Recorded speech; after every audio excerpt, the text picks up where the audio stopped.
She stared mesmerized. It is terrifying. It completely transcends high-tier skills. It might even surpass standard Fourth Awakening abilities. She analyzed him closely. However, it still falls short of a true origin skill. Chen watched the flame dance. You are right. This is merely the embryonic form. But once I perfect it, it will rival the origin. No, it will crush it. He rose from the ice eyes, burning with determination. Little Yu tilted her head. But how will you complete it? Chen shook his head, his voice grim and determined. The old ways won't work here. Even if I have to burn my own body with the annihilation fire, there are no shortcuts on the road to supremacy. He summoned a fireball, testing the weight of the destructive energy in his palm. In this leveling Manhwa world, my only option is to master the origin skill through direct suffering, simulating the annihilation fire with my own mana. Once both flames reach the same frequency, I will refine and temper them endlessly. Only then can I forge an origin power that is truly mine. Xiao, you watched him trembling with worry. But master, that's practically suicide. Mr. Yun, you were nearly incinerated last time, but Chen's eyes burned with resolve. It doesn't matter. My understanding of the annihilation fire is deepening by the second. The damage it deals to me is lessening. Seeing his determination, Xiao Yu stopped arguing and sighed deeply. I can't stop you. I suppose I'll just prepare enough burn medicine to cover your entire body. 6 months later, the atmosphere was heavy in the council chamber of the 72 demon pillars.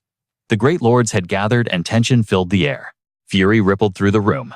The Dark Knight Monarch has crossed the line. He has been absent from the council of the 72 pillars 3 times in a row. Not only that, he refuses to pay a single ounce of war tribute. This is a direct provocation. Another pillar slammed the table. Lord Devourer, give the order. That trash is unworthy of his rank. We should wipe out the entire Dark Knight clan and let a worthier tribe take their place. Our patience has run dry. The Lord of Devouring turned his back to them, his voice chillingly calm. Oh, it seems everyone is quite passionate. His gaze swept over the room. So, who wants to volunteer for the vanguard? Instantly, the room fell dead silent. The Lord of Devouring laughed darkly. Silence. You all scream for blood, but when it comes to actual war, you're terrified of the losses your own clans would suffer. You want all the benefits without paying the price. Do you really think the world works that way? A sinister voice cut through the tension. It was the 5th pillar, the Nether Shadow Lord. Humph. That is not entirely fair. Every clan here has sent armies to the front lines. Our kings are battling the humans as we speak. The forces remaining here to guard the rear are thin. However, if the Lord of Devouring allows me to recall my main force, crushing a tiny bug like the Dark Knight clan would be child's play. The Devourer looked down from his throne. The front line is stabilizing. Withdrawing now would give the humans a chance to breathe. Denied. Suddenly, the Severing Knight Slaughterer spoke up, waving a stack of papers. I understand the Lord of Devouring wishes to avoid a civil war, but making an exception for the Dark Knight clan sets a dangerous precedent. If others follow suit, chaos will reign. Your desire for peace might just hand victory to the humans. The Lord of Devouring frowned. Slaughterer, speak your mind. She tossed the documents forward.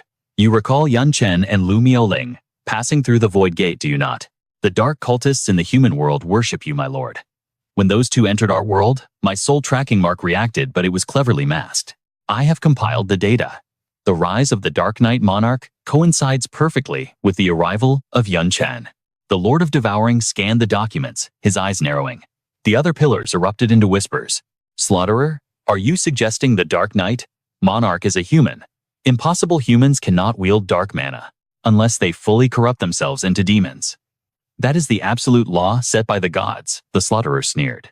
And what if he borrowed the power of a god? You all know the temperament of the gods from your sacrifices.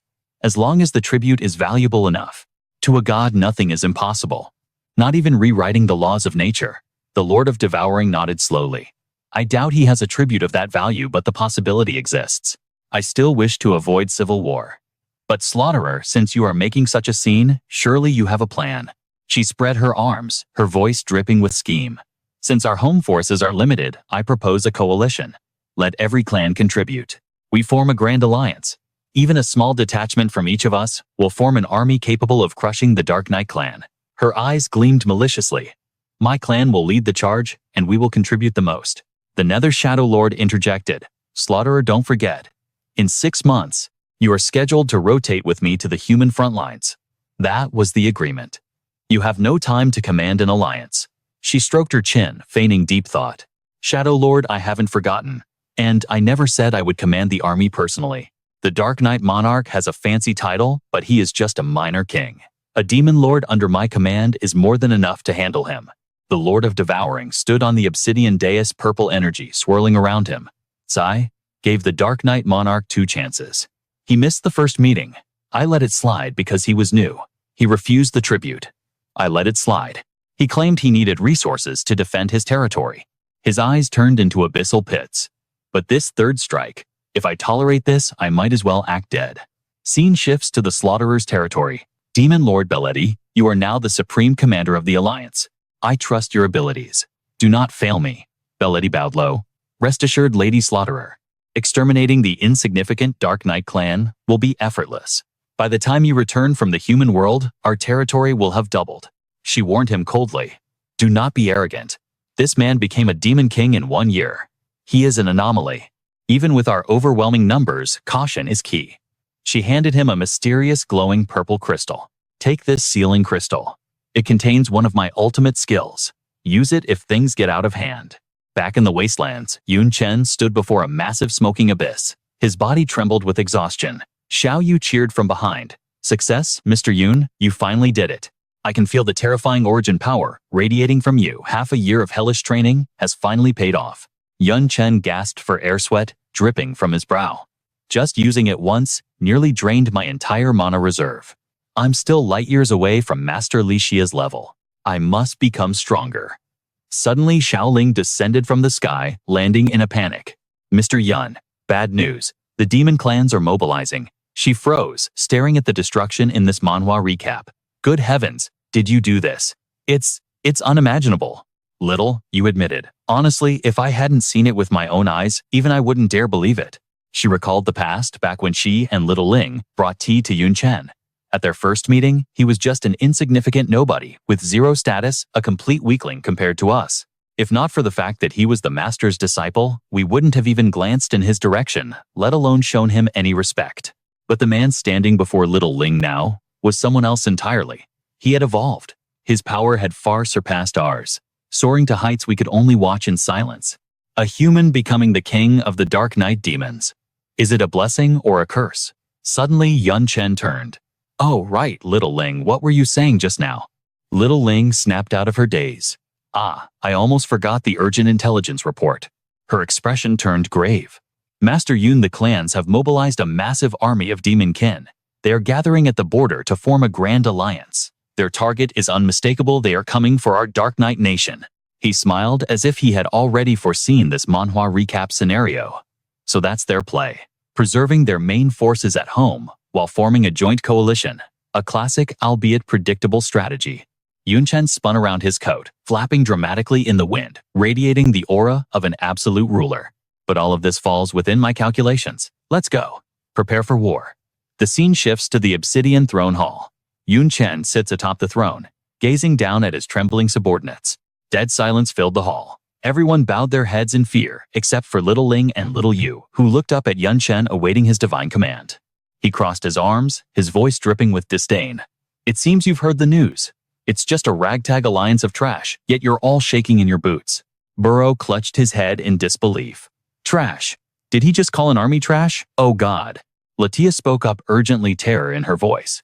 My king, this demon alliance is serious. This isn't just political posturing or an empty threat. According to the intel, they've deployed 3 demon venerables, 9 demon lords, and over 100 high-ranked demons. The sheer number of low-ranked soldiers is infinite. It's a catastrophe waiting to happen. Look at us. Even counting Lobo Bella and the newly appointed Lord Liu Tuxi, we only have 5 people with genuine Lord-class combat power. The enemy forces outnumber us hopelessly. And those 3 demon venerables, they are practically invincible gods compared to us. The gap is too wide. Chen ignored the panic and turned to Baha. Tell me about this Lord Liu Tuxi. Baha bowed respectfully. He is the champion of the National Martial Tournament, the one who took over Carlos's position. His strength is formidable. Rumor has it, he is half a step away from the demon venerable realm. Heavy footsteps echoed from the entrance, purple boots stepping out of the shadows. A man with bangs covering his eyes clenched his fist. My king, this is our first meeting. I am Liu Tuxi. I pledge my life to defend this nation and crush the invaders. Chen rubbed his chin, intrigued. Oh, you seem confident. Are you not afraid of the Demon Alliance? Internally, he thought, this guy is interesting. I need to check his stats. The man stood like a mountain. I am more afraid of my country falling and my people suffering. No matter how terrifying the enemy, I will never kneel. His spirit ignited a fire in the room. Everyone placed a hand over their heart, shouting in unison, "My king, please gather our forces. We will fight to the death. We will never surrender." Suddenly, the demon nobles interrupted. No, don't be foolish. We cannot sacrifice ourselves for nothing. There's already a brutal war with humans on the front lines. We should avoid civil conflict among demonkin. Rane chimed in. I think we can negotiate. There's no need to make enemies of the other clans.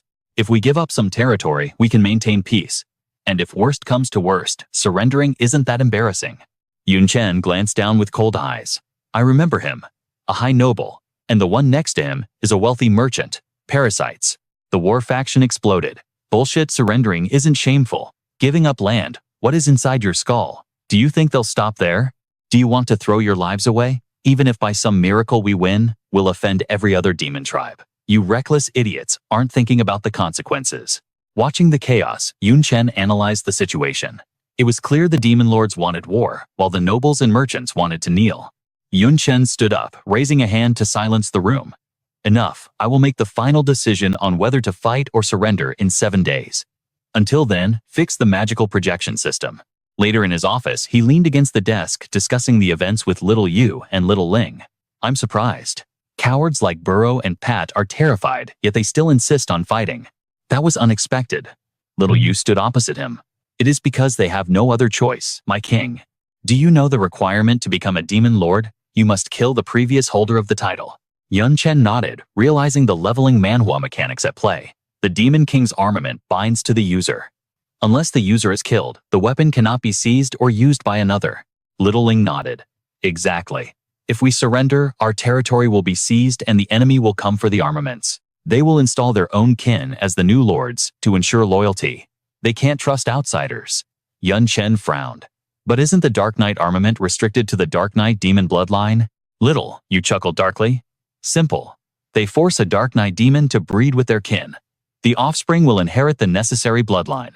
By the way, Master Yun, you can use the armament without the bloodline because your talent priority overrides the biological restrictions. Yun Chen blinked. So, that's how it works, Little Ling added. As for the surrender faction, they are mostly nobles and merchants. Even if the regime changes, they can just bribe the new rulers and continue their lavish lifestyles. Suddenly, Little Yu realized something. Master Yun, clearly, you've already decided to fight. Why wait 7 days to announce it? Why the delay? Yun Chen's eyes narrowed. If I announced it now, those nobles would pack their gold and flee tonight. We need time to prepare the trap. He turned to Little Ling. Little Ling, I'm entrusting the nobles and merchants to you. She bowed deeply. Rest assured, I will handle them. Suddenly, the door creaked open. It was Baha. All eyes turned to the entrance. My King Baha announced Lord Lu Tuxi has arrived. Yun Chen stared at the newcomer, his analytical gaze sharpening.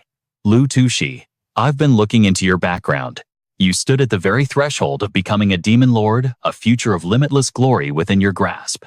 Yet you chose to fade into the shadows. Tell me, what drove you to such a decision? Lu Tuxi lowered his head, a heavy silence hanging in the air as he weighed his words.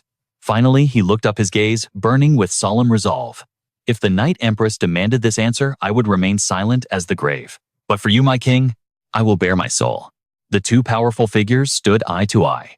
Why me? Yun Chen asked. Because you defied the old ways. You refused the war tax, slashed the levies, and abolished the forced conscription that plagued our people. You achieved the dream I held in my heart, but lacked the strength to realize. Tuxi's shadow loomed large, but even his physical stature couldn't eclipse the overwhelming aura of authority radiating from Yun Chen. We of the demon race are born enemies of humanity. Is it not natural law to hate them?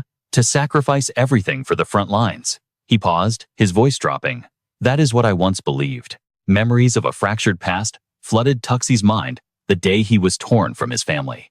But I realized that forcing our kin to march toward death for a hatred they didn't understand, that was the true sin. Back then, I had never even laid eyes on a human. They were just ghosts in history books to me. But the suffering of my people, the pain of conscription, that was a nightmare I saw with my own eyes every single day. The phantoms of the past swirled around him. I was powerless to change the system. So, I chose the only path left. I abandoned my home and became a wanderer in the wasteland. In my exile, I sought to validate my hatred. I wanted to witness the cruelty of humanity firsthand, to prove to myself that the Night Empress was right to wage this eternal war. He began to recount his journey in vivid detail. For 20 years, I drifted like a ghost. And yes, I finally encountered humans.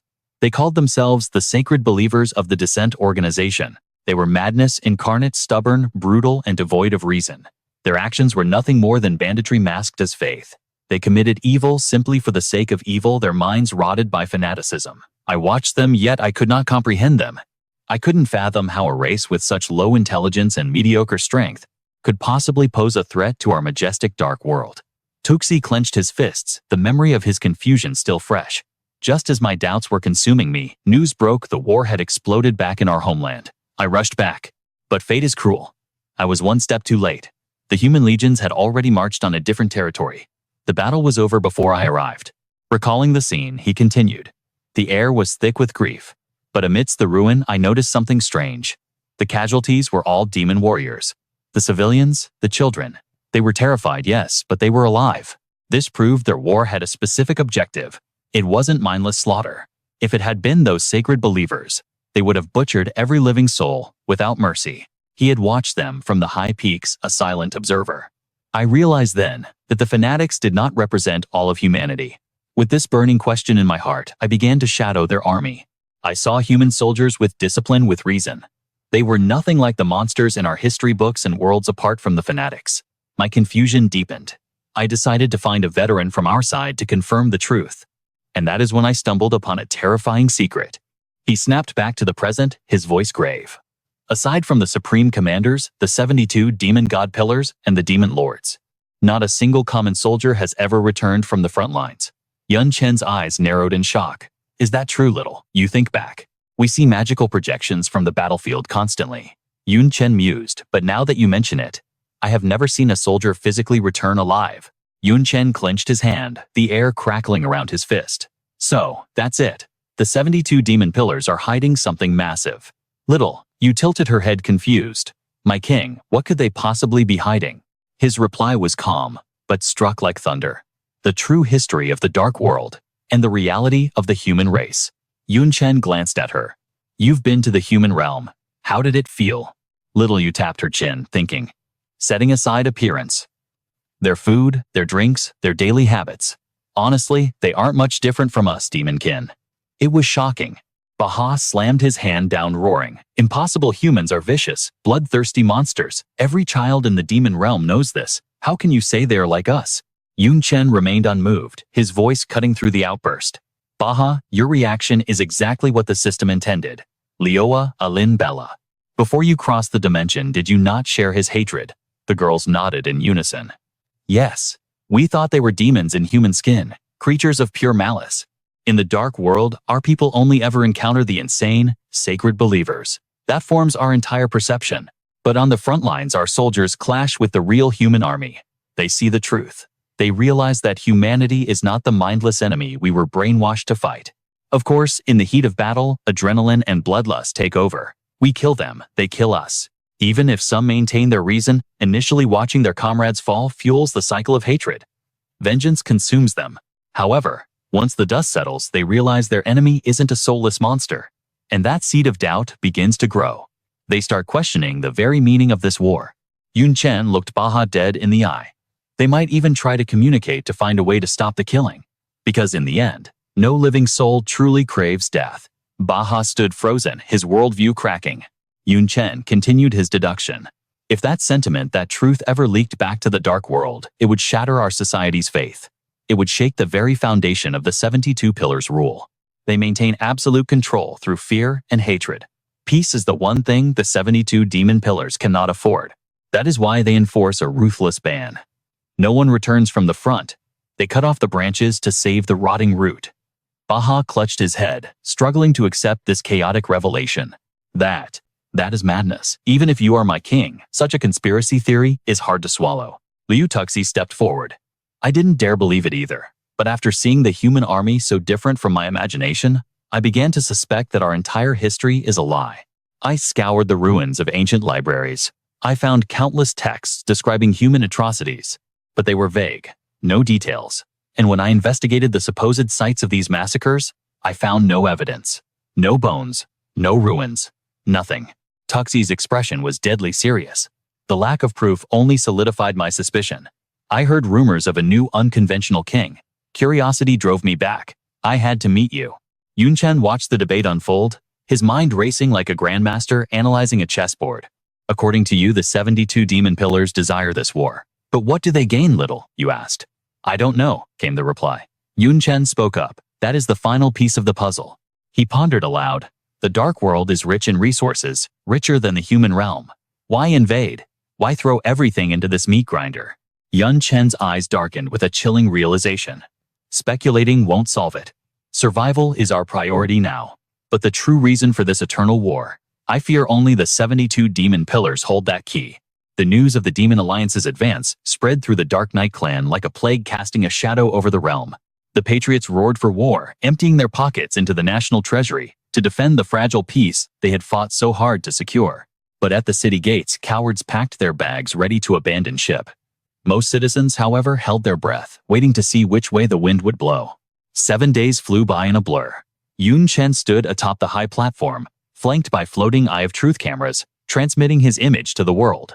Below, the citizens gazed up at their leader, every nerve in the capital stretched to the breaking point. Magic screens lit up in the farthest corners of the realm. Every pair of eyes was glued to the royal plaza, waiting for the verdict. They waited for their king's command. Chen looked down, his voice echoing with authority. I trust you all know why we are gathered here. I activated the global mana projection because of the allied demon forces. But before I make my move in this leveling Manhwa world, I have words for you. Our race has bled dry for the sake of endless wars. We suffered under crushing taxes and forced conscription for generations. But since the defeat 4 years ago, our prestige hit rock bottom. We became the laughingstock of every other clan on the continent. To pay their tribute, we were stripped bare. You were treated like livestock thrown into the meat grinder the moment war sparked. Our nation was rotting from the inside out. Chen's voice rose like thunder. But look at the fire in your eyes now. Back then, a full belly and a safe night with family was a luxury beyond reach. But listen to me, things have changed. I ask you, in the 6 months since I ascended the throne, how is your life? The crowd roared back. It's paradise. We are fed. We are free. Demons from other lands look at us with envy. We owe everything to the Dark Knight monarch. Riding the wave of fervor, Chen shouted, now 71 tribes have united to steal this paradise, all because we refuse to be their slaves. He leaned forward, his voice dropping to a dangerous whisper that chilled the air. Let me ask you this. When we were weak and starving, did they show us mercy? Did they lower their demands for our resources? He threw his arms wide. Never. They kicked us while we were down. They don't care if we live or die. We must fight to protect what is ours. Yet a few skeptics lurked in the crowd. Brainwashed fools. Against 71 clans. Only an idiot fights a losing battle. Chen's gaze seemed to pierce right through the crowd, spotting the doubters. I know some of you plan to flee when the first arrow flies. His aura darkened, heavy with pressure. But do you really think you'll find sanctuary out there? The skeptics froze, terror gripping their hearts. Think when those other nations need soldiers, who do they send to die first? Their own kin, or foreign refugees like you? Chen's voice reached a fever pitch. There is no escape. This kingdom is your only shield, your only home. Choose return to that living hell, or take up arms and defend your happiness. Somewhere in the silence, a little girl began to sob. Mommy, I don't want to be hungry again. I want to eat. Her mother clutched her, close, tears streaming down her face. My husband, my eldest son, both gone. This little one is all I have left. If the old days return, I'll lose him too. Another man shouted, I broke my own leg just to avoid the draft back then. I chopped off my own arm, but even that won't stop them when they need bodies for the pile.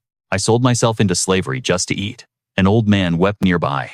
My son dead at the front. My daughter sold. I am the last dry leaf on a dead tree.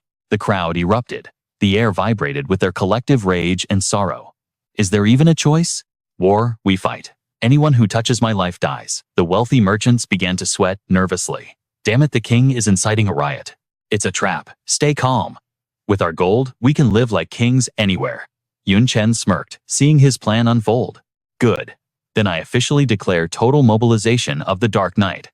Suddenly, a desperate voice cut through the air. Your Majesty, wait.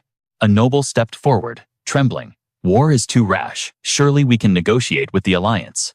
A little tribute could buy us peace. Seeing an out, the other rats chimed in. Yes, Seed, some land, pay them off. Give them resources, and they'll leave us be. No one wants bloodshed, surely. The commoners looked, ready to tear them apart. Filthy cowards. Those parasites just want to save their own skins. I'd rather die than go back. Yun Chen raised a hand, silencing the mob. Peace. As your king, I must consider the safety of every citizen. However, this war is inevitable. But if our esteemed nobles wish to leave for another country, I will not stop you. The elites exchanged smug glances, thinking they had won.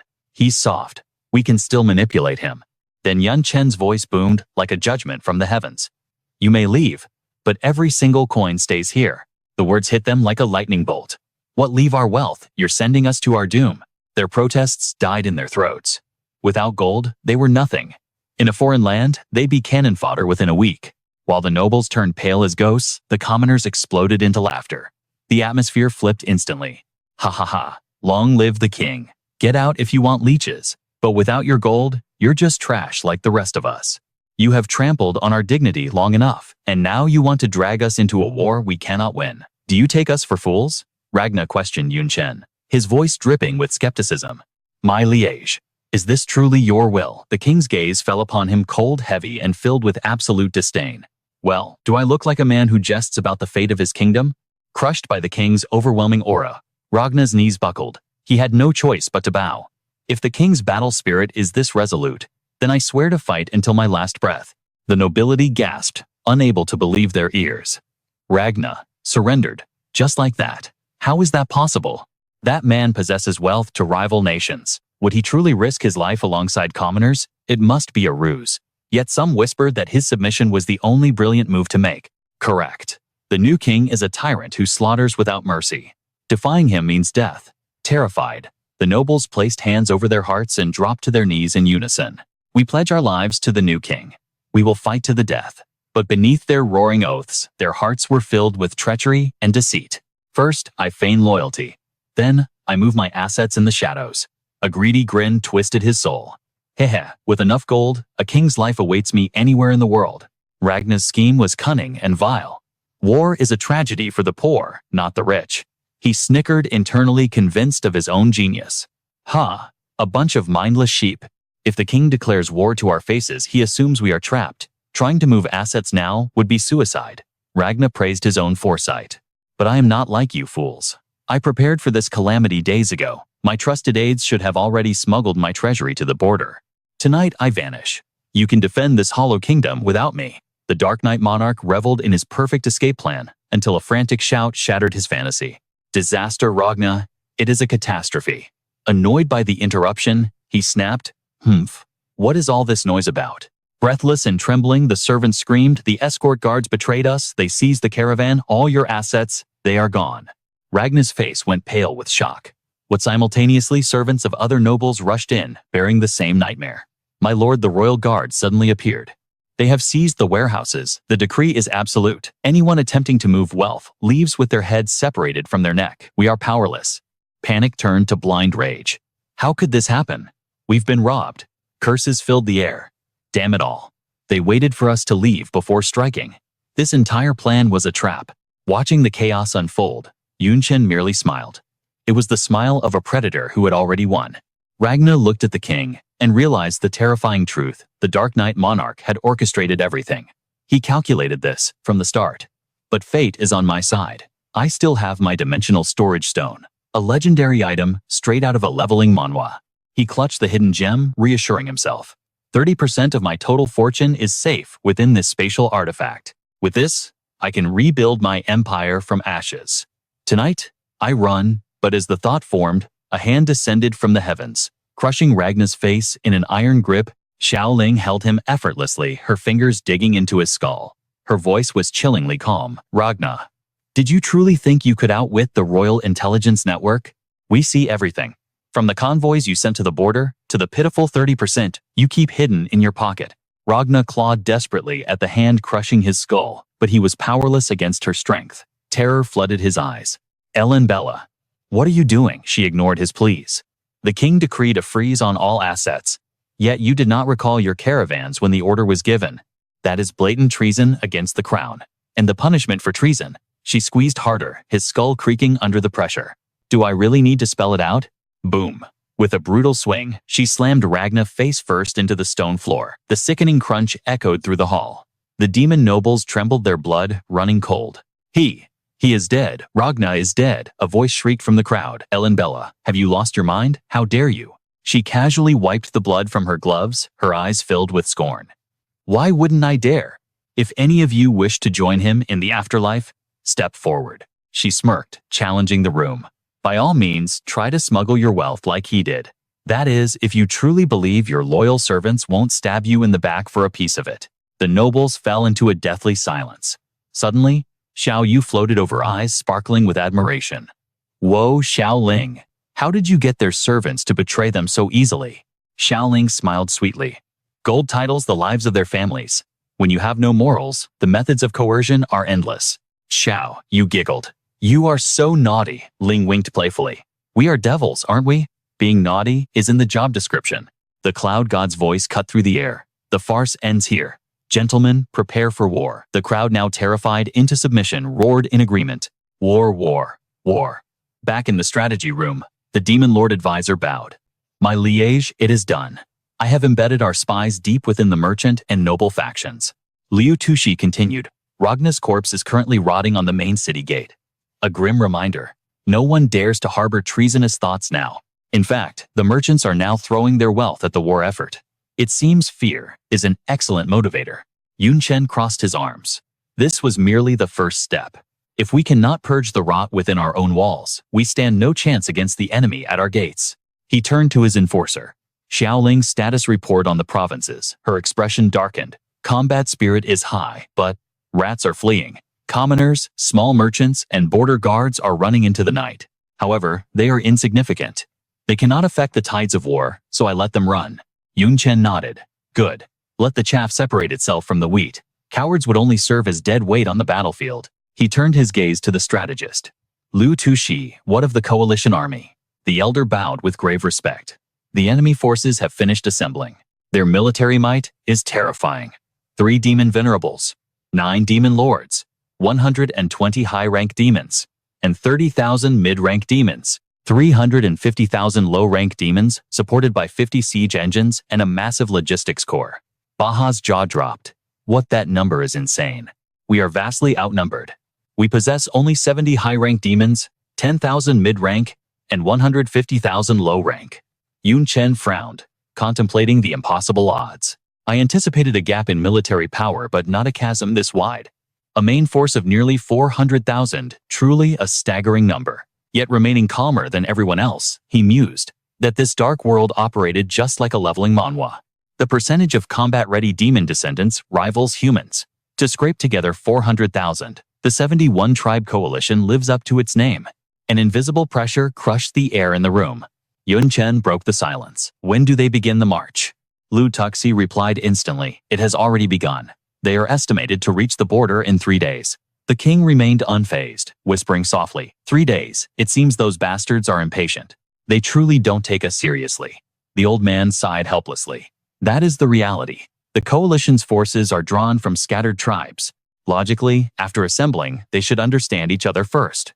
Only through shared drills and synergy can they unleash their true combat potential. But they skip that step entirely. Clearly, they see us as a juicy piece of meat, and everyone is scrambling to take the first bite. Yun Chen leaned back, hands on the table, eyes sharp with calculation. Good. Very good. Let them take a bite, and watch their teeth shatter. He realized the coalition's arrogance exceeded his predictions. Yun Chen turned to the elder. Liu Tuxi, you wandered the 4 corners for 20 years. You must know these tribes well. The elder clasped his hands respectfully. Indeed.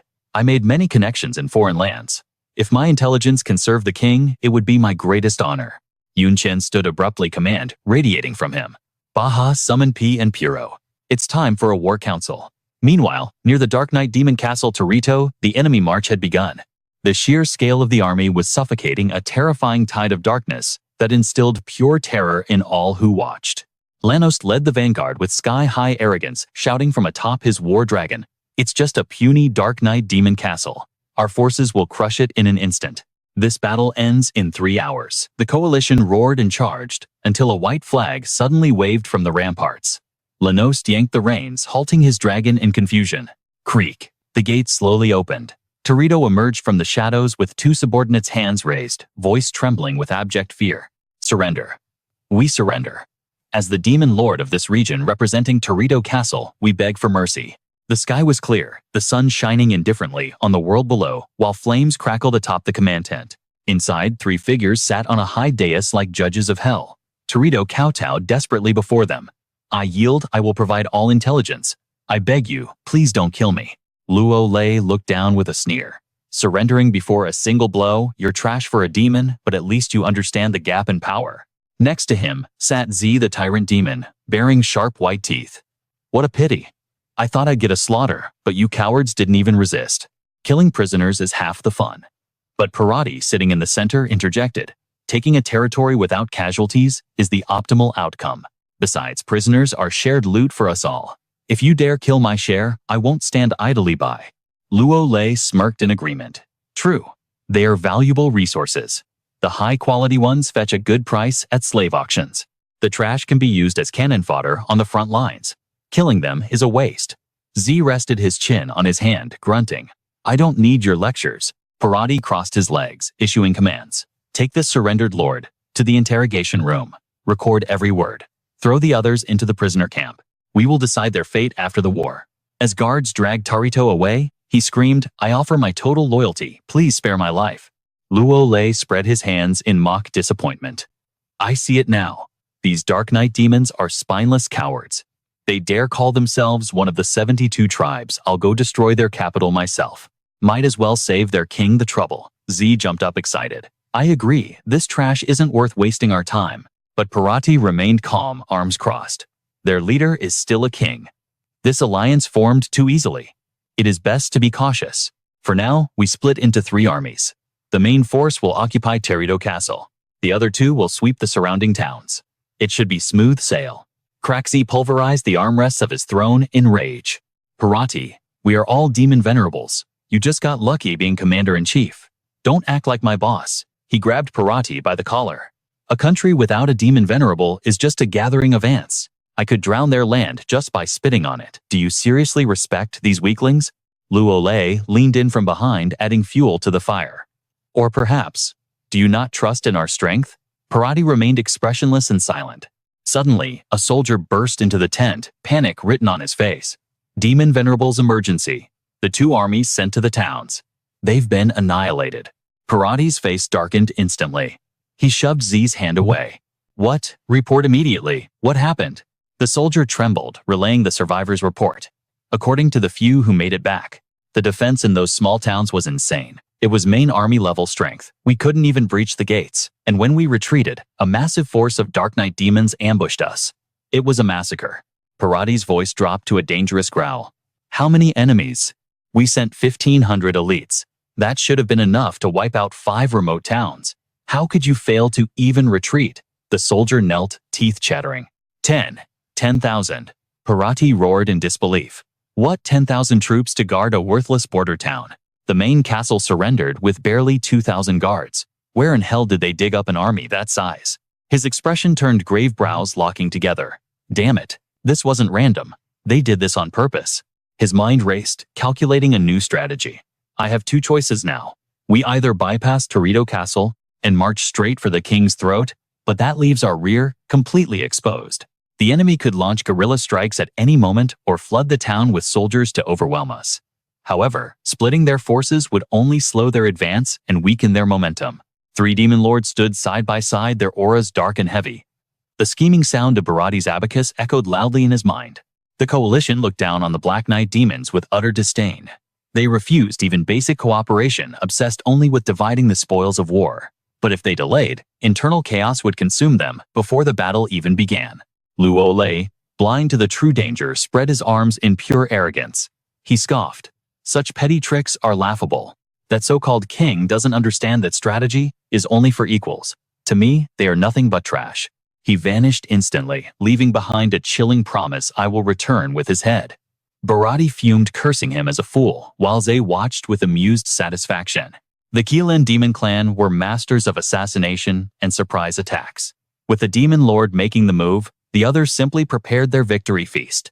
Meanwhile, at the Black Knight Command Center, laughter filled the air. News of the first victory had arrived. The coalition was caught completely off guard. We won the first round. But Tuxi slammed his hand on the table. It is too early to celebrate. Against an army of 400,000, losing 1,000 is merely a scratch. Zi Ling placed a hand on her hip, her spirit undimmed. Still, it is far better than defeat. Yun Chen's voice commanded the room. Will they ignore the loss and rush us, or split their forces to slow us down? We wait to see their next move. Suddenly, a deafening boom shook the castle foundations. What was that? The group cried out in alarm. Yun Chen led the charge, rushing toward the chaos. The courtyard had been reduced to a chaotic hellscape. Only rubble and shattered earth remained of the defense walls. Amidst the wreckage, a figure stood over a crater, strangling a soldier high in the air. Luo Lei sneered. Speak, where is your king? Tell me or I will snap your neck like a twig. His eyes were voids of killing intent, his grin stretching unnaturally wide. Every word dripped with murderous malice. Yun Chen and his generals arrived just in time to witness the carnage. Luo Lei tossed the soldier aside and turned his gaze upon them. Found you, he hissed. In a split second, he vanished completely. Only a streak of golden lightning lingered in the air where he once stood. Luo Lei materialized right in front of Yun Chen, his fist charging with power. A pity your head must roll upon our first meeting. The impact shattered the walls, sending dust billowing into the sky. Demon civilians fled in terror, screaming, "The king is under attack." The very architecture crumbled under the sheer pressure of Luo Lei's aura. But the blow never landed. Tuxi had intercepted the attack. Yun Chen stood calm and unmoving behind his shield. You shall not touch the king. Luo Lei faltered for a heartbeat. This one. They is stronger than he looks. Tuxi wasted no time. Buruo, buff me now. Buruo responded instantly. He unleashed the Demon King's grimoire, channeling a massive surge of power into Tuxi's back. Energies collided, and Luo Lei was blasted backward. Xiao Yu raised her hand, summoning the void shackles. Blood-red chains erupted from the ground to bind him. She roared, "You dare attempt to assassinate our king in his own home? Death 100 times over is too good for you." She summoned her massive executioner's scythe. Beside her, Xiao Ling charged like a reaper, unleashing a bone-crushing slash. Luo Lei laughed in the face of their assault, golden lightning exploding from his body. "You are merely a lord. Do not get arrogant, Thunderblast." The shockwave tore through Xiao Ling's defenses. Luo Lei unleashed his full power, spreading his arms like a god. "Insignificant insects daring to defy me. You seek your own death." But Tuxi would not let him breathe, his fist hard, as a mountain came crashing down. With a thunderous boom, the punch connected. The impact drove Luo Lei deep into the earth's crust. As the dust settled, the demon lord stood firm, wiping blood from his lip. "Damn it," he cursed, eyeing the floating figures above. "I did not expect the Black Knight to harbor such elite warriors. That tank is only half a step from becoming a demon lord himself. With the artifact's buff, he actually poses a threat to me. With the other lords supporting him, the situation is grim. Worst of all, the Black Knight King has not even lifted a finger yet. As a king, he surely holds a legendary trump card. My assassination failed. Staying here is suicide. I must retreat." Luo Lei glanced at Yun Chen's position, but it was empty. Where is he? Suddenly, a cold voice whispered from behind. "You made such a mess of my city. You didn't think you could just leave, did you?" Terrified, Luo Lei triggered his spatial blink, turning into a beam of light. He reappeared miles away in the sky. But before he could blink, Yun Chen was already there, hovering behind him. Spatial fluctuation. Luo Lei gasped. "This monster possesses space mastery just like me." Realizing the power gap, Luo Lei panicked. "I cannot kill him quickly. I have to escape now." "You think it is that easy?" Yun Chen's eyes glowed with terrifying power. "You are going nowhere." The eye of the knight unleashed a shockwave, blasting Luo Lei from the sky. Crap, I forgot about his control skills. The four generals saw their chance. "He is vulnerable. Charge. Tear him apart." The glory of slaughtering a demon lord is ours. Cold sweat poured down Luo Lei's face. "That eye technique is troublesome, but you are not the true queen of the night yet. 3 seconds is your limit. I can withstand these scratches from your subordinates for that long." But then his instincts screamed in terror. What is this heat? The temperature spiked to levels only seen in a high-tier leveling manhwa. Behind him, Chen held a massive fireball aloft like a second sun. A power of absolute destruction was condensing rapidly. Luo Lei looked back, and his soul froze in fear. That attack, it's fatal. I cannot block it. A crushing wave of killing intent suffocated him, triggering a primal scream for survival in his soul. Run. He had to escape this nightmare at any cost. The four guardians unleashed a synchronized barrage. Lei didn't even have a split second to counter before their weapons tore into him, dragging out a pathetic groan of agony. Arg. But the collision shook the earth, sending debris flying like shrapnel. As the dust settled, Chen looked down from above, but only a dry skeleton remained. Is he dead? No. Something felt wrong. He descended eyes cold to investigate the remains. Confusion rippled through the group. What the hell is this? The armor was empty.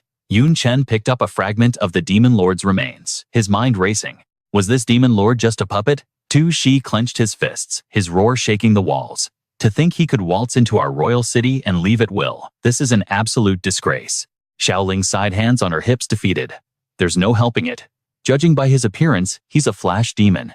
That race is notorious for being unkillable, and a demon lord among them is a nightmare. Chen raised an eyebrow. A flash demon. Hard to kill. Exactly. As the monarch knows, every demon race possesses a unique bloodline talent, Xiaoling explained faithfully. Just as we have our night eyes, the flash demons possess spatial flash and life molt. That's how Lei slipped through our fingers. Spatial flash allows them to warp through space. The range and cooldown depend entirely on their cultivation level. A monster of his caliber could probably blink from the front lines to our royal city in less than 30 seconds. And even if you pierce his heart, he won't die. Life molt is a supreme survival art awakened only by the elite of their kind. It allows them to shed their old body like a snake, instantly purging all crowd control effects and negating fatal damage. Combined with spatial flash, it guarantees an escape. However, it can only be used 3 times in a lifetime, and it triggers a month-long weakened state.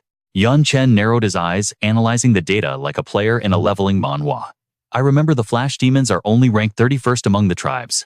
With such a broken racial trait, they should be ranked higher. 2 extra lives, that's practically a cheat code, he calculated internally. Xiaoling stepped forward to clarify. Not quite. The weakened state renders them useless for too long. An average flash demon can barely blink a few inches, and the cooldown is terrible. Plus, their direct combat stats are trash. They specialize in hit-and-run tactics. In a head-on clash, they crumble. Chen nodded, the pieces clicking together. I see. So they're basically the assassin class of this world. That explains it. The Demon Lord didn't come to siege the city. He came to assassinate me. Chen stood up, radiating authority. Reassemble those bones. We'll display them to boost morale. And empty the treasury, deploy every space-jamming crystal. We have to lock down the royal city. His voice dropped to absolute zero. I will not tolerate anyone treating my city like a public park again. Yes, my lord, the troops roared. Meanwhile, back at the demon's lair, the air was thick with curses. Lei, look at the mess you've made.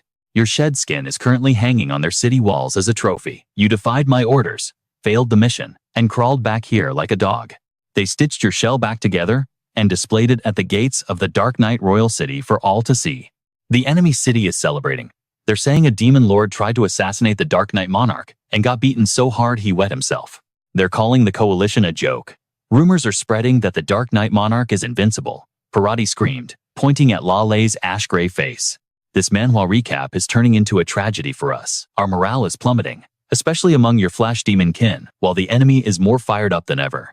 How do you intend to pay for this disaster? Lei, weakened to his core, could barely whisper 2 words.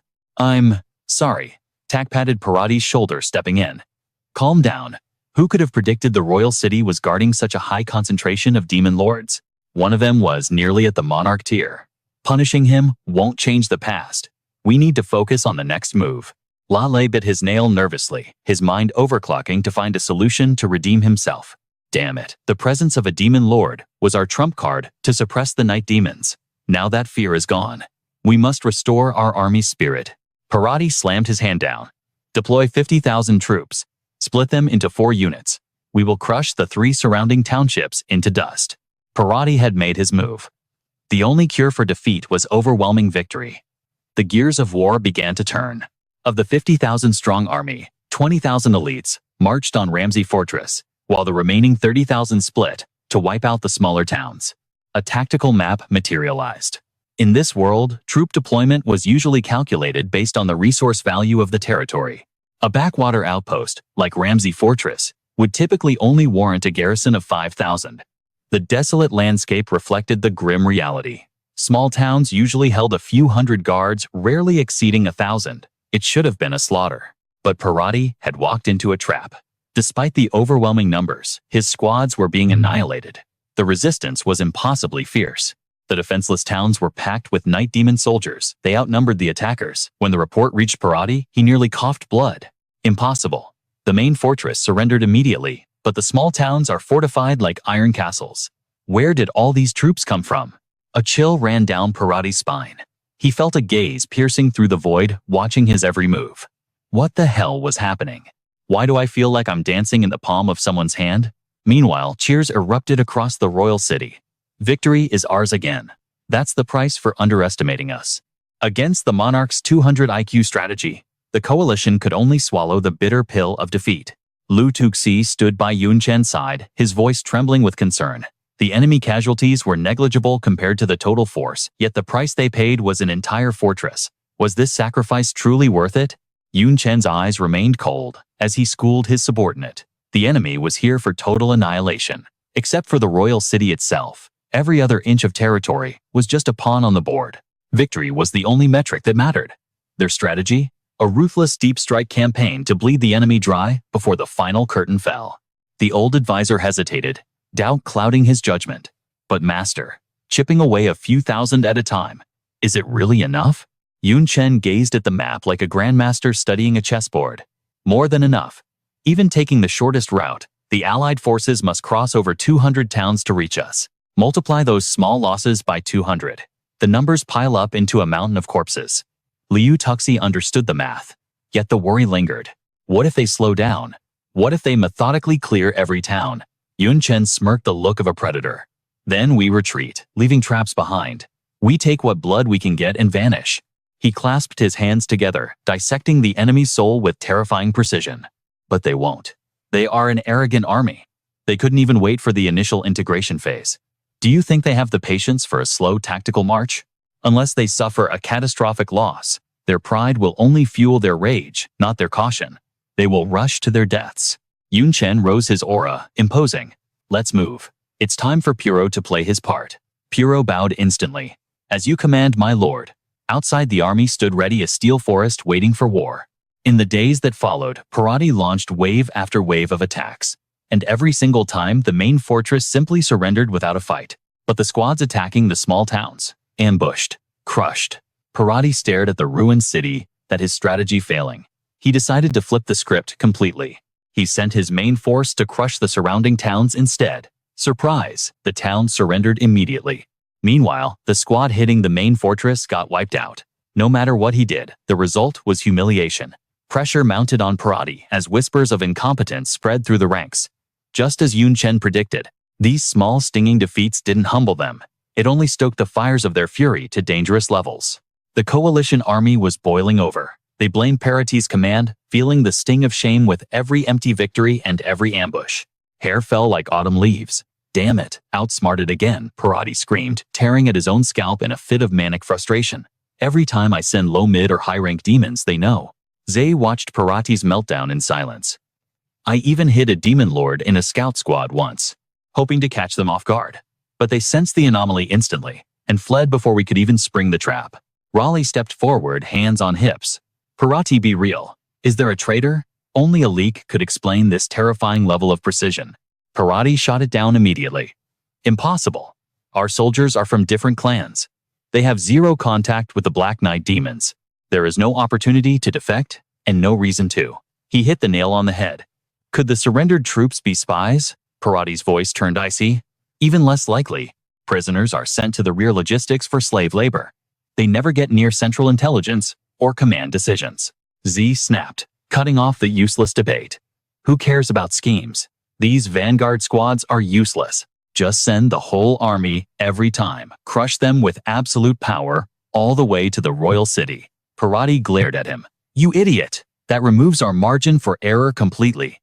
If they have a massive magic circle trap laid out, A panicked retreat with that many troops would cause more deaths from trampling than the enemy ever could. Then let us demon lords lead the charge every time. We can handle it. Parati looked ready to explode. Imbecile. Do you think being a demon lord makes you invincible? Sure, in a duel you can kill 1,000, maybe 10,000. But look at those walls. They are lined with heavy artillery designed to kill things like us. War isn't a duel. Against the Black Knight acid cannons, even you would be blown to pieces if you took a direct volley. Zay shut his mouth, defeated by the cold logic. If they don't care about the cost, and combine heavy siege weapons with tens of thousands of soldiers, do you think you'd survive? You don't have Raleigh's spatial warp ability to cheat death. Parati's expression hardened. I understand the Black Knight King's strategy. He's using a dull knife to cut our flesh trading land for our blood piece by piece. But to do that, he needs perfect intel on my deployment. Otherwise, he risks being wiped out in a single misstep. Large-scale warfare isn't a street brawl. Information is just as lethal as raw power. Parati looked every bit the seasoned general. The Black Knight King sees our every move while I am blind to his. How is he doing this? Back at the camp, Chen was deep in cultivation, guarded by Puro. This secret technique is a staple of any good Manhwa recap. Chen was mastering mana resonance, fusing mage and mechanic classes. Any being with mana or dark energy radiates a specific frequency. My resonance picks that up like a living radar. He visualized the waves rippling out. Normally, under standard conditions, I can scan a 1,000-mile radius around me. Chen moved his hands, simulating the invisible signal flow.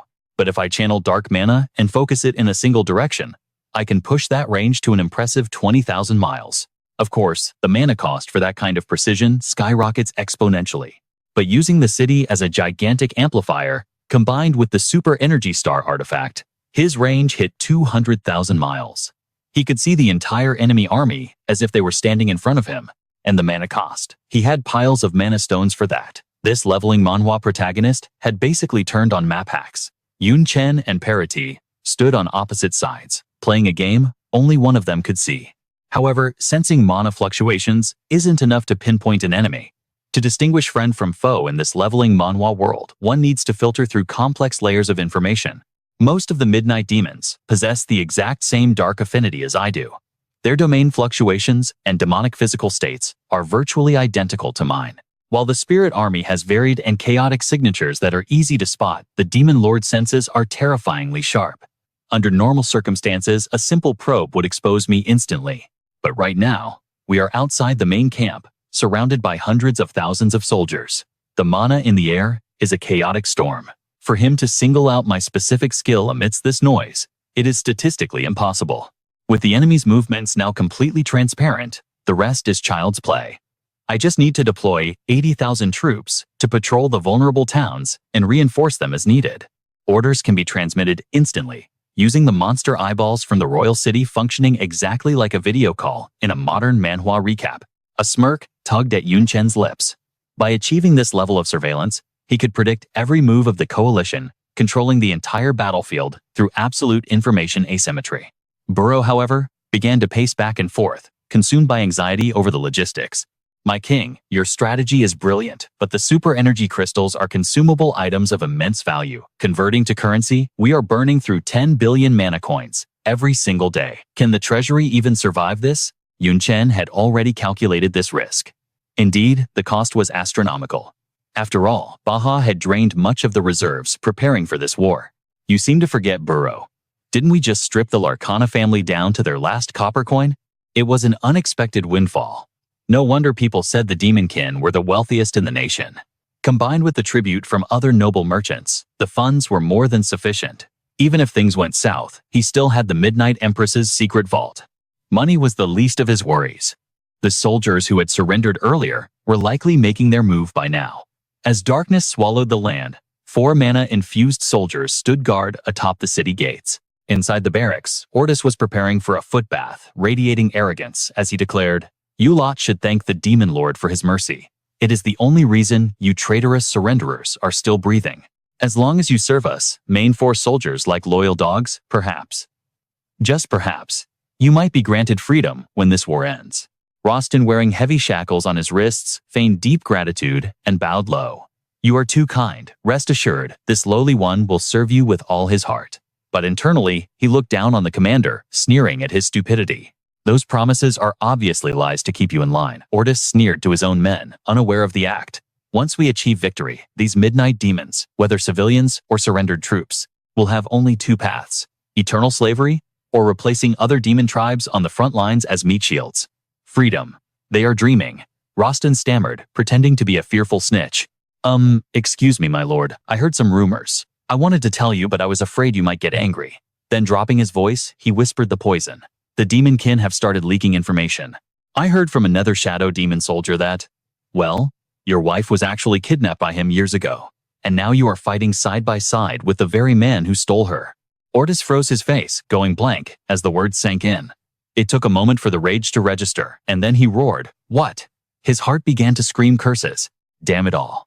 I was tricked by another shadow demon back then, but I never knew who it was. You're telling me that Filth joined the coalition, and he's mocking me behind my back. The provocation worked instantly. Ordis lost all reason, demanding the location. Where's that bastard? I'm going to slaughter him right now. Rostin fought the urge to laugh maniacally. Did you really think I surrendered just to be bullied?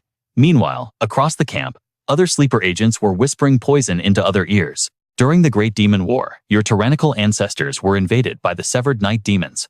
Even now, your ancestral tombs are sitting in their territory. I heard they dug up the graves last year to loot them.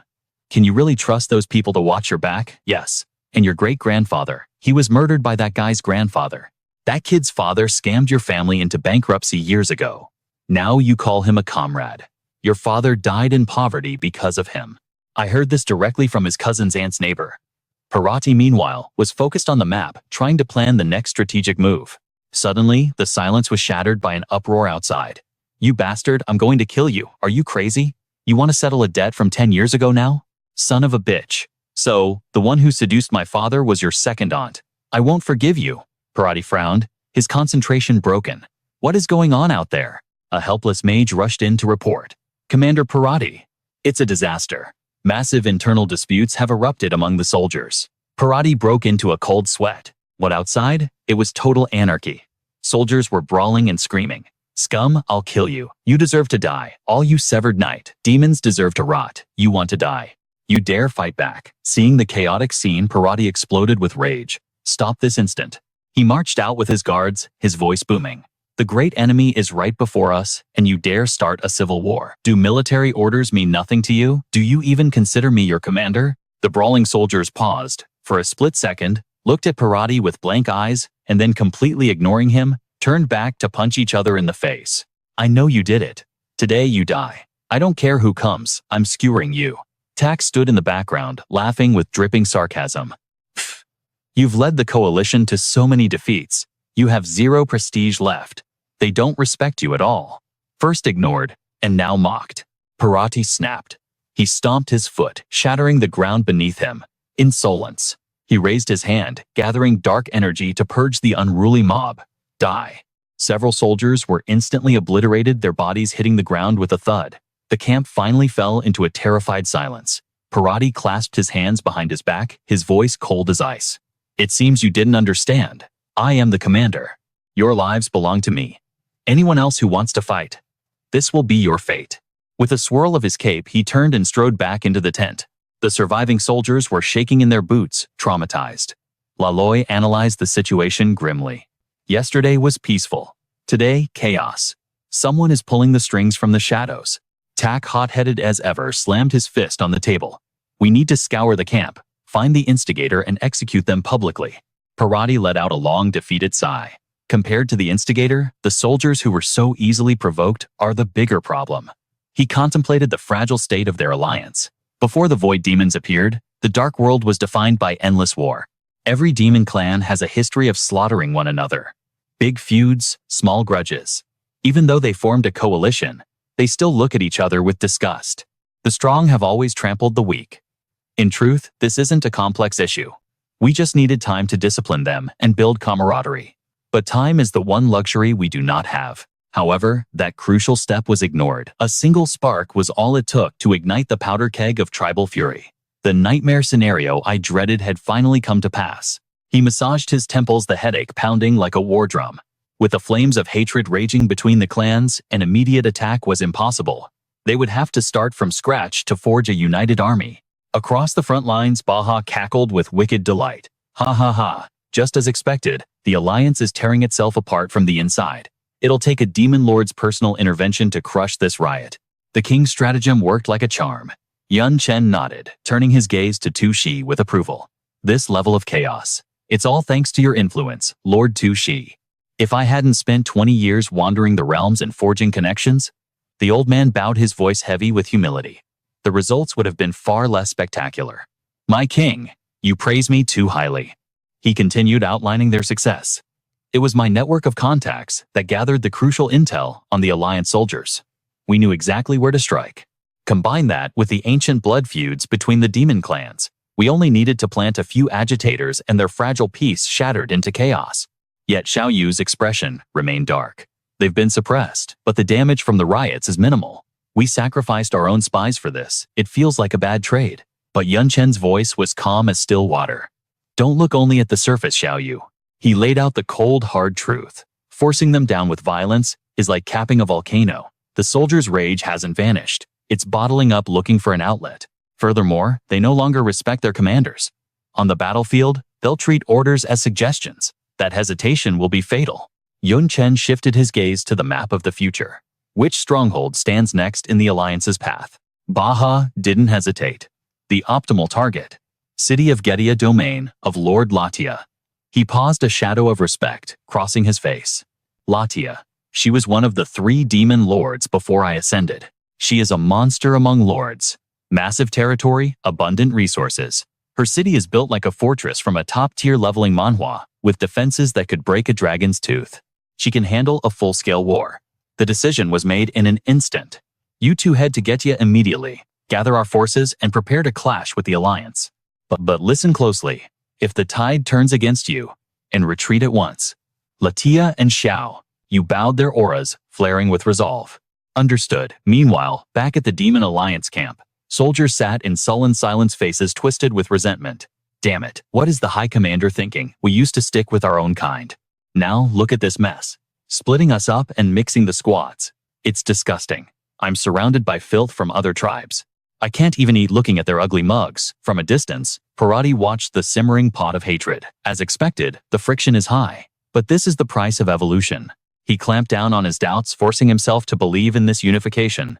Force them to eat together. Force them to bleed together. Share the same hell for 3 months. And the barriers will crumble. A true army will rise. Parati envisioned a glorious future.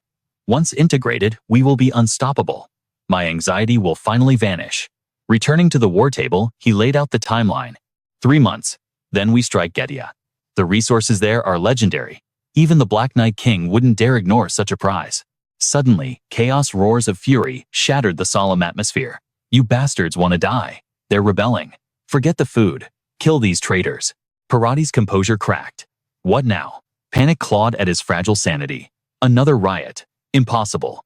A soldier scrambled in, falling to his knees in terror. Report Demon Lord. The Black Knight demons. They're outside the camp. They're screaming for a death match at Getia. They're calling us cowards. His eyes went wide with shock. What? How many troops at Getia? Rage boiled in his gut. Bastards. Choosing this exact moment to provoke us. The soldier trembled, sweat dripping from his chin. Scouts report massive movement.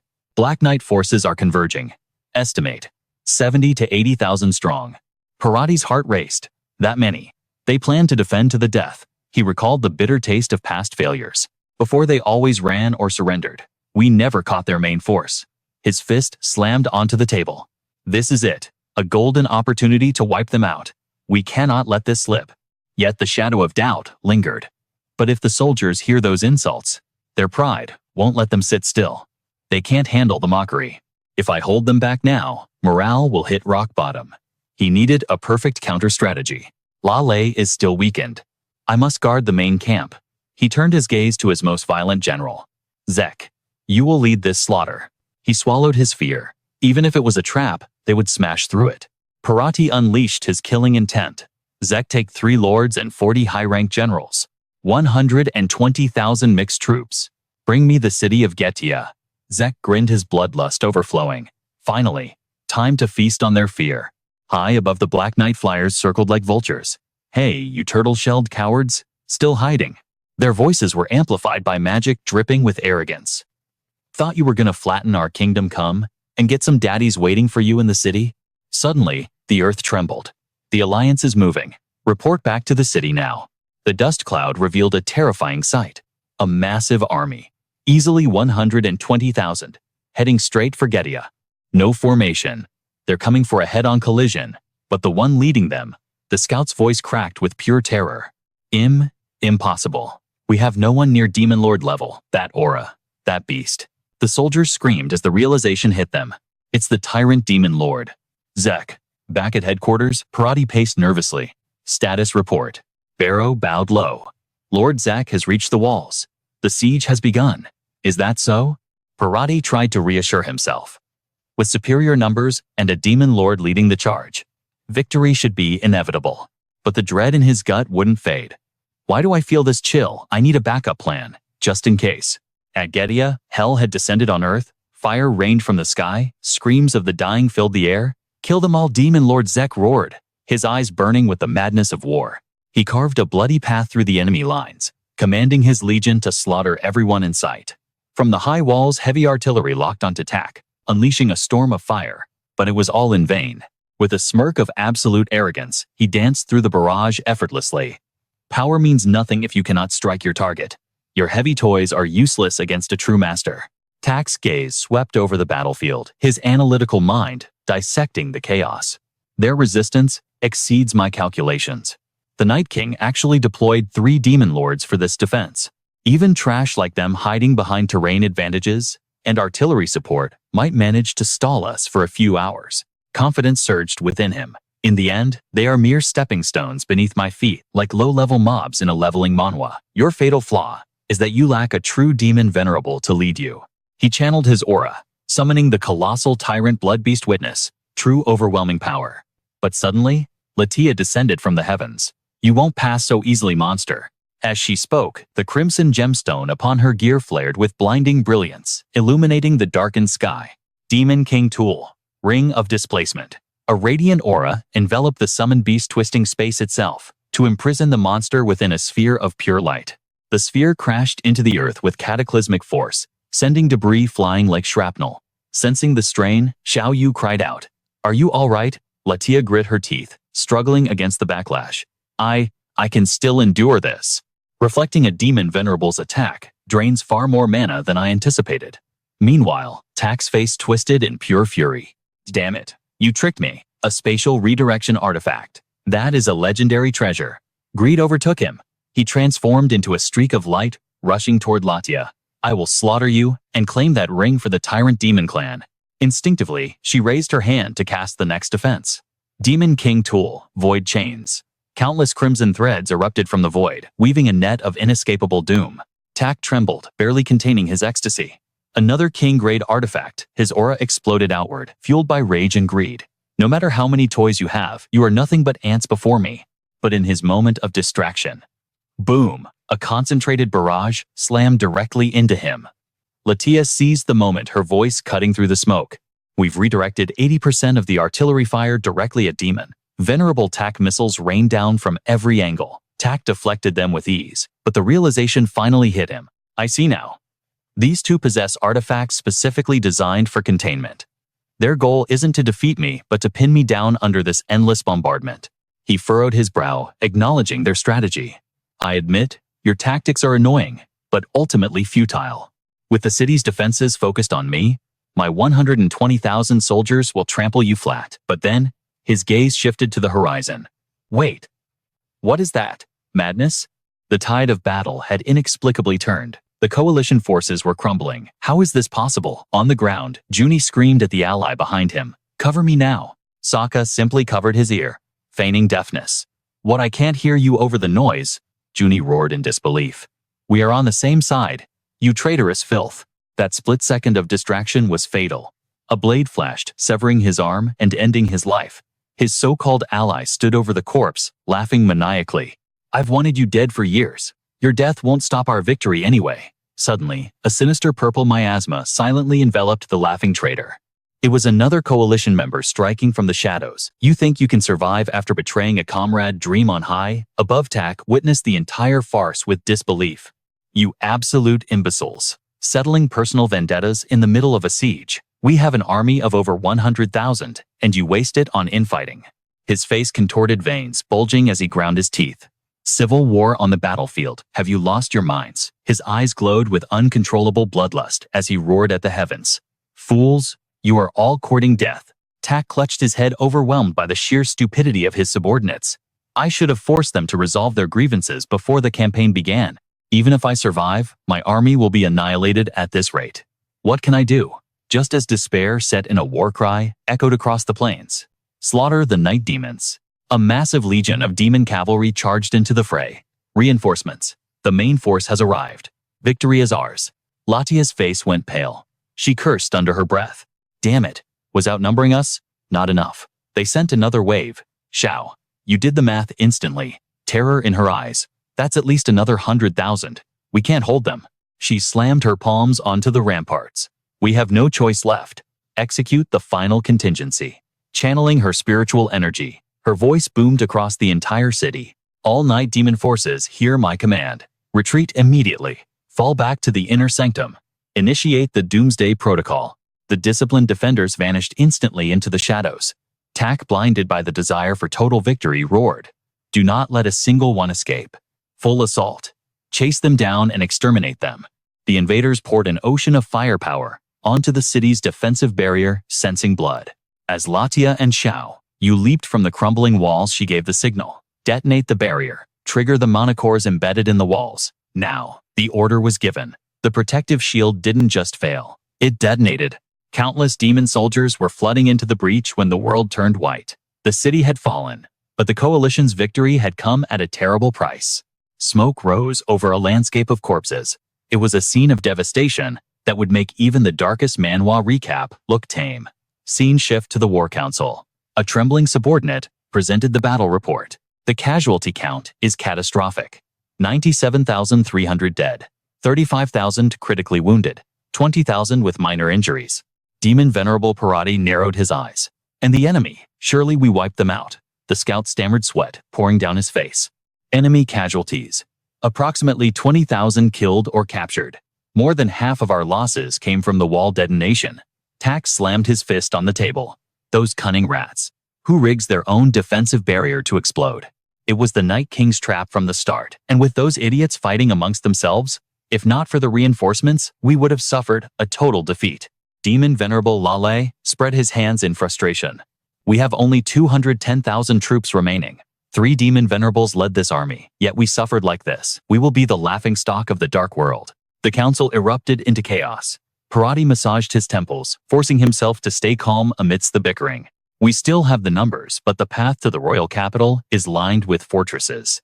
If we continue blindly, our army will collapse from exhaustion before we even reach the gates. He sighed, finding a sliver of hope. At least this bloodbath served as a wake-up call. The soldiers are terrified. They won't dare fight each other now, and they certainly won't underestimate the night demons again. Parati waved his hand dismissively. Dismissed. Get out of my sight. As they left, he couldn't help but grudgingly respect the enemy's leader. The Dark Knight Monarch's schemes have completely transcended my calculations. Even now, I can't fathom how our intelligence could have been so fatally flawed. Watching his subordinates retreat, Parati began concocting a new strategy. If he could just strike the heart of the Dark Knight Royal City directly, victory would be absolute. Parati's gaze shifted maliciously toward Luolei. Desperate times called for forbidden measures. Sensing the sudden killing intent, Luolei whipped his head around in alarm. Why? Why are you staring at me like that? This defeat wasn't my fault. Don't you dare pin this on me. Parati's eyes darkened as his voice dripped with sarcasm. Oh, it has everything to do with you. If you hadn't foolishly charged into the royal city and gotten crushed, weakening our stance, the Dark Knight demons wouldn't have dared to lift a finger against a demon lord's vanguard. Knowing he was in the wrong, Luolei couldn't utter a single word of defense. Sensing blood, Parati moved in for the kill. I hear Demon Lord Xianlin cares immensely about his reputation. If he finds out about your failure, what becomes of you? At best, flayed alive. Luolei bowed his head trembling. Yes, that is true. Parati leaned in, whispering his true objective. I have a method perfectly suited for you, a chance to redeem yourself. Consider the forbidden art that only Demon Lord Jianlin can perform, the grand blood sacrifice of the void. Hearing the classified intel, Luo Lei screamed in pure terror. How? How do you know about that forbidden technique? Let's just say, I have sources within the Xianlin clan. Normally, only the demon lords and monarchs are privy to such secrets. Paraty's eyes shifted evasively. Naturally, I'm not qualified to know. It was Lady Diessa who enlightened me. Centuries ago, she witnessed the Xianlin clan use it during a duel. A blood ritual with terrifying benefits. With enough blood from the Xianlin demons, one can teleport a massive army instantly for a blitzkrieg attack. The surprise factor is devastating. Currently, there are 10,000 Xianlin demons in the Alliance. Sacrificing them should generate enough power to warp 200,000 troops directly into the Dark Knight Monarch's capital. Luo Lei stood up, shaking with rage as he pointed at Paraty. No wonder you always sent the Xianlin demons to the front lines. You wanted them injured and expendable. Impossible. The sacrifice drains every drop of their essence. I will not send 10,000 of my own kin to their graves for this. Paraty crossed his arms, looking down at him with utter disdain. Do you think this is a negotiation? Do not forget my status. His voice dropped to a menacing growl. Do I need to remind you? What happens to those who disobey? Zay stepped in to play devil's advocate. If we capture the royal city, you will receive the highest honors. The land and resources awarded to you will more than compensate for the loss of the Xianlin clan. They left him no path of retreat. On one side, the wrath of Demon Lord Xianlin. On the other, unparalleled glory and riches. Anyone with a brain could make the choice. 10,000 soldiers are a drop in the bucket for the great Xianlin clan. Luo Lei sighed heavily, his spirit breaking. Ah, very well. I understand. Having achieved his goal, Paraty roared with laughter. Ha ha ha ha. Dark Knight Monarch. I bet even you couldn't have predicted a move this ruthless. When my entire army manifests inside your walls, I wonder what expression you'll make. Meanwhile, at the city plaza, the unsuspecting soldiers gathered for the new orders. The Xianlin demons buzzed with excitement. Lord Luo Lei is finally sending us into the fray. We aren't cowards like the other clans. Victory is ours. When we win, Lord Luo Lei better reward us with some fresh slaves. But suddenly, a sinister, crimson aura began to pool around Luo Lei's feet. Forgive me. This is the price of ambition. He clenched his fists, whispering to himself. Victory always requires stepping stones. Instantly, a massive blood-red magic circle entrapped the soldiers. Their essence was forcibly ripped from their bodies. Agonizing screams filled the air. What? What is happening? It burns the pain. He listened in silence as his kin wailed in despair. Help us. I don't want to die. Why, Lord Luo Lei, why are you doing this? We didn't commit any crime. Why? The blood array vaporized the soldiers into crimson mist.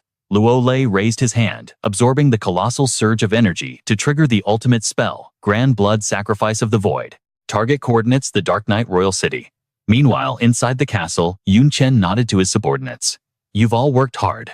Shao, you bowed respectfully. It was all due to your majesty's brilliant strategy. Latia chimed in enthusiastically. With the king here, nothing is impossible. Even a demon lord doesn't seem so scary anymore. Chen smiled, encouraging his team. The situation is stable. By the time the Alliance army breaches the outer perimeter, their numbers will be severely depleted. At that point, I just need to deal with the 3 demon lords, and victory is assured. But suddenly, a jarring sound shattered the peaceful atmosphere. A scout burst into the room, panic in his eyes. My liege, the Alliance army. They're already at the royal city. 200,000 troops are besieging the inner walls. I managed to activate the emergency barrier, but it won't hold for long. Chen's eyes widened in shock. What did you say? He pressed 2 fingers to his temple, utilizing his mana echo. The Alliance base is 130,000 miles away. How could they instantaneously appear at our doorstep? What the hell is going on? He channeled his spiritual energy to scan the battlefield. The sudden spike in difficulty felt exactly like the climax of a leveling manhwa. The soldiers are real, but no ordinary mage possesses the spatial mana of the Xianlin clan. His expression darkened, anxiety creeping in. Unless someone paid a terrible price to activate a forbidden warping ability. Chen wasted no time. Prepare for battle. Contact the frontline troops immediately. Tell them to return to the royal city at all costs. Now, deep down, he knew it might be futile. I sent too many troops away. The city only has 5,000 defenders left. excluding the 3 enemy demon lords. The power gap is insurmountable. Xu Feng hold the vanguard. The rest of you follow me, we fight, everyone shouted in unison. Outside, the alliance was hammering against the crumbling defensive barrier. Yun Chen stood atop the high wall, surveying the chaos. He turned to the trembling soldiers below, his voice booming. There are 200,000 demons outside these walls. Do you have the guts to face them? His subordinates, filled with adrenaline, roared back. Yes. Yun Chen nodded grimly. Good. Then let the slaughter begin. Internally, he gritted his teeth. We have no choice but to gamble everything.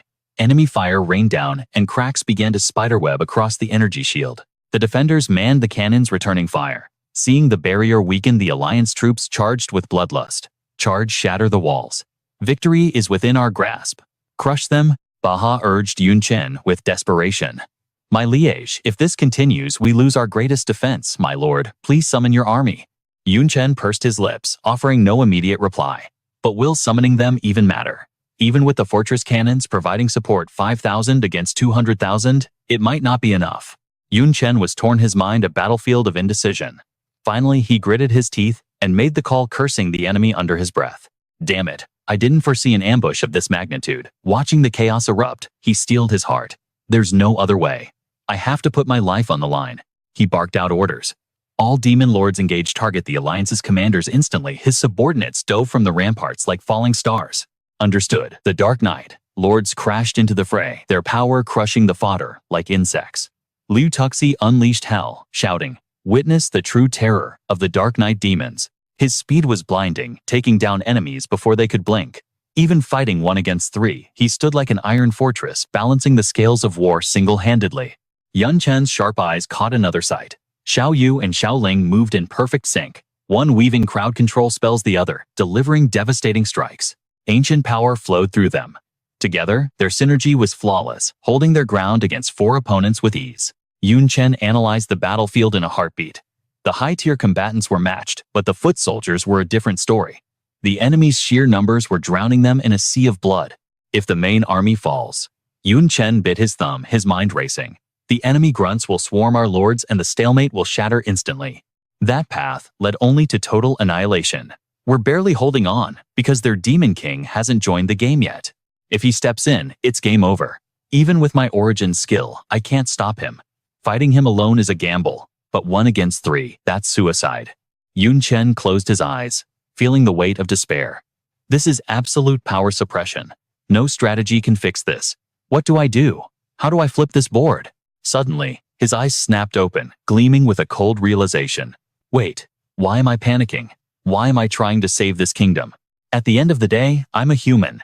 Inciting a civil war among the demons was the mission. Victory isn't required. He looked at the carnage with cold detachment. Alliance or Dark Knight, they're all monsters. Let them kill each other. Even if we lose, I've done my part for humanity. His fists clenched until they trembled. These demons obey my every word. If I use them as meat shields, I can grab Xiao Yu and Xiao Ling and escape in the chaos. It was the logical play. With their help, returning to the human realm would be a breeze. So why? Why does my chest feel so tight? Memories of the citizens flooded his mind unbidden. Our king is so handsome.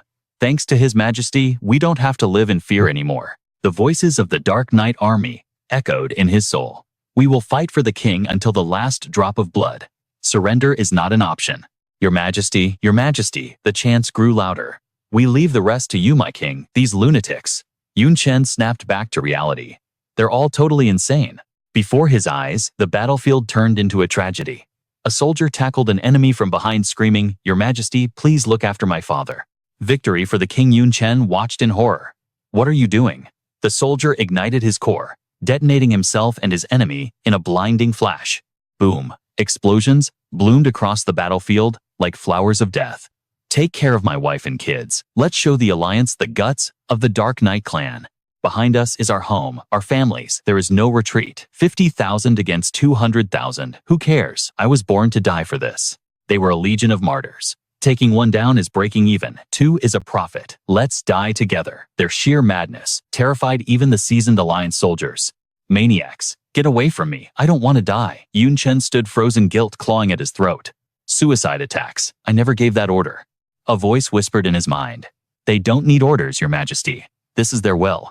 They knew the odds were impossible. Every soldier carried a self-destruct crystal from the start, saving it for this very moment. It's not just the soldiers. Every household in the city is ready. If the walls fall, they'll drag the enemy to hell with them, all to protect you. This is the paradise you built for them. The truth hit Chen like a sledgehammer. These monsters are showing more humanity than I am. How can I run away? I'm a human. This king persona is a lie, a scam. But fake or not, his eyes blaze with newfound resolve. Right now, I am their king. In a blur of motion, Chen leaped from the command post. Take over the strategy. I'm joining the front lines. The commander stood gaping. Your majesty. Down below, enemies cornered a wounded soldier, sneering. You were barking loud earlier, trying to suicide bomb us, crack. There goes your arm. Let's see you use that crystal now. Scream for me. The soldier grit his teeth through the agony. Damn it. Is this how I end? I can't. I won't accept this. Suddenly, the enemy's cruel laughter was cut short. What the A shadow descended. Chen dual guns blazing. It's the king. His majesty is fighting beside us. He activated his arsenal. Weapon mastery dual wield. One hand held a spectral spear, the other a hand cannon. He became a whirlwind of death. As he slaughtered the enemy, Chen chuckled bitterly. Getting emotional over demons, this really isn't my style. His presence on the field tipped the scales instantly. Whatever. Since I'm here, I might as well go all out. He mowed down wave after wave, looking just like the overpowered protagonist of a leveling manhwa. In the distance, the demon lords watched in awe. So this is the king's true power. Magnificent. He was definitely holding back when he sparred with us.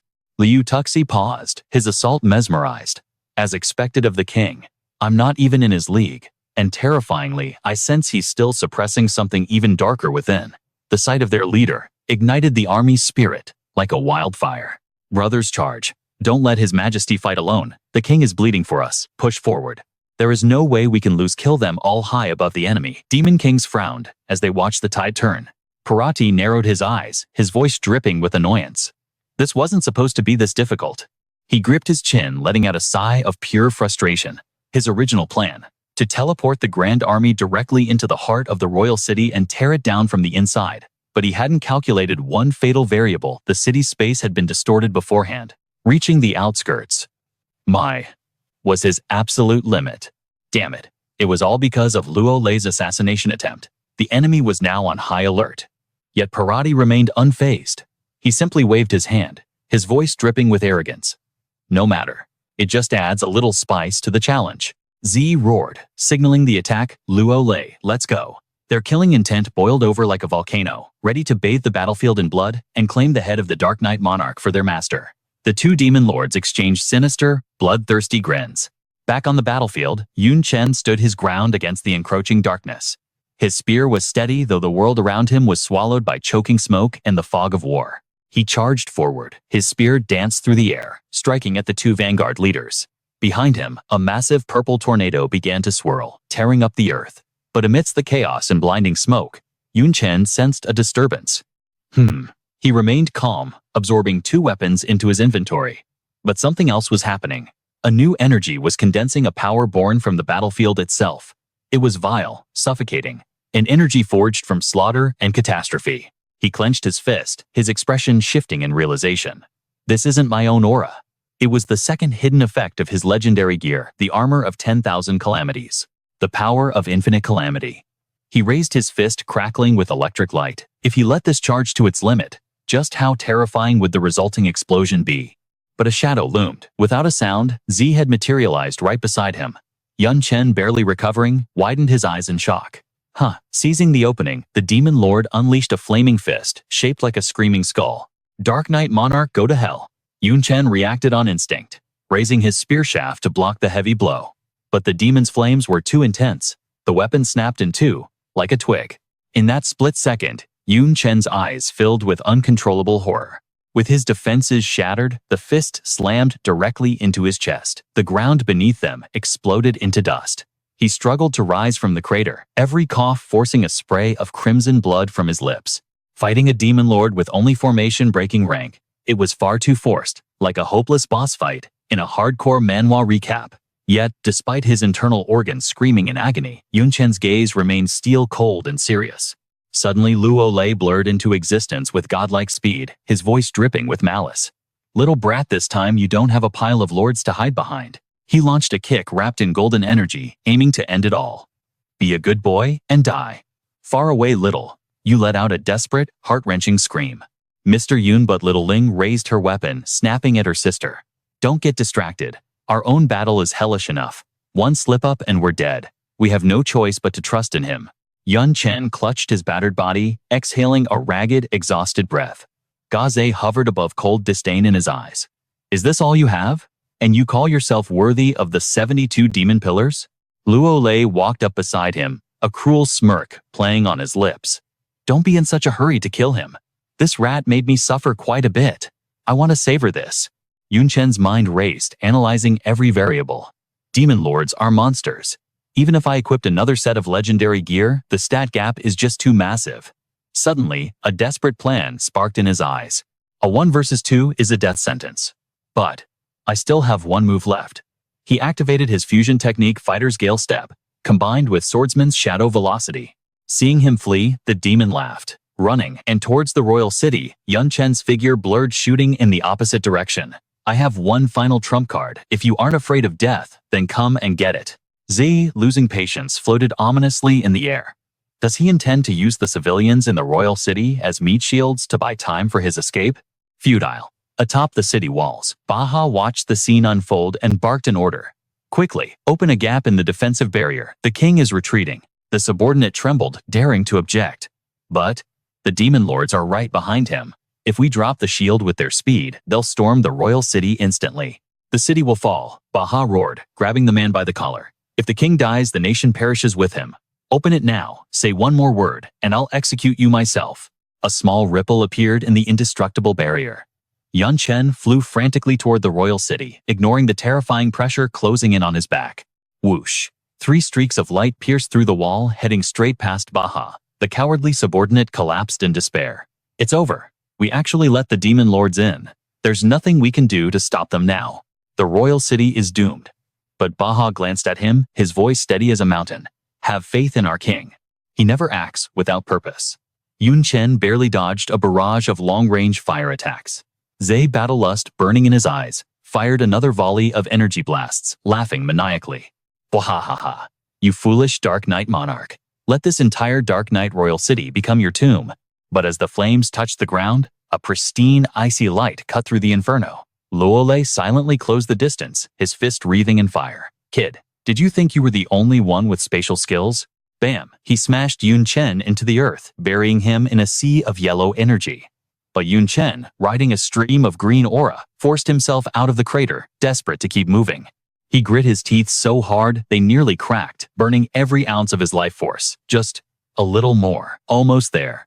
Ahead, a massive purple-blue gate stood tall, exuding an overwhelming pressure.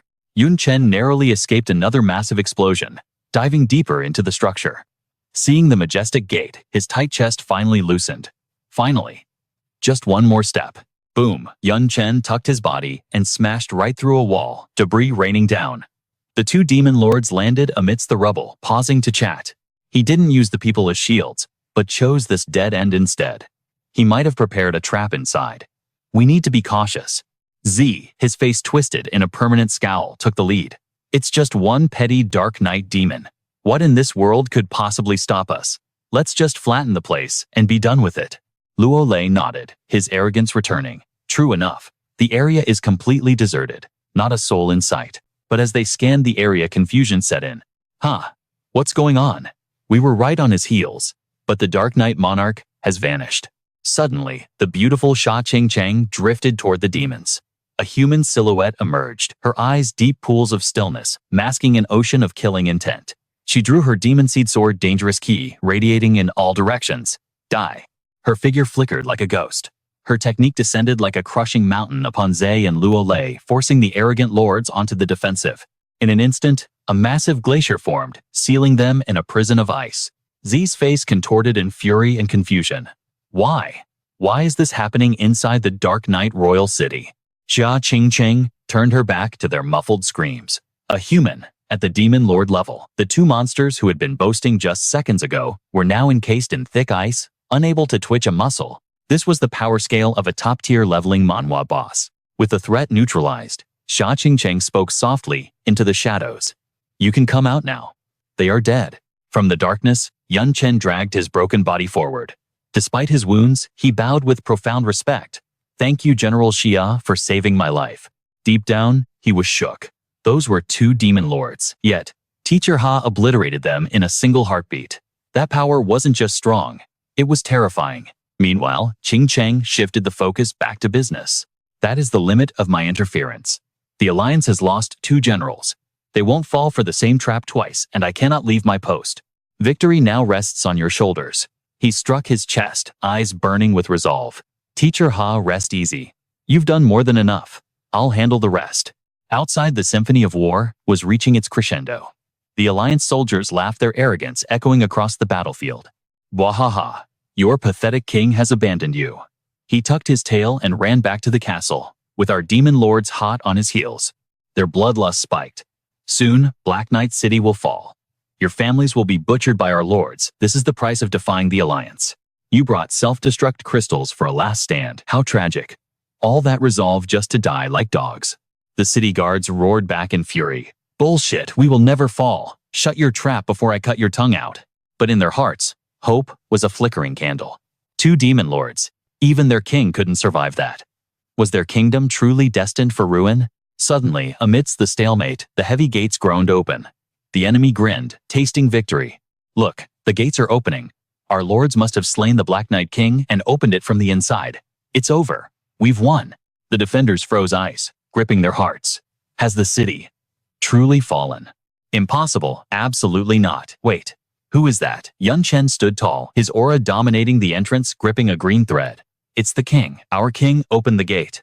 At the end of that thread, dragged the battered bodies of Zhe and Luo Lei. He hoisted the 2 demon lords up onto the city walls like trophies. The soldiers erupted. Roars of triumph shook the heavens. Our king is invincible. In an instant, the enemy's joy shattered into absolute despair. How 2 demon lords? Dead. This can't be real. Wake me up, demon lord. Please end this nightmare. Parati screamed his mind, unable to process the sight of his elite subordinates defeated so easily. Zhe Luo Lei. What the hell happened? But his pride wouldn't let him falter. He bellowed, the lords are dead, warriors, follow me. Charge, slaughter the entire Black Knight army. Both sides clashed, but with the king's return, the city's morale skyrocketed, forcing the Alliance back. Parati grit, his teeth, his face, a mask of savagery. Black Knight King. I admit I underestimated you. Whatever dirty trick you used to kill them, you have some skill. He crushed a radiant purple crystal in his hand. But do you really think you've won? Arrogant fool, you forced my hand. Parati's voice dripped with venom. It doesn't matter what traps you laid inside. If I erase the entire city from the map, the problem is solved. Dark energy erupted from the crystal, twisting into massive spectral serpents. He threw his head back and chanted the summoning. Oh, great night-severing slaughterer, show these ignorant ants your supreme power. The civilians looked up trembling. What is that? The sky turned pitch black. The atmospheric pressure was crushing. Lungs struggled for air. Yun Chen clutched his chest, fighting the primal fear rising within him. Damn it. What kind of skill is this? Why does my soul tremble with the scent of death? Is this a demon lord's power? No, this transcends a mere lord. A soldier screamed in terror. Your Majesty, that's a sigil crystal. It holds the power of the 72 demon gods. Yun Chen's eyes widened. What he quickly assessed the situation like the protagonist of a leveling manhwa facing a final boss. The Alliance had a trump card. This dangerous. This is bad. The target isn't me. He intends to vaporize the entire city. Parati spread his arms, unleashing the cataclysm. Witness the wrath of the night-severing god. Countless bolts of black lightning smashed into the defensive barrier. Technique myriad calamity lightning. The bombardment shattered the final shield like glass. Panic swept through the city. Help save us, anyone. Yun Chen didn't hesitate. The king's duty is to protect. He spread his wings. Forget your opponents. Come to me now. He flew straight into the storm. Puro and Latia disengaged instantly. Yes, my liege. Their opponents tried to pursue. You're not going anywhere, but massive vines erupted, binding the enemy generals. Damn it, Yun Chen analyzed the chaotic energy flow on the makeshift altar. Puro burn. Every drop of your dark mana to boost Latia to her limit. Latia, can you redirect that skill? She gasped. Impossible. That's the power of the 72 demon gods. Even if I try, I can only shift it a few meters. The city will still fall. Seeing her fear, he spoke with chilling calm. A few meters is enough. Aim it at me. Puro panicked. Are you insane? If you fall, the kingdom falls? Latia added. And after it kills you, the blast will still wipe out the city. Your sacrifice changes nothing. Hearing this, Chen roared, his eyes blazing with fury. Sacrifice my ass. Do you ever stop talking? While you hesitate, thousands of my people are being incinerated. Stop stalling and do as I say. That is a royal order. He clasped his hands, preparing his defense. Understood. She began drawing in all available dark energy. Latia, the rest is on you. Shift the target. Activating the Demon King's ring of displacement, blood poured from her eyes and nose. She screamed through the agony. Do it. Shift move. Damn you. Move.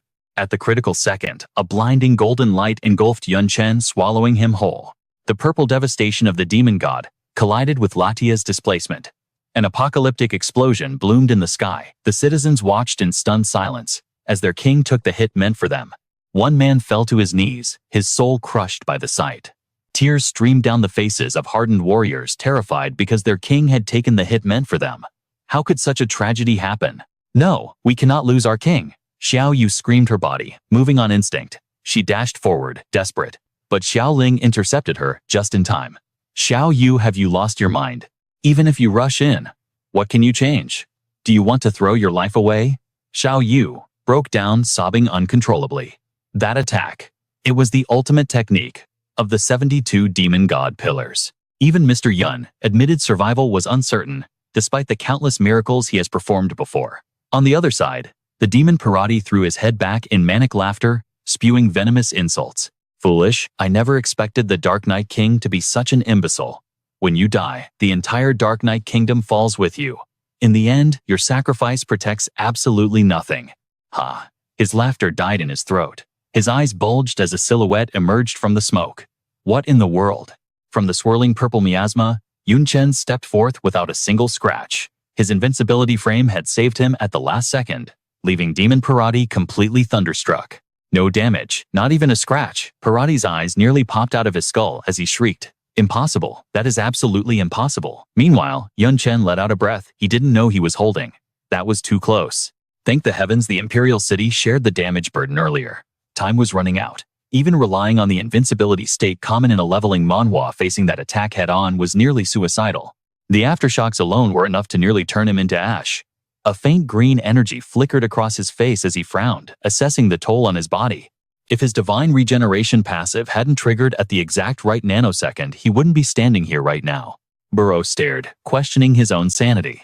My king, you actually withstood it. I must be dreaming. Nearby, Latia, having drained her mana core to cast that last spell, whispered with a trembling voice. It is a shame. We are completely drained of combat power. But surviving a Demon Lord tier ultimate skill from the 72 pillars, with only this much damage, that was a miracle in itself. Chen strode forward, his back straight and unyielding. He spoke calmly to his subordinates. It is fine. You all step back and recover your strength. I will handle the rest. His words hit Latia like a physical blow, her eyes wide with a mix of awe and terror. Burrow's reaction was just as intense, realizing their king intended to fight alone. Seeing their liege standing tall, the soldiers of the royal city erupted into thunderous cheers. Ha ha ha. Even the ultimate art of the 72 pillars couldn't scratch him. Nothing can stop our king. Our king is invincible. Brothers charge, victory belongs to us. Conversely, terror began to rot the enemy army from within. He killed 2 demon lords, and now he tanked a demon master's ultimate skill. Is a high-rank demon even supposed to be this powerful? Are you kidding me? The Dark Knight King must be at the Demon Master stage. To destroy his kingdom, we would need all 72 pillars here. We can't win this. It's impossible for us. Parati's face twisted into a mask of horror, cold sweat dripping down his forehead. His mind raced desperately, trying to analyze the situation. Wait, something is wrong. If he truly possessed Demon Master power, he would have wiped us out instantly, instead of dragging this out. I must remain calm. I cannot let his bluff fool me. He scrutinized Chen's aura. Judging by his speed and skill intensity, he is certainly above a demon lord, but he still lacks the raw pressure of a true demon master. He hasn't reached the apex yet. He must have used a legendary tier artifact or a consumable item to survive that attack. Parati's eyes narrowed, a glint of cunning returning to his gaze. But such god-tier items have severe restrictions. Most are single-use consumables. That explains why he waited until the Imperial City was on the brink of destruction to use it. Yes, that has to be it. However, a new problem arose. I know the truth, but my soldiers do not. They are blinded by fear. Even with our numbers, our morale has hit rock bottom. If this continues, the army will scatter. Even if we win, it will be a Pyrrhic victory, leaving us with nothing. As the commander, I would become the laughingstock of the entire dark world. Parati grit his teeth. He couldn't just stand there. He needed a fast, visceral way to restore order. In a war between armies, there is only one solution. He clenched his fist and roared across the battlefield. Dark Knight, Demon I, Demon Parati, stand before you. Do you dare to duel me one-on-one? He puffed out his chest and bellowed, do you dare? His voice was so thunderous that soldiers on both sides froze, turning to watch the spectacle. On the city walls, Xiaoling cursed in disbelief. You scumbag, do you have no shame left? Our king has been fighting on the front lines for half a day, while you hid in the back like a coward, and now you have the audacity to challenge him. Xiao Yu glared daggers at the enemy commander. Du Shi couldn't handle the arrogant shouting, keep dreaming. But Yun Chen remained calm, his gaze sharp as a blade, as he asked simply, on what grounds? Parati descended leisurely, landing before the four of them with a smirk. On the grounds that you have exhausted your trump cards dealing with La Lei and Zhe. If we continue this massacre, both sides will suffer heavy losses. As a commander who treasures his subordinates, surely this is a tragedy we both wish to avoid. Therefore, even though my army outnumbers yours, I am generous enough to offer you this legendary duel, a scene worthy of a manhwa recap. A battle to decide the war. If you win, we retreat. Do you accept? On the surface, he looked honorable, but his mind was a cesspool of dark schemes. If he agrees, I kill him personally. If he refuses, my soldiers will see his fear, and our morale will return. After all, a true demon master would never back down from a mere demon lord. It seemed Parati's calculations aligned perfectly with what Yun Chen was already considering. He is right. We are still at a severe disadvantage. The difference in sheer numbers is too vast to bridge with morale alone. My main forces are exhausted. The balance of power among the lords is broken. If Parati joins the fray now, a chaotic melee will only lead to our destruction. He glanced back at the soldiers, looking up to him with hope in their eyes. I do not want to see any more of my Dark Knight demons forced to self-destruct. Yun Chen's eyes hardened with resolve. Golden runic lines began to glow along his arms as he channeled his energy. He made his choice. Very well. Let us dance. The sea of soldiers parted like the red tide, creating a coliseum for the final showdown between Parati and Yun Chen. The enemy forces roared victory to Parati. Avenge Lord Z and Lord La Lei, kill the Dark Knight King. But Yun Chen's side would not be silenced. The warriors of the royal city screamed their lungs out in defiance. Our king will crush him. He is invincible. He already slaughtered 2 demon lords. What is one more to the pile? Even if the monarch falls in battle, we follow him to hell. Xiao, you couldn't hide her anxiety. Fighting a tier 3 demon lord alone. That was a mission for a god, not a man. Mr. Yun wasn't even their master. Beside her, Xiaoling could only whisper in despair. What do we do? A battlefield of this magnitude. It's far beyond our league now. Demon Parati erupted with pitch-black magic, his voice dripping with malice. Dark Knight Monarch, you seem ignorant. In this leveling manhwa reality, not all demon lords are created equal. His eyes narrowed into slits, a cold gaze that threatened to pierce right through his opponent's soul. I suppressed Zhe and Luo Lei with raw power, not just rank. He materialized next to Yun Chen, a grotesque gun pressed against the hero's temple. Comparing me to those weaklings is an insult. Yet Yun Chen stood like a statue, his eyes burning with resolve, despite the barrel against his head. He replied calmly, trust me, this battle ends in a heartbeat. Parati sneered indeed. A fast death. Bam, he fired point blank, but tearing through the black smoke, a hand armed with razor-sharp claws. In that split second, Yun Chen had fused his base stats. The all-class form known as the Myriad Cycles had awakened. Parati flinched, panic flickering in his eyes. A buff skill, his aura has completely transformed.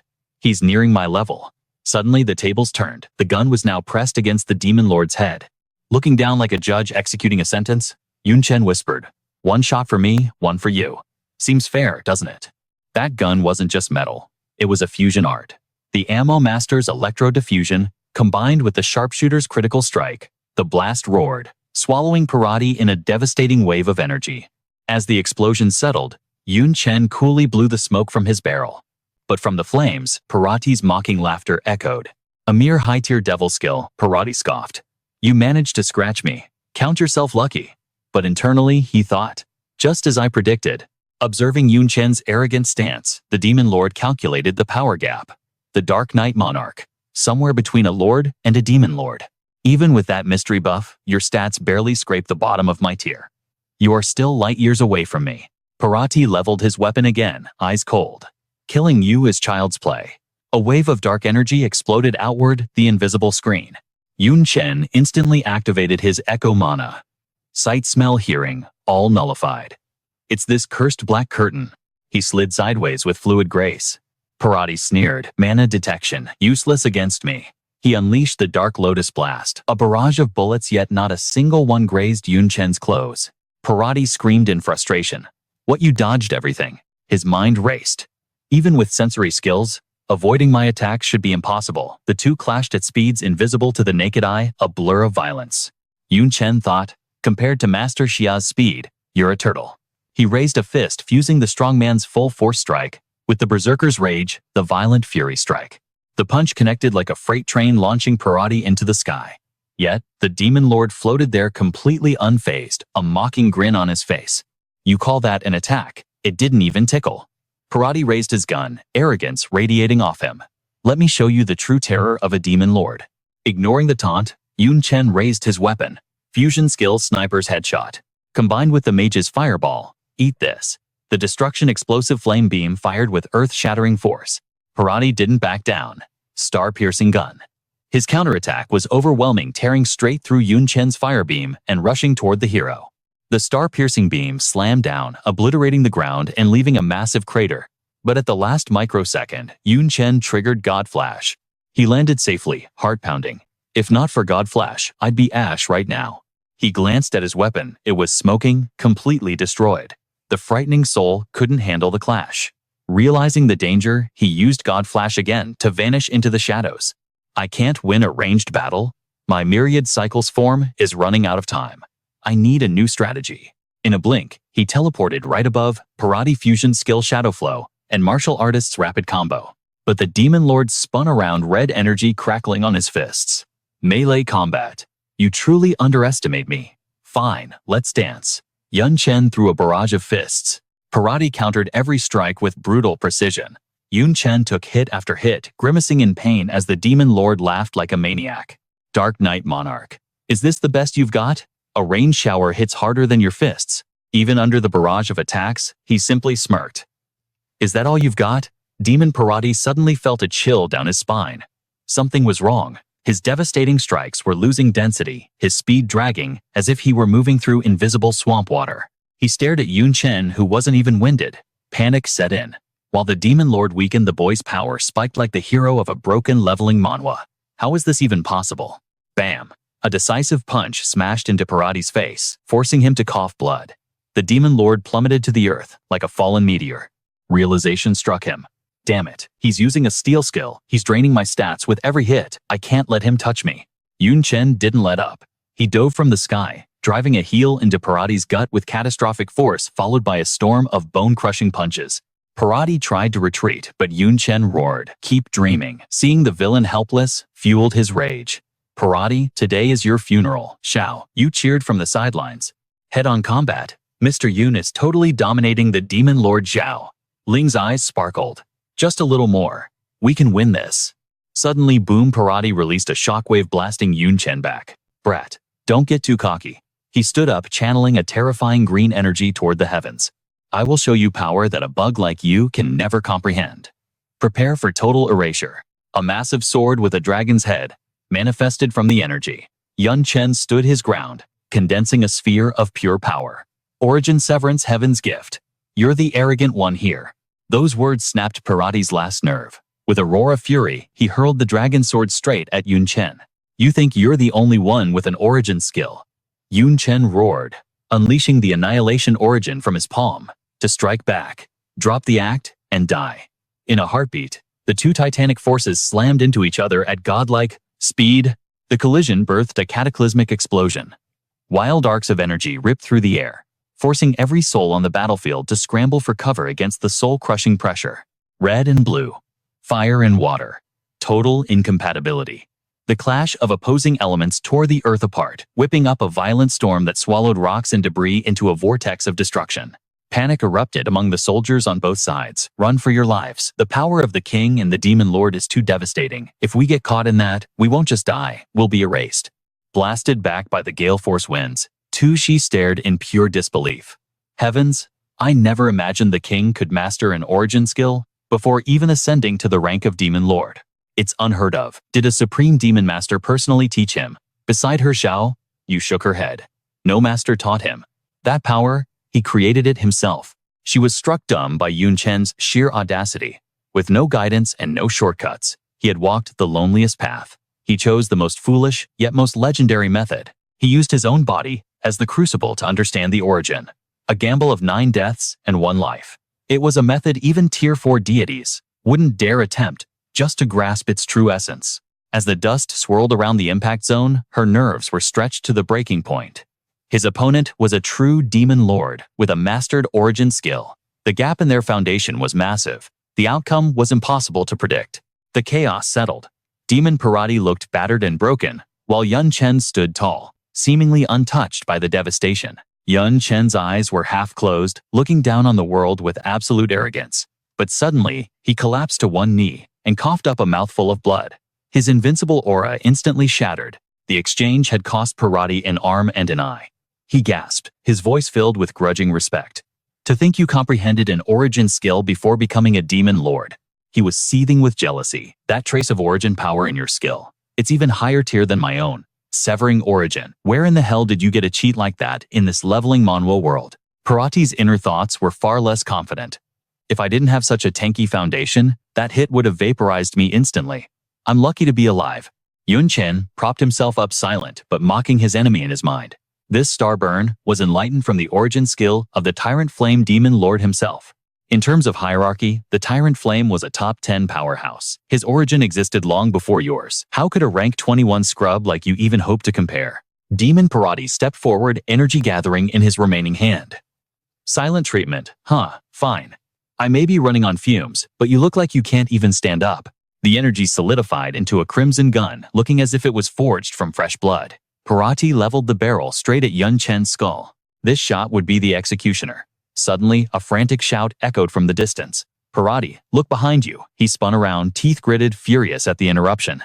Looming in the shadows was a pitch-black figure shouldering a massive cannon aimed directly at Parati's head. Yun Chen slowly straightened his back, not wasting breath on explanations. Back when I countered your origin skill, I sent my ghost shadow to a sniping position. It's wielding the demon-slaying cannon I looted from the Lord's treasury. With the ghost shadow currently in its 1,000-cycle state, it has more than enough power to pull the trigger. Yun Chen's eyes blazed as he shouted with utter contempt. I wonder, can a burnt-out demon lord survive a direct hit from a literal weapon of mass destruction? Parati's face twisted in pure terror. He began to beg.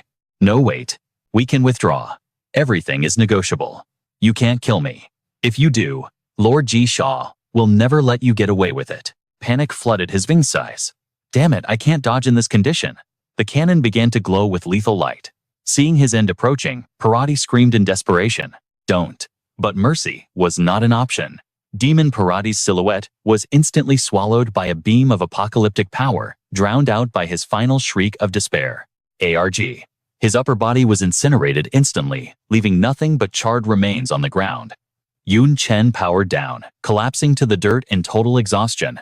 His soldiers erupted in euphoric cheers. The outcome is decided. The king has won. Victory is ours. Haha. Our kingdom is saved. On the other side, absolute horror gripped Parati's army. How? How is this possible? I told you this would happen. The Dark Knight King is a genuine monster. From the 72 pillars. Did you really think Parati could defeat him? It's over. It's all over. But suddenly, their despair turned into bloodlust. Wait. Parati is dead, but we haven't lost yet. The war isn't over. Look at the Dark Knight King. He has no strength left to fight. As one, they surged forward like a tidal wave of hyenas. Claim the head of a 72-pillar demon. This is a once-in-a-lifetime opportunity. Whoever takes his head will have infinite glory. Kill him. Now, Yun Chen's troops panicked and rushed to intercept. Protect the king. Hurry. Damn it. It was supposed to be a duel for victory. Those treacherous bastards are breaking the rules. Defend the king at all costs. Xiao Yu led the charge, fear written all over her face. This is bad. We were too slow. Beside her, Xiaoling screamed. We won't make it in time. Yet, Yun Chen spoke with a chilling calmness, as if cracking a joke. You want to kill me? Energy instantly began to condense in both his hands. Come and try it then, he scoffed internally. Even if I'm weak, my equipment skills don't rely on my stamina. Before the charge could reach him, he fired a beam of molten destruction. The fireball detonated like a nuclear warhead. Its destructive power rivaled the heavy cannon from before, but in reality it was infinitely more potent. The soldiers who were screaming for blood a second ago evaporated without a trace. The survivors froze, staring at the crater in horror. Run away, but their escape was cut short by a wall of armored troops. Scum! You dared to attack the royal city. While we were away, the reinforcements were led by Enzone himself. Charge, slaughter them all. Ha. Kneeling on the city walls, a soldier cheered through tears. The guerrilla forces the king sent to the front lines. They're finally back.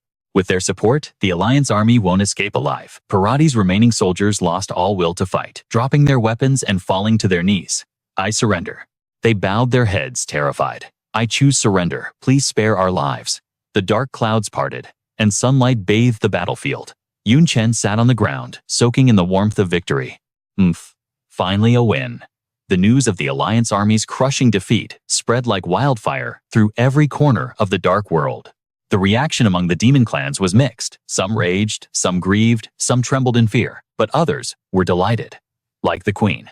The reflection of a white candle danced in her eyes as she let out a cryptic laugh. Haha, Dark Knight King Yun Chen. In this epic manhwa recap of history, I truly wish to meet you. Just once. The candle's flame flickered and died in the gentle breeze, plunging the room into swallowing darkness. Ching Cheng stood motionless, bathed in the pale glow of the moonlight. Her eyes slowly opened, shimmering with a profound and ancient sorrow. The nightmare of war had finally come to an end.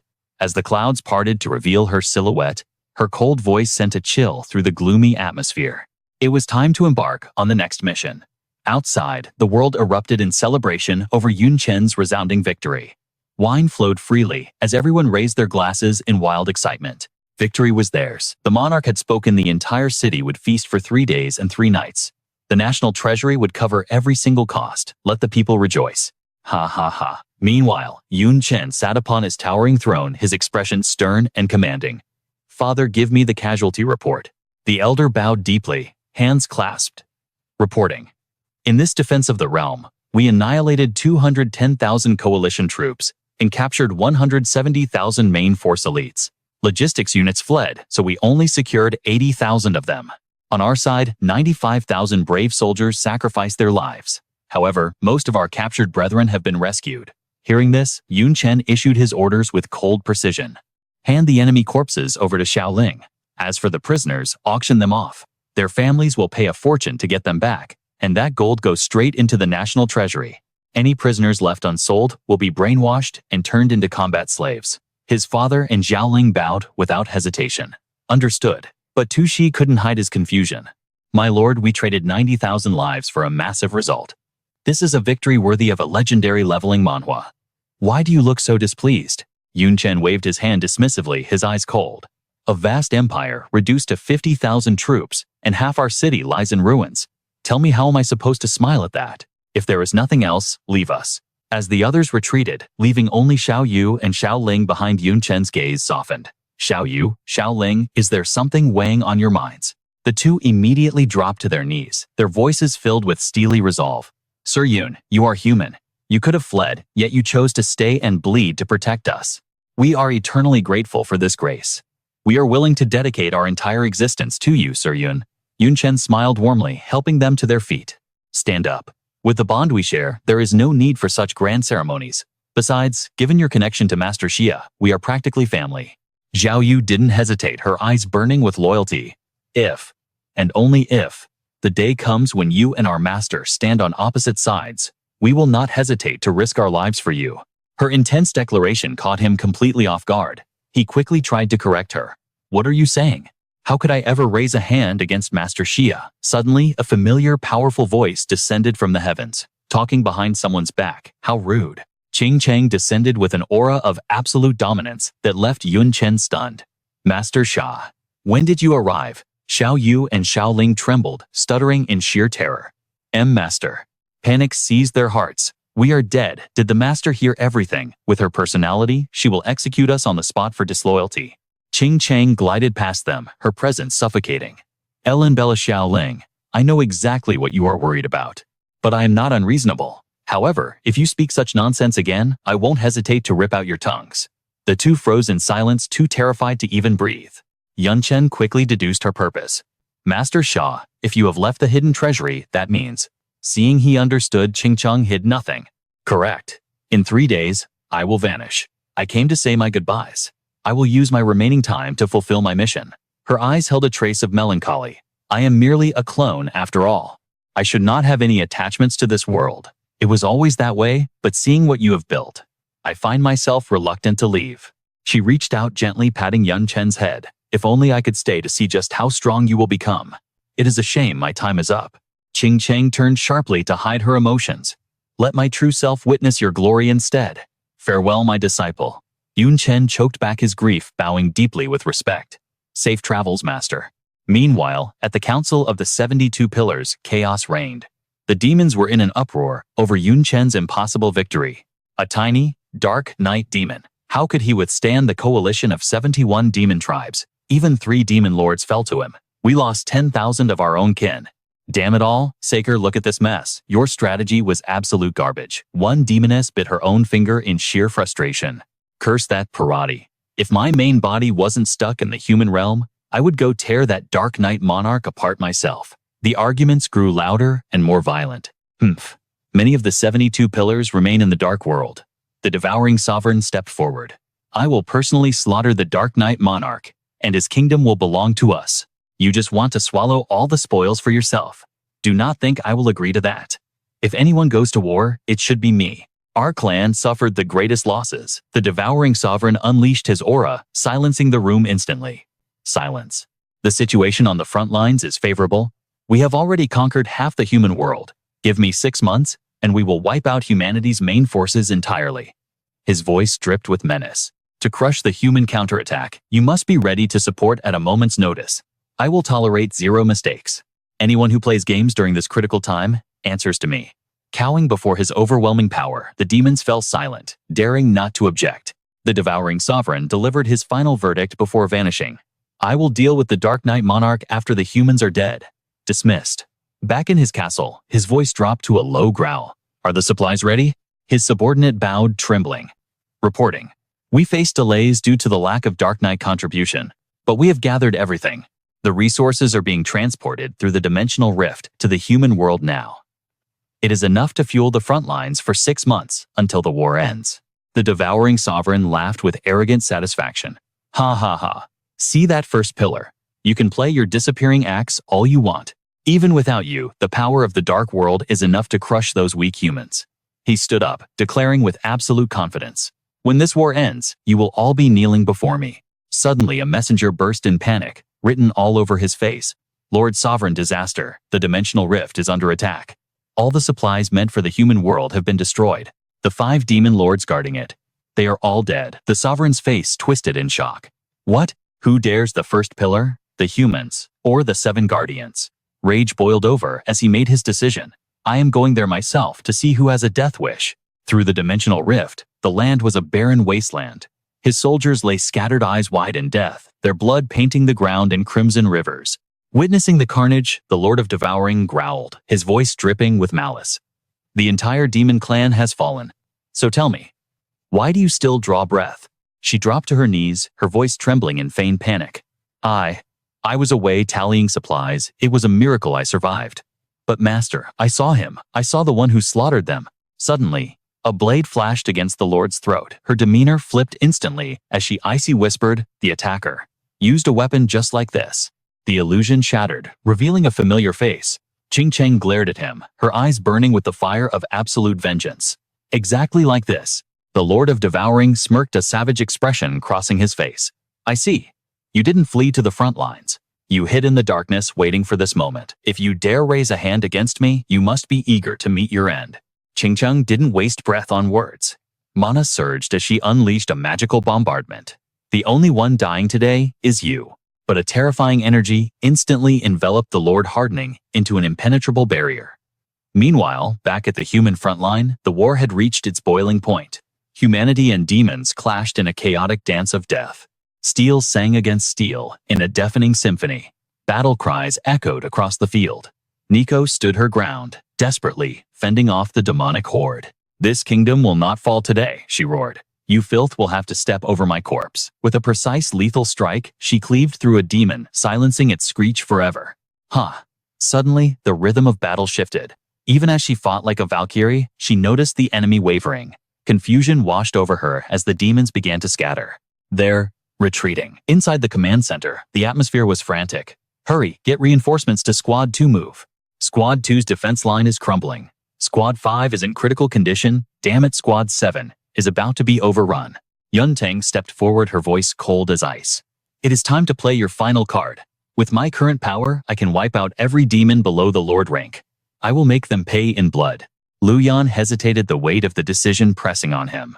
"But that technique? It will cost you your life. We fight to live, not to throw our lives away." She scoffed at his logic. "I have lost the only family I had left. Do you truly think I have any desire to live? If not for my debt to Headmaster Ye, I would have joined them long ago. Will you hide me away until the Black Dragon Nation burns to ash?" Her resolve shattered his hesitation. He had no choice. "Very well. Yuntang, I order you to engage immediately." Suddenly, a scout's voice pierced the air. "They're retreating. The enemy is falling back." Qi Shui rushed in her face, beaming with relief. Against all odds, the capital is safe. Lu Yan stood frozen, unable to believe the report. "What on earth is going on out there?" A soldier breathlessly explained. "We interrogated a prisoner. Their capital in the Dark World has been seized. The Dark Kingdom issued an emergency recall of all forces. Catastrophe has struck their homeland. The possession demons, the only ones who can adapt perfectly to our world, are their absolute main force. With the elite retreating, the lesser tribes are fleeing in panic." Lu Yan's heart raced with hope. Could it be? Did General Ha's secret weapon actually succeed? We held the line. We actually have a chance. Amidst the celebration, only Yuntang stood in silence, whispering a tragic lament. "So, I don't get to die today either." Meanwhile, outside the Black Knight capital of the Dark World, Chen stood before a gruesome masterpiece. 3 demon lord corpses piled high. He smirked, impressed by his subordinates' efficiency. Having Xiao Ling handle the corpse disposal was brilliant. It was all preparation for this grand ritual. Only his trusted girls could do this, without raising alarms. Chen began to channel his mana, his voice booming as he initiated the sacrifice of the 3 demon lords, added to the bodies of 210,000 lesser demons. Surely, such a lavish offering is enough to exchange for the power of the 72 demon pillars. Yet, the world remained silent. No earth-shattering dissent. His eyes narrowed coldly. No reaction. Is the tribute insufficient? Fine. If the gods won't answer, I'll just use this energy to become a god myself. System processed the energy. As his command fell, a pillar of blinding light erupted from the mountain of corpses, piercing the heavens. The energy slammed directly into Chen. A notification window popped up. Experience points increased by 100 million. The sheer number made his blood pump with adrenaline. 100 million XP. That's enough to jump 20 levels instantly, hitting level 85. But he shook his head. Still, for such a massive sacrifice, this is just the appetizer. His stats began to skyrocket. New skill acquired: sublimation, S rank. Aside from innate talents, he could now push any active skill beyond its limits. This was the ultimate power-up found in a leveling Manhwa. It allows a skill to reach its absolute theoretical peak. He paused at the fine print. Warning: sublimated skills consume 10 times the original mana. The drawback made him wince. 10 times the cost. I need to be careful. Basic skills are fine, but if I try to sublimate a fusion skill, fusion already doubles the consumption. If I multiply that by 10, the mana drain becomes astronomical. He ran the numbers quickly. Say Fireball costs 20 and Vine costs 35. Fusing them doubles the sum to 110. But sublimating that, it jumps to 1,100 mana points for a single attack. Even with my mana pool, that's heavy. Chen rubbed his chin, strategizing like a true pro. I used to rely on my insane stats to ignore mana costs completely. But with sublimation in play, I can't just spam skills anymore. I have to manage my resources like a tactical genius. Let's hope the destructive power justifies the cost. The ritual was still churning. The system rewards had landed, but the physical bodies hadn't fully vanished yet. I still have time to observe the process. As he watched the corpses dissolve into particles, he recalled the words of his mentor. Teacher Ha once told me, sacrifice is a trade with the divine. Equivalent exchange. Theoretically, the god should take the bodies. But look, they're just disintegrating. What exactly is the god harvesting in this Manhwa recap moment? Driven by dangerous curiosity, Chen reached into his inventory. He pulled out the Morning Stick, a tool to bridge the gap between worlds. Naked eyes are useless here. But this. It was a fragment he had severed from the vice president of the Black Impermanence Guild during their duel. He gripped the artifact tight. With this, the veil should be lifted. Suddenly, pure terror flooded his veins. Above him, the sky cracked open and the god finally revealed its true form. A colossal eye stared down from the void. His soul trembled violently. What is that thing? Just one gaze paralyzed him. His lungs seized up. An overwhelming pressure forced his knees to buckle. The entity's voice boomed like thunder, shattering his mind. Insolent, and you dare gaze upon me? A titanic crimson hand descended from the heavens to crush him. The verdict was absolute DIE. The protagonist froze, unable to react in time. He couldn't understand why his mind was unraveling like this. His will crumbled into dust. He couldn't move, couldn't speak, let alone activate a single skill. Standing before a god, he was utterly powerless, stripped of any chance to resist. Compared to that entity, my existence is nothing but a speck of dust. Suddenly, a multicolored root emerged from the void, silently coiling around Chen while he was still in shock. In a split second, it teleported Chen away, snatching him from the jaws of death, just as the god's hand descended to deliver the final blow. Meanwhile, on a quiet trail, a figure was strolling aimlessly. Seeming to sense a disturbance, Shu Wu immediately whipped around his gaze, piercing the heavens. He chuckled with amusement, wondering who could possibly enrage that being to such an extent, regardless of the cost. A smile played on his lips as he gazed into the distance. Then again, he mused, provoking them isn't exactly difficult. Those higher beings are so arrogant, they won't tolerate even a whisper of rebellion. Shu Wu resumed his leisurely walk, nodding to himself. Since the world will itself intervene to save him, that kid must have done something interesting. If he survives this leveling Manhwa calamity, he'll be perfect for my faction. Back on the other side, after an unknown teleportation, a group discovered Chen's unconscious body. Look over there, there's a demon descendant lying on the ground. They gathered around him, eyes wide with curiosity. Why would one appear here? Is he an intruder? Doesn't look like it. Maybe he was injured and wandered in by mistake.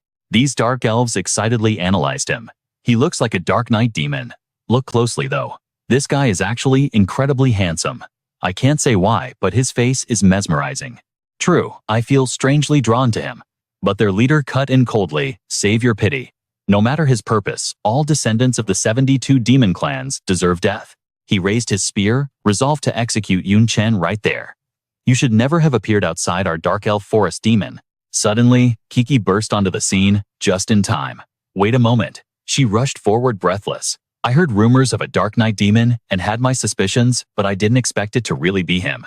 This is the man who saved me. If not for him, I'd still be a slave somewhere right now. Hearing Kiki's passionate defense, the other dark elves lowered their weapons, their hostility fading. So he's actually a good person. I knew it. Someone that handsome couldn't be evil. Why don't we spare him? We can just pretend we never saw him. After a quick inspection, Kiki's face turned pale. His condition is critical. His body is covered in fractures. He's hanging by a thread. We need to bring him into the forest for treatment immediately. The others hesitated. But any demon descendant near the forest must be executed. That's the Queen's law. Being handsome doesn't change that. Luo Kiki not killing him on the spot is already our greatest mercy. Bringing him inside is absolutely forbidden. Take him somewhere else to heal. Or do you want to be enslaved again? Kiki pleaded desperately. I haven't repaid my life debt yet, but I'm broke. I can't afford the medical fees elsewhere. Besides, the nearest Fallen Knight city is a 3-month journey. He won't last that long. Please, I'm begging you just this once. Despite her tears, the guard stood firm. No, the law is absolute. Defeated, Kiki whispered. Fine, I'll find my own way. She decided to hide Chen in her own home to nurse him back to health. His body was wrapped in bandages, but in his coma, his mind was still trapped in a nightmare, crushed by the pressure of that terrifying eye. A shivering worm dares to gaze upon me. Even if you survive, you shall pay the price. The memory of that colossal red hand descending from the heavens was branded into his soul. He jerked awake with a gasp, cold sweat soaking his clothes. Yun Chen's body trembled uncontrollably. Damn it. What in the world was that entity? Why did it appear so suddenly? Why did it want to erase me? He clutched his head in frustration. Just because I looked at it. Is this some kind of sick joke? Suddenly, Kiki noticed his movement. My lord, you're awake. Yun Chen immediately recognized her from the Demon Realm auction. Wait, aren't you the dark elf slave I freed? Where am I right now? Overjoyed that he remembered her, Kiki grabbed his hands and began babbling excitedly. I can't believe you remember me. I'm Luo Kiki. We're currently in a treehouse about 10 miles from the Dark Elf Forest. He froze, whispering the words, Dark Elf Forest. His mind raced. What is going on? I planned to come here eventually, but certainly not like this. Knowing the tension between dark elves and the demon race was incredibly high, Yun Chen immediately raised his guard. The dark elf race was physically weak, but their women were stunningly beautiful, making them prime targets for slavers from the 72 demon clans. The fallen night demons were the worst oppressors, causing the elves to harbor a deep burning hatred for all demonkind. For an outsider like me, to be safe this close to their territory. That's unexpected. Noticing two girls peeking in from outside, Yun Chen asked curiously, who are they? Kiki introduced them with pride. They are my best friends, Alili and Lulu. They risked being attacked by monsters, just to help me gather enough healing herbs for you. Alili shyly peeked in and asked, Are you feeling better? Outwardly, he smiled and thanked her, but internally, his instincts took over. He activated his appraisal skill. Levels are low, mostly around 20. Low-tier demons with basic gear. Even if things go south, they pose zero threat to me. She blushed furiously, whispering to Lulu, Wow, did you see that? He looked right at me. What if he proposes? I know. The queen forbids intermarriage, but he's just too handsome to resist. Yun Chen overheard them and felt a strange disconnect. They think I'm handsome. In this demonic form, instead of vanity, suspicion crept in. I've been in this dark world for a long time, and this is the first time anyone has complimented my appearance. Do dark elves just have a fetish for my specific look? Kiki chimed in, blushing. It is strange. From the moment I first saw you, my lord, I felt a deep sense of intimacy. I didn't expect my kin to feel the same way. This has never happened before. Yun Chen pondered this strange phenomenon. Intimacy with dark elves. Suddenly, his mind flashed back to the necklace Nico had given him. It must be the artifact Nico gave me. I never expected it to work on dark elves too. If not for the passive affinity boost, I probably would have been slaughtered on sight. He realized this was the item Guardian of Nature. Item type special. Effect A. Symbol of eternal friendship with the elf race. Basic attributes +1. Passive. The owner gains significantly increased affinity with all elven species. Note: only those with the elf queen's bloodline are qualified to gift this. He carefully tucked it back into his inventory, determined to get answers. Tell me, how did I get here? He felt a chill run down his spine. The Dark Elf Forest is nearly 1,000,000 miles from the Dark Knight Royal City. How in the world did I cross that distance instantly? Meanwhile, at a sacrificial altar outside the Dark Knight Royal City, Little Yu was in a state of absolute panic, unable to find Yun Chen anywhere. Are you absolutely certain Mr. Yun was stationed here? The place is completely barren. Ling stated firmly. There was definitely a sacrificial altar here. He was performing a ritual. How could it all just vanish? The scene of absolute devastation sent shivers down her spine. The altar was a divine gift, fixed in reality by the gods themselves. It was unheard of for one to be destroyed. Even worse, the air was thick with the scent of death, mirroring the suffocating aura of the forbidden mountain range. Nothing will grow here for decades. You panicked, desperate to find Mr. Yun, regardless of the danger. I don't care about forbidden mountains. We have to send a search party now. Thankfully, Ling intervened, just in time, her voice sharp. Stop, we cannot risk spreading panic with unconfirmed rumors. If the demon race strikes while we are vulnerable, we are doomed. We must search in the shadows. Meanwhile, Yun Chen was being led by Kiki to a secret location. You found me right here. She nodded earnestly. Yes, my lord. You were entangled in roots. The remnants of the bindings still remain. Yun Chen's memory flickered as he composed himself. I remember. A devastating strike from the heavens and a mysterious force that shielded me at the last second. It was a skill, but whose? He crouched to analyze the withered roots, his mind racing. To block an attack of that magnitude, the power behind this was no ordinary skill. It was extraordinary. But now they were just lifeless plant matter, offering no further clues. Suddenly, a blood-curdling scream pierced the silence. No, someone is in trouble. Lily rushed toward them, terror written all over her face. Lulu was ambushed by beasts while gathering herbs. The situation is critical. Please save her. Chen didn't hesitate, grabbing the girls and bolting. Move ahead, Lulu screamed in terror as the monsters closed in for the kill. Kiki and Lily charged into the fray like Valkyries. Hold on, Lulu. We are here. Chen stood back, observing the battlefield with a cold, analytical gaze. Just low-tier trash, he scoffed. But the moment he tried to unleash his power, his energy fizzled out completely. Cold sweat broke out on his forehead. What is this? My skills. They are gone. The battle between the dark elves and the beasts raged on, inching toward disaster. Chen focused inward. I can feel my mana flowing perfectly. I haven't lost my power, yet the skills refuse to activate. What kind of curse is this? He looked at the girls, realizing the gravity of the situation. These dark elves are fighting with scrap metal. Their levels and numbers are inferior. If this continues, a massacre is inevitable. Suddenly, a massive beast locked eyes with Chen, letting out a bone-chilling roar. You dare target me, he roared back, his eyes blazing with fury. You think you can challenge me? The behemoth loomed over him, hungry for blood. He dropped into a combat stance. Even without skills, this is just a standard leveling Manhwa scenario. My base stats are god tier. I will crush you with my bare hands. But the moment he tried to strike, an invisible force slammed him to a halt. What he strained against, the weight veins popping on his face. My body. It won't move. What kind of chains are these? A vision of a giant blood-red hand descending from the heavens filled his mind, accompanied by a thunderous voice. Even if you survive, the debt must be paid. The truth hit him like a truck. This isn't a nightmare. This paralysis is the price I must pay. Kiki landed a desperate blow on the beast, screaming, My lord, look out! He forced himself to breathe. Panic is death. I need to analyze the situation with absolute calm if I want to survive. Direct attacks are forbidden. Combat skills are locked. Wait, not all skills. I used appraisal earlier. He visualized a pink magic circle forming in his mind, calculating a new path to victory. My physical attributes are intact. My mana pool is full. The restriction is only on my direct violence. If I cannot fight directly, and I cannot use combat skills personally, then I will simply bring forth someone who can. The beast swatted a dark elf aside like a fly. Lulu trembled, realizing the gap in power was insurmountable. Is this how it ends? I haven't even had a full meal yet, and now I'm going to be the meal. Fate is too cruel. Lily sobbed from behind her. I refuse to die here. I won't become monster fertilizer. The beasts lunged for the kill, but before their fangs could sink, in whips of pink energy exploded from the ground, binding the monsters instantly. Chen had played his trump card, the contracted thorn, which Little Jing, level 59 platinum rank, a legendary turn for this Manhwa recap.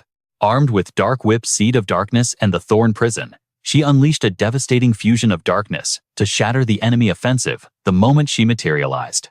Kiki gasped in awe. Whoa, she's gone full dark mode. Chen smirked from the backline. Just as I calculated. If I cannot be the soldier, I will be the commander. But something was different. Infused with dark mana, Little Jing's form had evolved, and her power level had skyrocketed beyond his expectations. It seems the atmosphere of this dark world has mutated her. Or perhaps she was well fed back home. Chen's eyes narrowed dangerously. Little Jing slaughtered them. At his command, the ground erupted. Thorns pierced the beasts, turning them into skewers in a heartbeat. Silence fell. The monsters were obliterated. She turned to him, beaming. Master, did I do well? He patted her head gently. Perfection. You did great. Kiki and the injured elves gathered around wide-eyed. My lord, who is this goddess? Chen kept his hand on Little Jing's head. She is my summoned beast. From now on, consider her your guardian. If danger approaches, she will handle it. Since my own hands are tied, Little Jing will stay manifested. My mana reserves are endless enough to keep her here indefinitely. Meanwhile, at the Dark Knight Castle, a frantic scream echoed through the halls. Ling, get here now. A catastrophe has struck. Little Yu materialized instantly, her voice full of concern. Little Yu, why do you always pop up like a ghost? What's the emergency? Little Yu stared intently at the empty flower pot. Little Jing was cultivating here just a moment ago, but now she's vanished into thin air. Master Yun must have summoned her. That means the master is still alive. Her eyes lit up with realization. The probability is high. Little Ling let out a breath she'd been holding. Finally, I can rest easy. Once Little Jing returns, we'll uncover Chen's location. Meanwhile, deep within the hidden sanctuary of the Dark Elves, the world had fallen into a deep slumber. Chen sat in meditation, his mind racing like a supercomputer. The elephant god's tusk is nearly depleted. The soul-tracking mark will reveal itself soon, just as I calculated. Once the Demon Alliance is crushed, I must prepare for the Broken Knight Slaughterer.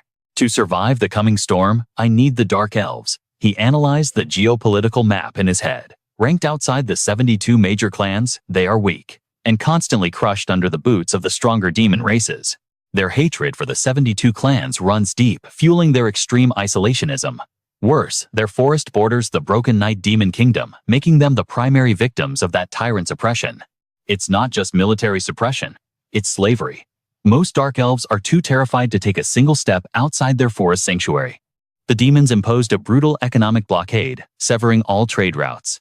The result? Absolute soul-crushing poverty for the entire race. That explains their primitive gear. Chen's eyes narrowed. If not for the protection of their ancestral tree, the Broken Knight army would have burned this forest to the ground long ago.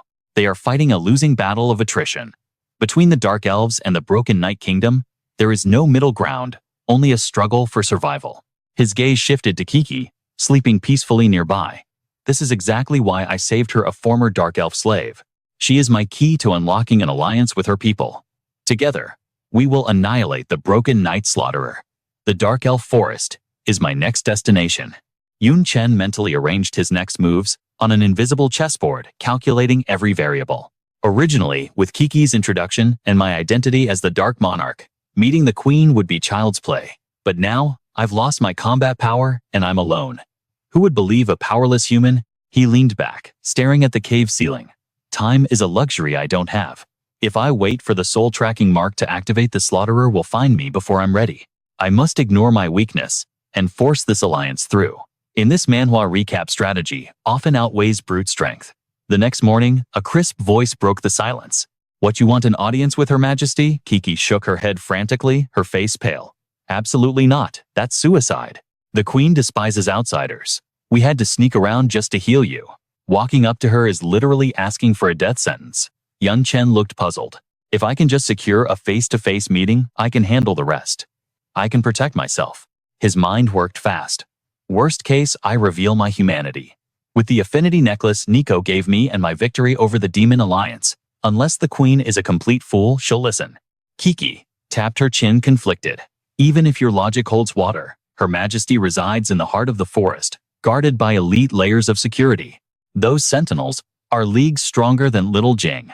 We'd be slaughtered before we even saw the castle gates. But Chen's next words cut through her worry like a blade. Who said anything about breaking in? If we can't go to her, we make her come to us. He smirked. Tell me the Dark Elf clan is dirt poor, right? Kiki flinched, as if struck by an arrow. Well, yes. But could you phrase it a little more delicately? It's all because of those cursed Broken Knight demons. We survive on wild fruits and bugs. We haven't had a full meal in years. If we venture out to farm or hunt, we get kidnapped. And while our forest is lush, it's completely void of valuable minerals. Our guards are using rusted equipment from decades ago. Civilians have even less. Her eyes welled up with tears as the trauma of the past resurfaced. I only got captured because I was starving and went looking for food. Chen showed a flicker of sympathy, but then a light bulb went off in his head. If that's the case, this will be easier than I thought. Problems that can be solved with money aren't problems at all. Later, they strolled through the bustling streets of a Broken Knight stronghold. Kiki trailed behind, nervous. Lord Wuxi, why are we walking right into the lion's den? Shopping, he replied casually. Kiki frowned. You think buying gifts will win them over? Impossible. We Dark Elves may be poor, but we have pride. We don't accept charity. Chen scoffed. Who said anything about charity? This is an investment. Trust me, I have a plan.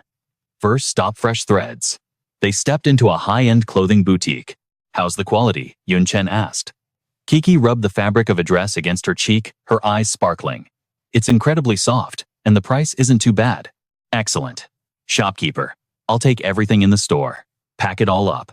And I expect a 30% discount for the bulk buy. Everything. The shopkeeper's jaw hit the floor. Realizing he'd just met a golden god of fortune, he scrambled to pack the inventory at light speed. For a magnificent customer like you, 30% is an insult. I'll give you 40% off. Chen smirked. 40%. Even better. Kiki looked ready to faint. Lord Wuxi, isn't this too flashy? We only need a few things. This is a chaotic waste of gold. He crossed his arms, unfazed. This is just the appetizer. And as for money, in this leveling manhwa world, wealth is just another stat I have in abundance. He reached out a hand, declaring, forget one shop. I could buy this entire city of Kuroda without making a dent in my treasury. Kiki covered her eyes. The glow of the rich. It burns. Moments later, a mountain of boxes stood before them. Your order is ready. Honored guest. Chen swiped his payment without blinking. As they moved down the street, the sound of ecstatic shopkeepers echoed behind them. Welcome, what you want, the whole store, even the warehouse stock, heaven bless you, sir, please come again. The market was in a frenzy, and so the legendary shopping spree continued. 1 month passed as they traveled across the land. Kiki's face turned pale with worry. In just 1 month, they had swept through 5 major strongholds. Every shop had been emptied by Lord Wuji. She had never witnessed such a fanatical shopping spree in her life. She looked at Chen with trembling eyes. Lord Wuji, you've stockpiled enough supplies to equip a legion. Are you planning to return to the Night Sever Kingdom and stage a violent coup d'etat? Chen was left speechless. What kind of wild imagination did she have? He chuckled internally. Rebel against myself, ridiculous. Just then, 2 guards from the Elven Queen's patrol emerged, blades glinting in the light. Identify yourself. Demon scum.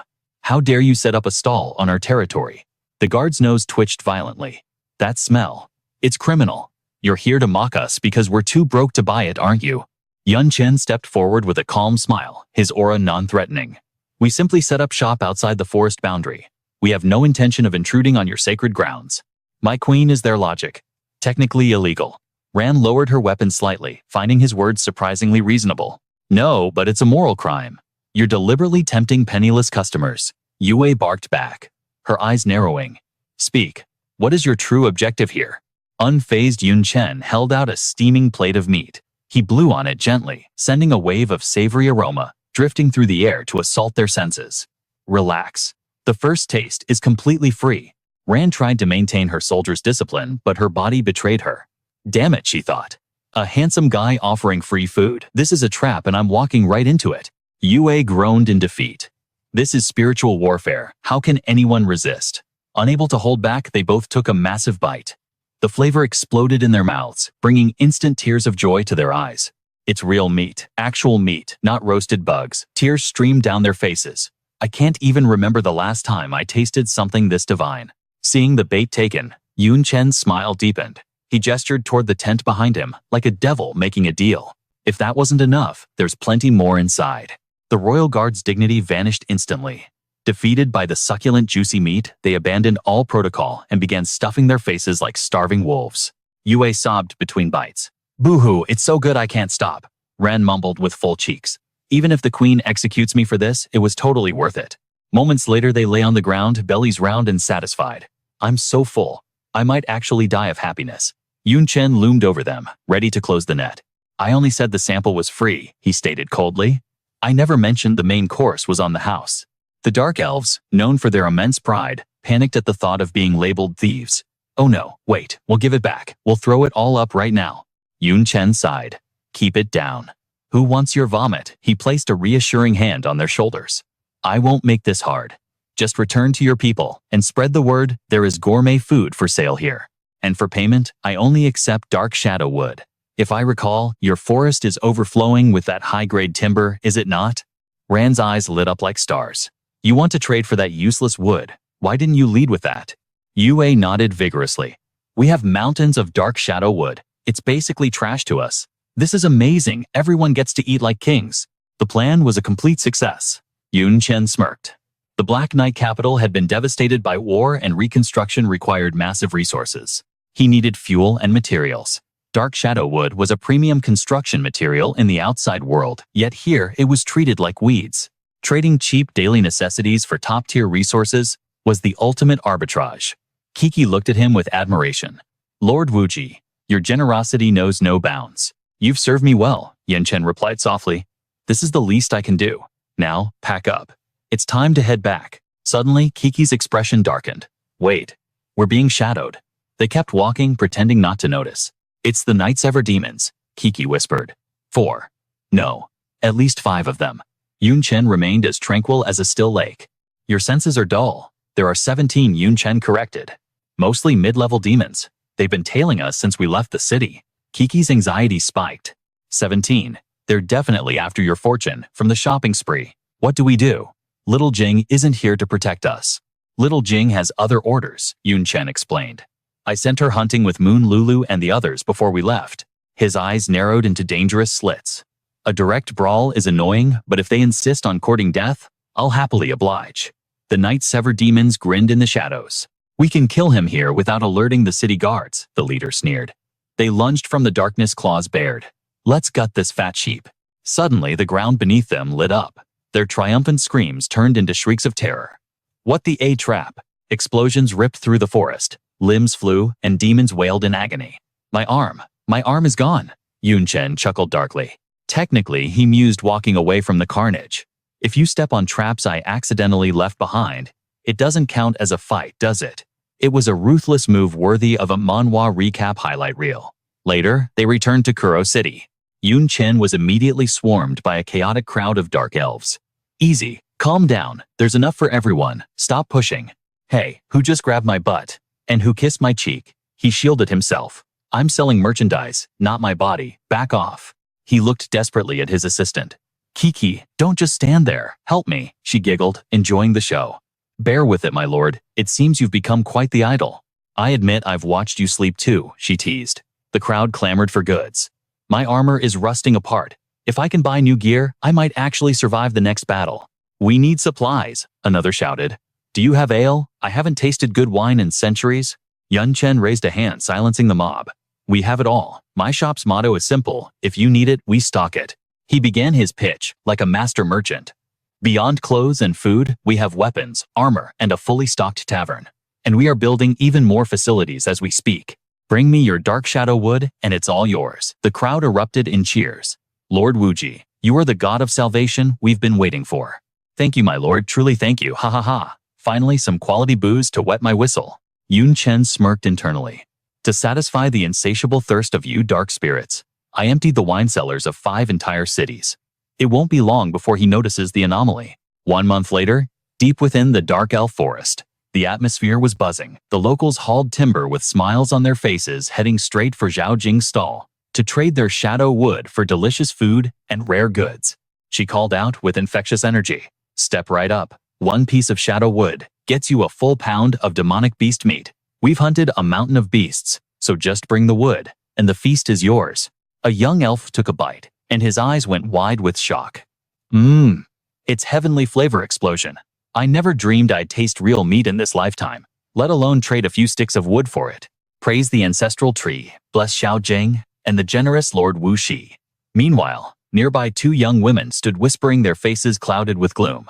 The food is great, but I'd kill for some new clothes. I've been wearing these rags for years. I know, right? It's tragic. Suddenly, Yun Chen stepped forward, unveiling a dazzling array of new garments. Satisfying our customers is our absolute law. Fashion, we have it all. Every style, every color. And yes, just like the meat, a little shadow wood is all you need. The girls shrieked in delight. Whoa, Lord Wu Shi, marry me. I have shadow wood. Take it all. I need those dresses now. Finally, fresh outfits secured. Not far away in the Queen's Tree Palace, the dark elf queen stirred from a deep slumber, stretching her limbs with a long, elegant yawn. My head feels heavy. How long was I out? 2 months, she sighed. Not that it matters. With the Night Severing clan blockading us, we're trapped in this forest anyway. She stared blankly at the ceiling. Even awake, there's nothing to govern. I might as well go back to sleep before I become completely useless from sheer boredom. Suddenly, her nose twitched. Oh, is that roasted meat? Her eyes snapped open. Guards, get in here. Outside. The attendants froze, shocked to hear her voice. Your Majesty, you're awake, but it was the Queen who was shocked. She scrutinized her subordinates. It hadn't been that long yet. Why in the world have you all ballooned? Your faces are oily, and you reek of barbecue. Did you sneak out to hunt? Aren't you afraid of being captured and sold into slavery? The 2 servants exchanged awkward glances and stammered out an explanation. No one had left the safety of the barrier. As the Queen listened, a storm of suspicion began to brew in her mind. Merchant Wu Shi. Dealing exclusively in shadow wood, she muttered, her eyes narrowing. That name. Wu Shi. It rings a bell. Have I heard it before? She shook her head. No matter. I need to deal with this intruder first. Her aura flared with anger. I ordered the execution of any outsider approaching our forest. Yet you dared to disobey and coddle this profiteer. Before the blockade, Shadowwood was our most precious high-tier resource. And now, you're trading it for daily trinkets, while he makes a fortune off our desperation. The male guard dropped to his knees in panic. Your Majesty, please, he has no malice. Thanks to him, our quality of life has skyrocketed. We can't eat wood, Your Majesty. It just sits there. Isn't it better to trade for survival? The Queen gritted her teeth. My own royal guards begging for a foreigner. If you're this compromised, the rest of the tribe must be eating out of his hand. A wave of anxiety washed over her. The situation was worse than she thought. Everyone knows dark elves despise outsiders. Yet this merchant risks his life to come here. He definitely has an ulterior motive. She spun around, cape swirling. Bring him to me. I will expose his true face. I'll see exactly what game he's playing. Moments later, Chen and Chi were escorted into the grand hall of the palace. He bowed with practiced elegance. Greetings, Your Majesty. Internally, he was grinning. Perfect. All that effort finally paid off. The boss battle begins now. The Queen looked up and blush heat rushed to her cheeks. He's actually incredibly handsome. Wait, hold on. Why am I swooning over a stranger? Pull yourself together. This isn't right. And the guards? She glanced around at her mesmerized subjects. So that's it. Dark elves are sensitive to nature. He must be carrying a treasure with a potent nature aura. It's strong enough to affect even me, let alone these weak-willed fools. Regaining her regal composure, the Queen's voice turned icy. You deliberately brought a nature artifact to charm my people? A cheap trick to buy their loyalty. Wu Shi, you're quite the schemer. You've invested too much to simply be after gold. What is your true endgame? Chen's expression turned serious, sharp as a blade. You're right. I'm here to propose an alliance. Together, we will crush the Night-Severing clan. The Queen scoffed. The Dark Elves may not be one of the 72 demon clans, but we are an elite force. You're just a merchant. What gives you the right to stand as our equal? Suddenly, a terrifying pressure erupted from Chen's body. He spoke, his voice vibrating with power. Because I am the Dark Knight Monarch. The court exploded into chaos. The ancestral tree is shaking. It's reacting to him. It makes sense. If he truly is the Dark Knight Monarch. Whispers spread like wildfire. Rumor has it he slaughtered 3 demon lords back to back. It's like something out of a leveling manhwa. Even if they were the weakest, a demon lord is still a catastrophic threat. No wonder the ancestral tree woke up. Legend says when the tree stirs, the fate of our race hangs in the balance. What is it trying to tell the Queen? Chen crossed his arms, analyzing the situation. I thought the tree was just a defensive mechanism, a glorified fortress for the forest. But I was wrong. It has its own will, a consciousness that supersedes even the Queen herself. It holds the true authority here. The Queen turned to him. Dark Knight Monarch. Follow me. The ancestral tree has summoned you. The court gasped. What? The tree wants to speak to an outsider. Impossible. It only ever communes with the Queen. Chen narrowed his eyes. Is it because of my title, or something else? This rabbit hole goes deep. He followed her silently. As they walked, the Queen threw a sharp warning over her shoulder. Do not expect me to reveal the tree's secrets. Unless it commands me, my lips are sealed. Don't even try. Chen shrugged internally. Lady, I haven't even asked a question yet. Her tone softened slightly. However, I can promise you this, you are safe. The ancestral tree is benevolent. It does not crave blood. It has never harmed a single living soul. Chen smirked. Is that so? Suddenly, she stopped before a colossal ancient tree, with a face etched into its bark. We are here. The massive eyes of the tree opened. Leave us. I must speak with him alone. The Queen bowed respectfully. As you wish. I shall withdraw. The ancient voice rumbled, echoing in Chen's mind. Chen, we meet again. Chen froze, his heart pounding. You know my true name. My true identity is a secret shared only with Guildmaster Lu Miaoling, Xiaojing Xiaoyu, and Xiaoling. There is absolutely no way they would have leaked any information to the ancestral tree. Cold sweat drenched his face as panic set in. Wait. If anyone else knows, it could only be the Void Demon, the one entity who can gaze through my very soul. As if reading his mind, the ancestral tree suddenly burst into laughter. Ha ha ha. It seems you have figured it out. That is correct. It was the Void itself who told me of your existence and commanded me to assist you. Chen narrowed his eyes, asking with deep suspicion. You claim we are meeting again, yet I have zero memory of our previous encounter. The ancestral tree jogged his memory. At that time, you were on the brink of death. It is only natural that you would not recognize me. The old entity revealed a shimmering, colorful root for the boy to see. What if you look at this? Chen gasped in shock. That root, so it was you. You were the one who saved my life back then. But, the one who attacked me out of nowhere. Who was it? Why did they want to kill me? The ancestral tree replied with eerie calm. Why ask me? Deep down, you already know the identity of that assailant. You simply refuse to believe the truth. Chen fell into a heavy silence, then slowly raised his eyes to the ancient tree. As I suspected, the one who struck me down was God. Can you really save me from such a being? Escaping the grasp of a god. Surely, that is beyond the power of a mere dark elf. Ancestral tree. The tree spoke slowly, his voice carrying the weight of ages. I paid a massive price to save you only because the void acknowledged you. However, I do not believe you currently have the qualifications to stand on our side. A massive root instantly shot out from the ground as the ancestral tree continued his monotonous lecture. If you wish to know more, first you must survive this trial. A male elf suddenly materialized. This clone is formed from my own roots. Defeating it will be your victory. Chen shouted back, a flash of anger in his eyes. I never said I wanted to join your little club. I only came here to discuss an alliance with the Dark Elf clan. Furthermore, I am currently suffering under a god's curse. I cannot engage in direct combat. How exactly do you expect me to defeat your clone? The ancestral tree roared in anger. You say you are cursed by God. You overestimate your own importance. God has never placed any living being in his eyes. To him, all creation is merely dust. He would not waste his effort intentionally cursing you. He continued to ruthlessly attack Chen's mindset. The reason you cannot fight is not magic. It is simply your own instinct. Understand this clearly. The chains binding you are not a curse, but your primal survival instinct. The boy panicked, his eyes widening. Instinct. The ancestral tree explained slowly. Correct. Just as a mouse fears a cat or a sheep fears a wolf, every creature has an instinctive fear of its natural predator. Even demons and humans are no exception. And God, he stands above all living things, striking terror into all existence. His voice rose in mockery.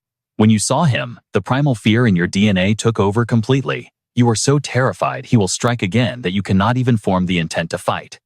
Chen was triggered by the accusation. You say, I am afraid of him. Are you kidding me? I have faced death twice already.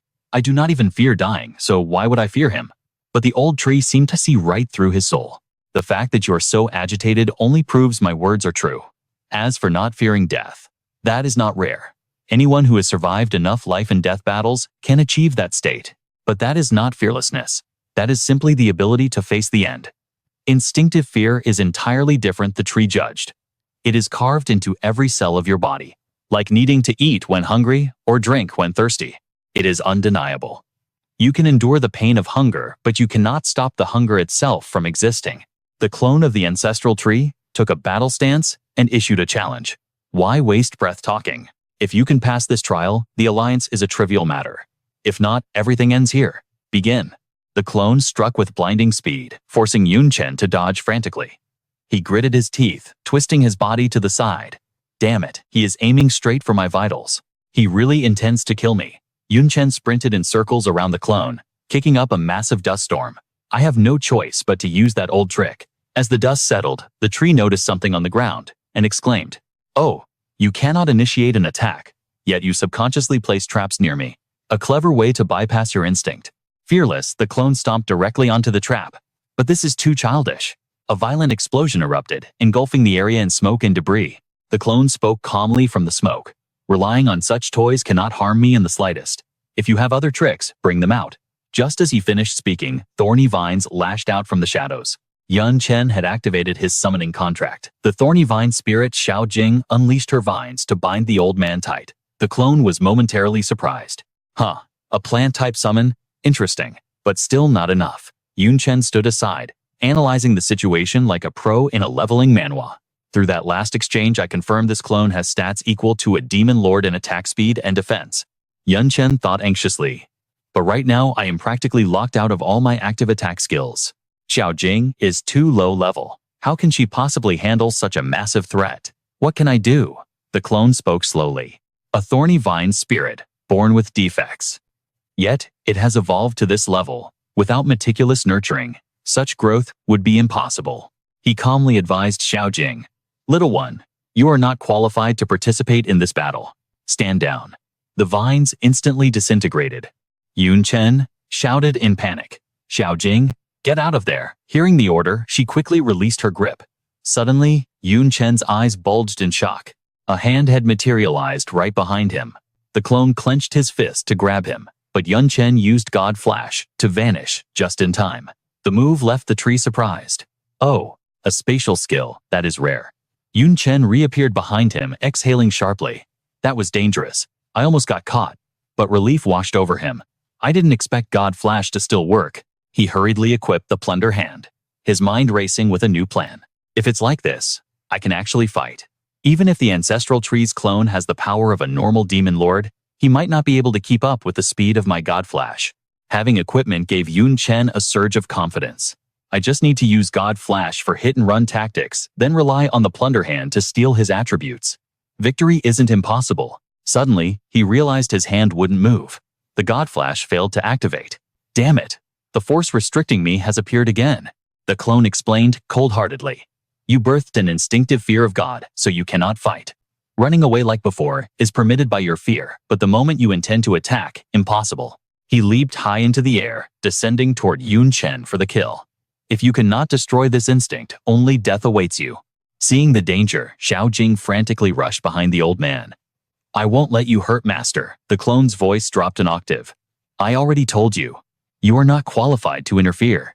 A devastating palm strike, little Jing was launched like a ragdoll, flying hundreds of meters through the air from the sheer force of the impact. Little Jing Yun Chen's roar shook the heavens. Rage consumed him as he unleashed the fusion skill Profound Capital Demonic Flame. His voice dripped with murder. You senile old bat, are you eager to meet the Reaper? The World Tree clone leaped effortlessly, evading the counterattack. Disbelief flashed in his eyes. He still dares to strike. Has he actually overcome the mental block? Impossible. Yun Chen didn't let up. He shot into the sky, channeling his mana. Windblade combined with the magic swordsman's flame slash a dual elemental assault. It's not enough. Yun Chen gritted his teeth, activating the windfire cycle. The sheer intensity of his performance actually caught the elder off guard. This trajectory. It is bizarre, the clone thought. It does not feel like he is aiming at me yet. If I stay put, I will be hit. He vaulted into the air to dodge. Boom. A mass of green energy exploded behind the clone. Seeing the burning timber, realization dawned on him. I see. So that is his game. Playing petty tricks in the face of absolute power. The elder analyzed the situation calmly. This brat. Outwardly, he appears to be attacking me. But his true target was the vegetation behind me all along. Even if he hit me, he would claim it was an accident while he was gardening. He is using a woodcutting skill, trying to convince himself he has no intent to battle. He is not fighting, he is landscaping. This cowardly loophole infuriated the World Tree clone. He surged forward. Fool, you are only deceiving yourself. Just like those traps earlier, these are nothing but child's play. Yun Chen activated God Flash to blink away his voice defiant. That is just your one-sided opinion. His denial only fueled the elder's wrath. Still stubborn, the clone summoned colossal roots that tore through the wind, stabbing into the earth with earth-shattering force. Yet Yun Chen danced through the destruction with desperate agility. Pointing a withered finger at Yun Chen, the elder exposed the boy's fatal flaw. Tell me, why do you refuse to defend? That last attack. You could have easily blocked it. Why waste energy on spatial movement? The answer is simple. Because defense falls under the category of combat. Staring at the razor-sharp roots hovering like executioner's blades, Yun Chen's mind raced for a solution. Damn it. This old monster sees right through me. In a typical manhwa recap, the protagonist would just erect an ice wall against such attacks and wait for a counter. He leaped again, sweat pouring down his face. But I cannot make a single defensive move. Even dodging is becoming a nightmare. I have no strength left to fight back. God Flash consumes too much mana. If I keep running like a rat, I will drain my reserves and die. What do I do? What the hell do I do? Suddenly, a root shot out from his blind spot. Yun Chen froze. The sharp tip stopped millimeters from his pupil, sending a jolt of pure terror through his spine. It is over. I lost focus for 1 second. There was no time to activate God Flash. Another vine lashed out, coiling tightly around his body. Whoosh! The vine yanked him out of harm's way, just in time. Yun Chen's eyes widened as he saw little Jing safe and sound. Little Jing, you are alive. You are not even hurt. She nodded vigorously. I know, right? I was surprised too. She quickly explained the sensation. It was weird. It did not hurt at all. When I landed, there was something squishy under my butt. Yun Chen realized the World Tree clone had cushioned her fall with layers of soft wood. The Dark Elf Queen's cryptic warning echoed in his mind. Finally, the pieces clicked. I get it now. This is not a battle for survival. It is a trial. The Queen of the Dark Elves. She tried to warn me from the very beginning. The World Tree is not a sadist like General Shay. Those attacks looked lethal, but they were measured. He has been holding back this whole time. Yun Chen looked at the elder with new understanding. Judging by his tone, the enemy of Void and the World Tree is none other than God. To fight a deity, they need numbers. But to stand by their side, one must meet a specific condition. Yun Chen stood up, his aura shifting. And that condition is conquering the instinctual terror one feels toward a god. Think of a wolf pack. Instinct is the pre-programmed software of survival, hunting, breeding, existing without needing to be taught. And the most primal instinct is the fear of the apex predator. The paralysis I felt, it wasn't a curse. It was my biology screaming at me to submit. Calling it a curse of the god was just a lie to save face. The truth is much pathetic. That god, it barely did anything to me. Yun Chen's thoughts deepened. It just glanced at me and tried to squash me like a bug. The World Tree saved my life, but the trauma remained. I don't dare to fight because I am petrified. I am terrified that if I show fighting intent, the god will look at me again. I told myself I wasn't afraid of death, but my instincts betrayed me. A single gaze was enough to break me. That is why the god is so arrogant. It ignores us because we are beneath notice. It does not even need to lift a finger. Any creature that looks upon it is stripped of its will to fight, condemned to live in the shadows forever. The realization was a physical weight. He clutched his head. Fear has been rewritten into my DNA. It tortures me every second of every day. For over a month, I wake up screaming. My daily life is a mask. The terror is suffocating, driving me to the brink of madness. I have even thought about ending it all just to escape. Yun Chen trembled violently, muttering like a madman. I've had enough of this hell. How do I get out? How do I break free? Master Little Jing shrank back in worry. Inside Yun Chen's chaotic mind, a solution formed. The only way is to become stronger than the god. In this leveling manhwa, world power is the only absolute truth. Why did humans stop fearing beasts? Because they picked up weapons. Because they obtained power greater than the predators stalking them. But then the image of Void and the World Tree surfaced, bringing despair. But that is a paradox I cannot fight, so I cannot level up to become stronger. Besides, Void and the Tree are not stronger than the god. If they were, the god would be dead already. They wouldn't be desperate for allies like me. Yet, they do not fear it. How? How is that possible? His eyes went hollow as he mumbled. Clearly, every living creature fears the god. Every living creature. Every living thing. The words looped in his psyche. The World Tree clone watched him, a grin forming. Oh, it seems the boy has finally grasped the key. Suddenly, a pitch-black aura dark as the void itself erupted from Yun Chen's body. The Ancestral Tree's avatar hurled a spear-like branch through the air, his voice booming with disappointment. How foolish. To think you would surrender the moment you realized I held no killing intent. My mercy does not grant you immunity from pain. If you act like this, prepare to suffer.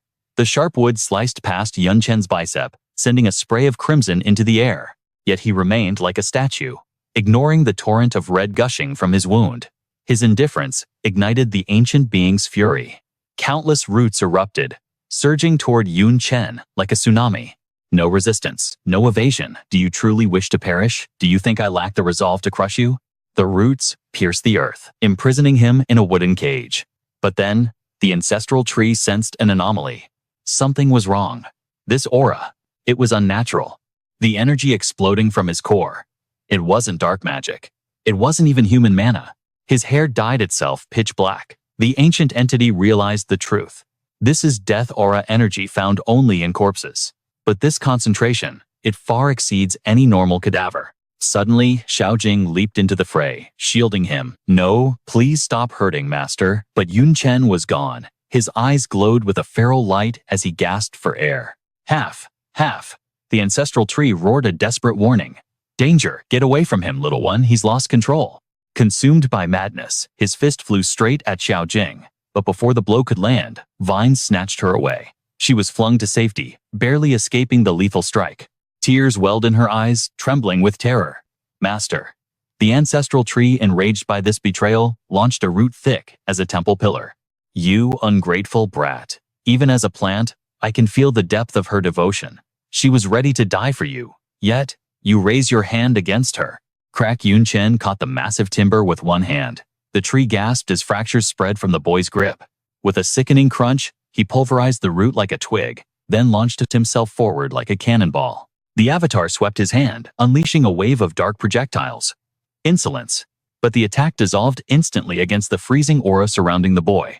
Chen threw his head back in a manic cackle. Ha ha ha. Wrapped in a shroud of frost, he tore through the mist at breakneck speed.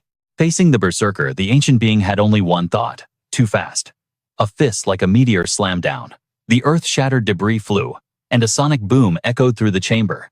He punched and punched, a relentless machine of destruction. Watching his avatar take the beating, the ancestral tree realized the truth. The boy was fighting back. He had conquered his instinctual fear, but his method, it defied all logic. Chen's psychological barriers had completely collapsed. The ancient entity began to piece together the puzzle.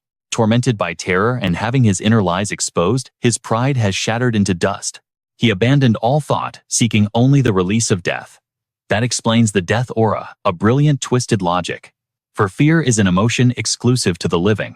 If one exists on the brink of death, one ceases to be a living being. And where there is no life, there can be no fear. The tree pondered as the blows rained down. By discarding his will to live combined with my lethal pressure, he has pushed himself to the absolute edge of existence. However, his vitality is simply monstrous. Instead of dying, he has entered a forbidden state limbo between life and death. In this trance, his potential is infinite, but the cost is his sanity. The ancestral tree concluded his analysis. This is a disastrous method. But what is more terrifying is the sheer scale of this brat's potential. Chen showed no signs of fatigue. As the avatar reverted to mere wood, the boy let out a primal roar and pulverized the lifeless puppet Arg. He straightened up, locking eyes with the main body. The tree chuckled, summoning fresh roots from the earth. Still hungry for battle, it seems I have been underestimated.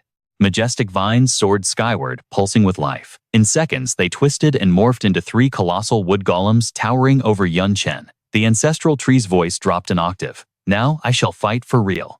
The behemoths marched forward, ready to crush the intruder at the behest of the Dark Elf clan's guardian. Xiaojing curled up in a ball, sobbing uncontrollably. Master hit me. Master really hit me. Meanwhile, a wooden titan swung a fist the size of a boulder at the boy. Chen didn't flinch. He met the attack head-on. Boom. The impact shattered the golem's arm, sending splinters blasting like shrapnel. The tree observed the exchange closely. His strength is leagues above a moment ago. He is evolving mid-battle. Yet the ancient entity remained calm regarding his creation. For these aren't ordinary constructs. These giants are infused with my very own life essence. Regeneration is instantaneous. As the shattered limb reformed, the golems unleashed a synchronized roar that shook the cavern. 4 massive fists slammed into the earth. But with lightning agility, Chen was already gone. He landed on a giant's head, bellowed like a beast, and tore the monster in half with his bare hands. But in his bloodlust, he lost focus. A second giant snatched him from the air, crushing him in its grip. Seeing the opening, the ancestral tree bellowed. Now is the moment. Tons of vines surged forward, cocooning Chen. But it wasn't tight enough. The tree demanded more. More. Bind him completely, layer upon layer of wood, encase the boy until he was buried. Suddenly, a piercing scream erupted from the cocoon. Mistaking the roar for agony, the tree scoffed. This Manhwa recap moment is over, boy. That seal contains a thread of my origin power. Escape is impossible. Once you are sealed, I can handle the rest with ease. But the scream wasn't pain, it was power. Crimson energy began to bleed through the cracks in the wood. The tree's confidence vanished. What on earth? K-boom. Chen released the gathered energy, obliterating the prison of vines in a blinding explosion of red aura. The ancestral tree trembled in disbelief. I see now. The void didn't just give you gear. It granted you a trace of origin power. He lowered his voice, speaking urgently to Xiaojing. Little one, I cannot escalate this further. If I release more power, it will find me. But fortune smiles upon us. You are compatible. Like me, you can withstand a portion of my origin essence. The ancient ancestral tree lowered a branch, offering a colossal drop of rainbow-hued dew. This is the nectar of the world itself. Consume this, and ascend, the tree commanded. Complete your evolution, for only you can save your master now. Little Jing didn't hesitate. She swallowed the divine droplet in a single gulp. Instantaneously, her aura flared. Her body began to mutate, weaving a shimmering cocoon around herself as the transformation took hold. As the energy surged, the ancestral tree urged her on. Faster, little one, there is no time. In a heartbeat, the metamorphosis was complete. The cocoon shattered, unable to contain her new power. She emerged, not as a pet, but as the majestic Queen of Thorns. With her new form perfected, little Jing dashed forward like a streak of light. Simultaneously, the Dark Elf's ancestral tree barked a desperate order. Restrain him now. At the command, she threw herself at Chen, whose sanity was crumbling under the berserk energy. Thick, thorny vines erupted, binding their fates together. Inside the embrace of thorns, little Jing held Chen tight, her voice trembling. Master, please wake up. Her flesh sizzled and corroded from his overflowing aura, but she gritted her teeth, enduring the agony for his sake. Outside, the ancestral tree manipulated a massive vine toward the cocoon, his voice booming like thunder. That is the erosion of the 10,000 kalpas cataclysm. Hold on just a little longer. I am almost ready. Tears welled in little Jing's eyes, but her resolve was iron. I can take it, she cried out. Suddenly, the tree's vine whistled past her, piercing straight into Chen's chest with surgical precision. The tension was palpable. The ancestral tree declared Chen's current state exists on the razor's edge between life and death. Resolving this is simple. I can either extinguish his spark completely or drag him back from the abyss. Watching the boy writhe in agony as the vine impaled him, the ancient entity made his decision. Naturally, I choose the latter. Sharing a fraction of my life force to save a brat is trivial, the tree mused. The real problem is that he triggered the 10,000 kalpas cataclysm, a power far beyond what he should handle at this stage of this leveling manhwa. To summarize the gravity of this situation, the so-called origin power represents the very fabric of reality, the matter forces, and phenomena that weave the tapestry of our world. Take the elements, water, fire, earth, and wind. They construct the world and breathe life into it. These are collectively known as the origin of life. However, a world cannot exist on creation alone. Balance is the universal law. Where there is life, there must also be destruction to maintain the cycle. Just as the origin of life builds, the origin of destruction dismantles. It manifests as devouring voids, decay, annihilation, and plagues. These forces embody ruin. And the power Chen holds, the 10,000 kalpas, represents the ultimate form of calamity and catastrophe. Even within the realm of the origin of destruction, this specific power is an existence of supreme dominance. The ancestral tree pondered this grim reality. The void bestowed this origin upon the boy, likely intending for him to wield it only after reaching a higher ascension. I never expected it to trigger so prematurely. He looked down at Chen, whose vitality was fading fast. Possessing this now is a curse, not a blessing. Allow me to suppress it for you. The tree roared. Origin activation, life extinguishes death. The moment the incantation ended, the monstrous transformation on Chen's face receded. The crisis was averted. The hostile aura of the Dark Elf's tree vanished. Little Jing sat by her master's side, eyes filled with worry. Suddenly, Chen's eyes snapped open. His consciousness was hazy, but he knew the truth. That wasn't a nightmare. I really caused a scene, didn't I? The ancient entity replied calmly. Indeed, you caused quite the uproar. But fortunately, the outcome was not catastrophic. The void's judgment was impeccable, the tree admitted. Congratulations. You have conquered your survival instincts and earned the qualification to stand against God. You are truly one of us now. Chen immediately had questions. How many others are there? Chen asked. The tree gave a vague answer. Many. Chen probed further. Did they also reach the state I just did? The tree's expression turned serious. Not entirely. The trial and the results are similar, but the path taken to solve it was fundamentally different. Your method was extreme. Even I could not replicate it, the tree confessed. My original intent for this trial was for you to let go of your ego under extreme pressure, entering a state of selflessness. By doing so, you would subconsciously erase your own existence, thereby bypassing the primal fear that any living being feels towards God. Almost all your predecessors chose that path, and they all succeeded in their own right. The tree sighed, recounting the unforeseen twist. But you walked a different path. You chose to abandon your life entirely. You suspended yourself between the realms of the living and the dead, effectively removing yourself from the category of living being altogether. It is a method unheard of. Unless one possesses a profound comprehension of death itself, such a feat should be impossible. The tree looked at him with suspicion. Seeing how quickly you adapted, I almost suspect you have actually died before. Chen didn't deny it. In his mind, he chuckled darkly. Close enough. In this manhwa recap of my life, you could say I've died twice. Chen rubbed his chin, analyzing his body. I can feel a massive power sealed within me. So this is the so-called power of the 10,000 Kalpas cataclysm. My loss of sanity was tied to it, Chen realized. Why would the void do this? The tree sighed with regret. To fight a god, one naturally needs every ounce of power available. It was his gift to you, though you unwrapped it far too soon. Chen narrowed his eyes. And if I refuse to fight this god, you have no choice, the tree stated coldly. Unless you wish to end up like them. He pointed a trembling finger toward the ominous coffins resting on the Forbidden Mountain. Chen bolted upright, shocked. Who are they? Chen shouted, his voice echoing. What lies inside those coffins? The ancestral tree answered without flinching. Those are beings just like you. Your predecessors. The tree dropped, another heavy truth. Overcoming instinctual fear is merely the first step. The road to victory is long and treacherous. After all, the entity we call God is overwhelmingly powerful. Just how strong are we talking? Chen demanded. Let me paint you a picture, the tree replied grimly. God only interacts with living beings through sacrifices, never direct intervention.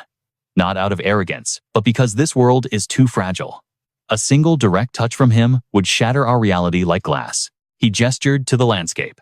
The Forbidden Mountain is the perfect proof. The demon race worships it as a divine miracle. But to God, it was nothing more than casually tossing a pebble into a dark pond. Yet that single pebble stripped the land of vitality for 10,000 miles. For eons to come, no life will ever bloom there again. Chen felt a chill run down his spine.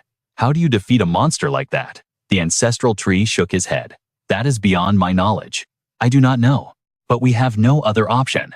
The moment the victor is decided between the two worlds, it will mark the apocalypse. Suddenly, a cry of pain broke the tension. Little Thorn Chen turned in panic. But the danger had passed.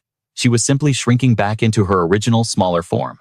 The Dark Elf's ancestral tree chuckled at the sight. It seems your current mana capacity is pitifully insufficient to maintain her majestic new form for long. Chen patted Zhao Jing's head with a gentle smile.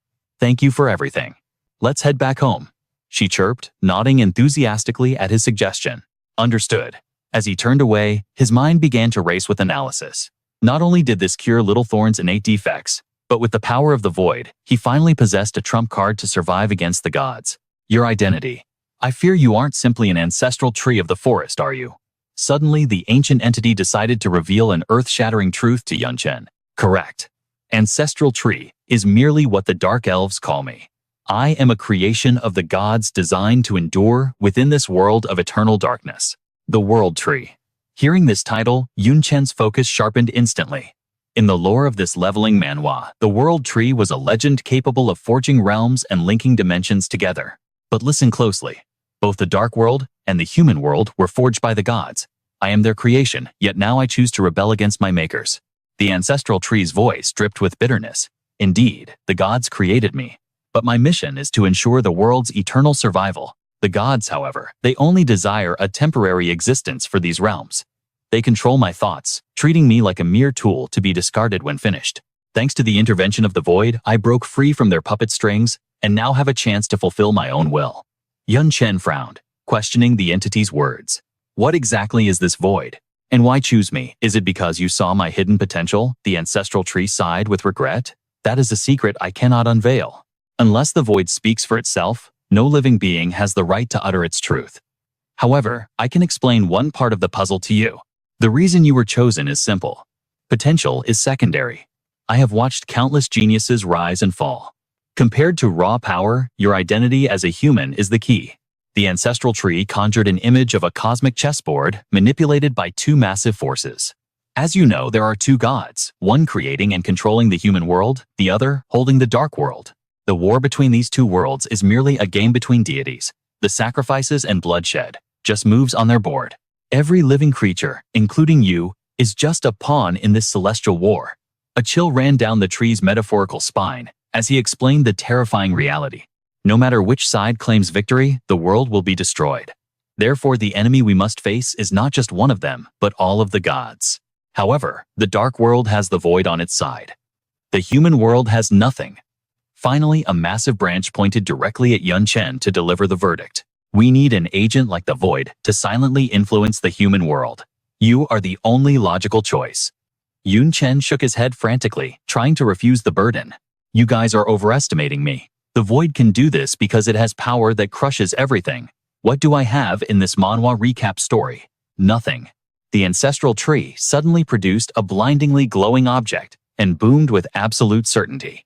You have potential. You have the future. Levitating the item toward the protagonist, the tree declared, since the void granted you the power of 10,000 calamities, my debut gift shall be no less legendary. Behold my very heart. The heart of the world tree. Use it well. A system window immediately flashed before his eyes. Item Heart of the World Tree. A supreme material capable of manipulating the fundamental authority of the world. Chen stared at it in shock and gasped. You're giving me your heart. What will happen to you? Besides, I never promised to join your cause. The ancient being explained, my origin is the world itself. While my heart is vital, it is not irreplaceable. I can regrow it. I will not force you to join for. I know it is only a matter of time before our paths align. Hearing the tree's conviction, Chen accepted the item, murmuring his gratitude. Clenching the glowing orb, Chen thought, the closer I get to the truth, the more uneasy I feel. I need power. I need as much strength as I can get. The ancestral tree then made a sincere request. Also, your ability to see the gods must come from a specific item. May I examine it? He couldn't refuse such a simple request. Sure. Chen handed over the wooden staff he carried. I found this morning stick by chance years ago. Holding it lets me see souls and even directly damage them. The entity examined it closely. I see. The structure mimics my own body. This is likely a fallen branch from the world tree of the human world.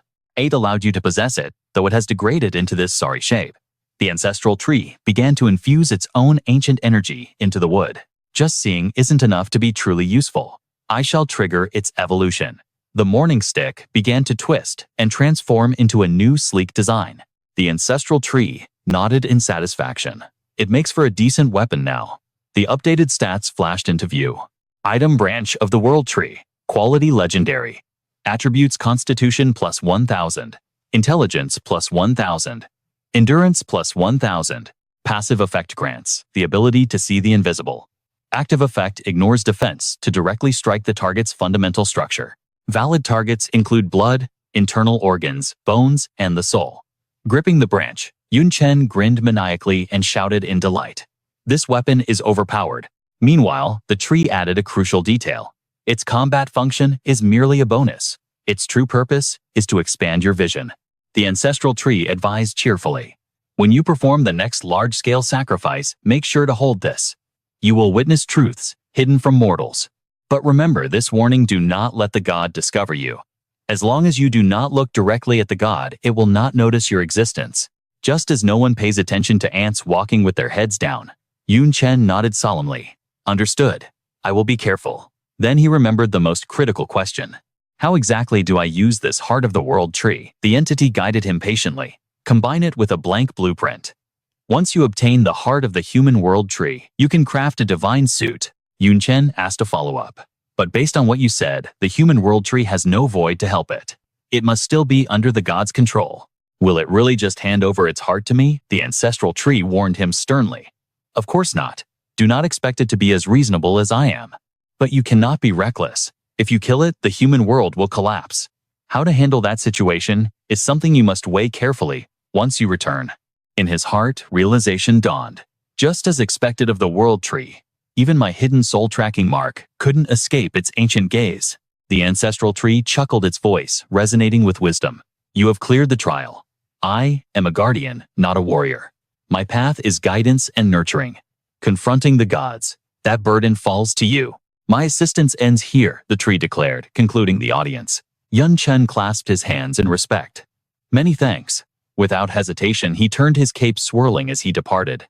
As he walked, a single image burned in his mind, the silhouette of that woman. The time had come for the ultimate showdown with the slaughterer Duan Ye. Later, Chen strategized over a royal feast with the Dark Elf Queen. She sliced her steak elegantly. You've restored your power. I suppose you finally have chips to bargain with. But internally, her mind was wandering elsewhere. It's been ages since I tasted cuisine. This divine? And it's all thanks to him. Ugh, I just want to squeeze him tight. Outwardly, she remained ice cold. But killing Duan Ye requires more than just capital. Behind her stoic mask, she scolded herself. Control yourself, queen. Maintain your dignity like a proper heroine in a manhwa recap. Chen crossed his arms, his aura turning sharp. This warbase isn't just a camp. It's a mobile fortress converted from a celestial palace. It houses hundreds of heavy siege weapons and thousands of tactical armaments. Furthermore, the elite legions under the Dark Knight Demon and the Thorn Empress are stationed there. Warriors whose power scales between a demon venerable and a demon lord. The queen twirled her knife unimpressed.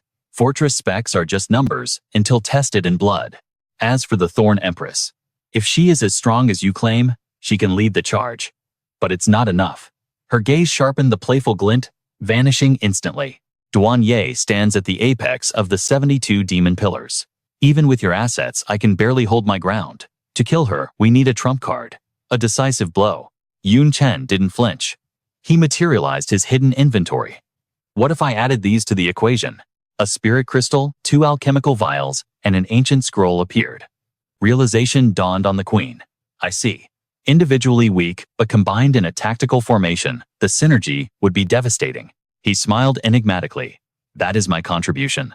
What about you? The queen took a satisfied sip of wine. My dark elf elites will march in full force. Furthermore, I will request 3 avatars from the ancestor. You already know the ancestor is the world tree, she explained, her voice lowering. Its main body is immobile, but its roots penetrate the very fabric of the dark world. They can erupt anywhere, and each root carries the might of a demon venerable. Her expression darkened shadows, falling over her face. You know, many of my people were enslaved by Duan Ye. But they aren't just laborers. They carry a burden far heavier than chains. Secret missions. Meanwhile, deep in the Forbidden Mountain range, the workers grumbled amidst the gloom. This is insane. Coffins and corpses, day in and day out. When does this nightmare end? Only when Kalata says so. He's working himself to the bone for slaughterer Duan Ye. Everyone knows he's lovesick for her. Tragically, he'll probably get nothing in return. Suddenly, a maniacal laugh shattered the silence, startling them all. Eureka! I've finally cracked the code. Kalata emerged, clutching a jagged piece of wood, his eyes manic. My research wasn't in vain. These mountains hold a dormant power, enough to flip the entire dark world upside down. He slammed the artifact into the earth, shaking with anticipation, lost in a delusional fantasy of the future. With this power, my beloved Duan Ye will rise to the top 5. No, the top 3. Perhaps even the supreme leader of the 72 pillars. His face flushed red, his mind wandering to unspeakable rewards from her. Hahaha. Surely she won't refuse my request then. Just imagine the scene. Haha. He snapped back to reality, barking orders. I'm returning to the royal capital. Keep digging. Do not delay the schedule by a single second. The worker scrambled. Yes, Kalata. Simultaneously inside a solemn cathedral, Lucy stood beside Lu Miaoling, head bowed in reverence. Great master, we await your divine command. Guide your humble servants. Lu Miaoling, however, remained skeptical. Another oracle. Seriously. She watched as Lucy levitated. After all my time undercover, I've decoded their system. The master issues, periodic decrees, or rather quests. The orb on the statue began to glow. It looks divine, but that light just signals the transfer of special items and rewards. It's just disguised teleportation magic connected to the Holy Empire. This whole god thing is a massive scam. Lu Miaoling played the part of the faithful while analyzing the data. The Holy Empire is meddling in the dark world for profit. But these missions, they don't benefit the Empire. The more she thought, the deeper the mystery. It's as if these pure believers are pawns for someone else. Who is the true puppet master pulling the strings? The light intensified, blinding and pure. When it faded, a massive battle axe remained. Lucy grasped it. The Oracle has spoken. First objective: infiltrate the dark elf forest and annihilate the world tree. Panic rippled through the congregation. What, the world tree? Isn't that the elf ancestor? Legend says it is one with the realm itself. How can we destroy a concept? Even slaughterer Duan Ye failed. This is a suicide mission. Lucy's face twisted, her voice dropping to a menacing growl. Silence. Just because that demon failed does not mean we will. A sinister grin distorted her features, reflected in the cold steel of the axe. This weapon is a divine gift. Before this holy might, the world tree is nothing but rotting timber waiting to be split. Still whispers of doubt persisted. But the Dark Elf Queen, she won't stand idly by. She is an enigma. No one knows the true depth of her power. Rumor has it she crushed the 67th Demon Lord centuries ago. If her clan wasn't so diminished, she would have claimed a seat among the 72 pillars long ago. Lucy laughed, a sound devoid of warmth. Fear not. I will contact the Pope. We are deploying the Holy Cross Crusaders. Compared to them, Dark Elves are insects. The atmosphere exploded into chaos. The Holy Cross Crusaders, the Empire's ultimate weapon, that changes everything. That force alone could wipe an entire demon nation off the map. This is like the climax of a leveling manhwa. By the gods. A true holy war is beginning. Lu Miaoling felt a chill run down her spine. This doesn't add up. Why would the Holy Empire target the Dark World's life source? There's no logical connection. Past experience dictated that while the divine oracle seemed detrimental to the Dark World, it was actually a blessing in disguise. Lucy's lips curled into a cunning sneer. As for the second prophecy, total annihilation of the Dark Knight Demon Kingdom. Drool practically dripped from her lips as she groped her companion, lusting for the blood of the Dark Knight King. This perverse display sent a shiver down Lu Yifei's spine. Breaking her silence at last, she issued a gentle reminder. High Priestess, this mission will take time. But before we start, I hope you'll honor your promise. Lucy stroked her chin, purring with amusement. My, what an impatient little kitten. Very well. We have all the time in the world. Gazing deeply into Liu Yifei's eyes, she whispered. I'll return your feelings in full. Let our date begin. The wind whispered through the tranquil silence. Liu Yifei feigned curiosity. High Priestess, how do you intend to handle the two divine oracles? Since we've deployed the Holy Cross Army, we have the power to crush anything in our path, she boasted. We'll take the most convenient route. First, we raise the Demon Kingdom, then march on the Dark Elf Forest. Suddenly, she gripped Liu Yifei's hand tight. But this is a rare date. Forget politics. Relax. Her voice dropped an octave. And stop calling me priestess. I permit you to be intimate. Call me Lucy. Her face flushed with ecstasy. You helped me gather the materials for my third awakening, my little wanderer. I saw your hardships. I'd do anything for you, Liu Yifei replied, feigning devotion before asking, wait, any request, even the excessive ones. Lucy's wandering hands grew bolder. Anything goes. Suddenly, her playful hand was crushed in a vice-like grip. Liu Yifei's aura sharpened instantly. What if I told you to kneel and lick my boots? Lucy froze, killing intent flashing in her narrowed eyes. Little wanderer, watch your tongue. A noble being like me, doing something so vile. That request is denied, but other games are fine. Liu Yifei began unwinding the bandages concealing her form. Lucy, you've misunderstood. This isn't a game. I need you to understand. Her true face revealed, her voice dripped with mockery. Who is the real lowly sow here? Lucy's mind reeled. Liu Yifei. What is this madness? Why are you in the Dark World? Panic set in. Did the Xuanlong nation launch an invasion? Impossible. They lacked the strength. Liu Yifei's massive tail swayed hypnotically. You ask how I arrived. I was dragged here against my will, just like you. I guess your comms with the Holy Empire are as broken as your ego. Lucy shot into the sky. No wonder you chose this desolate spot for our date. You planned this ambush from the start. Pitch black wings erupted from her back. So what? If you think my power is the same as that tournament years ago, you're dead wrong. My third awakening is complete.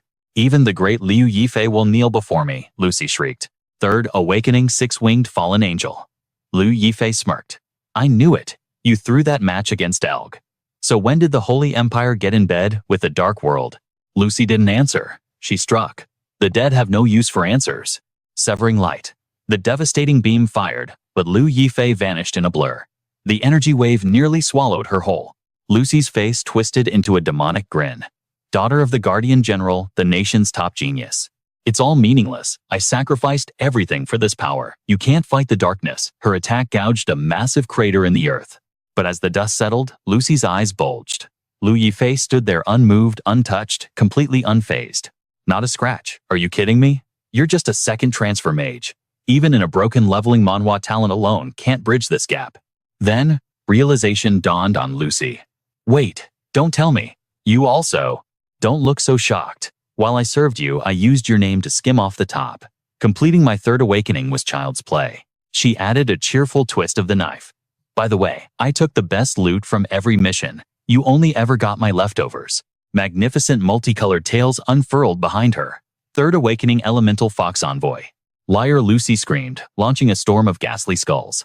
You parasitic trash, die under heaven's judgment. Liu Yifei didn't flinch.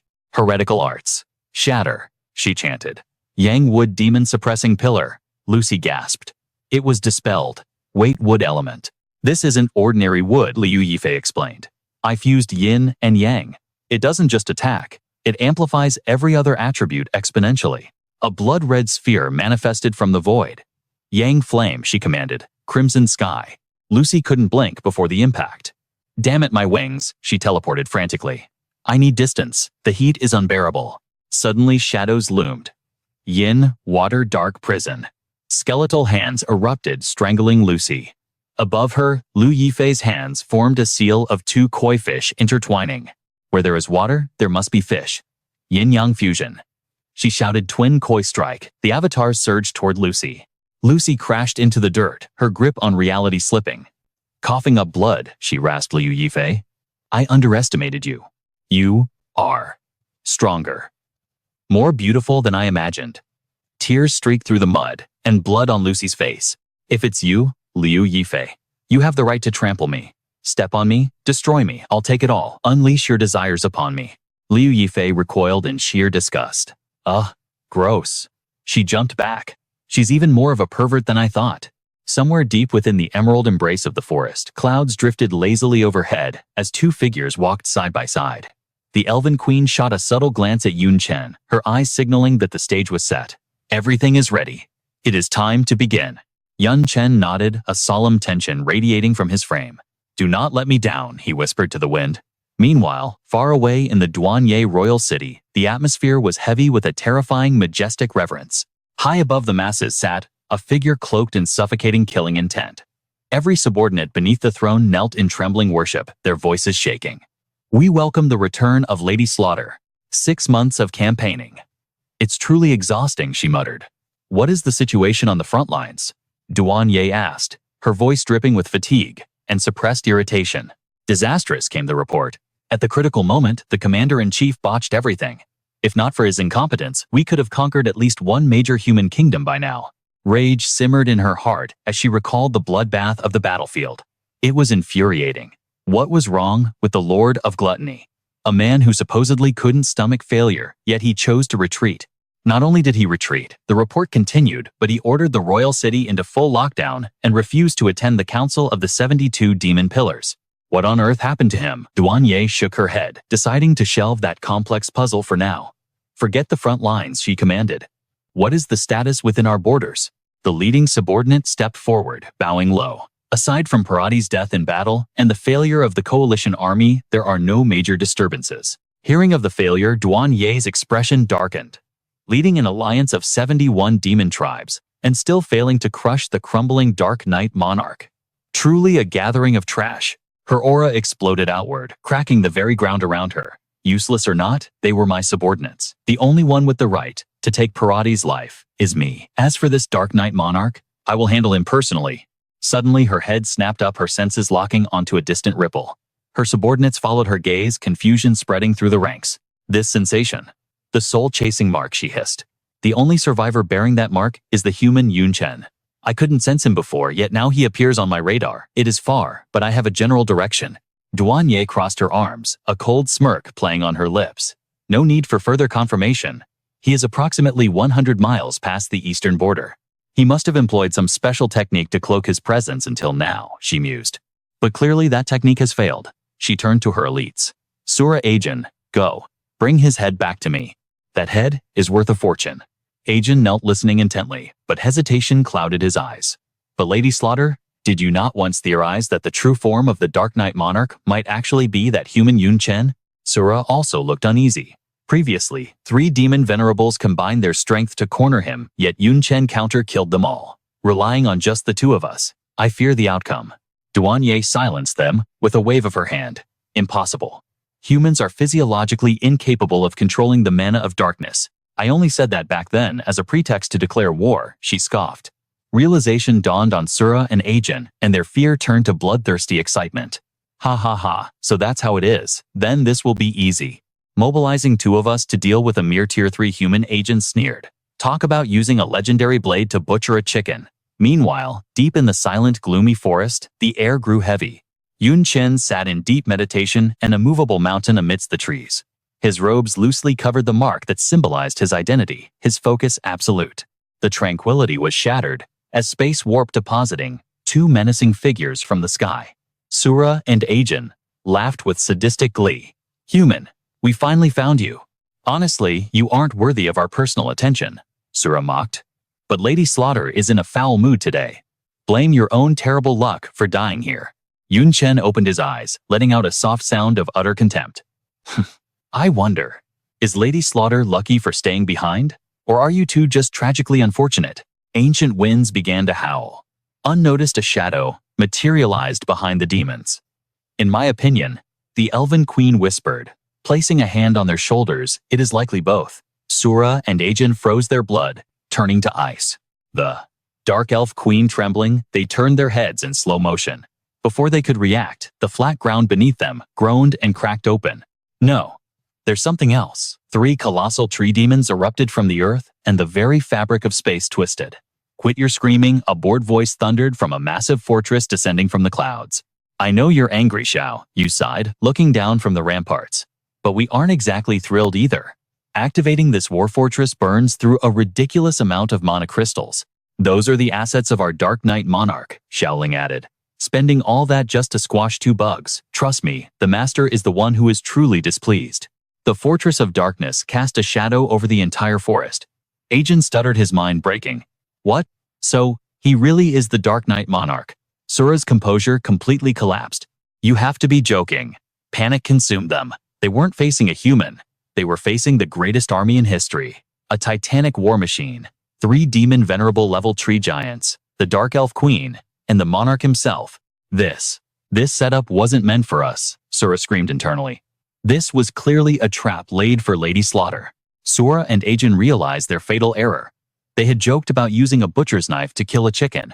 But in this twist of fate, they were the chickens on the chopping block. Chen waved his hand dismissively, his voice calm. It's not a total waste. The plan was to purge a few demon venerables anyway. Kill them. Consider it a live fire test for the fortress. Destructive energy beamed down a cataclysmic fire that swallowed the land. In an instant, the forest and Duanye's 2 subordinates were incinerated. Agonizing screams echoed briefly before being silenced by the inferno. Unfazed by the carnage, Chen examined the control device in his hand. Not bad. More than enough power to erase a demon venerable. It seems my investment of resources wasn't in vain. Chen evaluated the damage coolly. If I unleash its full firepower, this Manhwa recap moment would turn into a legend, terrifying enough to shake the 72 demon pillars to their core. He was quite pleased with this weapon. Transforming a mobile palace into a fortress of war was a stroke of genius, and the portability was simply unmatched. The queen stepped forward, her eyes gleaming. This fortress holds even greater value. It can sustain life. With enough provisions, it could transport an entire army across the realms. Xiao Yu and Xiao Ling materialized, nodding. Correct. The interior dimension is vast. Even the giant trees fit with ease. However, our original leveling Manhwa strategy to lure Lady Slaughter out for elimination seems to have failed. Xiao Yu tilted her head, puzzled. It's strange. The prisoners from the Duanye clan all confessed that the Dark Knight Monarch's true form was human. The queen offered an explanation. Even within Duanye's royal city, my dark elf spies received the same intelligence, the queen noted. Yet she disregarded it and sent only 2 lackeys. It defies logic. Chen fell into deep thought. It seems she believed that information was merely a fabrication to justify war. She didn't trust her own intel. He sighed. Plan A has failed. Prepare the contingency plan. Back in the magnificent palace, Duanye sat on her throne, blissfully unaware of the tragedy. There are teleportation arrays all the way to the border, she frowned, tapping her fingers. They should have returned by now. What is taking them so long? But deep within her soul, a sudden chilling premonition gripped her heart. Something was wrong. Urgent footsteps echoed through the hall. Report. Bad news. Lady Annihilator. The messenger trembled, sweat pouring down his face in sheets. Our eastern and western borders are under simultaneous attack by the night demons and dark spirits. The enemy's military power is overwhelming. The local lords are crumbling. They can't hold the line against such force. Duanye narrowed her eyes. Simultaneous attacks. Is this a coincidence or a calculated conspiracy? It mattered not. You two deploy immediately. One to the east, one to the west. Crush them. Understood. They vanished instantly. Yet Duanye sensed a disturbance in the flow of events. This chain of incidents. It felt like a noose tightening specifically around her neck. Furthermore, the aura of the soul-tracing mark was rapidly approaching. The ominous feeling in her chest surged into a roaring alarm. Suddenly, a strange vibration shook the castle ceiling, demanding her attention. Dust and rubble began to rain down upon Duanye's shoulders. She remained unmoved on her throne, a cold smile playing on her lips. I see. Quite the unexpected guest. Boom. The ceiling shattered in a catastrophic explosion. Chen descended, his Dark Knight talent activated, transforming him into a terrifying avatar of power. If you won't come to seek your death, I'll bring it to you. Duanye the Annihilator? She couldn't believe this boy actually dared to provoke a Demon King directly. Is that really you, the Dark Knight, Monarch Chen? This manhwa recap takes us back 2 months to a magnificent palace, nestled by the mountains where the plan was born. Using the soul-tracing mark as bait is a brilliant gambit, but the success rate is dangerously low. What if we fail? Inside, Chen sat with arms crossed, his voice calm as a still lake. Then we attack head-on. That is why we need intelligence information from the Dark Spirit slaves, hiding within their walls. Sitting opposite him was the Dark Spirit Queen. She smiled knowingly. So that was your target all along. Correct. The gap in national power is too vast. A direct war is a suicide mission. The only path to victory is a decapitation strike on their leader. I have spent years preparing for this exact moment. The queen spread her arms, laying out the situation. Currently, in the entire demon nation of Duanye, aside from Parati, whom you already slew, there are still 10 demon generals. 3 are currently engaged in the human world and can be ignored. Of the remaining 7, 3 are stationed permanently in the great cities outside the capital. The final 4 are active within the royal capital itself. A virtual holographic map materialized beneath them to illustrate the threat. Furthermore, the capital houses 7 demon lords, 300 high-rank demons, 9,000 mid-ranks, and roughly 180,000 low-rank demons. We also have data on their war machines, teleportation arrays, and guard rotations. Chen frowned suspicion, clouding his face. Wait, aren't the undercover dark spirits merely slaves? How could they access such detailed classified intelligence? The queen met his gaze and explained. It seems you have a misunderstanding. Even in the royal capital, only the demonic nobility can afford slaves. The most beautiful dark spirits are often taken as concubines by high-ranking officials. In such intimate positions, they naturally gain access to the deepest secrets and whispers of the court. The queen pointed to a spot on the map. We must lure those 4 demon generals away, then storm the capital. First priority, destroy the teleportation arrays linking the capital to the outer territories. We cut off their reinforcements and focus all our firepower on eradicating Duanye, the Annihilator. Chen pondered. Luring the generals is easy, border conflicts will do that, but breaching the capital's heavy defenses unnoticed. That is the problem. The queen reminded him. Can't your war fortress transport living creatures? Smuggle us inside, and once you infiltrate, release the army. But Chen furrowed his brow, finding the tactic too simplistic. It's not that simple. My soul-tracing mark is merely suppressed, not removed. Lesser demons might not notice, but with Duanye present, I'll be detected long before I reach the city walls. The queen remained calm. I see. Then we have only one option: rely on the ancestor tree. His roots span the entire world, reaching even beneath the demon capital. On the day of the assault, after the diversionary attacks took hold, the queen and Chen stood upon the earth, shimmering roots coiling around their feet. She looked forward and declared, "It has begun." Behind her, Chen silently raised a test tube to his lips. The queen turned to him. This is a suicide mission. Hold nothing back. We give everything we have. Chen paused for a microsecond, then downed the liquid. Instantaneously, a terrifying surge of power coursed through his veins. He crushed the vial in his grip, shards falling like dust. Understood. Let's move. Vibrant crystal pillars erupted from the ground, enveloping their shadows in a protective cocoon as they sank into the earth. Meanwhile, in the demon capital, life proceeded as usual. Suddenly, massive cracks raced across the ground beneath the citizens' feet with alarming speed. Sharp crystal pillars burst from the fissures. Passers-by stared, jaws dropping in disbelief.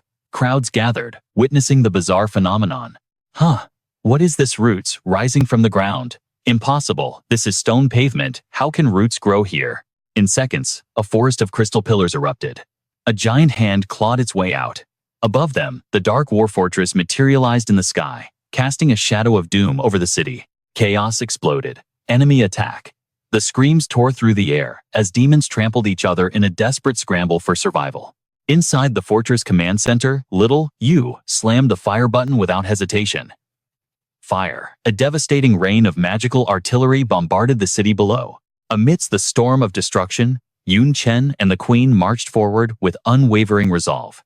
This was the climax of a leveling Manhwa legend. The final battle starts now. Chen's voice dropped to a menacing growl. We've destroyed every external teleportation array. No one is coming to save you, Duanye.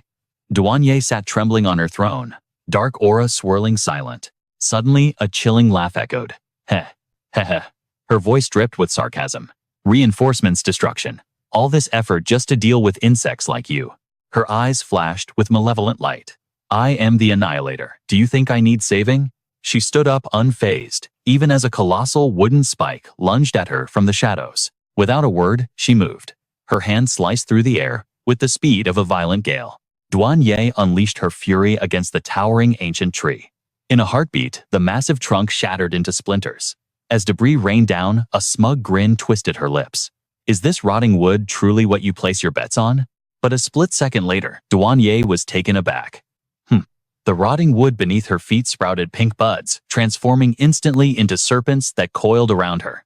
With lightning reflexes, Duanye's gaze snapped to a corner, locking onto the puppet master controlling this snake pit. Little Jing, now in her Thorn Queen form, was shrouded in the parasitic dark python vines. Duanye unleashed her skills to sever the striking vipers, but it was meaningless. The assault didn't stop there. A streak of light tore through the smoke behind her. Duanye froze, sensing the danger. The queen drew back her bow, unleashing the nether chill arrow. She flashed a playful smile. Oh, long time no see. I promise this won't be boring. Duanye's eyes narrowed. She recognized this aura. The azure arrow screamed through the air with crushing force. Simultaneously, Chen unleashed his technique, Star Incineration. Two devastating powers merged, barreling straight toward Duanye at high speed. Yet, even in the face of this cataclysm, her expression remained chillingly unchanged.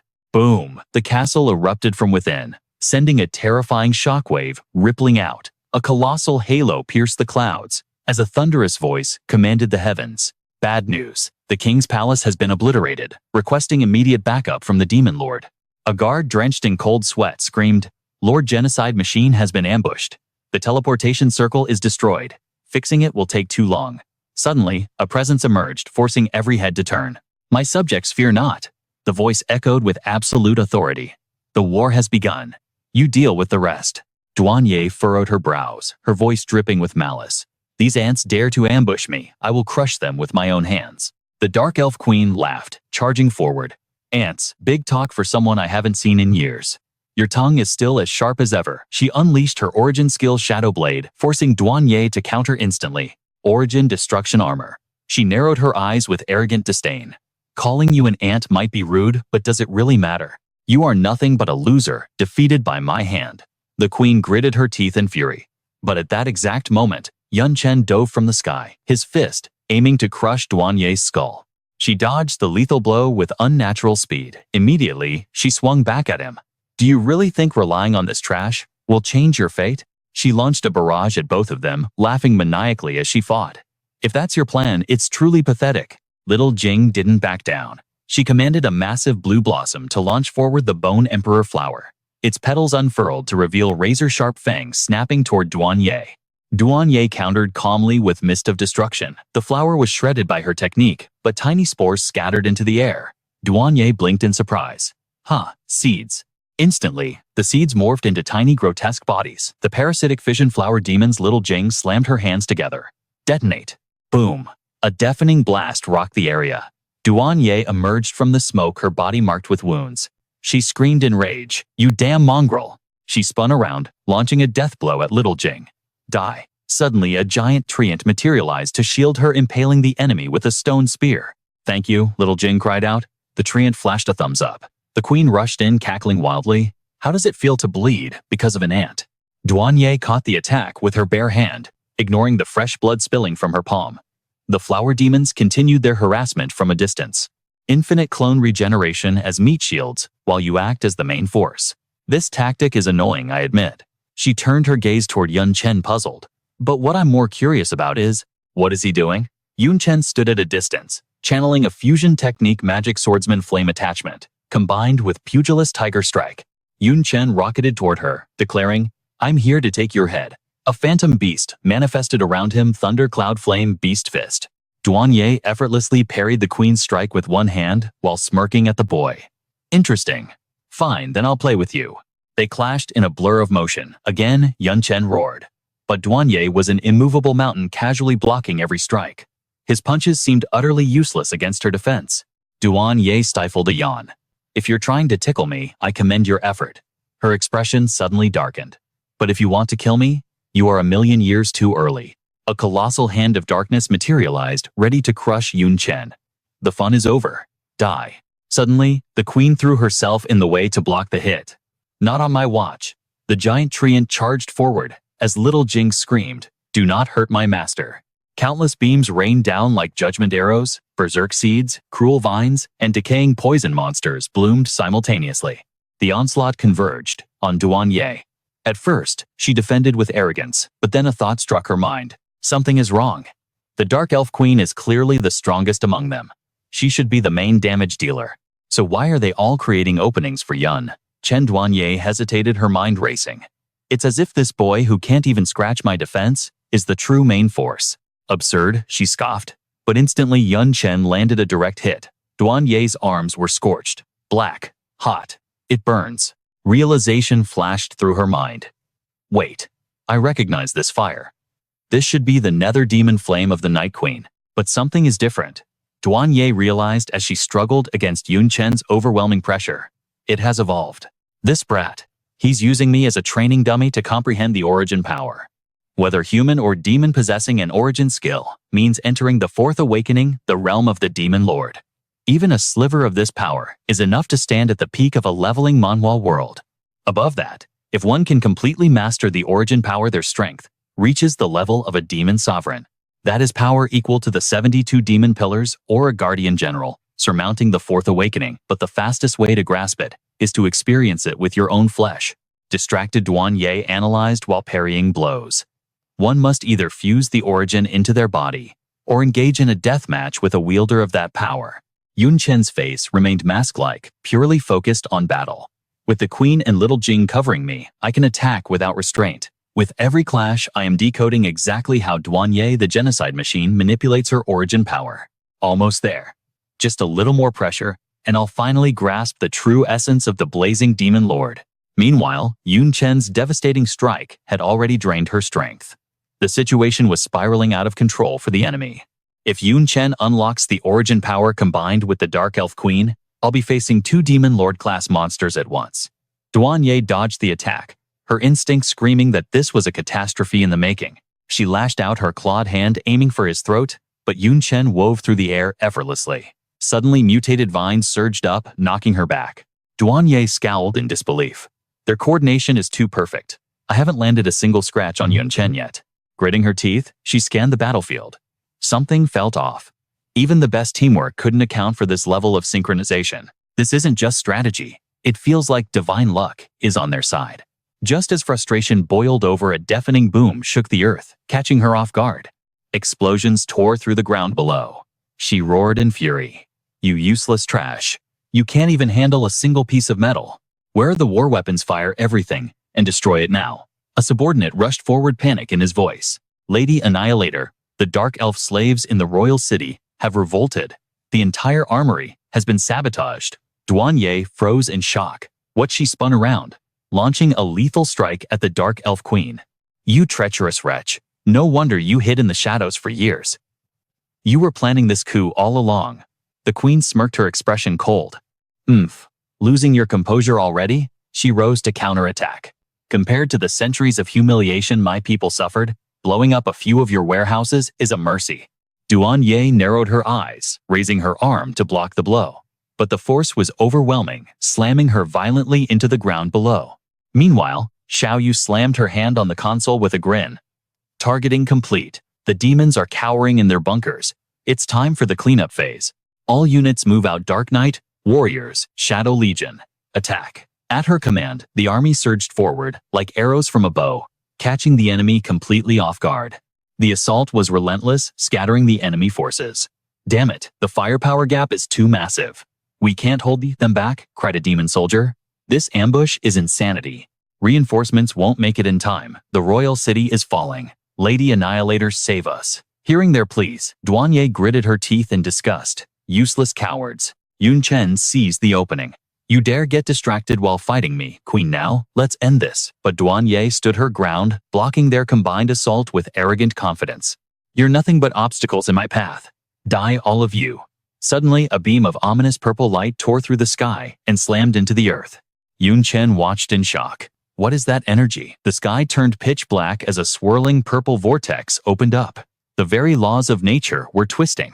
Ye unleashed her ultimate technique, Avatar of Destruction. She transformed into a colossal giant, her expression void of humanity. I am the supreme ruler, the master of all origin power. Kneel before me or perish in my tribulation lightning. Her minions instantly dropped to their knees, heads bowed in terrified reverence. All hail the great Lady Annihilator. We thank you for your divine descent. Save us, O great king. We offer you our absolute loyalty. Destroy the invaders, protect our royal city. In response, catastrophic lightning rained down from the heavens, blasting the mutated plants and the giant tree guardians into oblivion. Their massive bodies crumbled into ash instantly. A soldier struck by a stray bolt screamed, "Where is this lightning coming from? Damn it all!" Even the mobile fortress was taking hits. Xiao, you panicked. At this rate, our artillery will be wiped out. Xiao Ling looked on in horror. What kind of sorcery is this? A wide-range attack that selectively targets only us. The Dark Elf Queen gritted her teeth, using her own body to shield them from the Avatar's pressure. This is her signature domain skill. Once activated, Judgment Lightning blankets the entire battlefield. Only those who harbor true submission and reverence for the Annihilator are spared from its wrath. Even Yun Chen was backed into a corner. Each bolt carried the weight of origin power, instant death that negated all regeneration. Xiao Jing shielded the queen, her voice trembling. Master, look, he took a direct hit. What? The queen gasped. Relentless bolts of purple judgment continued to hammer down from Ye's godlike form. Why didn't he dodge? She wondered aloud. Then a thought struck her like lightning. Wait, is he using her own attack to force his awakening? Is he trying to absorb the origin power? Amidst the chaos, Yun Chen looked up, a wild grin spreading across his face. So, that's how it works. To truly understand the power, one must become the vessel. An explosion of energy erupted from his core. Yun Chen roared at the heavens. Origin of blazing flames. Shatter the limits. A pillar of infernal fire pierced the sky. The chaotic energy swirled and condensed, focusing entirely into his palm.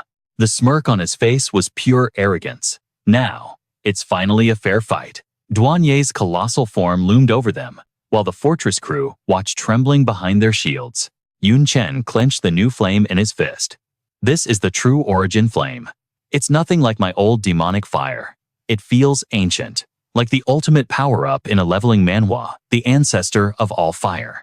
The Dark Elf Queen watched with wide eyes, screaming over the roar of the wind. Yun Chen, you're being too reckless. Your body is torn apart. Even with the origin power, you can't sustain a battle like this. Ignoring her warnings, Yun Chen activated his recovery skill, Transcendent Regeneration. I'm fine, he panted, his wounds knitting together. I can still fight. He locked eyes with the giant, Ye. The real problem is, how do we take down something that big? The queen stepped forward. The Avatar of Destruction possesses god-tier attack power and infinite range, but it has a fatal flaw. She narrowed her eyes. It's incredibly slow. In that colossal form, even raising a hand takes several seconds. Defensive maneuvers are even slower. However, her physical defense has skyrocketed to an impregnable level. My attacks won't even scratch her now. Yun Chen calmly raised his hand, magic swirling around his fingers. So she's basically a giant sitting duck. Then the solution is simple. He gathered his energy, his voice cutting through the comms channel. Xiao Yu Xiao Ling. Full power to the war fortress target, that giant, unleash hell and blow that statue to dust. Yes, the two shouted, in perfect unison. The fortress roared to life as weapon systems engaged. 380 void annihilation cannons and 1,400 heavy bombardment turrets locked on. 5,600 rapid-fire guns joined the chorus. Energy levels surged to critical, every cannon overloaded for maximum output. Locked, loaded, fire. A blinding storm of destruction erupted from the fortress. At the same moment, Chen unleashed his ultimate technique, the Origin Exploding Heaven Blade. Dazzling lights swirled around him before blasting forward like a meteor. The Dark Elf Queen drew her bow eyes glowing. Origin Shadow Arrow. Two apocalyptic attacks converged on Ye instantly. Boom. The earth shattered under the impact. Cracks spiderwebbed across her armor. The giant construct crumbled into dust, and Ye plummeted from the wreckage. Panic seized her mind as she screamed internally, "My demon statue!" Then destroyed again. Chen didn't hesitate. He charged through the smoke, roaring now. Kill her while she's down. The queen synchronized perfectly. Their blades slashed down in a cross-strike, but Ye caught their weapons with her bare hands. "So you grasped Origin power, is that all?" Her grip tightened, killing intent exploding from her eyes. "You think two insects like you can kill me? I am Ye, the slaughter machine?" Suddenly, thick vines coiled around her arms. Her eyes widened in shock. Below them, little Jing stood firm, channeling magic to bind the monster in place. "Don't forget about me, monstrous strength vines." Despite her injuries, she poured her soul into the spell. Pull. Ye was yanked downward, her defense broken. Seizing the opening, Chen and the queen unleashed a barrage of attacks. Thanks to little Jing's crowd control, every hit connected. A blood-curdling scream tore through the air as Ye crashed into the dirt defenseless. Inside the fortress, little Yu and little Ling hugged, tears of joy streaming down their faces. They did it. They finally inflicted real damage on that monster. This is the highlight of our manhwa recap right here. Ye trembled with humiliation and rage. Damn it. It's all because of that wretched weed. If not for her interference, you trash couldn't even scratch me. Chen didn't let up. He blurred into motion, launching another assault. She's still standing. Don't let the pressure drop. Attack. It was a relentless storm of blades and magic. The queen's arrows pierced through Ye's body, turning her into a pincushion. The villain grit her teeth, eyes narrowing in fury. Suddenly, Ye froze. Was she exhausted? No. She raised a leg, dark energy gathering. Dark night, monarch cold sweat ran down Chen's back. Is she charging a wide-range wipe mechanic? I have to gamble everything. If I block this attack, the queen can land the killing blow. But then she stopped. Chen blinked. A feint. Suddenly, she spun around and leaped backward. The queen's face went pale with realization. No, her target is little Jing. The protective spirit tree was already destroyed. She was defenseless against a boss-level attack. Ye loomed over the small creature, a cruel sneer on her lips. Without that annoying shield, crushing a bug like you is child's play. Little Jing looked up, tears brimming in her eyes. It's over. The blade fell. Blood sprayed across the battlefield. Little Jing squeezed her eyes shut, but the pain never came. She opened them to see Chen standing there, taking the fatal strike for her. Blood gushed from his mouth, staining the ground. "Sorry, little Jing. I let you get hurt before. Consider this my repayment." Her world shattered. Master. The air turned heavy as Ye's blade pierced clean through Chen's chest. His body went rigid, breath hitching in his throat. "Master, no," she screamed, terror consuming her. Chen frowned, looking down at the gaping hole in his chest. Damn it. It was too fast. I couldn't even activate a defensive skill. Ye glared at him, her voice dripping with venom. "You foolish brat. Throwing away your life for a mere summoned beast. Fine. Then pay the ultimate price." Before he could react, another devastating blow slammed into him. Chen roared in agony as he was plowed into the earth, dragging a deep trench through the battlefield. Ye looked at her hand, a twisted smile forming. Oh, that sensation. It actually felt quite satisfying. The shockwave hit little Jing too. Only Chen remained conscious, kept alive by his unyielding will. He cradled her in his arms. "Little Jing, are you all right? This is bad." Little Jing doesn't have the infinite durability of a leveling manhwa protagonist. Moments later, she stirred, her form shimmering, before reverting to her original state, the thorny flower bush. "Master. Chen smiled through the pain. "Don't worry. My vital organs are intact. Did you forget my passive skills? Luck is my greatest stat after all. Now return and rest." As she faded into particles of light, her voice echoed one last time. "Master, please, you must not die." Only a wisp of smoke remained in his palm. Douanier hovered above, cackling maniacally. That pest is gone, and you are critically wounded. Her arrogance skyrocketed. The game seemed over. But suddenly a shadow flashed. The Dark Elf Queen stood before Yun Chen, weapon drawn, a shield against the coming storm. Yun Chen bowed his head, eyes shadowed. I have to use the final trump card. She nodded firmly. Understood. I will hold the line, no matter the cost. Prepare yourself. Douanier overheard them and scoffed. Stop me. You think you can buy time against a god? You're alone. Even if you plot something, killing him right in front of your eyes will be as easy as flipping my hand. The queen remained icy calm. She rolled her wrist. In terms of raw stats, the villain was right. But then, smack, a thunderous slap echoed across the battlefield. Douanier's head whipped to the side. Her brain short-circuited.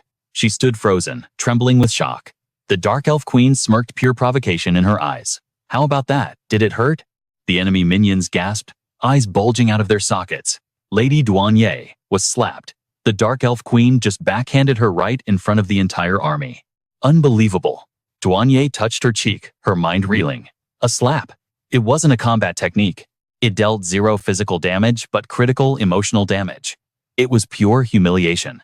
She rubbed the stinging red mark, her brow twitching. For a being of her stature, a queen among monsters, being slapped by another woman was the ultimate disgrace. It cut deeper than any blade, a shame that burned hotter than fire.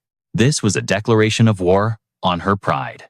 An unforgivable insult executed before her loyal subjects, shattering the dignity of a chaotic ruler. After what seemed like an eternity, Douanier finally regained her composure. But rage burned in her eyes as she screamed like a banshee. Very clever, but so what if you stall for time? Without that annoying plant, you two combined are nothing against me. Dark energy swirled ominously around her raised hand. However, Dark Elf Queen, if you dare to tank this hit, I won't hold back either. Douanier returned the slap, with interest, snarling, I'll slaughter him right before your eyes. The queen narrowed her eyes, ignoring the pain, to taunt her back. Come on then, who's afraid of whom? For years, we Dark Elves suffered your oppression, while you demons sat on your high horses. She slammed her forehead into Douanier's face with a sickening crunch. Your glory is built on the foundation of our humiliation. Douanier wasn't one to back down. She grabbed the queen's hair and drove a brutal knee into her. The weak have no right to talk about honor. The subordinates watched, stunned by the sheer savagery of the brawl. What kind of raw melee combat is this? Every strike carried the weight of their origin power, as if they were gambling their very souls on each hit. Tears welled up in the soldiers' eyes. Our queen usually acts careless, but she carries every ounce of our suffering in her heart. Tattered clothes, rusted weapons, living in fear of slavery. We are done with those days. Fueled by a sudden surge of adrenaline, they charged forward with renewed battle spirit. This is our only chance to flip the script on our destiny. We cannot lose this momentum.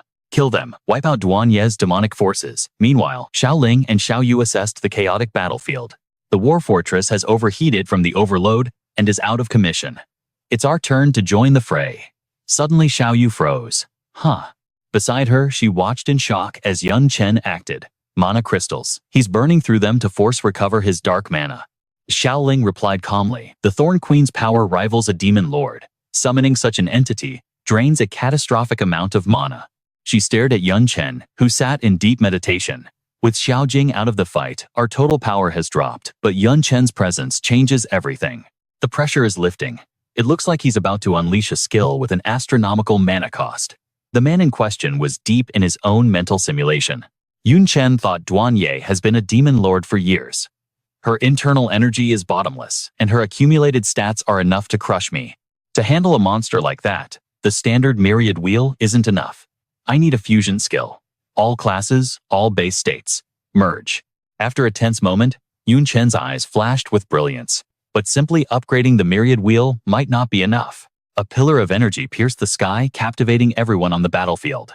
Within that light, a silhouette transformed. Yun Chen emerged with a terrifying new form. The Myriad Nightfall upgrade.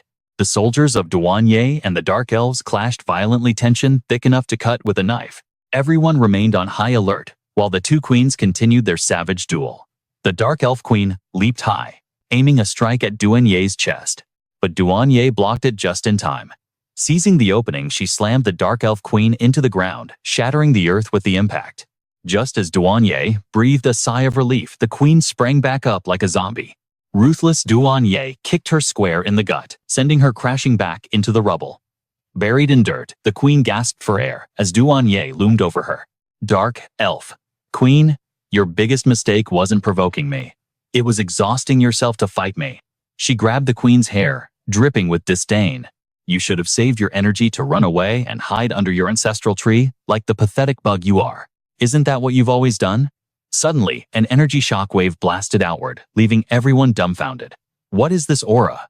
The Dark Elf Queen smiled through her blood. I don't need to run anymore. Duan Ye, your arrogance is your downfall. You accepted my challenge, forgetting that my ally is a monster in his own right. The smoke cleared, revealing Chen in his ultimate form. This is the peak excitement of a Manhwa recap Myriad Nightfall S rank. The ultimate form of the Myriad Wheel. All stats increased by 5,000%. Resistances up by 300%. The cost, 10,000 mana per second. If mana runs out, it consumes life force until death or deactivation. Chen clenched his fist, feeling the godlike power. 10,000 points a second. Even burning my life force, I can only sustain this for 11 seconds max. That's enough. Duan Ye frowned, confused. He disappeared. She sensed a disturbance and whipped around. Bam! A fist connected with her face before she could blink. Damn it, I can't even track his speed. Duan Ye was launched into the stratosphere, reduced to a mere speck. Chen didn't let up, flashing around the battlefield and pummeling her from every angle. This state definitely has severe side effects, Duan Ye thought, as she tried to defend, but right now his power has multiplied exponentially. Chen appeared above her, charging his next attack. Duan Ye frantically activated her ultimate defense, Crystal Destruction, giving herself zero room to breathe. You seem in a rush, Chen noted coldly. He frowned and fused his skills, Chantless Casting Art Sublimation and Origin Explosion. The resulting extreme flame blast obliterated her defense instantly. A massive tornado of fire swallowed Duan Ye. Chen appeared right in her face, his expression dark as the abyss. Without a word, he delivered a devastating haymaker. He unleashed a barrage of punches, demanding blood for the Dark Elf Queen. The sky turned red with mist and aura. Finally, he paused, taking a deep breath, before hammering her into the bedrock one last time. Yet Duan Ye still raised a trembling hand to block, sneering. You're desperate. This form can't last, can it? I can feel your mana bottoming out. She glared at him, calculating her survival. Your life force is bleeding out like a stuck pig. No wonder you're so desperate to end this right now. That power comes with a deadly price. All I need to do is turtle up for 10 measly seconds, and I can start planning your funeral. Chen's final strike slammed into a wall of impenetrable armor. His brow furrowed, those scales completely nullified the impact, protecting her main body from harm. As Xiao Yu supported the Dark Elf Queen, a horrific transformation took hold. Countless scales erupted from Severing Knight's skin. Xiaoling gasped. Wait, could it be? The queen's eyes narrowed. Yes, that is the demon god's second innate bloodline talent, the indestructible Severing Scales. She analyzed the situation grimly. It's the ultimate defense of her race. By manifesting that armor, she renders herself virtually immune to all external damage. It's an absurdly broken ability. For 3 whole minutes, she can shrug off attacks 50 times stronger than her own power level. Xiao, you screamed in disbelief. You're kidding me, master. Yun's form is already unstable. There's no way he can last 3 minutes. If this drags on, it's game over for us. We're finished. But the Dark Elf Queen remained chillingly calm. Oh, someone has lost all right, but it isn't Chen. She analyzed the battlefield with a tactician's eye. Think back. The ambush, the relentless assault, his mastery of origin power, and even my own taunts.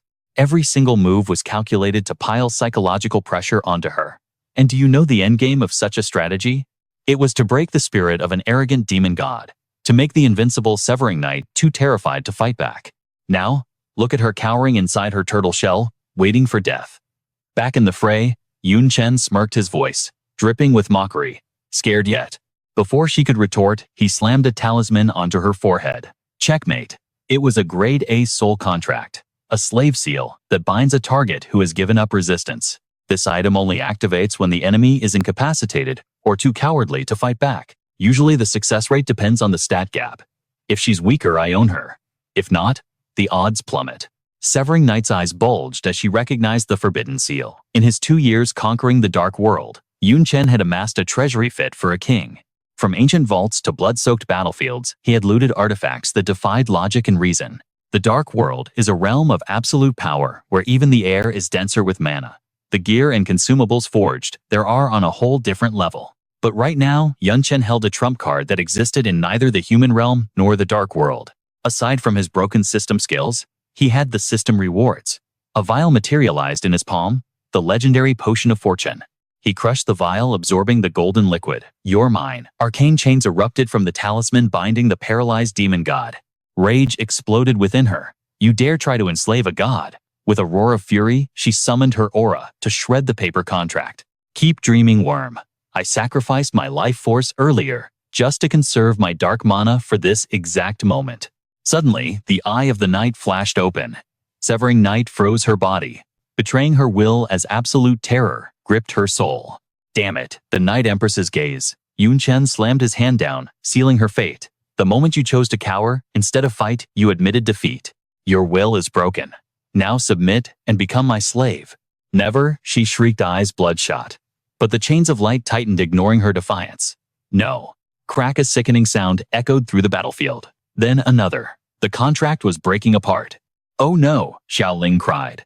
The soul contract is failing. Severing Night laughed manically.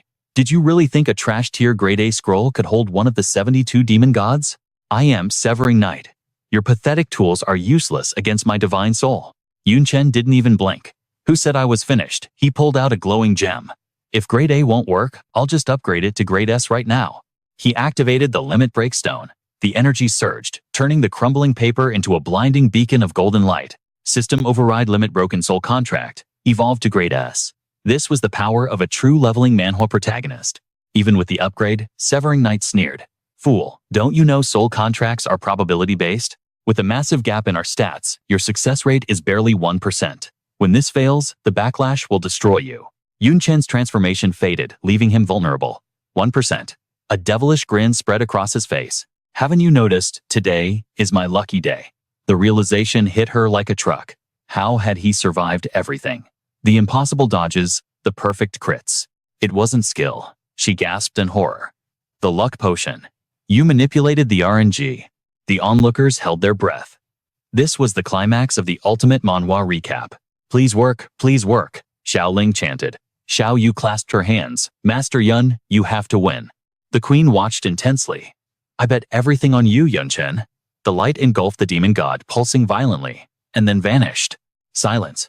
Then Severing Night lunged. Dark Monarch. Xiao Yu's heart stopped. It failed. Chen didn't flinch. He simply whispered one word. Kneel. Thud. Her knees hit the ground instantly. Her body obeyed the absolute command, leaving her trembling in humiliation. I am one of the supreme 72 demon god pillars. How could I possibly fall to this? Chen turned his back, his voice dripping with icy mercy. The soul contract is sealed. Your life and death are now within my grasp. Resist, and you know the consequences. Hearing this, Duanye hung her head in defeated silence. After a heavy silence, she fell to her knees, prostrating herself on the ground. Forgive me. Please forgive my insolence, master. The dark elves watching nearby erupted in joy at the unbelievable sight. We won, another glorious victory for our king of eternal night. The dark elf clan is saved. Meanwhile, Duanye's followers stood frozen in despair. The slaughter princess lost impossible. I must be dreaming. Seeing the shift in morale, the dark elf queen quickly recovered her composure. Everyone calmed down. It was merely a live combat drill. My subjects I forgot to mention, she stammered, rushing to embrace Chen and Duanye like old friends. Actually, we have been allies for years. We staged this intense battle to sharpen your survival instincts. Duanye, forced into this charade, looked visibly annoyed. What kind of joke is this? Who would actually believe such lies? She whispered. Chen cut in sharply. The truth is irrelevant. They need an excuse to escape their despair. Only your command can make them obedient. Or perhaps you would prefer I devour your entire kingdom of Duanye instead. She glanced at his hand, her expression still dazed as she played along. Fine, I understand. But internally, her mind raced. Chen, you are far greedier than I ever imagined. Later, at a ruined construction site, demon laborers gossiped while they worked. Did you hear? The great slaughter princess actually knelt before the king of eternal night. Another demon slammed his tool down. Stop spreading lies. Did you see it with your own eyes? The first one shot back. No, but a guard said so before he was silenced for speaking nonsense. They claim it was just a drill. The rumors spread like wildfire. But does a boss in a leveling manhwa usually spar with low-level mobs? It didn't make sense. Could our king truly have been defeated? No, the Slaughter Princess is invincible. It cannot be. Yet, whispers outside the palace grew louder. Even the demon lords guarding the 3 great territories had returned. Something big was happening, and the air was thick with tension. Inside the sub-palace of Douanier City, 3 figures sat like statues on the high seats, while subordinates below held their breath. Douanier slammed her fist, her rage exploding. Who authorized your return? I told you it was a drill. Return to your territories immediately. The subordinates knelt trembling. But the royal city signaled for help. We rushed back to save you. There was no prior notice of a drill.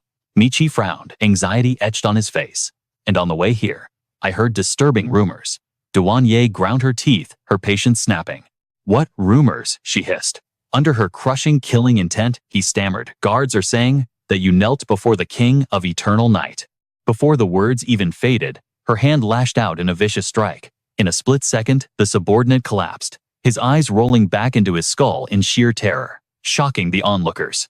Douanier's voice was like thunder as she roared, "You fools believe every whisper you hear. What do you think your heads are for?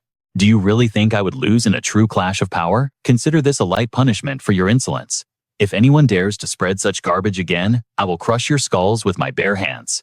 She bellowed like a wild beast. "Now get out of my sight."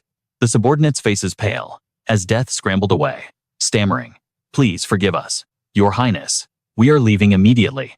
Her eyes burned with a hatred deep enough to scorch the earth, venting her fury. Useless trash, idiots, brainless morons. Watching this tantrum, the Dark Elf Queen curled her lip in a sneer of pure mockery.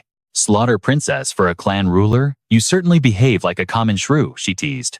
"Try to control that explosive temper of yours." Hearing this, Douanier's killing intent erupted like a volcano as she snarled in rage. "Control yourself. Look who is talking. Aren't you bound by a slave contract too?" she retorted venomously. "If you have the guts, accept him as your master, and see how well you handle the leash.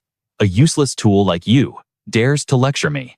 I ought to snap your neck, right here and now." Suddenly, young Chen, who had been sitting calmly, spoke with absolute authority. "Enough noise." Instantly her body seized up, her eyes widening in shock as an invisible force took hold. Against her, will she obediently return to her seat? This was the terrifying power of the soul contract. Effect 1. The enslaved cannot disobey an order even if they wish to end their own existence. Effect 2. If the master falls, the servant perishes with him, though the reverse is not true. Effect 3. Soul link. The master always knows the servant's location, defying all distance and dimensions. The Dark Elf Queen leaned in and whispered coldly, "Slaughter Princess, you need to understand one thing." She glanced at Douanier with utter contempt. "There is no one in this world who wants you dead more than I do. Even now, I dream of wiping out your entire bloodline. If it weren't for the long-term strategy, do you think I would have let you breathe this long?" Douanier laughed coldly, firing back a sharp retort. "Stop acting high and mighty. You just need me to be your puppet ruler, don't you? Don't flatter yourself. Do you really think the combined might of the Black Knight demons and Dark Elves is enough to swallow my entire Douanier kingdom?" Regaining her composure, she continued, "If I die, the other factions within the 72 demon clans will swarm in to steal your spoils. My kingdom's foundation is enough to drive any demon mad with greed. When that happens, even digging up your ancestors won't save you too." She spread her arms arrogantly. "Furthermore, if I perish, my people will fight to the death. If you want to secure the fruits of war, your only option is to keep me alive as your figurehead." Douanier then delivered a razor-sharp analysis. "I am guessing your next move is to form a grand alliance." The Dark Elf Queen huffed, biting her nail in frustration. "Damn it," she thought. "This woman saw right through our plan. My Dark Elf clan lacks raw power. To survive in this dark world, we need strong allies." She calculated silently in her mind. Once the Douanier demons, Black Knight demons, and Dark Elves unite, no other faction would dare make a move. This is the essence of a true leveling manhwa strategy, strength in numbers. With that kind of power, we could even ignore the war tribute. In the face of absolute strength, rules become meaningless. The only threat would be if other clans united against us, but that is impossible. The 72 demon clans are too fractured, each with their own selfish agenda. Centuries of blood feuds mean peace only exists because of the Void Demon's threat. The so-called Demon Alliance is just an empty shell. Meanwhile, Chen ignored their political 4D chess completely. "I don't care if your deductions are right or wrong," he said dismissively. At the very least, a servant should look the part. Go change into an outfit that befits your lowly status and come to my chambers tonight. Duan Ye raised a skeptical brow, anxiety spiking in her chest. Change my clothes, come to the study tonight. What exactly are you planning? The Dark Elf Queen seized the chance to stir the pot, adding fuel to the fodder. What am I planning? Just the duties of a lowly servant, Yun Chen scoffed. Your attitude stinks, but your physique isn't half bad. You'd better serve your master well tonight. Duan Ye wrapped her arms around herself, flustered and humiliated. Meanwhile, Yun Chen was casually doing push-ups. The mana cost, for Eternal Night Cycle, was massive, but thankfully, there was no time limit. Opening his system interface, he ran the numbers. As long as he had enough health and mana, he could spam this ability infinitely. This is the kind of broken mechanic you only see in a leveling manhwa. From this moment on, all daily quest attribute points would be dumped into Constitution and Intelligence to shatter his limits. Yun Chen scanned the daily quest log. 4 overdue failures, which meant he could select a consolation prize. 10 attribute points, 10 skill points, or random materials. He muttered under his breath. Failed 4 times already, guess I have no choice. Yun Chen frowned as the memories flooded back. The first 2 failures happened when that god slapped him into a coma. He only woke up 2 days later, thanks to Luo Chichi. The other 2, he was too busy laying waste to the Demon King's city to care. The system remained silent, so there were no penalties. Suddenly, a knock echoed through the room. Yun Chen's eyes sharpened. Enter. Duan Ye entered shrouded in black cloth like a thief. Yun Chen sighed, exasperated. Why are you sneaking around like a rat? She ripped off the cloak, revealing a maid uniform.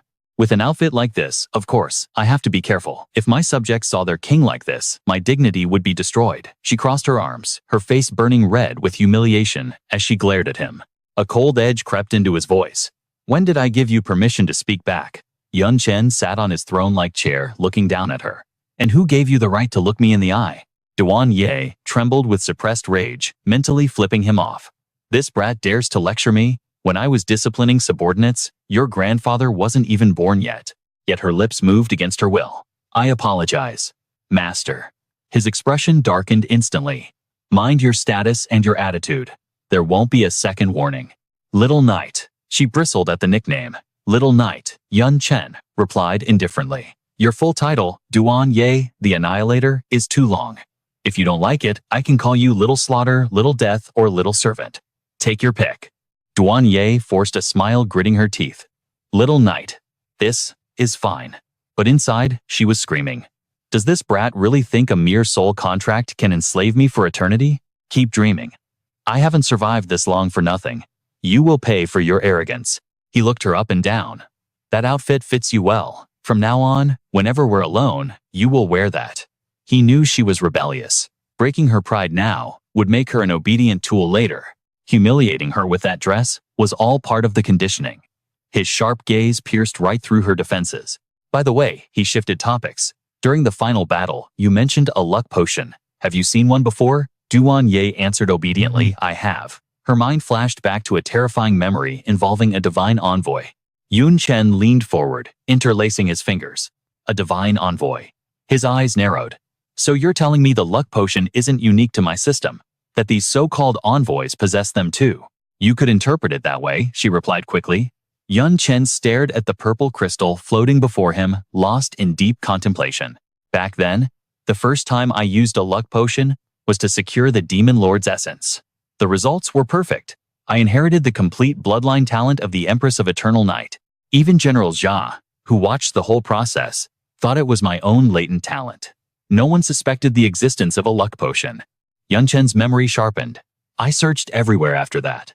But even in the dark world, the concept of a luck potion was unheard of. It's not just the potions. Most of the artifacts and tools granted by the system, even the skills themselves, seem to follow this pattern. Old memories resurfaced. Spatial skills are incredibly rare. I have zero affinity for space magic, and to this day, I can't learn it naturally. Yet, the Godflash skill bypasses all requirements, allowing instant use. That kind of rule-breaking power is unheard of. Even the flash demons of the dark world can only achieve that speed, thanks to their specific bloodline. Yun Chen's expression grew grim. I assumed the system rewards were unique to me, like the protagonist of a leveling manhwa. But now, it seems I was wrong. He leaned back against the hard wood of his chair. Little knight, Yun Chen's voice dropped to absolute zero. I command you to reveal everything. If you speak a single lie, you will crush one of your own internal organs. Duan Ye let out a cold laugh. A ruthless command as always. Don't worry. Lying benefits me nothing. I'll tell you what I know. She paced around the room before turning to him. Right now, even though you act like a divine envoy, you don't seem to grasp the terrifying extent of a god's assistance. If you think it just makes you lucky, you are gravely mistaken. Duan Ye's voice deepened with gravity. The true value of the luck potion is causality, manipulation. It bends reality so that every variable evolves in the user's favor. Of course, there is one condition: the outcome must be within the realm of possibility. She raised a finger to explain. For example, right now, there might be a 0.01% chance of you sneezing. It's improbable, but not impossible. Now, apply the potion. If sneezing at that exact moment would save your life or give you an advantage, the potion ensures you will sneeze. She pointed back to their recent duel. Think about it. You barely knew the Dark Elf Queen, yet your combat coordination was flawless. Or, when my blade pierced your body, it miraculously missed every vital organ. Or when my rage baited me into accepting the Elf Queen's challenge, forcing me into a defensive stance with my broken scale breaker technique. All those coincidences aligned too perfectly to be mere luck. Duan Ye fell silent, letting the weight of her words sink in as Yun Chen processed the revelation. If what you say is true, Yun Chen asked, stunned, then possessing a luck potion makes one invincible, doesn't it? A mysterious shadow crossed her face. Absolutely not. I once watched a divine envoy use a luck potion and still get slaughtered. Yun Chen's voice rose. What exactly is a divine envoy, and how did he die? Patience? Duan Ye murmured. She stepped closer, standing directly opposite him. To understand the divine envoys, we must go back to the origin of the war between our worlds. We must start with the gods themselves. Yun Chen frowned. Wasn't the war started by the 72 demon pillars? But doubt crept into his heart. Could the world tree's warning have been real all along? On the surface, yes, Duan Ye admitted, but most demon lords only participated to slaughter humans. We needed them as sacrifices to exchange for greater power. And who do we sacrifice them to, I think you know? She emphasized the word with chilling reverence. God. Yun Chen's eyes widened, a cold sweat breaking out. I knew it. Yun Chen whispered. I always suspected something was off. Why sacrifice enemy corpses when there are treasures far more valuable than dead meat? It was all a setup from the start. Duan Ye's expression grew gloomy. As you know, there are two supreme entities, two gods each ruling their own dimension. We call them the human god and the dark god. They are eternal rivals, just like the worlds they govern. Her voice became heavy with dread. I don't know why, but those two gods are using our worlds as a chessboard. They are playing a game of cosmic wits, and every living creature, including you and me, is just a pawn. But what about the state of the board? You who walks between the dimensions should understand this better than anyone. Yun Chen analyzed the situation in silence. The abyss was holding the absolute advantage. The grim reality settled in his mind like lead. From the lowliest grunt to the supreme commanders, the demon race eclipsed humanity in both quality and sheer numbers. Even if all of humanity's guardian generals stood together, they wouldn't amount to half the strength of the 72 demon pillars. And above them all, a god pulling the strings. Precisely. The human god couldn't just watch his creation perish. He played a desperate gambit, creating divine envoys. He summoned reinforcements from a dimension beyond our reach. But a question gnawed at him. Why the labyrinth of schemes? Why not simply descend and save humanity with divine might? Duan Ye plucked a tome from the shelf with casual grace. It is simple logic. A god's interference comes with a heavy price. It is like a domino effect. Direct intervention would shatter the very laws of reality. Summoning outsiders was the only loophole to preserve the world's foundation. Yet even that loophole has limits. Two envoys cannot coexist. Only when the current envoy falls can the next take the stage. Yun Chen's composure cracked, his voice rising. How did the previous envoys die? She turned a page, the sound cutting through the tension. With our dark cultists infiltrating your world and our shadows guiding them, hunting down a novice hero was child's play. Of course, human betrayal and infighting did half the work for us. Compared to them, you are a fossil. Yun Chen's gaze sharpened into a blade. What is your basis for calling me an envoy? A single lucky potion. Suddenly, Duan Ye's pupils shifted. The soul-stripping eye awakened. Other demon lords might be deceived, but my vision is absolute. I see the fundamental truth that separates you from this world's livestock. Reflected in my gaze are two distinct silhouettes, the undeniable proof of a second soul dwelling within your vessel. This is no mere madness or split personality. Two complete alien souls. Only an envoy possesses such a trait. Yun Chen's expression darkened instantly. How is that even possible? Impossible, he thought. According to the lore, only the void and the world tree possess true sight. He had underestimated her. A pitch-black runic circle manifested in the air beside her, pulsating with ominous energy. The soul-stripping mark is my bloodline's birthright. Once I brand a target, I can hunt them to the ends of the earth. My affinity for souls is absolute. Pride dripped from her voice. I evolved beyond my ancestors. I don't just watch souls, I manipulate them. A maniacal gleam entered her eyes. But honestly, I didn't need the eyes. That lucky potion alone exposed you as an anomaly. Its potency defies the laws of this reality. It belongs to a tier of existence alongside the legendary realm-breaking stones. You speak of artifacts surpassing S rank. This world is capped at S. But those stones, they shatter the ceiling of possibilities. Using a divine item for a mere contract? Foolish. Yun Chen's face went cold. You call enslaving a demon pillar a waste. I beg to differ. She cleared her throat, regaining composure. Yun Chen pressed on. So, the gods play chess. The human god chose an envoy. Did the dark god sit idly by? Duanye frowned. Hardly. He mimicked the strategy, forging his own dark envoys to counter you. Holographic projections of demonic entities filled the room. For a brief era, the dark world was flooded with unparalleled prodigies. Their growth was monstrous. They ascended so rapidly, it was like watching a protagonist in a leveling manhwa break the system. We did not show mercy. We united, slaughtering them the moment they emerged, ripping the secrets of the envoys from their dying breaths. Yun Chen narrowed his eyes. The entire council participated. No, she corrected, only the top 10, and myself were privy to the truth. She listed the titans of hell, the lord of gluttony at the second pillar, the demon of destruction at the fourth, and the shadow sovereign at the fifth. Along with the 6th, 7th, and 9th. Yun Chen analyzed rapidly. The hierarchy is determined by raw power, is it not? You are merely the 21st. Why would they need you, Duanye? Scoffed. Brute force is their domain. But soul, arts, I am peerless. That is my value. Yun Chen probed deeper. And what of the void demon and the first pillar? A shadow of grief crossed her face. For a demon lord, your ignorance is tragic. She sighed, resigned to teaching him.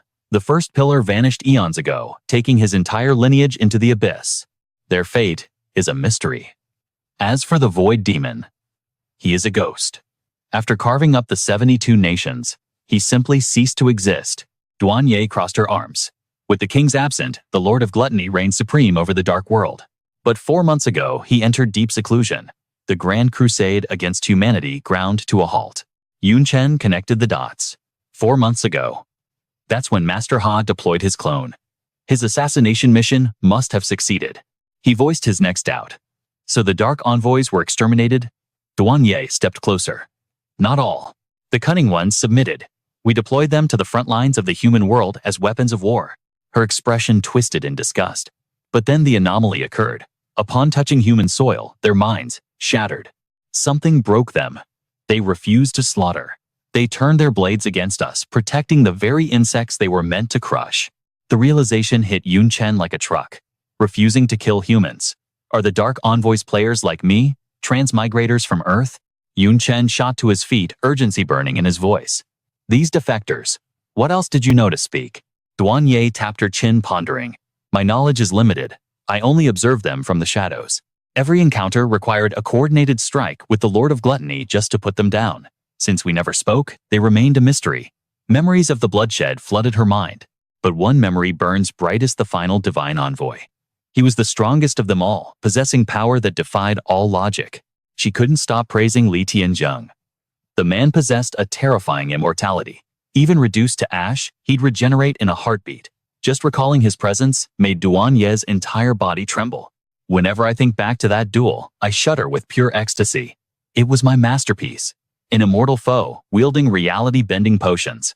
He was practically invincible. Ancient memories surfaced, her voice dripping with grudging respect for a worthy adversary. Facing our combined assault, he didn't just survive, he dominated. He nearly extinguished the Lord of Shadows from the 5th pillar, driving him to the brink of death. If the other top 10 pillars hadn't risked their lives to create an opening for me to shatter his soul, Li Tianzhang would have ground us all into dust purely through exhaustion. Duanye paused, her expression shifting slowly. However, right before the end, he spouted some utter nonsense. In that memory, Li Tianzhang glared at the demons looming above. "All of you listen well," he roared, his brow furrowed in defiant rage. "I am Li Tianzhang. I have never harmed a human soul. As long as breath remains in my body, I will hunt every last one of you demons down." The memory made Duanye clutch her stomach in laughter. It was hilarious. His soul was already shattering. He was at a dead end, yet he still fantasized about revenge. His cursed words were cut short as the Lord of Gluttony devoured him. Duanye sneered, amused. "Want to live? You have to ask for my permission first." What a fool.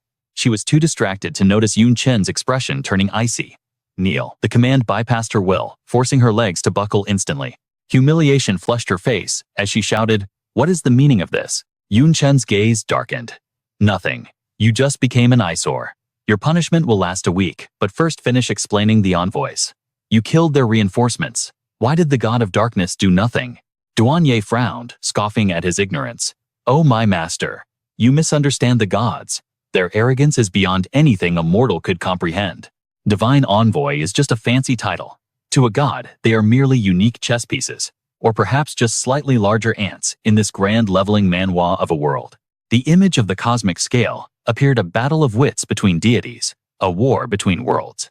In such a grand design, the loss of one or two pawns is irrelevant. Even an envoy is a fragment. Their life or death changes nothing. And if they can't even defeat us, then they were useless trash to begin with. Yun Chen finally understood. So that's how it is. No wonder. I was the human god's envoy, yet I was nearly erased just for glancing at him during the ritual. His fist clenched, knuckles turning white as he suppressed his rage. The world tree was right. To them, I'm just a bug. My survival means nothing. Slowly, a smirk played on Yun Chen's lips, his eyes burning with a new dangerous light. But even an ant can evolve into a beast that swallows the heavens. One day that god will pay the price for his arrogance. Witnessing his shift, Duanye was stunned. This guy, he's not just fearless. He intends to wage war on a god. Even among the 72 demon pillars, few possess such insanity. Suddenly, the metallic clatter of chains echoed in the room. The enchanted shackles of the chain hunter materialized, humming with magical suppression. The anti-magic chains wrapped tight around Duanye's curves. Yun Chen gripped the lead, his voice dropping an octave. "Now, let the punishment begin." Time blurred as the days passed. 3 days later, Collada returned to the base, muttering to himself, "Oh noble and beautiful Lady Slaughter. Collada has returned. Hopefully this earth-shattering news earns your favor." He paused, glancing around in confusion. "Wait, what is going on here? I was only in the Forbidden Mountain range for 2 years, and the royal city is in ruins." He immediately pricked his ears to eavesdrop on two gossiping guards. "I still can't believe it was just a live fire drill. Who destroys their own capital for training? But if Lady Slaughter said so, we have to believe it. What else can we do? Do you actually believe Lady Slaughter lost a fight?" The rumors among the troops were spiraling out of control. "Defeat is impossible. I heard a more likely theory. Lady Slaughter has fallen for the honey trap of the Black Knight King. They've been locked in the king's study for days and nights." The guards exchanged knowing, lewd glances. "It's intense in there. You can hear her strange cries echoing out. Who knew that terrifying Lady Slaughter was into that sort of play? Bastards, what does she see in that scrawny human?" Collada couldn't hold back, his rage exploding from the shadows. "Pure slander. Lady Slaughter has ruled for a millennium without a single lover. You dare defile her reputation, I'll have your heads." The two guards screamed in terror. "Mercy, we were just joking." Ignoring their pleas, Collada stormed off toward the palace. Damn dirty-mouthed curs. The study, was it? I'll ask her myself. But as he approached Yun Chen's door, he froze. The rumors, the sounds, they were real. "Ah, don't touch there. Damn it, I haven't slept in 3 days. It hurts." Then Yun Chen's commanding voice cut through. "Sleep not a chance. We go all night." Collada stood, rooted to the spot, his face twisting. That was definitely Lady Slaughter, and a man. His imagination began to run wild. Impossible. I'm hallucinating. Someone is impersonating her. Desperate, he dropped to one knee and shouted, "Lady Slaughter. Collada reports from the Forbidden Mountains with urgent intelligence." He steeled himself. "I cannot let mere noises deceive me. I must see the truth." Inside, Yun Chen frowned. "What now?" Duanye, looking utterly ragged from the torture, mumbled, "No idea. I explicitly ordered no demons within 1,000 meters. Annoyed, he threw the study door open. Duan Ye stumbled out, her face flushed an unnatural red. Colada, how did you get past the guards? Colada looked up, and his jaw hit the floor. Forgive me, Lady Annihilator. It was urgent. I had to barge in. But the moment his eyes landed on the scene, his brain short-circuited as he analyzed the situation. Rising body temperature, flushed cheeks, sweat, rope marks, and a man's voice. Could she really be? Duan Ye, losing all patience with the misunderstanding, didn't hesitate to blast him away. If you have business come back during the day, barging in at this ungodly hour, ridiculous. Get lost. A mere flick of her wrist sent Colada flying out the door like a ragdoll. He crashed to the ground, clutching his chest in agony. Lady Annihilator, I worshipped you. I was ready to sacrifice my very soul for you. I never imagined you were so easy. So willing to let a man defile you? Tears streamed down Colada's face as his devotion twisted into pure hatred. Let it all burn, destroy everything. Inside the room, Chen ignored the drama and got straight to business. About the Forbidden Mountain Range. Did you send scouts, like I asked? It seemed he found something. Duan Ye waved a hand to slam the door shut. Corpses are useless to me. Unless there's a coffin involved, I don't care about the rest. Chen didn't waste a second swinging the mana-sealing chains back into action. Good. Then let's get back to the grind. As the chains tightened, he laid down the law. Whether I steal or plunder, you will not resist. You will not hide. I want your skills, Demon Pillar. Hours passed, and rage bubbled within Duan Ye. Damn it. He's stolen so many stats that his attacks actually hurt. Now I am one of the 72 Demon Pillars. Yet I'm being treated like a common punching bag. The humiliation. Finally, her endurance shattered, and she let out a piercing scream. It was the greatest disgrace of her life. Chen stood in silence, while Duan Ye writhed on the floor, gasping for air. Ignoring her suffering, he admired the demonic gauntlet on his hand. I've drained 95% of Little Ye's attributes. It's only temporary, but it completely refills my stamina. I could go for 7 days and 7 nights without breaking a sweat. A greedy excitement took over. Even with a low drop rate grinding for this long guarantees, I get what I want. Truly worthy of the 21st pillar. Crowd control, DPS debuffs, massive AoE skills. You have it all. The variety and power are top tier.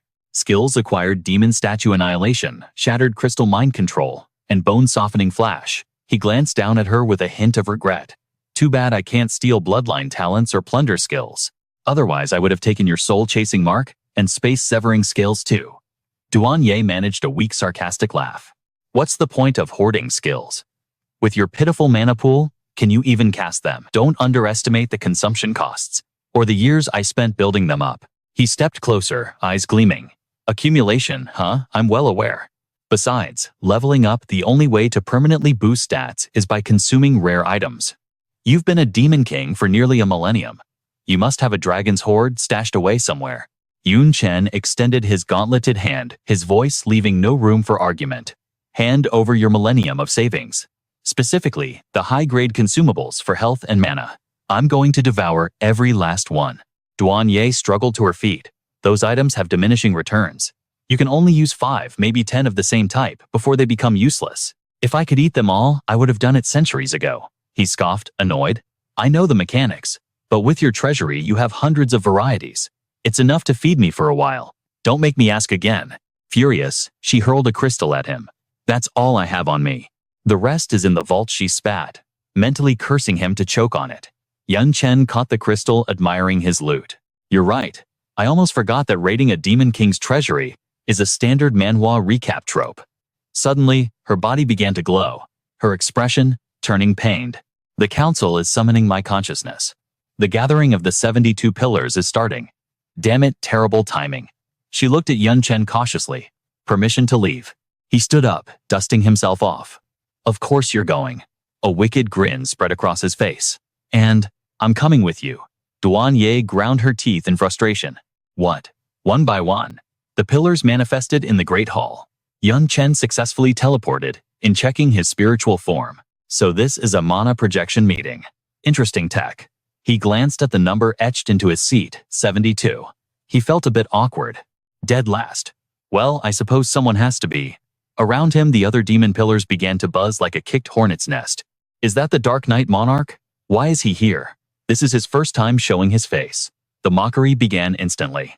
Is this a joke? You ignored the summons before, so what gives you the face to show up now? You have no right to be here. You still owe a blood debt to the spirit army. Get out before we kill you.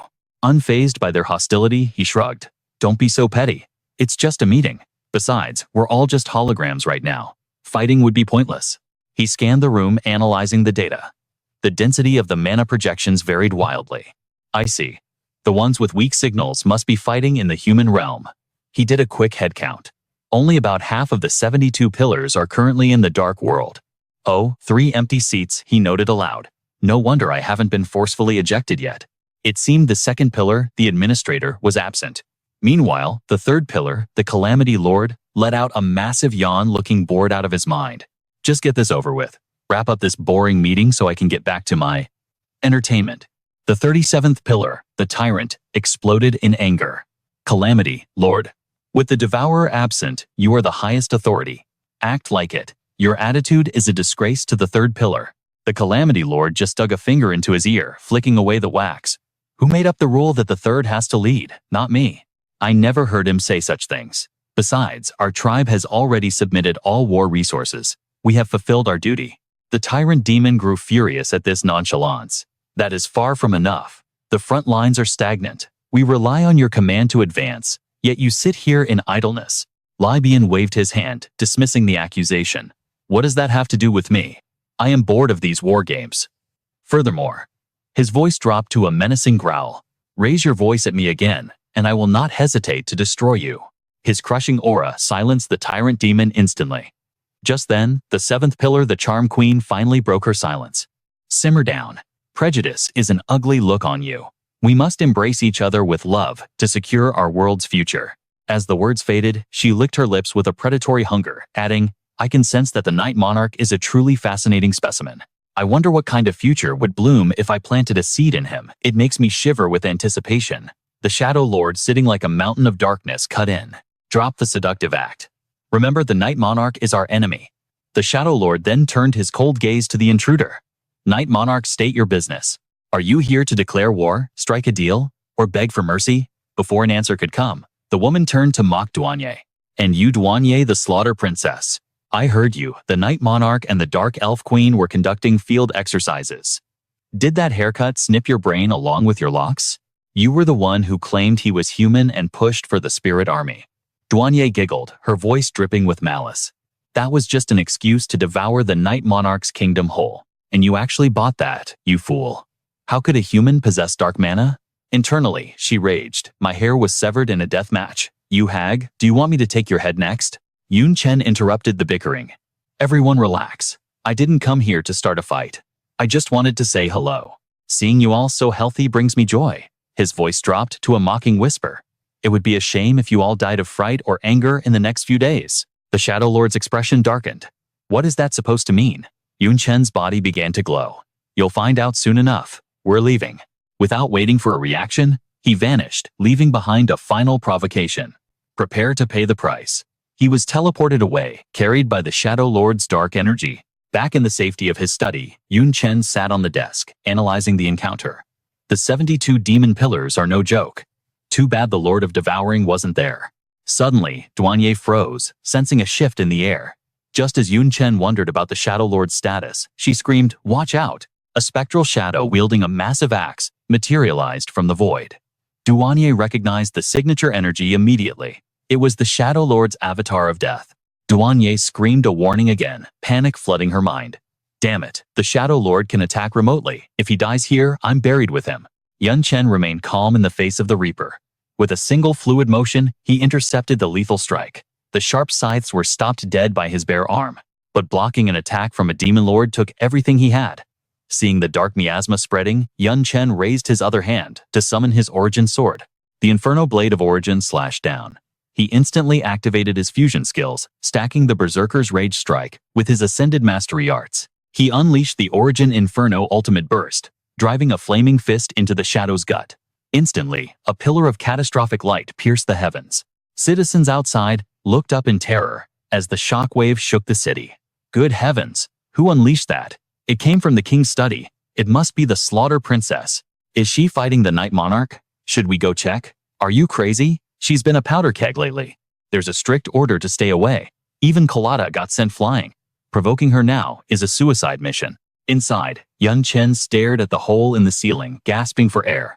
I secretly plundered 95% of Douanier's attributes, added to my own stats, yet a single ranged attack from the Shadow Lord still crushed my right arm.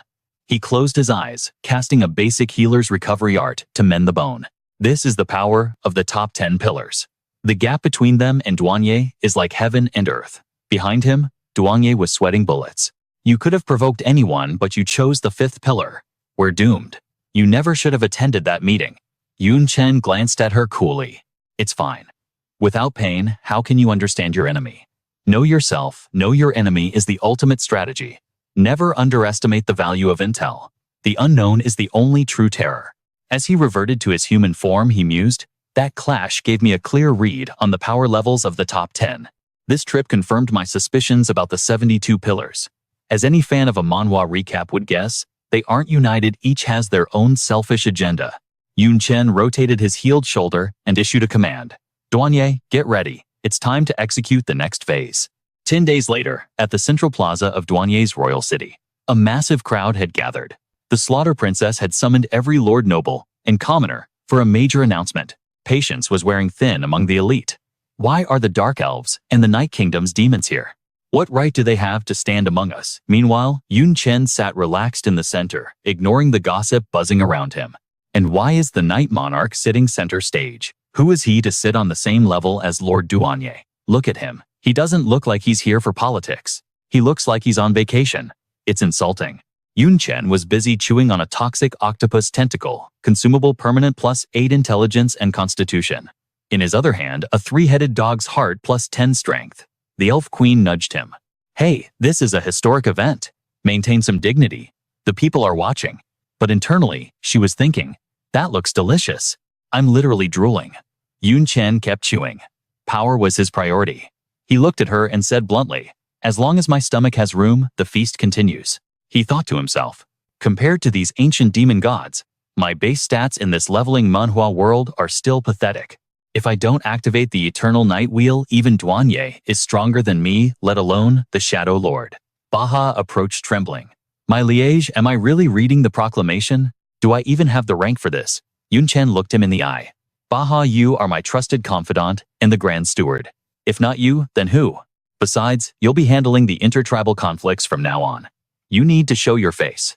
Yun Chen had it all planned out. Lu Tuxi was managing the Night Kingdom, so Baha was the face here. Baha shook like a leaf. Even with the pep talk looking at the chaotic crowd, he felt helpless. The citizens below were busy arguing. What are you Douanier lot pretending for? I was personally invited here. If it wasn't for our monarch, who would even step foot in this dump? We Dark Elves are only here out of respect for our queen. Don't think we've forgotten the blood debt you owe us. Neither side was willing to back down. You dare run your mouth inside the Douanier royal city? Do you have a death wish? If you've got the guts, let's settle this solo duel to the death. Come on. But suddenly, a terrifying surge of power exploded out of nowhere. Everyone in the plaza was forced to their knees instantly. They clutched their heads, screaming in agony. It's too strong. I can't breathe. The pressure was so immense, it felt like their very bones were being pulverized into dust. The source of this soul-crushing aura was none other than Douanier herself. Her voice cut through the air like ice. Make another sound and I will slice off your tongues. Douanier's eyes swirled like a vortex of absolute destruction, threatening to consume everything. Instantly, the crowd fell dead silent. Not a soul dared to whisper. Yun Chen finally glanced at Baha and gave the signal. You may begin now. The old man whispered, yes, and approached the podium with trembling legs, gathering every ounce of courage to speak. I, Baha, representing the 3 monarchs, declare this.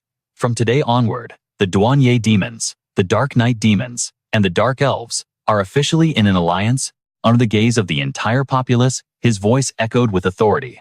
This was the supreme decree of the 3 kings. From this moment, the 3 races share glory and disgrace. Borders are open. No discrimination, no civil wars. We enact new laws to ensure absolute equality among all demonkind. Freedom of marriage. Harsh punishments for violators. Taxes cut in half. New academies built. 9 years of compulsory education and infrastructure upgrades. The crowd couldn't believe their ears. An alliance. Am I hearing this right? We're allying with the Dark Knight demons and the Dark Elves. Oh my god. If we don't cling to this golden thigh right now, we'll regret it for the rest of our lives. Baha looked at the decree and continued. These terms represent the will of the three kings. Suggestions are welcome, but the final decision lies solely with the monarchs. Suddenly, Mitsu stepped out from the bustling crowd, his voice stern. I cannot accept this. He pointed an accusing finger at the others. In this world, strength is the only law. The Elf Queen is acceptable, but does the Dark Knight King really deserve to stand as an equal to Lady Slaughterveins? Popped on Douanier's forehead with every insulting word Mitsu spoke. Is this a joke? That guy only defeated the Demon King because of sheer dumb luck. It was a fluke. His greatest achievement is barely beating Parati. At best, the Dark Knight King's status should be equal to us subordinates. Maybe half a rank higher because of his title, but that's it. Mitsu looked up arrogantly, his voice booming. The core of this alliance should be us, the Douanier demons. The other two races should just be our vassals. A bystander shouted in agreement. Exactly. Lord Mitsu is right. We are the Douanier demons ranked 21st. Why should we ally with a bunch of rotten fish and stinky shrimp? An alliance is fine, but equal status. Are you kidding me? Stop joking around. Lady Slaughter, please wake up and see the truth. Douanier reached her limit. She stood up and roared insolence. Shut your mouth, she whispered frantically to Yun Chen. I apologize, I didn't discipline them well. Let me handle it. But he cut her off. No need. His tone was terrifyingly gentle. In the blink of an eye, he vanished, reappearing right next to Mitsu. A good beating is all you need to learn obedience. In a split second, Yun Chen gripped Mitsu's head. The other demons gasped in shock at the scene. Spatial manipulation skills. I didn't know the Dark Knight King possessed such power. Damn it, Mitsu had been ambushed and lost the initiative. He roared in fury, unleashing a massive wave of murderous intent. You're just a bottom-tier king, don't get cocky with me. Demonic avatar transformation. But before he could even power up, Yun Chen slammed his head into the ground, giving him zero chance to counterattack. Yun Chen lifted his leg casually, as if nothing had happened. Looks like you need a harder lesson. Crack. He stomped down viciously, eliciting a pathetic scream of agony from Mitsu. One stomp wasn't enough. Yun Chen rained down dozens of kicks. The onlookers stood frozen jaws on the floor, unable to do anything but watch the brutality. This was the true terror of the Dark Knight King. Even a powerhouse like Demon General Mitsu was being trampled like a stray dog on the roadside, completely at his mercy. He really is one of the 72 lords. Mitsu coughed up a massive mouthful of blood, his heart filled with poisonous resentment and disbelief. My demonic avatar triples my strength. Yet I'm being crushed by the Dark Knight King like this. Impossible. This can't be happening. Meanwhile, an ambusher in the crowd charged up a massive attack. A giant beam of energy roared toward Yun Chen, original purple lightning beam. Yun Chen didn't even turn around. He simply raised a hand to the side. The attacker screamed, while Yun Chen clenched his fist. Poof. The massive energy attack vanished into thin air like smoke. Yun Chen casually reflected the impact back at him. The attacker was blasted backward, instantly flying through the air. Gah, he vomited a fountain of blood. Erg. He actually possesses the origin power. Yun Chen stepped off Mitsu's broken body and turned his cold gaze to the next one. Do you want a lesson too? Immediately, the demon dropped to his knees, smashing his head on the floor repeatedly.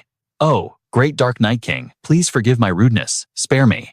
Regarding the alliance, I support it 100%. No objections at all, he thought to himself. The only one who could stop him is Lady Slaughter. But she's staying completely silent. I have no other choice. Yun Chen ignored the coward and addressed the masses, his voice booming. Listen up, Douanier demons. The Dark Knight King accepts all challenges. If anyone is dissatisfied, step forward, I'll give you a chance. His eyes radiated pure killing intent as he glared at the crowd. But the consequences of challenging me next time won't end with just a lesson. The demon kin trembled, bowing their heads in absolute fear. In a world where the strong rule, Yun Chen used absolute power to silence the entire demon race. And just like that, the alliance of the three races was born. This is exactly the kind of domination you want to see in a leveling manhwa. Although the three races still held ancient grudges, the iron-fisted laws of the kings forced them to swallow their hatred and accept one another. Only time would slowly fill the abyss in their hearts. But the news of this three-race alliance sent shockwaves through the entire dark world. Other demon clans felt a suffocating pressure. Many factions immediately withdrew their troops from the human realm to defend their territories, terrified of being swallowed by this new superpower. Far away, resting under a sun umbrella on a massive beach, Yi Yan raised a glass of wine, murmuring to himself. The last time I heard of a Purple Alliance, it must have been centuries ago. Dark Knight King. Think you've truly done something earth-shattering this time. Things are heating up in this Manhwa recap. The maids trembled, their voices laced with panic.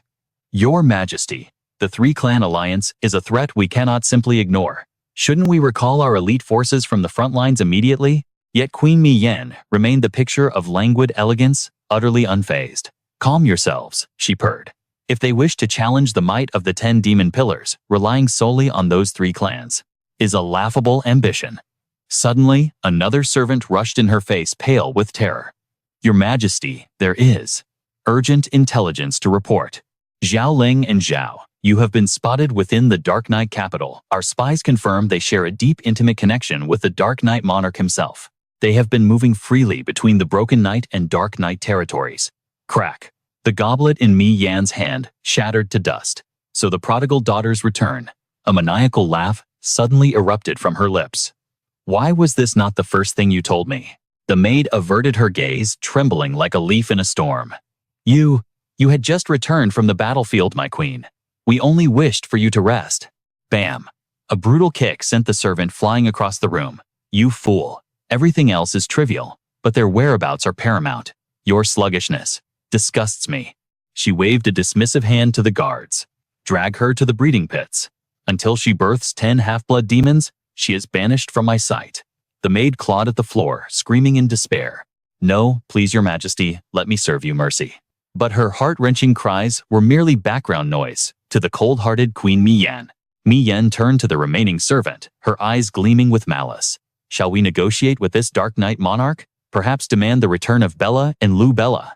The servant bowed low, voice shaking with fear. We tried, your Majesty. We even offered a territory exchange. He rejected us without a second thought. Suddenly, a more aggressive maid stepped forward, burning with rage. Your Majesty, let us show this upstart the true meaning of fear. We should march on his gates and force him to his knees. Idiot Mi Yan scoffed, crushing the idea instantly. Make a scene and you'll wake the void demon. Do you have a death wish? Her expression darkened as she plotted.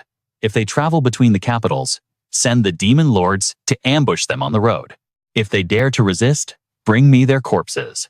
The surrounding servants gasped, eyes widening in disbelief. What? Kill them, but your Majesty, they are. Mi Yan cut her off, her aura flaring dangerously. I offer no mercy to traitors, not even if they sprang from my own womb. Meanwhile, in the abyss of the Shadow Realm, the Shadow Lord sat upon his throne. That Dark Knight monarch, he is resilient. To take a direct strike from me and still draw breath, impressive.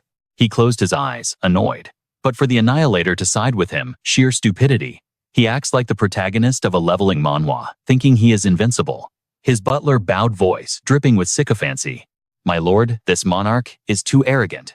Not only did he forge an alliance, but he also convinced the Broken Knight demon to withhold war tributes. Considering the human frontline, we should eliminate this chaotic variable. However, he remains fortified within his capital. To strike there would ignite a total war, inevitably rousing the void demon. The Shadow Lord let out a heavy ancient sigh. In the past, the coalition shielded us. The void could not punish everyone. But the tides have turned. We no longer have that safety in numbers. The butler slammed his fist in frustration. War is the will of the divine. Nothing can stand in its way. Is this void demon truly stronger than God? The Shadow Lord smirked wise and weary. Stronger, no. But listen closely. He pointed a finger into the darkness. God cannot catch the void, but the void can effortlessly extinguish us. Elsewhere, in a realm of celestial illusion, the dark god's voice boomed like thunder. The human realm is destined to be devoured by my world. Your resistance is crumbling. Opposite him, the goddess of humanity smiled softly. The game only ends when the final piece falls. Declaring victory now. A bit premature, don't you think? The dark god lifted a black chess piece, eyes narrowing. Is that so? Whence comes this confidence? Do you rely on that void entity you smuggled into my domain? He is a pest, certainly. But a pest cannot stop the apocalypse. The goddess moved a white piece silent, but the dark god pressed on relentless. You already violated the ancient laws, interfering in my world for the sake of a mere insect. It was pathetic. Her eyes flashed with divine power. Hypocrite. Did you not reach across the veil to steal 2 humans from my world? You have no right to preach to me about rules." The dark god fell silent, the air heavy with tension. Finally, he spoke. "Tell me, what is the piece you believe will overturn the board? Is it that loyal hound, living comfortably in my realm?" "Him," the goddess laughed. "No, he is worth less than a cur. If he betrays me, I will erase his existence in a heartbeat." She crushed the light in her hand, expression hardening. "But as for the piece that will rewrite destiny," she tossed a white piece onto the board, where it erupted in holy fire. Meanwhile, Shattering lounged gracefully on her sofa. "Master, the alliance is secured." "Shao," you grinned from the holographic display. On the surface, the three kings rule. But the true puppet master pulling the strings is none other than Mr. Yun. Jia Qingcheng clenched her fist, triumph in her eyes. "Magnificent. This alliance will terrify the other clans, forcing them to pull their elites back to defend their own throats. This is the moment we've been waiting for. The golden opportunity for humanity to reclaim our lost lands." Her gaze turned thoughtful. "This achievement will crown him as the legendary savior of mankind. And God knows humanity is starving for a hero to believe in." Seeing her satisfaction, Xiao Yu held up a glowing gem. "Master report concluded. We're signing off now to deliver a special gift to Mr. Yun at the Broken Night capital." Xia Qingqing nodded, a faint smile gracing her lips. "Proceed. Do not fail." The connection severed, and she rose from her seat. Stepping onto the balcony, she inhaled the crisp air, stretching her limbs. "My disciple has moved heaven and earth. I can hardly remain idle while he creates a manhwa recap legend." Her eyes locked on the horizon. It is time. Suddenly, the tranquility shattered. The atmosphere twisted into chaotic darkness. A crimson vortex ripped open the sky, bleeding dread into the world below. Panic spread like wildfire. What in God's name is that? I don't know. In the desert, a traveler fell to his knees under the crushing pressure. In the frozen wastelands, the sky tore open. Deep in the mountains, a tribe bowed in worship. At last, the prophecy unfolds. Xia Qingcheng stood, frozen memories flooding back. According to the ancient archives, a phenomenon of this magnitude hasn't been seen for 70 years, not since the game and Earth merged. A massive system window materialized in the heavens. She gasped, realizing the gravity of the moment. The world of humanity is about to undergo a cataclysmic evolution. The system manifested a glowing notification from the heavens, announcing the final unlock of the mythical grade version, the ultimate peak of a leveling manhwa system. From the desolate nomads in the desert to the citizens within the city walls, everyone witnessed the omen. Little Yu cheered with pure joy, unable to believe the bountiful harvest she had gathered. It seems everyone holds Master Yun in the highest regard. Following behind, Little Ling couldn't suppress her smile, thinking I was shocked too. I just mentioned it was an offering for our king. The commoners didn't just scavenge. They willingly sacrificed their family heirlooms. She held the stone high, her heart swelling with happiness. If Master Yun praises us just once, it will all be worth it. But suddenly, the scene below the cliff wiped the smile right off her face. A violent clash was unfolding. Lu Miaoling shouted in fury. Who could have predicted that a simple journey would lead to a collision with a demon noble? Talk about terrible luck. Vera glared at the two figures before her, her voice dripping with disdain. "You think you have bad luck? Look at us. I'm on a mission, yet I have to deal with a filthy human. And somehow, a mere third-class warrior can actually wound a demon noble like me. It's absurd." To make matters worse, other high-ranking demons were lurking. Bound behind them, Lucy struggled and squirmed. "Sister Lu Miaoling, let me go. I can kill them all if you just unleash me." Lu Miaoling whipped her head around and snapped. "Silence, I don't trust you yet, so don't you dare call me sister." The girl pouted, feigning hurt feelings. "So mean, bullying me like that." Ignoring her, Lu Miaoling stepped forward, her tone shifting to diplomatic honey. "Hey, beautiful, surely we can negotiate. Charm demons aren't built for head-on collisions. Fighting will only bleed us both dry. Since we both have missions, why not pretend this never happened and walk away?" Vera scoffed, stepping into the air with arrogant grace. "Bleed us both dry." She waved her hand dismissively. "Don't overestimate yourself. I might take a scratch, but you will definitely die." But suddenly, a new voice shattered her confidence. "I wouldn't be so sure about that." Little Ling's voice dropped an octave, resonating with power. "If we join the fray, your victory isn't guaranteed." Battered and bruised, Lu Miaoling gasped. Little Ling, what are you doing here?" Vera's subordinates screamed in recognition. "It's Ellen Bella. And Ellen Bella, we finally found you. You must return with us immediately." Her Majesty has been furious all these years. Vera's hair shadowed her eyes, her aura turning menacing. Ellen Bella, do you intend to side with the humans? You've caused enough trouble for 2 centuries. Return and beg Her Majesty for forgiveness, and she might just spare you. Lu Miaoling was bewildered. The Queen of the Charm Tribe. That would be Queen Bewitcher, one of the 7 demon pillars. But weren't Little Yu and Little Ling lords of the Dark Knight tribe? Why are they connected to her? And they seem familiar with these witches. She watched in confusion as the 2 sisters stepped forward. What is going on? Are they siding with the charm? Demons? They are supposed to be Master Xia's maids, so why are they in the Dark Realm? Did something happen to Master Xia, allowing them to escape Little Ling? And Little Yu's eyes held a trace of sorrow. Mother Empress, is she still looking for us? The 2 factions stood frozen, tension crackling in the air. Lu Miaoling felt a pit form in her stomach. Mother Empress, this is bad. If they are truly Queen Bewitcher's daughters, the situation is critical. Blood is thicker than water. They will surely side with their mother over an outsider like me. Indeed, the 2 sisters seemed tense, a visible hesitation wavering in their stance. Vera seized the moment to seduce them. Her Majesty has yearned for you for years. Even when humans captured you, she never stopped sending squads to the front lines to find you. She extended a welcoming hand. The Queen forgives you. Her love transcends everything. Come home. But Little Ling suddenly laughed. Love you, say. Don't make me laugh. Little Yu's voice turned ice cold. You know nothing about that old hag. She preaches love, but hers is the deepest yet most shallow thing in existence. I understand her better than anyone. As one of the primal demons of the dark world, she represents absolute reproduction. To her, the love for the bloodline overrides the individual. The continuation of the species is more important than the children themselves. The sisters exchanged a look of steel determination. We miss her, truly. But if we go back with you, giving birth to 100 million children wouldn't be enough to pay for our freedom. Little Yu drew the line. Exactly. So fight or get lost. Only a fool would follow you. Vera clicked her tongue, grinding her teeth in rage. These 2 were impossible to manipulate. Defeated by their resolve, she signaled a retreat. You got lucky today. But next time we meet, it won't be this peaceful. Let's go. Though I don't get their anger. What's wrong with birthing 100 million kids? Everyone knows that's the joy of our species. Stubborn girls denying their nature? Why did Her Majesty produce such anomalies? Once the demons vanished, Lu Miaoling collapsed to the ground, exhaling sharply. Huh. It's finally over. Little Ling rushed over to bandage her wounds. Sister Lu Miaoling, Master Yun said you were a mole in the Advent organization. Why are you here? She admitted, I need to find him.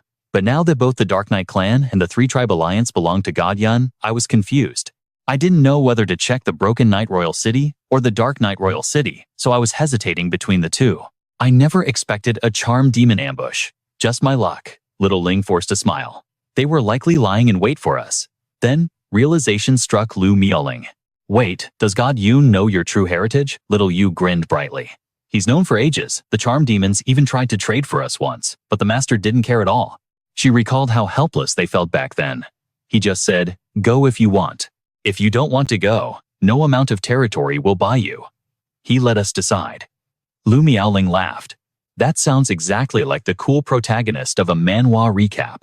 The younger girl got curious. So Sister Lu Miaoling, what business do you have with the master? In response, she didn't speak, but summoned a massive terrifying axe. She dropped 2 words that baffled them completely. Chopping trees. The sisters stood frozen in silence as she marched off heroically. Eventually, reaching Broken Knight Royal City, she found Broken Knight in the library and burst into laughter. Rumor has it that a legendary powerhouse, a demon king of the 72 pillars. Why would the legendary slaughter machine Duan Ye end up as a mere servant for my little junior brother, ha ha ha. She ground her teeth in sheer frustration. Meanwhile, Chen held a piece of special cheese made from demonic eye sheep milk. Consuming it would permanently increase intelligence and constitution by 8 points each. As he ate, he sighed. Is it really that strange? Seeing the 3 of you gathered together like this is the true rarity. She brushed it off immediately. What's so strange about it? I often go to Master Xia An's house to look after Xiao Yu and Xiao Ling even earlier than you do. Unexpectedly, Xiao Yu excitedly presented a treasure. Master, these are precious consumable items we gathered from the Dark Knight Kingdom. Each one can increase your attribute limits enough to last you a long time. He smiled warmly. Thanks for your hard work. How is the situation over in the kingdom? She hurriedly praised Lu Tuxi is managing things perfectly. She even had exciting news to report. By the way, there's good news. Perhaps due to the fierce battle during the diversion last time he finally broke through to the Demon Lord realm, Chen shared her joy. Not bad at all. He fell into deep thought. The Dark Knight Kingdom lacks high-level combat power. Lu Tuxi's breakthrough is definitely a blessing. Then his gaze shifted to Lucy, who sat quietly nearby. President, you brought quite the distinguished guest, didn't you? He let out a sigh of relief. It seems the undercover mission is finally over. She pinched Lucy's cheek and replied, pretty much. Next up is the intelligence exchange. She couldn't help but praise him. President, I didn't expect you to be able to go toe-to-toe with a demon lord while only at the 3rd tier. It's truly terrifying. Lu Miaoling accepted the compliment proudly. After all, I am the daughter of the Guardian General. Achieving this much is only natural. However, compared to a monster like you, junior brother, my achievements are still far behind. At this, he rubbed his chin thoughtfully. But then again, it's just as I predicted. The upper echelons of the Holy Empire have secretly defected to the Dark World. To be more precise, they are essentially pawns, planted by the God of Darkness, within the human world. Everything Chen said made perfect sense. As for Lucy transforming into a fallen angel, it was merely a transitional stage in her conversion into a demon. While this grants her greater power, it also means the materials required for Lucy's 3rd-tier advancement can only be found within the Dark World. Furthermore, the Descent organization here is backed by the Holy Empire. For her, this place is like her own backyard. There's no reason not to come. Beyond that, Lu Miaoling saw the truth clearly. The reason Lucy put on that act with Elgar during the global tournament was to rationalize her disappearance. After all, she is the princess of a nation. She couldn't just make up a random excuse to her subjects. She added, now that we have her as a prisoner, returning to the human world means we can easily expose the hypocritical face of the Holy Empire. Lu Miaoling suggested, let's imprison Lucy in the royal city. It's inconvenient for me to drag her around everywhere. He immediately replied, no need. My war fortress can house living creatures. It's fully stocked with food and water. I could keep her locked up for 10 or 8 years, easily releasing her only when necessary. As soon as he finished speaking, Chen activated it. Ignoring Lucy's screams of, I want to stay with big sister no stop, only Duan Ye remained fuming with rage. What a useless thing. Wasted so much of my effort. Her expression didn't escape his eyes. You seem quite irritated. It makes sense. Since the Dark Believers are connected to you, the Holy Empire must also have significant ties to you as well. Otherwise, back then, Elgar wouldn't have been caught by a spatial lock skill and dragged into the Dark World. Duan Ye heard this and agreed. Correct. Although the Master of Devouring is the mastermind, I poured a lot of blood and sweat into that plan back then. That applies to both the Dark Believers and the Holy Empire. She provided more insight. Moreover, nurturing Holy Believers is far more troublesome than dealing with Dark Believers. After all, the loyalty of Dark Believers stems mainly from the overwhelming power of the Dark World. We use strength to seduce them. Then we remodel their bodies and minds with dark magic enough to make them loyal until death. However, that has limits. Holy Believers don't have that factor. We can only use brainwashing to turn them into fanatics. The downside is that their minds aren't flexible, and their strength is a bit weak, but they are barely usable. Finally, she smiled. But when it comes down to it, this mission was likely assigned by the God of Darkness to the Master of Devouring. I was merely one of the executioners. Consider my duty fulfilled. Just then, Xiao Yu spoke up. That's a bit strange. Why would the God of Darkness go to such lengths to subdue the Holy Empire and create Holy Believers? If the goal was simply to incite hatred between the demon race and humanity, wouldn't sending a few demons disguised as humans be far simpler and more effective? He happened to share the same thought. Thinking about it from that angle, you're right. The demon race surely has tribes skilled in altering their appearance. After all, transformation skills aren't exactly rare even in the human world. Chen thought to himself, I just don't know how to use them yet. He then admitted, we might have fallen into a blind spot in our thinking. Chen bluntly pointed out the issue. Perhaps the gods aren't playing a fair and open game of chess like we imagined. Based on public knowledge, everyone had always assumed the two gods were eternal rivals. They used two worlds as their chessboard, and the living beings within them as pawns to outwit each other. It wasn't just Chen. Everyone shared the same doubt. But ultimately, why choose this method of confrontation? Wouldn't directly slaughtering each other be simpler and more decisive? Could it be just for entertainment? If so, isn't that a bit too childish? From these speculations, he reached a chilling conclusion. I suspect it's not that they don't want to fight, but that they dare not. Yun Chen analyzed it further. Because neither side can guarantee victory. And even if they did win, the price would be so colossal that no one could bear it. He realized that this was why they used such indirect methods to erode the opponent's world. Yun Chen had long seen through the hidden mechanics of this leveling manhwa world. The battle between gods isn't a noble game of chess with clear rules. It is a life-or-death struggle with absolutely no bottom line. The moment a glint of opportunity appears, they will instantly shatter the rules to deal a fatal blow to their rival. Shao. You rubbed her chin deep in thought. So that's how it is. The god of darkness exploits humans to achieve his goals. He doesn't care how many die. Zhao Ling agreed with this perspective. Compared to sacrificing pure-blooded demons, nurturing these holy believers seems like the optimal choice. Lu Miaoling, however, appeared more rational and certain than the others. All this talk of gods is just smoke and mirrors. But the grim reality right now, the battlefield is paved with the corpses of humanity. With a snap of her fingers, Yao Ling changed the game. Space warped in her palm, summoning a massive battle axe that dwarfed her own frame. Her plan was madness: sever the world tree, collapse the dark dimension, and end the war instantly. Little, you gasped. Are you insane? When she said logging, she meant slaughtering the very pillar of existence. Little Ling stood with her sister. That is absolutely unforgivable. Duan Ye cool, as ice dismantled the logic. If the god of darkness backs the holy church, why issue a divine oracle to destroy his own realm? Yun Chen turned his gaze to the final piece of the puzzle. And what's your take on this, Lucy? Yao Ling shrugged, her loyalty absolute. Divine oracles are absolute. I don't ask questions. Yun Chen extended a hand. Let me see that weapon. He was skeptical. To fell a god-tier tree with a mere tool. She tossed the massive axe like a twig. Knock yourself out. I'm a mage class. I can't wield it anyway. The moment Yun Chen caught the steel, his system flared to life. Fusion art activated. Mechanic class structural analysis. Ultimate appraisal. A holographic data ring spun into existence before his eyes. Data flooded his vision. Weapon Skybreaker. Rank God tier. Restriction human race only. Classes Warrior Berserker. Strength plus 300. Vitality plus 1000. Passive effect. Each strike boosts strength by 10%, stacking up to 100 times. Special ability pierces world barriers. Deals true damage to the world tree. Materials Thunder Core 10,000 Dragon Bones. Destruction Crystal. And unknown. Yun Chen's grip tightened. This was no ordinary artifact. It was a weapon of mass destruction, forged for a single terrifying purpose. Most materials came from the human empire, likely gathered by the Holy Church. But that unknown component, that was the anomaly. His curiosity piqued. His flawless insight was the highest tier appraisal skill in this leveling manhwa, yet even it couldn't decipher the final ingredient. For a weapon to reach god rank and block his sight, the material had to be derived from a deity itself. Even with this God-Slayer axe and the Holy Crusade army, could they really topple the pillar of the world? Yun Chen still had his doubts. What was the dark god planning? Yun Chen shook his head, dismissing the labyrinth of thoughts. Guessing won't change fate. Let's move. As they entered the dark elf forest, the locals erupted. Look, it's the king of the night, our savior.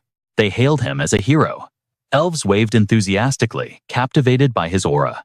He's even more handsome up close. Fangirls swarmed every path. Lord Monarch, when are you marrying our queen? The union of our tribes would make us invincible. Yun Chen massaged his temples. Do you people think about anything other than matchmaking? Little, you stepped in blocking them. Back off. The line for the king's affection is miles long. Tell your queen to take a number. Little Ling giggled. You're quite the idol, Mr. Yun. He shrugged.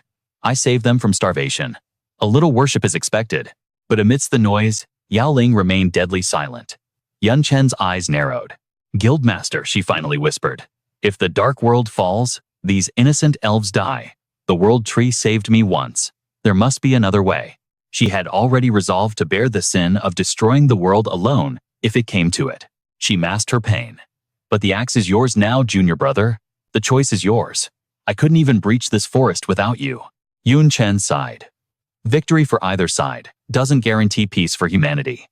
Then little Yu voiced a different concern. Mr. Yun, why bring the Annihilator instead of the Elf Queen? Is that wise? The Queen needs to guard the throne. Yun Chen glanced back at the silent assassin. I brought Duan Ye because her behavior has been flawless. Too flawless. No matter how I test her or provoke her, she submits without hesitation. I don't buy it. Even during the Council of the 72 Demon Pillars, she didn't make a move. She had every chance to betray me. I was ready to kill her, yet she remained loyal. Why? That isn't loyalty. That's a scheme buried so deep I can't see the bottom. She's lived for a millennium. Bypassing a soul contract wouldn't be impossible for a monster like her. So I brought her here to get answers from the only thing older than her, the world tree itself. The ancient bark groaned, a voice thundering from the earth, the annihilator, and the human Chen. If you vouch for them, they may pass. Duanye scoffed. So you were the invisible wall that stopped my conquest years ago. You hide well, old log. Chen cut the banter short, raising the massive axe. Let's skip the reunion. He leveled the weapon at the colossal trunk. We took this from the Holy Church. I assume you know what it does. Roots erupted from the ground, coiling around the blade. I see. I am the root of this dimension. Dark matter cannot harm me. That is why the Shadow God forged this abomination from human materials. The tree shuddered. It is strong enough to wound me, but not enough to kill me. The Dark God likely crafted this artifact as a warning. It seems he has sensed a disturbance in the shadows. The ancestor tree then infused the axe with dark energy through its ancient roots. It was forged to destroy him, but wasting such a legendary weapon would be a crime. As the aura dissipated, the axe's appearance transformed completely. Sooner or later, you must return to the human realm. To defy the gods, you will need the world tree's aid. Take this back to Chen. If the world tree becomes a lapdog of the heavens, use this axe to bring it to its knees. I have imbued it with dark matter from the abyss enough to terrify even a deity. Chen reached out to accept the burden. Understood. But the moment Chen's skin grazed the ancestor tree's roots, the ancient being froze. Cold sweat practically dripped from its bark. Something was wrong. Boy, when was the last time you examined your own soul? Can you not see it? The tree's frantic warning struck Chen like a thunderbolt. Is your soul standing at the precipice of total annihilation? Chen gasped, blindsided by the sudden revelation. What are you talking about? A shadow of death hung over him, invisible but deadly, like the sword of Damocles waiting to fall. Little Yu trembled in terror. Master, what is happening? Even Chen felt the cold grip of confusion. Little Ling was equally clueless. Wait, can souls be seen with the naked eye? Sensing the chaos, Duanye immediately activated her soul-seeking eye. Curses. That old fossil can see it too. Did he only notice it after touching Chen? The ancestor tree's voice turned urgent and grave. Chen, do not panic, and for the love of the heavens, do not make any sudden moves to provoke it. Forget the others. Chen himself was baffled. What is going on? Is a second soul trying to kill me? Is this the penalty for failing my daily quests like in a brutal leveling manhwa? No, it wasn't that simple. The ancestor tree whispered a desperate command to buy them precious seconds. It is focusing its gaze on you. Do not look up. You must not let it realize that you are aware of its existence. The ancestor tree was ready to go to war to save him. The situation was dire, but not hopeless. Stay still, I will handle this. But in the shadows, Duanye ground her teeth in fury. What? That old fool has a way to suppress the god servant. Inside Chen no. If he interferes, he will ruin the entire trap I've spent months building. She possessed forbidden knowledge of this domain. The second soul within a divine envoy was known as the god servant. Since Chen never asked, she had conveniently hidden this lethal detail. Duanye didn't just know the name. She understood the terrifying mechanics of its existence. True to its title, the god servant is a slave to the heavens. It lives within the envoy as a guide, a warden, and an executioner. The most terrifying aspect of this entity is its nature as a double-edged sword. If the envoy's growth stagnates, or if they harbor treasonous thoughts, the god servant will instantly obliterate their soul. Absolute erasure. Furthermore, failing the servant's missions or interfering with its existence is considered rebellion against the gods. Accumulate enough strikes and judgment falls. That was her golden opportunity. But it seemed fate refused to bless Duanye's schemes today. Chen's past failures weren't enough to trigger an immediate execution, so she had devised a far more devious plan. During that imposter's training, I secretly nudged the god servant, tricking it into sensing resistance from Chen to accelerate his death sentence. Duanye had to be circuitous. The soul contract bound her tightly. She could not directly harm a single hair on Chen's head. If she killed him, she would suffer. But a soul contract is rarely a partnership of equals. If I use the god servant to destroy Chen's soul, the bond shatters automatically and I will be free. Her face twisted, barely concealing the murderous intent radiating from her. I have endured humiliation for this moment. I clawed my way here. I will not let that senile tree destroy my freedom. Duan Ye knew hesitation meant failure. Before the situation spiraled out of her control, she had to act. It was dangerous, but she had to strike now. Her secret technique flew not at Yun Chen, but at the energy binding the god-servant snap. The vines restraining the executioner shattered into dust. The ancestor tree instantly realized who the traitor was. It was you playing dirty tricks all along. The invisible blade began its descent. The tree roared, "Look out, little you," and Lu Miaoling reacted on instinct, charging forward with their powers flared. Lu Miaoling didn't think. She just moved. She couldn't see the threat or understand it. But one thing was clear, something was above her junior brother, and it wanted blood. She wasn't the only one. Little Yu was fiercely protective. "Get away from Mr. Yan." One black aura, one red aura, both hands slammed into the back of the godservant to stop it. But what happened next froze the blood in their veins. Did we miss? Their attacks phased right through. Nothing stood between the godservant's blade and Yun Chen's skull. Traitor detected. Execution. In that split second, Yun Chen's aura exploded vast and terrifying. "You're just a glorified watchdog." Yun Chen sidestepped with godlike precision, snatching a simple tree branch as he moved. He cheated death by a millimeter. Raising the fragile twig, his arrogance soared to the heavens. "Don't get cocky." One held a divine sword, the other a wooden stick. Yet that ordinary branch clashed against the blade with the weight of a mountain. The battle fell into a terrifying deadlock. Neither side yielded, and the pressure was so immense that space itself began to crack and splinter around them. Void rushed to the scene, sensing the catastrophic energy. "Not good. That brat. I gave him a push, but he's rushing his evolution too fast." He stomped the ground, his voice booming like an ancient decree. "World, lend me your roots." The earth tore open as a colossal multicolored root erupted from the depths. Void channeled his cosmic power through his hands, infusing the root with the energy of creation. The manifestation of the void dissolved into the ether, vanishing in a heartbeat. Time was a luxury they no longer possessed. They had to act now. Over in the kill zone, the duel between Yun Chen and the godservant raged with the intensity of a top-tier leveling Manhwa boss fight. Neither side showed a hint of submission, their roars shaking the heavens as they summoned every ounce of strength. The next collision dwarfed the last. The shockwaves from their impact crushed the air itself, dropping an invisible mountain of pressure onto the battlefield. Dark, ominous purple rifts tore open across the sky, scars left behind by the sheer devastation of their godlike exchanges. Little Ling stood frozen, her mind unable to process the apocalyptic scene. Space wasn't just cracking, it was warping. The ancestral tree remained calm, his voice cutting through the chaos to explain the laws of this destruction. "The godservant represents a divine intervention," he intoned. "Such a presence naturally shatters the delicate equilibrium of our mortal realm." With Yun Chen resisting so fiercely, the very fabric of this dimension is beginning to collapse.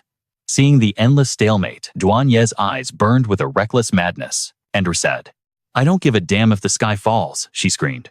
"Let the world burn for all I care. I will never be a slave again." Making a split-second decision, she spotted a weapon capable of piercing the godservant's defense. "Damn it all, I'm going in." But her impulsiveness couldn't escape the ancestral tree's ancient gaze. Thick roots erupted from the ground, binding Duan Ye instantly. "Do not add to the chaos, child." Diao Ling was trembling with anxiety, hateful of her own powerlessness. "Old man, forget about Duan Ye. Stop wasting time. Help Yun Chen. He's fighting against something beyond our comprehension. We can't just watch." The ancestral tree sighed, revealing a cruel truth. "It is not that I will not help. It is that I cannot. That is precisely why this battle has dragged on for an eternity. If Yun Chen falls, death is certain. But if he wins, the consequences could be far more catastrophic." The lethal aura around the duel kept everyone at bay. Not even a single step closer was possible. Amidst the choking dust and debris, Diao Ling screamed out in frustration and helplessness. "He can't lose, but he can't win. What kind of hell is this?" Old man, speak plainly, but the ancestral tree's words remained as shrouded as the mist. "This is not something that can be explained in a mere breath. Listen closely. If Yun Chen truly faces death, I will intervene. I will not let his spark be extinguished." Using his ancient wisdom, he tried to calm their racing hearts. The current situation, this deadlock where neither can destroy the other, is actually the ideal outcome. We must stall for time. Every second counts.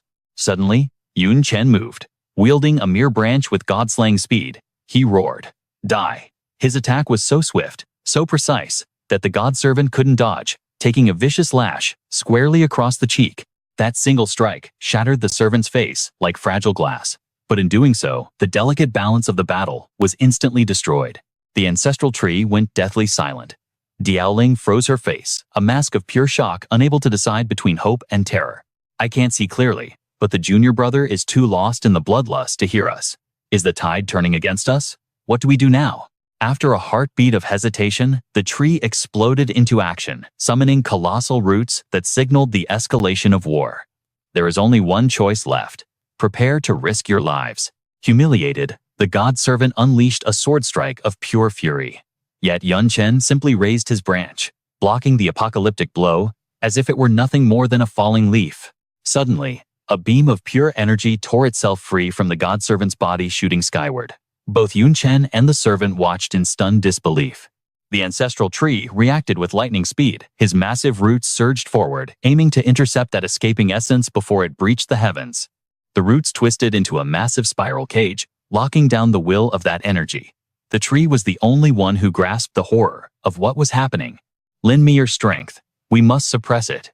If that signal reaches the god realm and summons the divine descent, this world is finished. Diaoling and the others abandoned all caution, charging forward in unison. If they couldn't win alone, they would crush the enemy together. Desperate times call for desperate measures.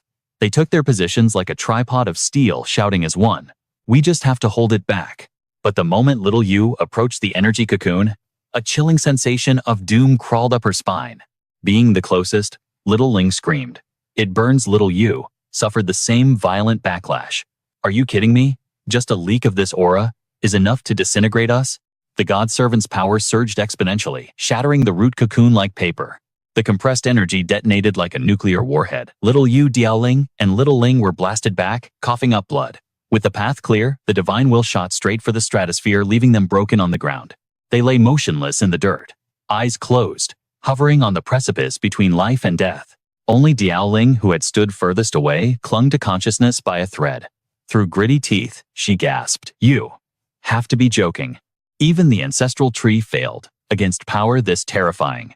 What hope did we ever have? The tree watched the beam ascend, despair filling his ancient eyes. It is finished. Your lives, the eons of planning between Void and myself. Today, it all turns to ash.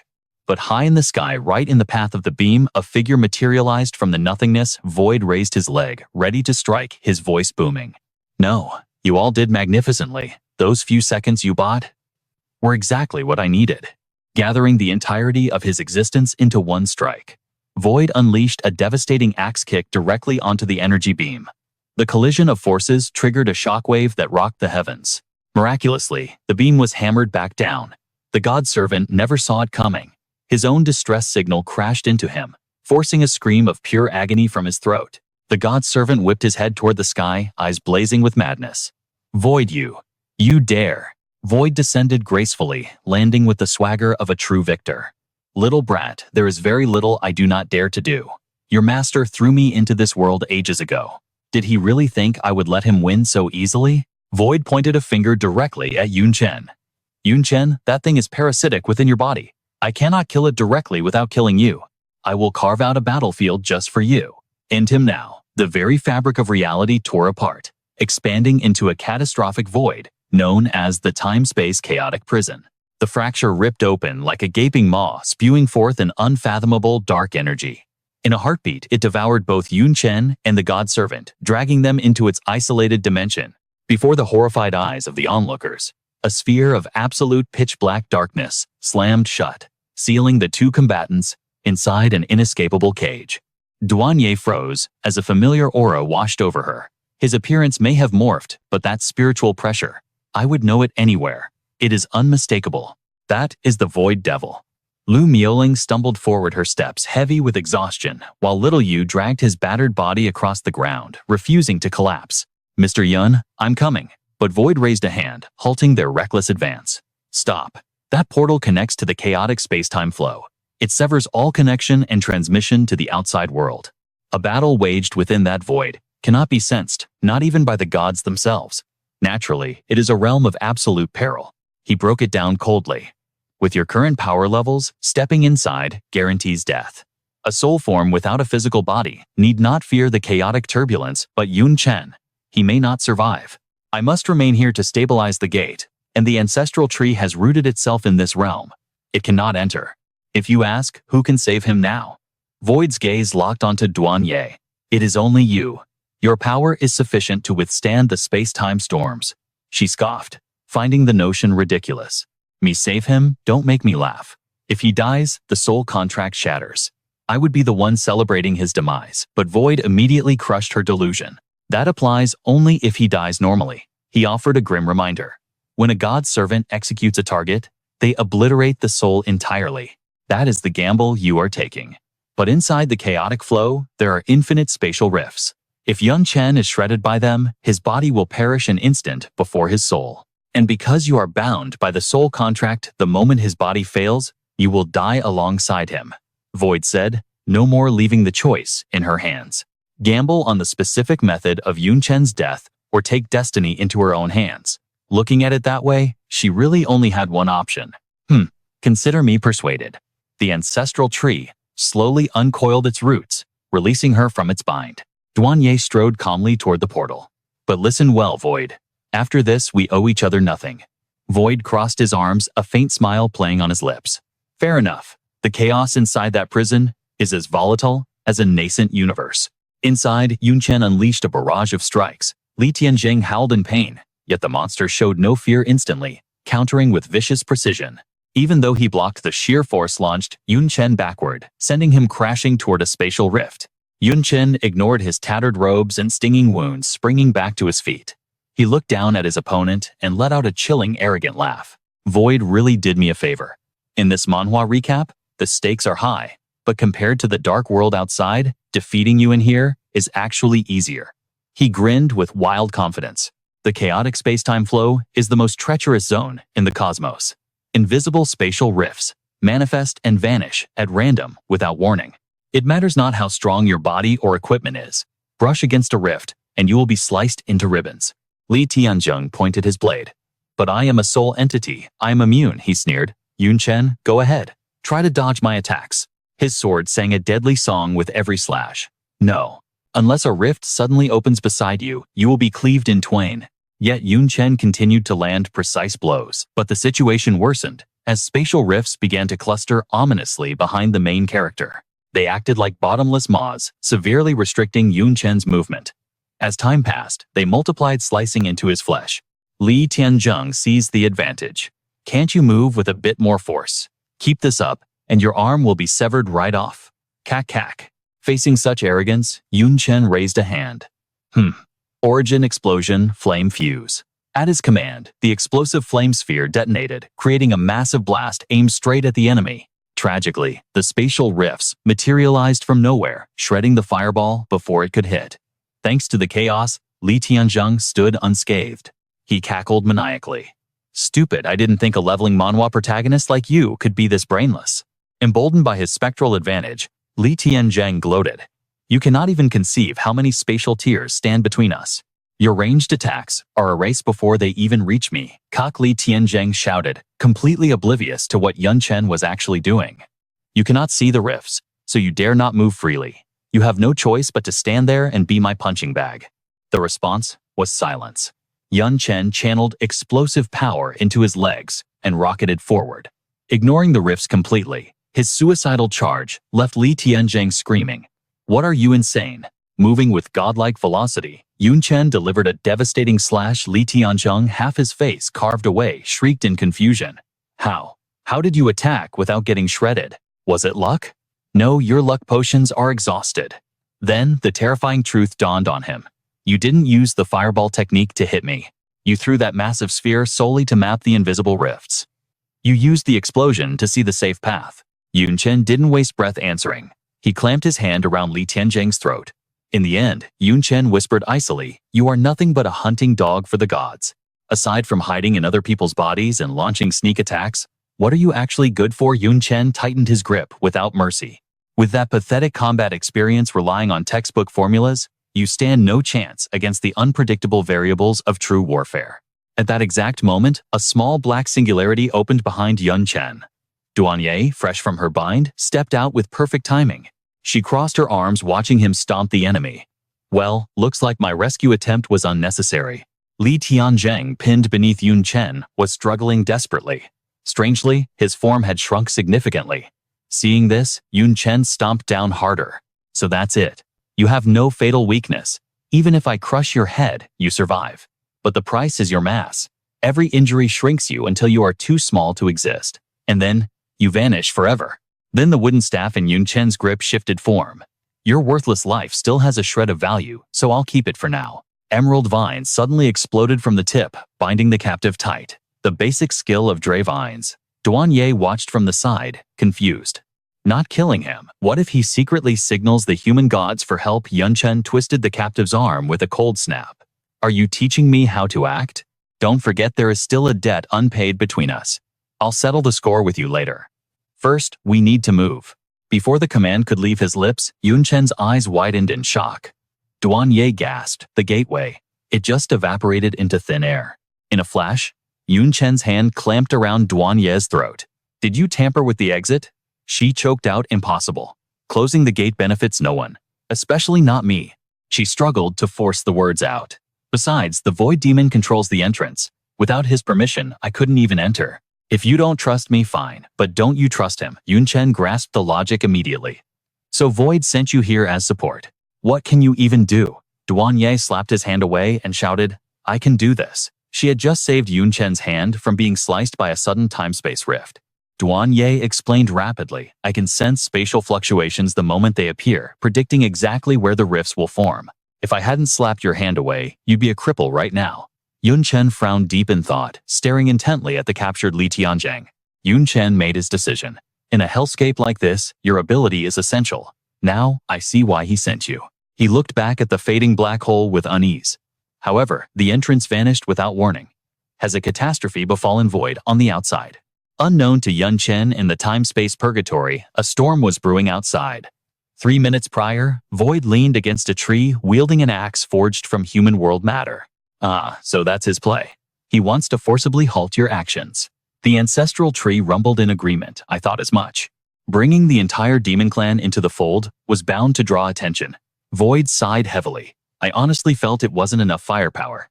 Xiao, you couldn't help but marvel. Is that really the legendary Void demon? She looks like a little girl. Xiaoling shrugged.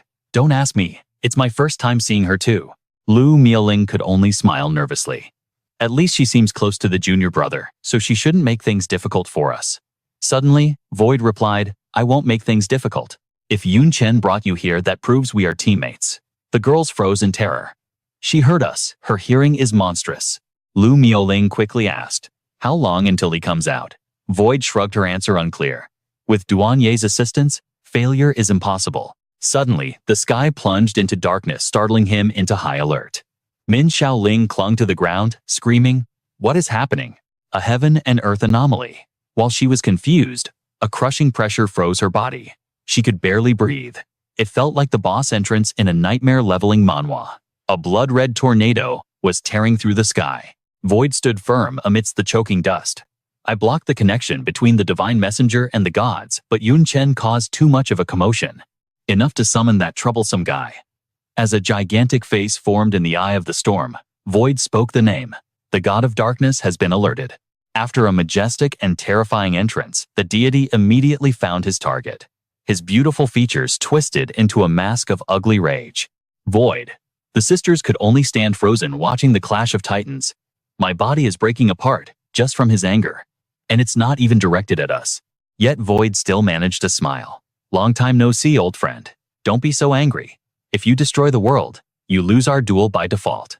And do you know the fate of the loser? The god's eyes held nothing but freezing cold killing intent. Death. The tornado morphed into thousands of elongated arms.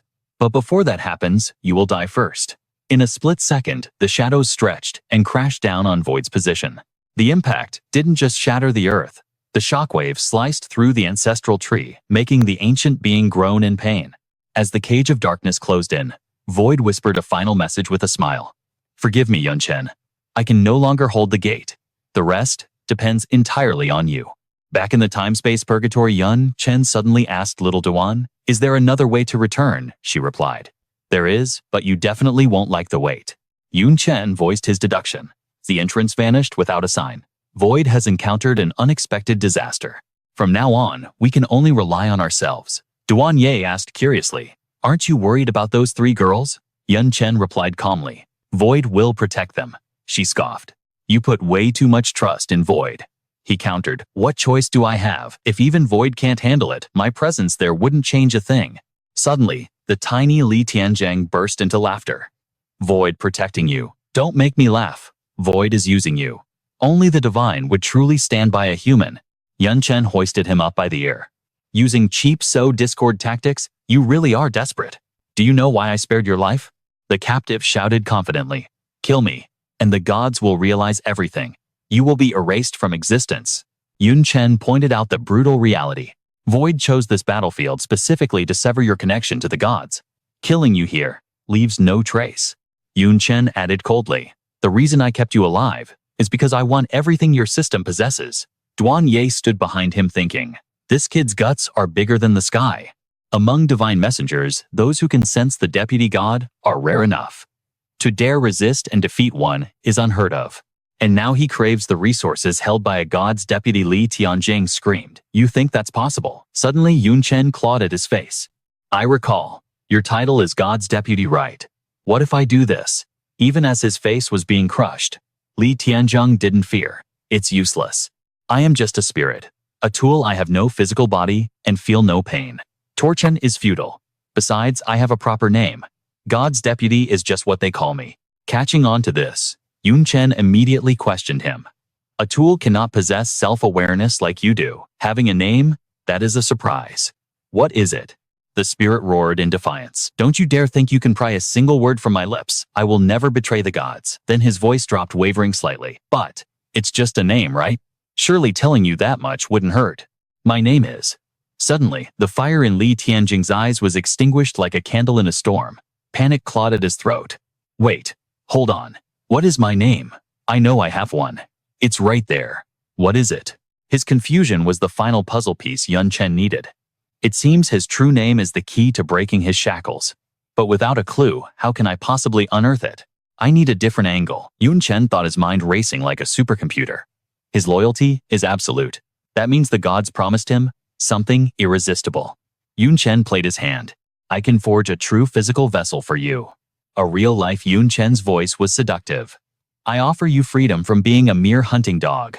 Wealth, absolute power, it can all be yours." The spirit scoffed, disbelief written on his face. "You give me that, don't make me laugh." Li Tianjing's arrogance flared. "Listen, brat, you only have your power because of my hard work. Giving me tribute is your duty, and now you try to bribe me. Keep dreaming. Without me, you are nothing but dust."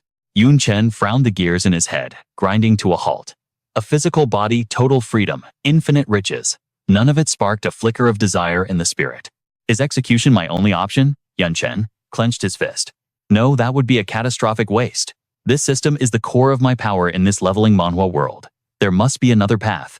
Suddenly, the silence was shattered by the dark beauty standing beside him. Now that I look closely, this divine servant, his spiritual signature feels strangely familiar. It's as if I've stared into this face a lifetime ago. Yun Chen's eyes narrowed instantly. "Where?" "Think carefully. Where have you seen him?" Duan Ye hesitated, searching her ancient memories. "It's hazy. But I am certain I saw this face amongst the demon race. But why does he appear human now?" Yun Chen latched onto her words like a hawk. "Wait, human? Demons? Souls?" The truth flashed in Yun Chen's mind like a lightning bolt. He turned to her, deadly serious. "Little Ye, where exactly did you battle the last divine envoy?" She replied coldly, "In the human realm. That traitor refused to slaughter humans, so I ended him." While she looked puzzled, a low chuckle escaped Yun Chen's lips. "I see now. The fog has lifted. Everything makes perfect sense." Seeing the realization dawn on him, Li Tianzheng demanded, What do you think you know?" Yun Chen responded with a smile that could disarm an army. "You are human. At least, your soul is. And you come from the same world I do." Yun Chen stared into the core of the entity he held in his grasp, pronouncing each word with the weight of destiny. "Your name is Li Tianzheng." Time seemed to freeze. An absolute suffocating silence descended. Crimson mist swirled around them, painting the void in a horrifying, suffocating shade of blood.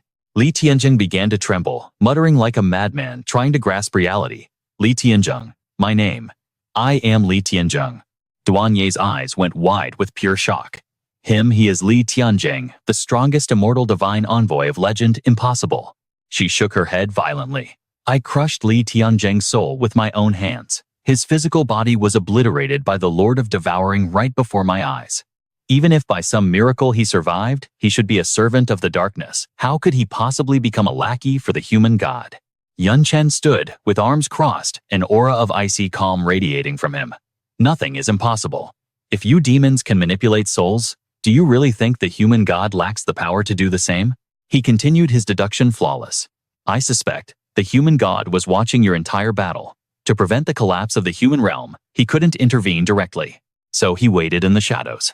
Once you left, he gathered the shattered fragments of Li Tianjing's soul, reforged them, and repurposed him into a tool for his own grand design. Chen's next words sent a chill down Duan Ye's spine, cold sweat beating on her forehead. When the god of darkness realized this, he understood that creating new envoys was futile. That is why Li Tianjing became the final divine envoy of the dark world. She cast a side eye at Li Tianjing, her lips curling in disdain. The human god went to such lengths for this pathetic thing? Look at him, he's mindless. He couldn't even remember his own name. His memory was likely wiped, Chen theorized. Gods view all life as beneath them. They value nothing, and they certainly trust no one. To a god, even the heroic soul of Li Tianjing is nothing more than a useful component in a machine. Duan Ye's voice turned frosty. If that's the case, why not wipe his consciousness entirely? Chen shook his head. Impossible. The god needs his intellect. The system must adapt to my specific reality in real time. Think about it. The system never gives me suicidal quests I can't handle. The rewards are always exactly what I need. It operates with the logic of a leveling Manhwa support character. Furthermore, he acts as the god's executioner. And in dire straits, he needs the capacity to call upon the divine for aid. None of that is possible without a powerful autonomous will, Chen asserted. She frowned. But why Li Tianjing? Could the god not have chosen any other human soul? Chen replied calmly. That, I cannot say for sure. Perhaps because his soul and mine originate from the same world, preventing any spiritual rejection. Chen locked eyes with a trembling spirit, his voice dripping with sincerity. So Li Tianjing, that is who you are. Stand with me. Join my side and I swear I will help you reclaim your stolen past. Li Tianjing shook uncontrollably, his eyes darting around in panic. No, I don't know. I don't know anything. He screamed, his voice cracking with despair. And you say you'll find my past? Where? How can you possibly retrieve something that is gone forever? Your physical body, Chen deduced. Muscle memory, cellular traces. It might still hold the key. After you killed him, where was his corpse taken? Duan Ye shrugged nonchalantly. To the dark world, obviously. We weren't going to leave it as a trophy for humanity. But once we arrived, we just tossed it aside like trash. Chen froze, stunned by the revelation. Tossed aside. His eyes intensified. Think, where exactly did you discard him? Suddenly, Li Tianjing convulsed violently. It was as if razor-sharp shards of memory were shredding his mind from the inside. His face turned ghastly pale, his voice fracturing between rage and terror. Stop talking, he shrieked. I need silence. Leave me alone. Chen immediately summoned his sanctuary item. Very well. Take all the time you need. Without a second thought, Li Tianjing fled into the artifact. As he vanished, Chen's voice followed him. When we speak again, I expect an answer. Chen's gaze darkened, his expression unreadable. I never imagined my system was actually the legendary Li Tianjing. He denies it now, but once we locate his body, destiny will force his hand. Little Ye, he turned to her. You mentioned there was a way to travel back there. She gave a faint, mocking smile. Indeed. In truth. The dark world is far closer than you think.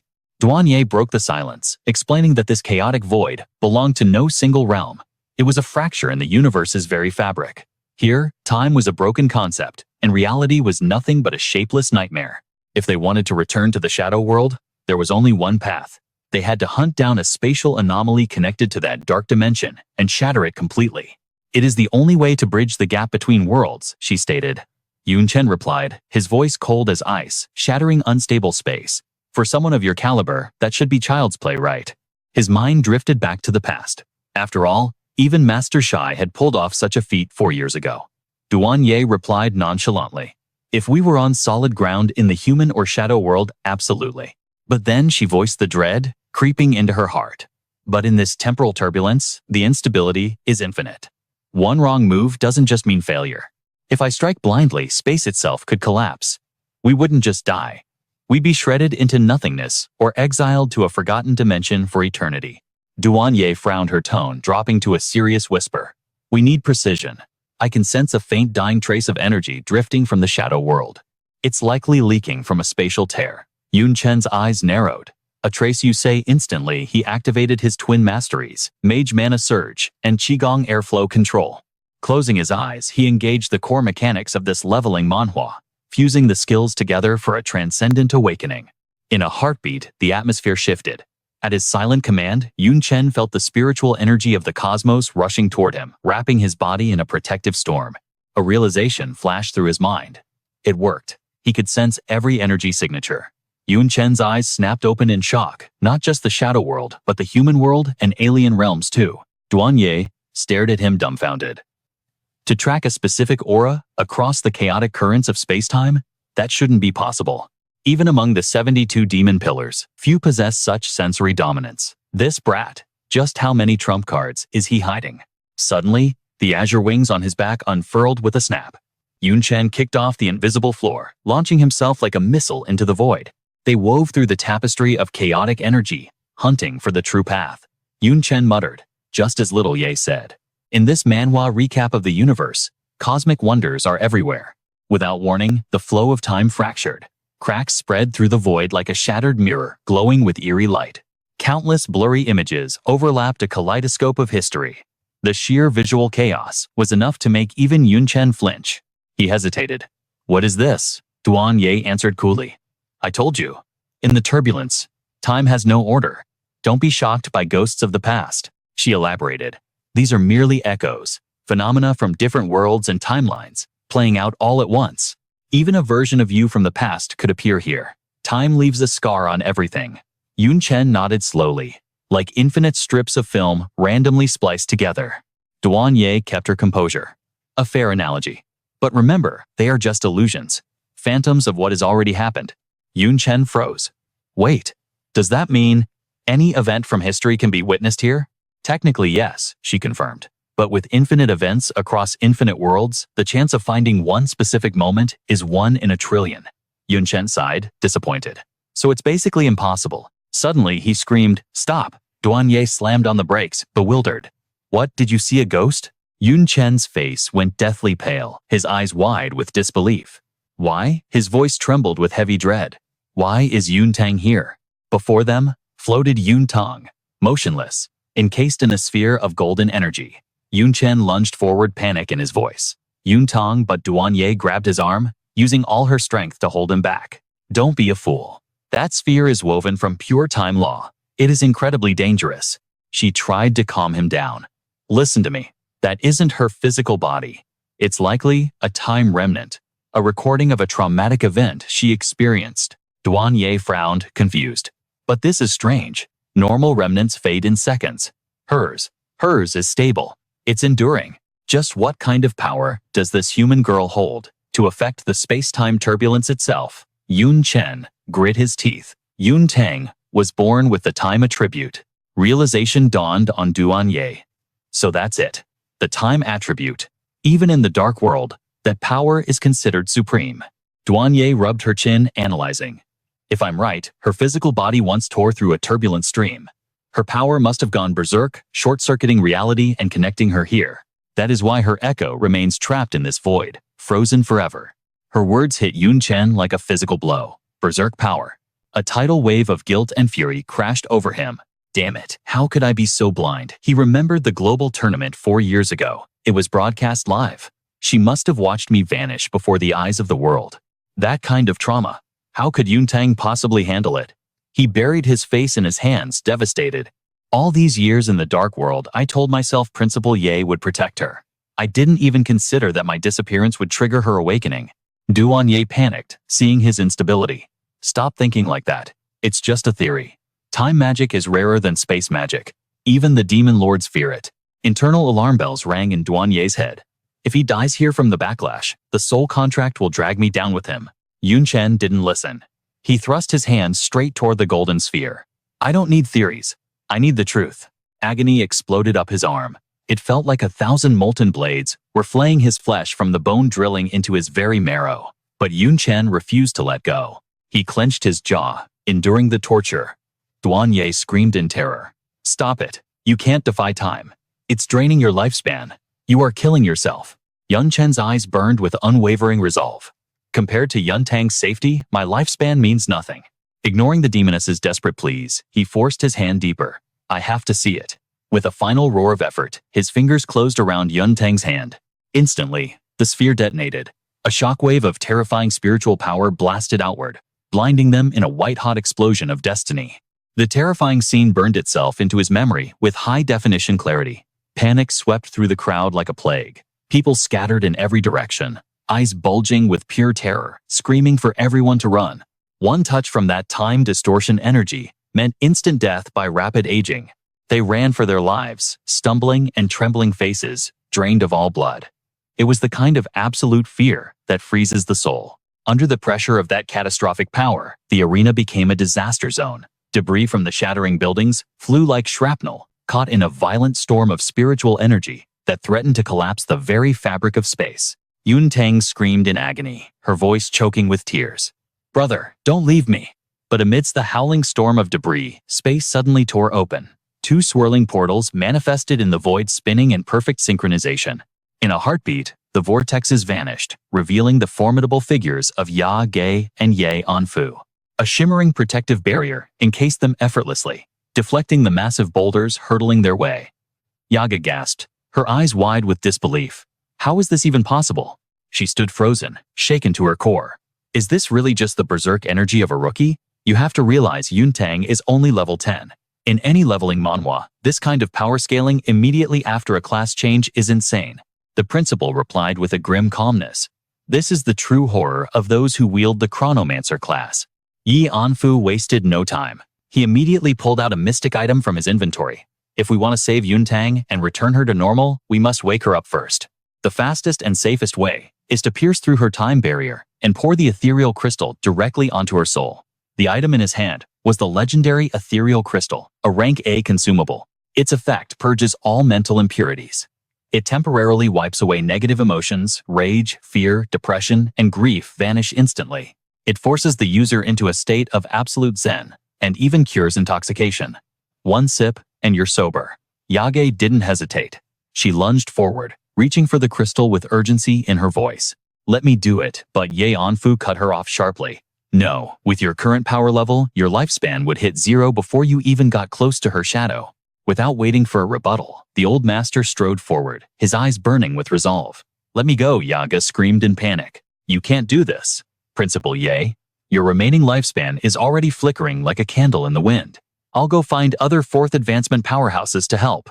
He refused flatly. There is no time. Yun Tang is too weak. In less than 5 minutes, she will be erased from existence by her own power. Suddenly, a small whirlwind lifted Ye Anfu, suspending him in the air. Before he left, he looked back one last time. I leave everything that follows to you. Yaji screamed in helplessness, tears streaming down her face like a broken dam. Principal Ye Anfu murmured to himself as he drifted into the storm. Little Yun Tang. Back then, I was the one who suggested Yun Chen bring you here. He may be gone now, but it is still my duty to take care of you. Ye Anfu smiled a gentle grandfatherly expression. Even if I don't have many years left to live, your future holds infinite possibilities. Trading my old life for yours, that is a bargain I will gladly make. His voice echoed through the wind. I truly wanted to see you and Yun Chen grow up together. You two are the most brilliant students I have ever met. I really wanted to see just how high you both could fly. With agile grace, Ye Anfu poured the ethereal crystal over the girl. It is a pity. I won't be there to see it. At that instant, a blinding light exploded from Yun Tang, expanding slowly to engulf the sphere of chaotic energy. Moments later, the liquid from the crystal split into powerful swirling streams of light. They wrapped tight around Yun Tang's body. Her eyelashes fluttered and slowly her eyes opened. It was as if Ye Anfu had been holding on for this exact second. His body finally went limp, tilting backward. Before he completely faded away, Ye Anfu forced out his final words. "Goodbye, my children." His body began to wither rapidly, his form becoming translucent and indistinct. In the blink of an eye, the great principal Ye Anfu turned into dust, silently dissolving into the air. Watching the entire scene unfold remotely, Yun Chen felt a pain that tore his soul apart. Tears fell like rain. "Principal Ye, I'm sorry." "Yun Tang, I'm sorry." Standing behind him, Duan Ye looked awkward, unsure of what to say. Yun Chen gritted his teeth, forcing down the sob that threatened to burst from his chest. He wiped his tears, his eyes suddenly turning cold and steely. Target change. We are heading to the human world. He immediately activated a skill, Super Regeneration. Duan Ye frowned, her voice dropping an octave. "You can recover your vitality, but lost lifespan cannot be regained. You stared into the scrying spell for too long. You've burned through at least 20 years of your life." Yun Chen smirked, his expression detached and icy. "I know, but so what?" His aura turned gloomy and threatening. "Change the destination. To the human world." Duan Ye gasped in shock. "Huh, but what about our alliance?" He replied calmly, his voice void of wavering. "The Elf Queen is there to hold the fort. With the combined might of the 3 clans, the demons won't dare to make a move." A flash of cold, murderous intent flickered in Yun Chen's eyes. "Don't make me say it a second time. Let's go." He shot forward like a lightning bolt, tearing through the wind, ignoring her calls. "Hey, don't be so hasty." Duan Ye had no choice but to sprint after him, not daring to lag behind even a step. A suffocating obsession swelled in his heart. His only family was missing. Principal Ye had sacrificed his life for her. Yun Tang is so young. How can she shoulder all of this alone? Faster. I need to get to her right now. Suddenly, Yun Chen was jerked backward, violently, nearly losing his balance in midair. Duan Ye's hand gripped his shoulder like a vice as she roared. "I told you to slow down, are you deaf?" He slapped her hand away, rage exploding in his eyes. "Duan Ye, you slaughter machine, what do you think you're doing? Do you think I won't kill you right now?" Duan Ye pointed a finger right in his face, shouting back just as fiercely. "I should be asking you that. If I hadn't pulled you back, you would have been sliced into 2 pieces by a spatial trap." Her voice turned cold. "Go wherever you want. But from now on, I'm opening the path. You follow me. If you're tired of living, that's fine, but I'm not ready to die yet." Yun Chen clicked his tongue, turning his face away with a reluctant grumble. Fine, I got it." The scene shifts to the dark world of the Forbidden Mountains. Jagged rocks obscured the light, making the cave feel like the mouth of hell itself. A curious demon asked Colada, "What exactly happened?" The demon beside him shook his head. "I don't know. Ever since he came back from the royal city, he's been acting strange. He just hugs that coffin all day. It's like a scene from a twisted manhwa recap." Colada laughed, maniacally, drool spilling from the corners of his mouth. "Ye Feng. It's all for Ye Feng." Hey. He whispered to the seal, his voice dripping with manipulation. "I can taste your desperation. You're dying to break free, aren't you?" Colada let out a twisted sigh of regret. "With my current level, I can only crack the seal this much." He slashed his wrist, letting the crimson essence flow. "I'll give you exactly what you crave." Blood cascaded like a waterfall onto the ancient coffin. "Now, show me you can break these chains. If it's you, nothing is impossible." Instantly, the coffin shuddered violently, emitting the heavy thuds of something waking up inside. He screamed in ecstasy. "Rise, devour everything. Slaughter them all. Reduce this rotten world to ash." Boom. The lid shattered into dust as a pillar of crimson spiritual energy pierced the sky. From the swirling red mist, a silhouette emerged. His raspy voice announced his return like a divine judgment. The undefeated god of war. The immortal. Colada's voice cracked with mania. "Ruperto." The surrounding demons trembled in terror. "Impossible. The corpse is moving." Another demon's eyes nearly popped out. "It can't be." Panic spread through the ranks like a plague. Colada has lost his mind. He opened the forbidden coffin. Meanwhile, the awakened entity stood with hollow eyes, muttering 2 words. "Hungry, kill."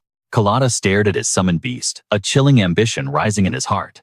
"This was the ultimate weapon I intended to gift the Annihilation Queen. With this monster, our Duanye demon clan could rise through the ranks, maybe even piercing the top 10 of this world's hierarchy. If I control him, I possess a puppet strong enough to rival the 10 pillar gods." Colada clutched his face, his expression darkening. "But that useless woman let herself be captured by the Night King. She's no longer fit to be my ruler. I'll take this power for myself." His voice hardened with resolve. "I will use this weapon to obliterate the Night King personally." I'll make the Annihilation Queen kneel before me and beg for forgiveness. Suddenly, the entity bowed low, pleading, kill, kill, hungry. Collada chuckled, tearing his own flesh to release more blood. Starving are we, good boy. Crawl to me like a dog. Obey your master, he cooed. Here is the nectar you crave. The entity dropped to his knees, frantically licking the fresh blood from the cold stone. Hungry. So hungry. Collada watched with sick satisfaction, his eyes gleaming with madness. Who knew the legendary immortal would be reduced to a mindless beast? But don't worry. Energy swirled in Collada's palm. I'll fix you. That blood was just an appetizer. Now let me carve a soul-binding seal directly into your mind. From this moment on, you are my slave Ruperto. But suddenly, a hand clamped around his wrist like a vice. Collada gasped. 7 wrong. The entity stood up, roaring into Collada's face. I am Li Tianzheng. My name is Li Tianzheng. Still not enough. Hunger kill. He crushed Collada's skull in his grip. Terrifying aura erupted, swallowing the demon's body in an instant. A bone-chilling whisper cut through the air. Kill. Collada shrieked in terror. Wait. What are you doing? I saved you. I am your master. Stop it. In seconds, Collada's massive frame withered into a husk. Tianzheng turned his gaze to the other demons, drooling. Not enough. Kill. A crimson shockwave blasted forward, locking onto the lesser demons without mercy. The very air shrieked as he moved. Kill. Blood mist painted the cave walls in a gruesome display. The cave became a silent graveyard of broken bodies. Meanwhile, continuing our Manhwa recap, Chen and his companion halted before a shimmering spatial rift. We've arrived. Duan Ye announced, her eyes locked on the distorted reality before them. I sense human energy leaking through. This unstable rift connects to your world. If we shatter it, a temporary gate will open. The protagonist frowned, shaking his head. No, it's impure. There are other energies mixed in. Chen closed his eyes, extending his senses. The dense blue aura is definitely standard magic from the human realm. But this yellow energy, he paused. It feels alien and dangerous. Definitely nothing good. And the green aura, familiar yet distant. It's too risky. He turned on his heel. Let's find another spot. Duan Ye groaned in frustration. Are we in a rush or not? The exit is right there and you're walking away. The human world is vast, he replied calmly. If the coordinates are off, we could land in a monster-infested forbidden zone. We can't waste time traveling. I need a landing point within the Xuanlong Nation's territory. He calculated rapidly. There's another instability nearby. The energy signature feels right. That's our next target. Suddenly, a wave of crimson killing intent washed over them. Duan Ye's face lost all color and she slammed on the brakes.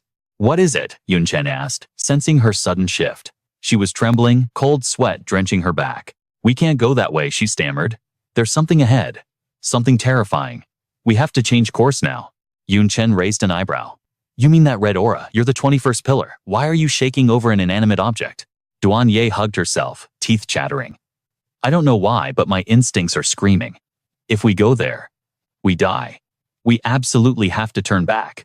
He grabbed her wrist, his grip tightening like iron. Duan Ye, I don't have time for your games. The other unstable dimensions were too distant to even sense. Without wasting a breath, Chen dragged Duan Ye directly toward the distorted reality warping in front of them. Move. We must return to the human world, to the mystic dragon kingdom immediately. Do not force my hand. She struggled desperately against his grip, tears brimming in her eyes. Are we going to die? Is this really the end? Duan Ye screamed in despair. No. In a heartbeat, space twisted around them, and the two materialized within the void. Suddenly, Chen's gaze locked onto something floating in the darkness. His eyes widened in shock. A corpse. It resembled an ape-like creature, yet possessed the intangible aura of the void. It had no distinct features, no gender, no species, just an anomaly. Little Ye, do you recognize this thing? Her face turned deathly pale, and she shook her head violently in sheer panic. I do not know it, but just looking at it, I cannot breathe. My body will not move, as if my very blood has frozen into ice. Chen stared intently at his companion, a thought flashing through his mind. This reaction is all. He recalled the first time he laid eyes on a god. But Chen immediately crushed that thought. No, this was different. At least Little Ye's body wasn't disintegrating the way his did back then. What on earth was this faceless abomination? A sharp glint flashed in his eyes, as if the final piece of the puzzle had just clicked into place. Wait a minute. An unseen face followed by mental collapse. Chen rubbed his chin deep in thought. The Void once said that lower beings can't perceive his true form because the gap in their existence is simply too vast. That was why he took the form of a mini avatar, just to make communication possible.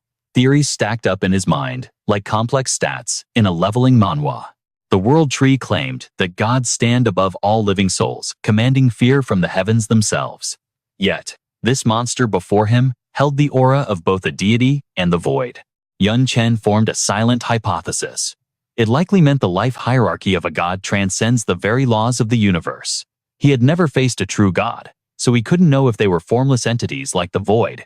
If he dared to guess, the human god, the shadow god, the void, and this corpse, they might all belong to the same supreme species, or perhaps the same ancient bloodline. A question lingered in Chen's heart. For some unknown reason, the void had lost its terrifying aura, the power to instill absolute dread in all creation.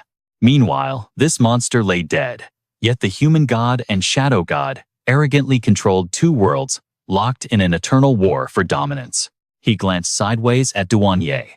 Having survived the world tree's hellish trial, he was immune to divine fear. But little Ye clearly wasn't. Even with the power of the 72 demon pillars, she couldn't withstand the crushing pressure of a higher dimension. Suddenly, her hand shot out, clutching Chen's sleeve in a death grip. Her fingers trembled violently. Can we leave now? I don't want to stay in this place for another second. Without a moment's hesitation, Chen ignited his spiritual power. With a resounding shout, his dimensional storage materialized. Good, he thought to himself. Theories were just theories. The priority was returning to the human world. He would store the corpse. Perhaps later, it would reveal its secrets. Ye let out a long sigh of relief, the tension leaving her body. But then she gasped in shock. Chen fired a sharp blast of spiritual energy straight at her. Ye panicked, swiping the attack away with a furious roar. What the hell are you doing? He replied calmly. Nothing much. Just a little experiment. His mind raced with analysis. Little Ye wasn't crippled by fear like he was back then. She could still fight. It made sense. She only saw a corpse. She wasn't struck down by the presence of a living god. Satisfied, Chen kicked off the ground, launching himself forward like a bullet. He barked a command, "Let's move out." The scene shifts to the human realm somewhere within the borders of the Xuanlong nation. Corpses littered the ground as far as the eye could see. It was a landscape of pure carnage, the silent aftermath of a chaotic war. Donggu seized Xia Qingcheng by the throat, hoisting her high into the air like a ragdoll. Her voice remained icy, cutting through the chokehold. "Emperor Donggu, I, Xia Qingcheng, will never forgive a single one of you." He merely scoffed at her defiance. How utterly ridiculous. Donggu's mockery was sharper than any blade. And those ancient spirits under your command? Useless. He leaned in closer. This emperor has personally slaughtered you 31 times already. I wonder, after this 30-second death, will you have the power to resurrect again? His gaze turned predatory, cruel enough to freeze the very soul. Terrifying golden energy erupted around his arm, spiraling into a violent vortex. In a fraction of a second, Xia Qingcheng's body was completely obliterated. Nothing remained but a tragic spray of blood, vanishing into the empty air. Meanwhile, deep within a secret underground fortress, the security was ironclad, but the dim lighting cast heavy shadows over the room. Every pair of eyes was glued to the main body of Qingcheng, their hearts pounding in unison like war drums. Suddenly, a violent cough racked her body. Fresh blood sprayed from her lips, the crimson drops falling like a cold omen of death. A man screamed in sheer terror. "General Xia, General!" The woman beside her gasped, the scream dying in her throat. Master Xia Qingcheng slowly wiped the trail of blood from the corner of her mouth with trembling fingers. In this brutal leveling manhwa world, the substitute clone is a priceless god-tier artifact. To use one is to lose it forever. Ao Chang slammed his fist down, cursing in frustration. Damn it, the connection to the 30-second clone has been severed. Cold sweat drenched his pale face as the reality set in. That clone possessed 100% of her main body's power. For the past 3 months, Master Xia had exhausted every strategy in the book. Assassinations, ambushes, frontal assaults on Emperor Donggu. None of it mattered. In other words, she had been ruthlessly slaughtered by him 32 separate times. The woman's voice trembled with rising panic. What do we do now? Even Master Xia, the strongest awakener in our base, is no match for him. How can we possibly rescue that great lord? The man beside her lowered his voice, the weight of the situation crushing down. If that great lord falls, The fighting spirit of the entire Xuanlong nation will crumble into dust. Qing Cheng interrupted their despair with a calm command. Do not be pessimistic. Her eyes burned with determination. Those 32 deaths were not in vain. I have finally adapted to the suppression of his royal bloodline. When we meet again, I can unleash at least 70% of my true power. She stood tall, radiating an unyielding aura. Besides, I still have plenty of unused treasures. In a fight to the death, the victor hasn't been decided yet. The crowd in the base stood frozen, whispers of disbelief rippling through the room. She still has treasures. Good heavens, General Xia uses god-tier items like they're candy, and you're telling me she still has a stockpile left. Her inventory is absolutely terrifying. Qing Cheng cut through the chatter with a cold order. Dismissed. We have a brief window before the final decisive battle. Prepare everything you have. At the same time, amidst a range of misty rolling mountains, a carriage transporting captured beasts slowly rumbled through the pass. Ji gripped the iron bars, his entire body trembling with righteous fury. His words were venomous daggers aimed at his captors. You dogs, trash, scum of the earth, he screamed relentlessly. You bunch of spineless cowards surrendering to the ancient spirits. You don't deserve to call yourselves human. Outside old, Zhang and Guanghui could only hang their heads in shame under his verbal assault. A useless pile of garbage. Traitors who deserve to die. Tu Yuan spoke up, his voice dripping with arrogance. Pay him no mind. He smirked at his companions. You guys simply understand the flow of history. This world now belongs to us. The Guling clan reigns supreme. Surrendering to us is the only logical choice. The guard laughed wildly. Our city lord craves exotic beasts and beautiful women above all else. Once we capture those talking monstrosities, the rewards will be legendary. The prisoners bowed their heads in fear, chanting in unison. Thank you for your mercy, my lord. Suddenly, a prisoner slammed against the iron bars, shaking the entire cage. Rage exploded from him as he roared. What the hell? I am a human being. You're the filthy beast here. Screw you and your entire family. His companions panicked, their voices trembling with fear. Stop it. Do you want to provoke the Guling? Old Zhang nodded in despair. It's true. The city lord feeds his pets better than us. At least they get fed on time. Quang Hai lowered his gaze, his voice filled with shame. Don't judge us. We just want our families to survive another day. The young man's veins bulged on his forehead, his eyes flashing with murderous intent. Cowards. You traitors don't even have the right to speak to me. Tu Yuan spun around, his expression dark as the abyss. He drew his blade the steel, singing a death song in the cold air. You're too loud. Looks like you need to be broken in properly. In a flash, the blade tore through the wind and pierced the young man's chest. A scream of agony echoed as crimson blood stained the cold metal. I will kill you. I swear I will end you. Suddenly, the atmosphere shattered. The sky twisted violently, striking terror into every heart as an ominous pressure descended. The guard's hand shook uncontrollably as he pointed into the distance. My lord, look. Something is emerging from the void. A strange sound resonated from the anomaly. A pitch-black rift tore open the heavens like a gaping maw. Tu Yuan narrowed his eyes, his voice icy. It must be a new exotic beast. Seize it immediately. The void expanded, the sound of shattering space screaming across the sky as reality fractured. From the chaos, Yun Chen and Duan Ye descended. He inhaled deeply. This air, this feeling. There was no mistake. He had truly returned to the human realm. Yun Chen retracted his wings, landing with the grace of a god. Finally, the charade was over. No more pretending to be a demon. She coughed in disgust, waving her hand. Ugh. The mana here is trash. This low-level world is suffocating. Only insects could live in such filth. His eyes flashed dangerously. Watch your tongue. You still owe me a debt. Now assume your human form. This demon form is too conspicuous. Duan Ye clicked her tongue, clearly annoyed. Fine. Just remember, this world suppresses my power. I'm limited to 70%, so don't expect miracles. Yun Chen raised an eyebrow. 70% I've adapted, she scoffed. Most demons can't even muster half that. If we kept our full strength, your pathetic human race would have been wiped out centuries ago. Big words for a slave of the 72 pillars, he smirked. Duan Ye shot him a glare that could cut glass. Yun Chen ignored her, focusing on the map in his mind. I know this terrain. It's near my hometown, East Cloud City. It's a perfect staging ground. We'll head to East Cloud, then use the city's teleportation array to reach Jiangnan University. I need to find Yun Tang. Suddenly, a trembling voice broke his concentration from behind. Yun. The prodigy Yun. Old Zhang stumbled forward, eyes wide with shock. Is it really you, Yun Chen? You're actually alive. Yun Chen's expression remained cool. If you mean Yun Chen, then yes, that is me. Quang Hai beamed with hope. Thank the heavens. The brightest star of East Cloud, the genius who crushed the dark cultists in the global tournament, tears streamed down his face. This is a miracle. You're really alive. Then Quang Hu's face fell into a mask of despair. Wait, did you flee here? It's too late. East Cloud City has already fallen. You must run before the Guling find you. Old Zhang shook his head. Run where? This is his home. He must have returned to save us. If he surrenders to the ancient spirits, a warrior of his caliber will be treated like royalty. Yun Chen froze, his eyes widening. Surrender fallen. What nonsense are you spouting? I have no idea what you're talking about. The two men exchanged horrified glances. Yun Chen, do you really not know? Know what Yun Chen demanded. Their voices trembled.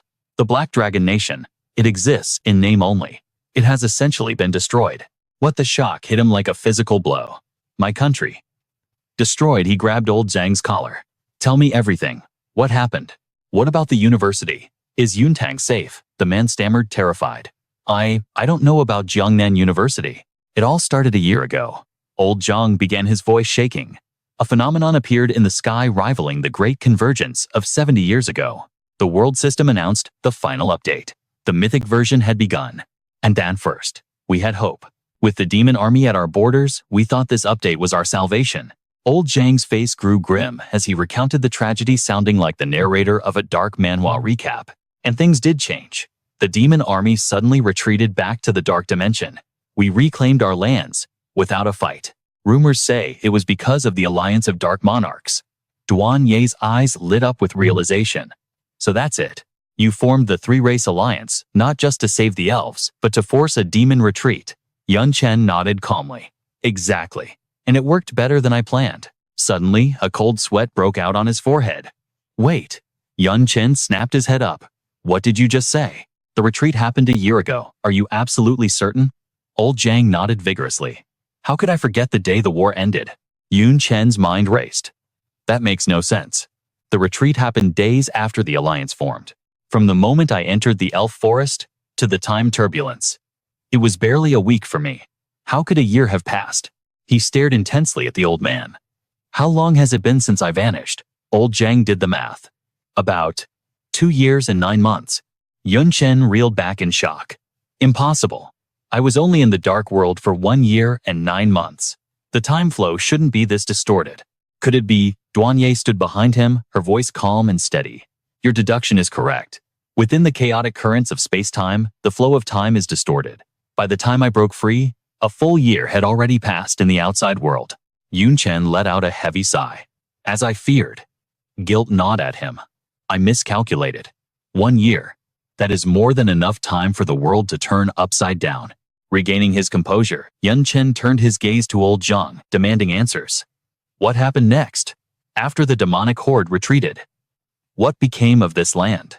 How could the Xuanlong nation fall so easily? The old man scratched his head, a forced smile on his face.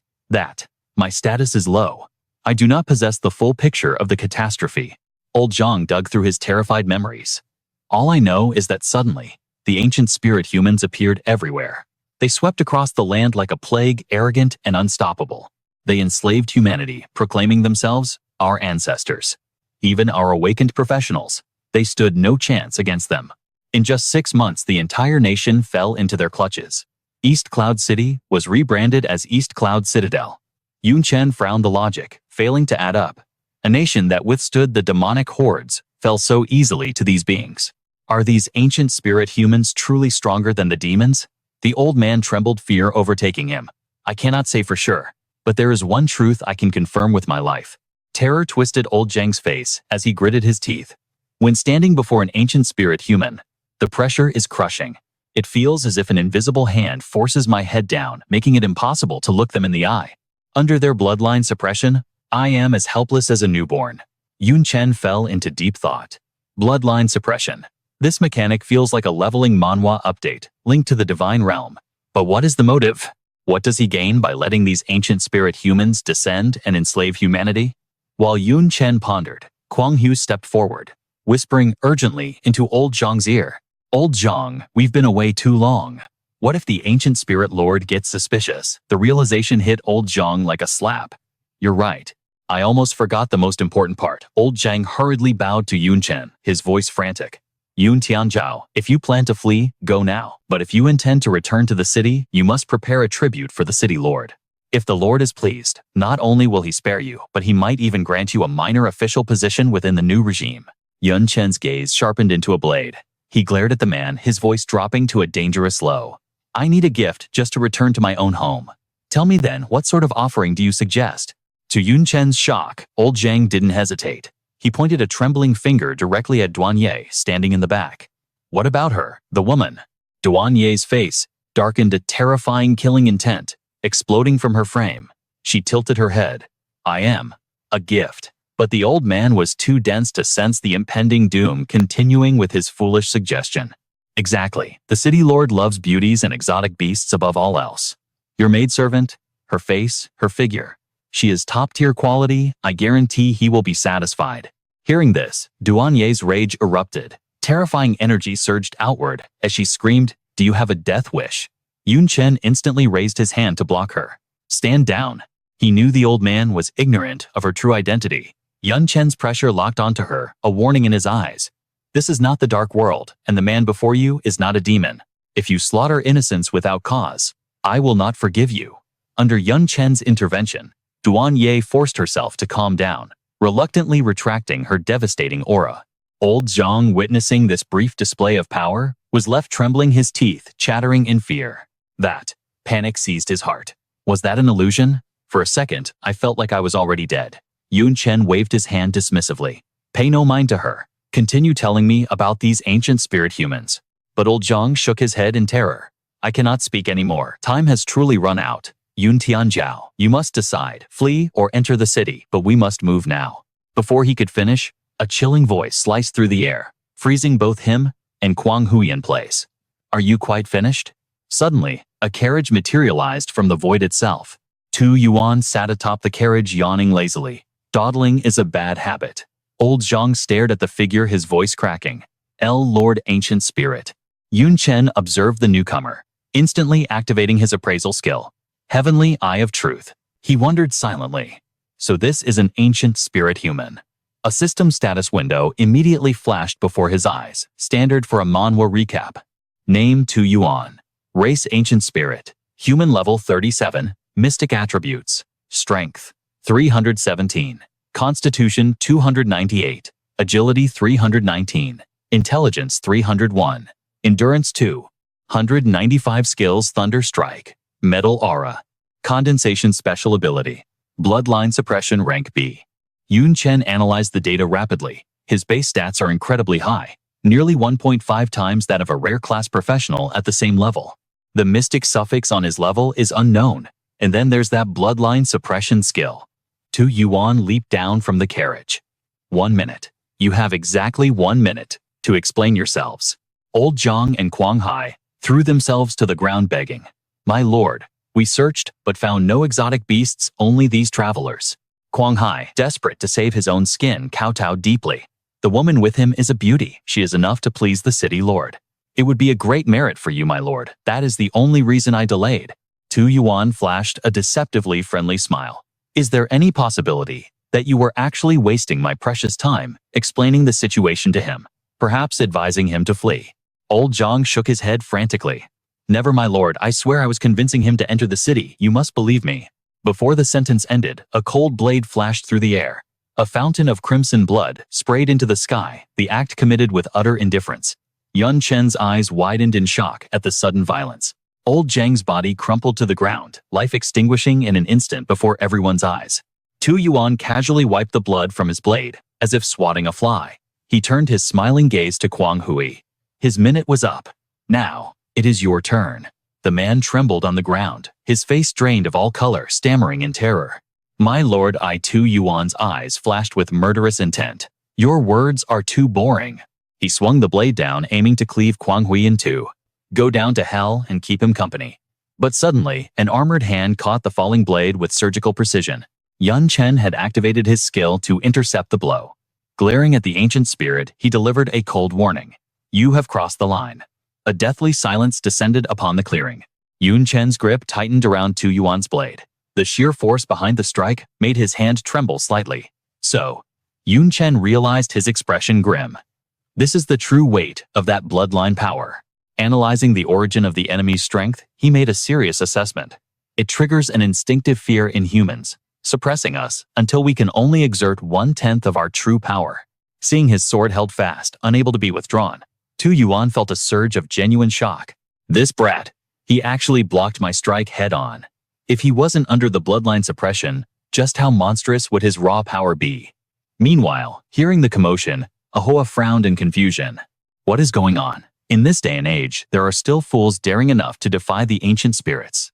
Do they have no fear of death? Behind him, A Biao watched with growing suspicion. Wait, that face. It burns with familiarity. It looks just like the contender from the tournament. He gasped in shock. Yun Tianzhao. Yun Chen. It's really him. Heavens, Yun Chen is still among the living. Lu Zi, trapped like a beast in the cage, felt a jolt of shock. He shook He-song, his voice trembling. Look, it's the legend himself, Yun Chen. Back in the Rookie Exchange War, we stood against him. In the Duel of Destiny, you were the one crushed by his overwhelming might. He-song's mind drifted back to the dark past, echoing with the arrogant words of his younger, foolish self. Even when we resembled monsters, he saw only the human soul within. He pierced through the surface to the spirit beneath. That is the kind of strength I strove to reach. He-song gazed down at his broken, scarred body. Reduced to cattle in a cage, a wretch like me no longer has the right to stand beside a legend.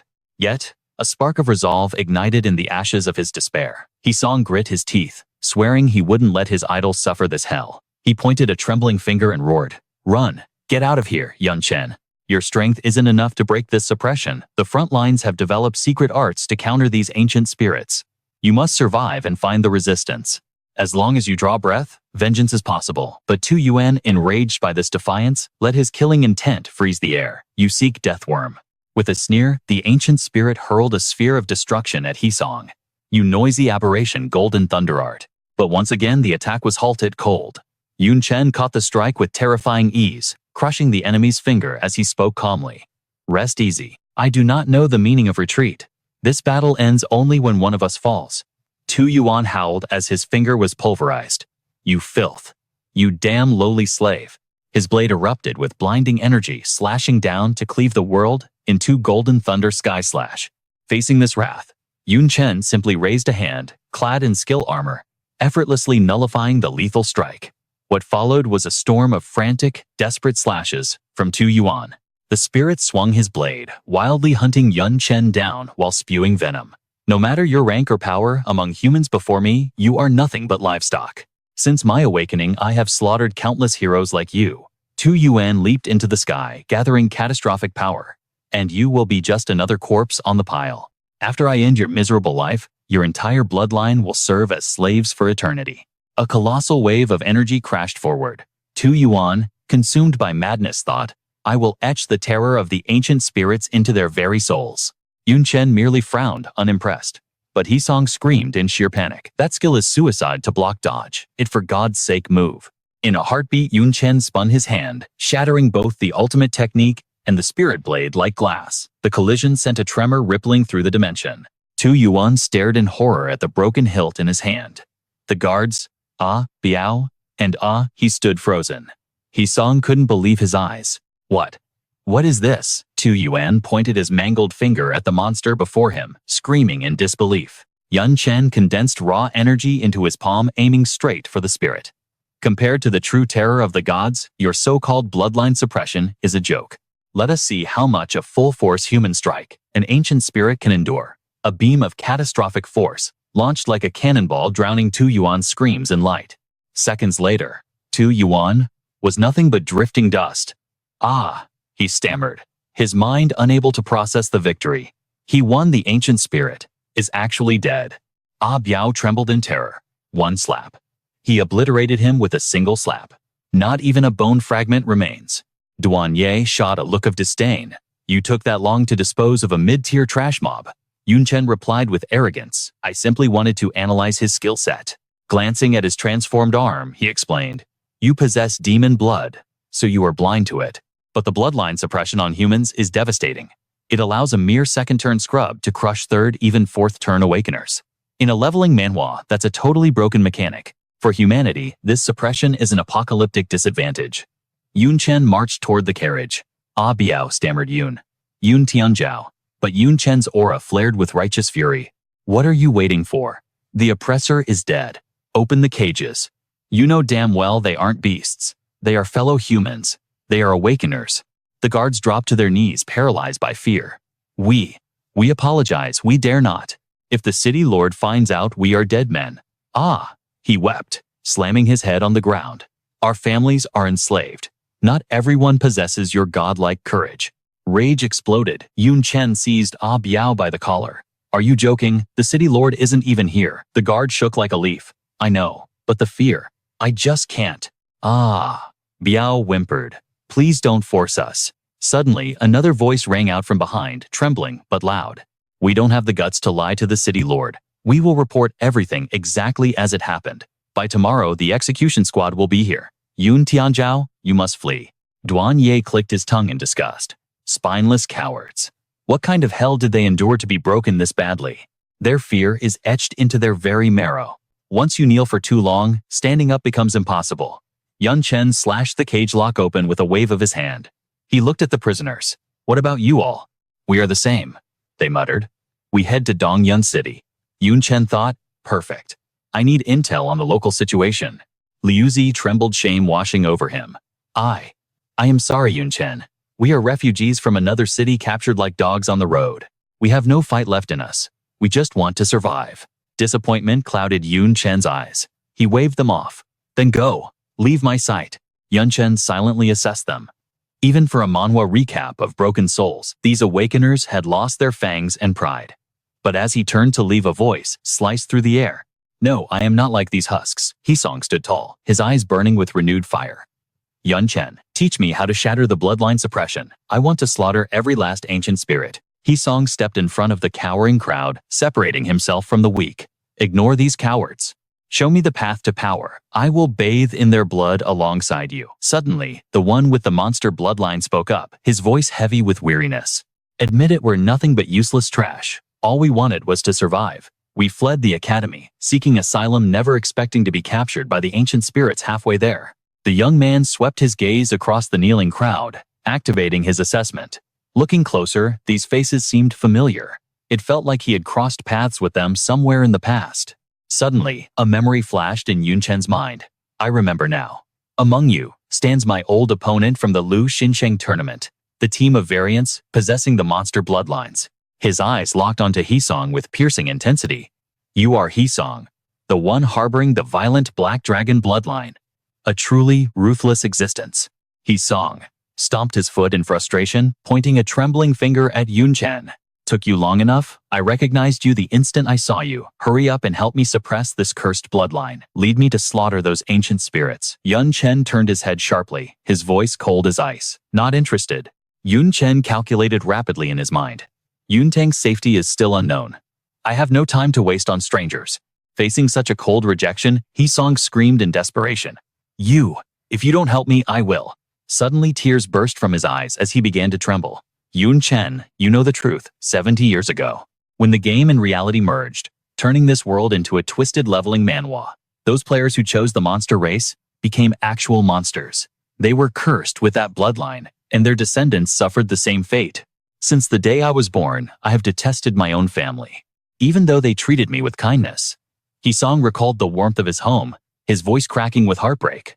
But if they hadn't chosen that random race in the game 70 years ago, I wouldn't have been born in this monstrous form, enduring a lifetime of discrimination and bullying.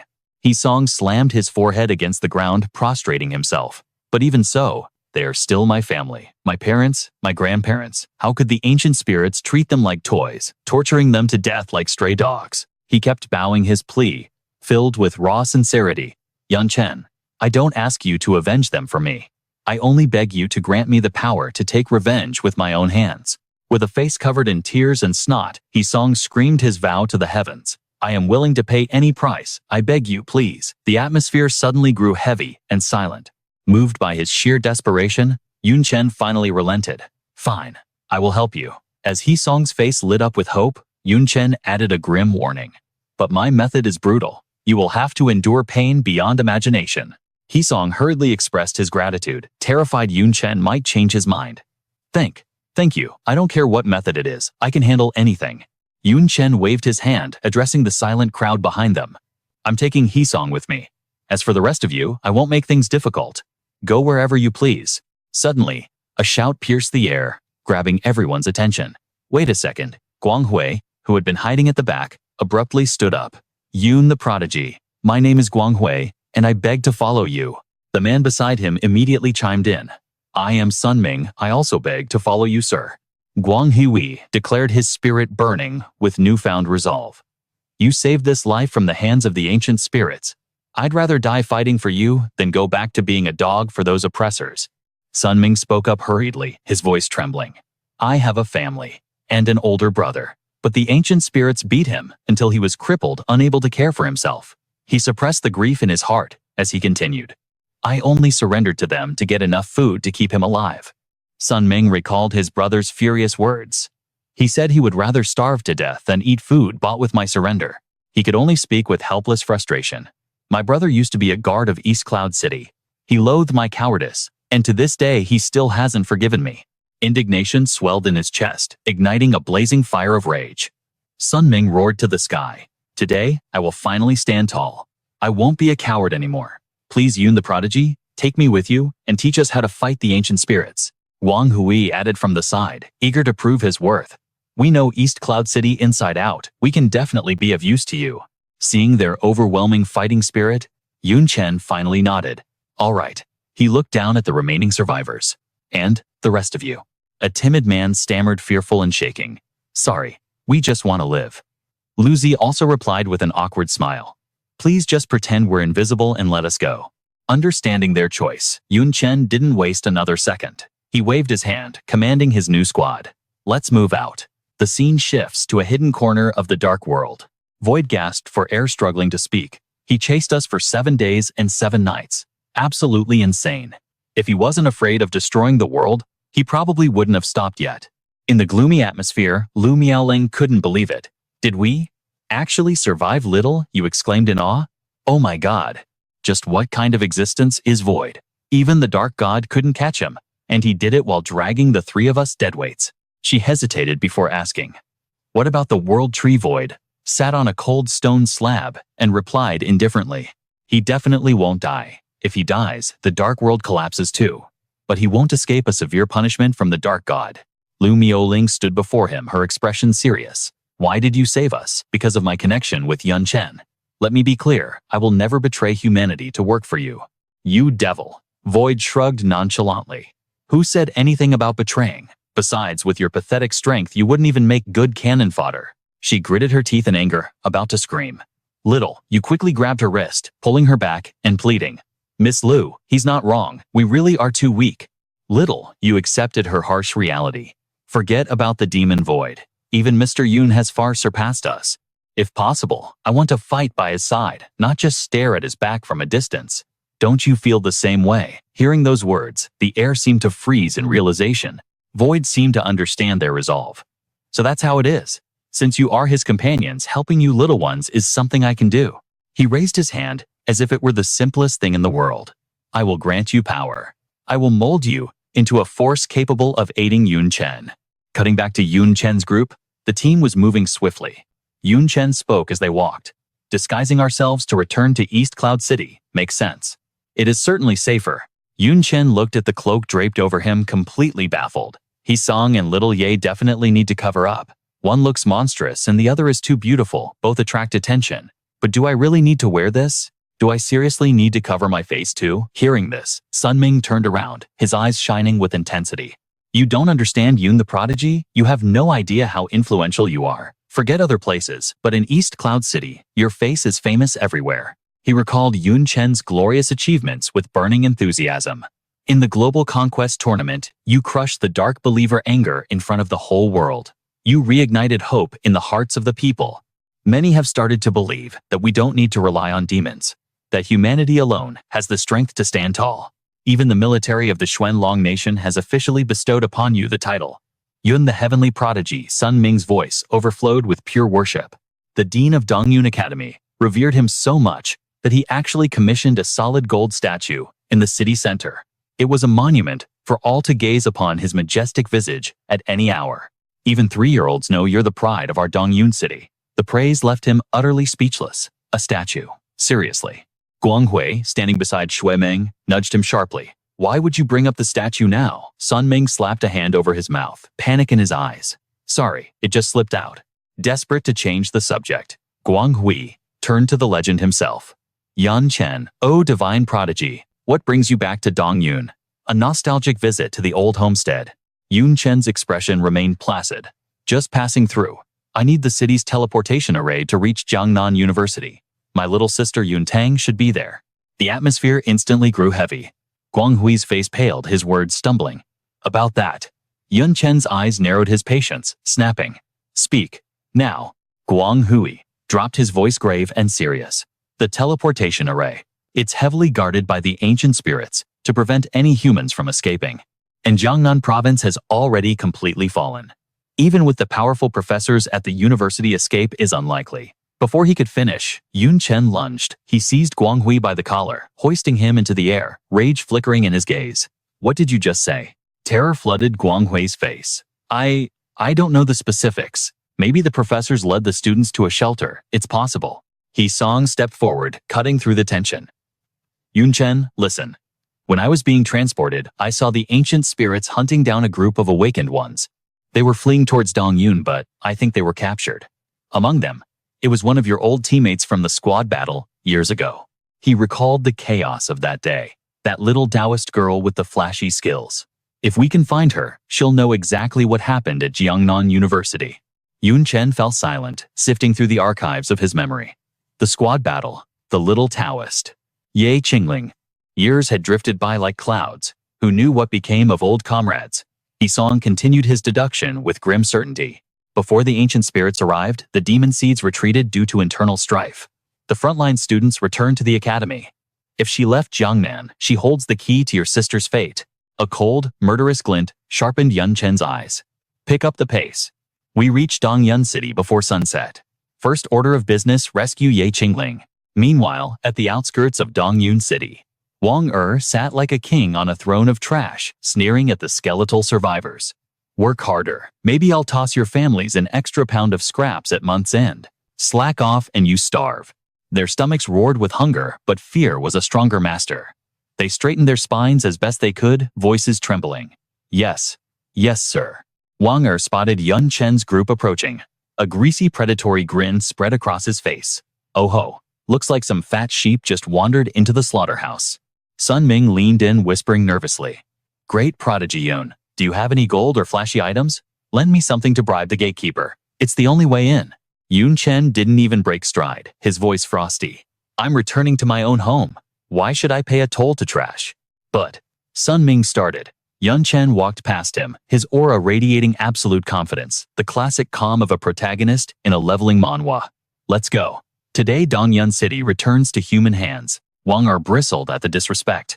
Hey, where do you punks think you're from? Don't you know the rules? Pay your tribute to this ancient spirit representative, or prepare for a life of slavery? Yun Chen merely glanced at him. The energy radiating from this thug. It was the faint, chaotic breath of the Vientiane realm.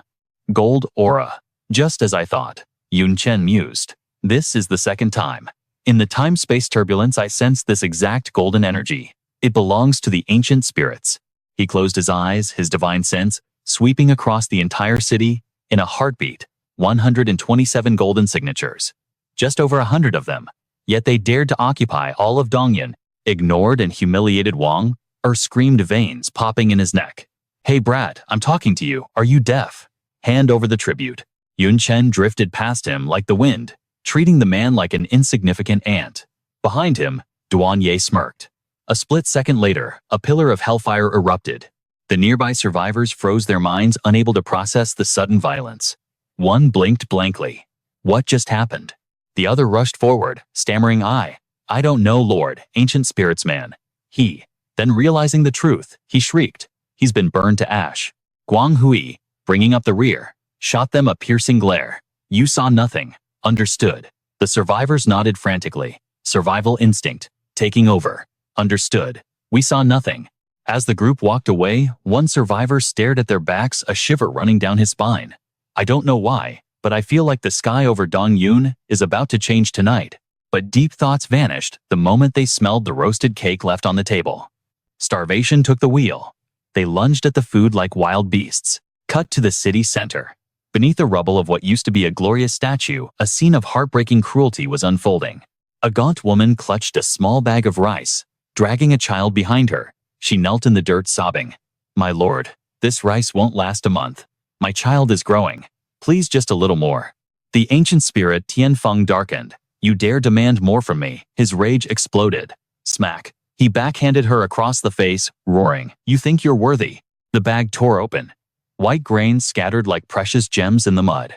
Instantly, the eyes of the crowd lit up with madness. Like starving wolves, they pounced.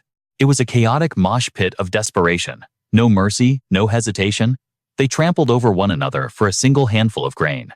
Men cheered as they snatched the food, while the weak mother could only weep her pleas, drowning in the noise. No, don't take it, please, I beg you. Don't steal our life. Tianfeng watched the carnage from above, laughing maniacally. His voice dripped with venom. Look at them. Human slaves. Truly a pathetic, lowly race. He Song gritted his teeth, fury boiling in his veins. Bastard. Even Duanye, usually indifferent, was disgusted. Even the demon race rarely treats humans with such cruelty. Guang Hui, sadly familiar with this hell, spoke quietly. This is the reality of this Manhwa recap world now. Roads destroyed, signal towers down. The granaries and farmlands are under the iron grip of the ancient spirits. They want to erase Dongyun and rebuild it in their image. He sighed, watching the riot. Morality, civilization. Those are luxuries of peace. When survival is on the line, humanity crumbles. He looked at the shattered remains of the golden statue. Even the symbol of our past glory has been reduced to rubble. Listening to the tragedy of his home, Chen said nothing. But his face went cold, deadly cold. Suddenly, a thunderous roar snapped him back to reality. What are you standing there spacing out for? Move it. In front of Chen, a line of prisoners shackled together was being marched forward. An ancient spirit guard walked beside them, screaming insults without pause.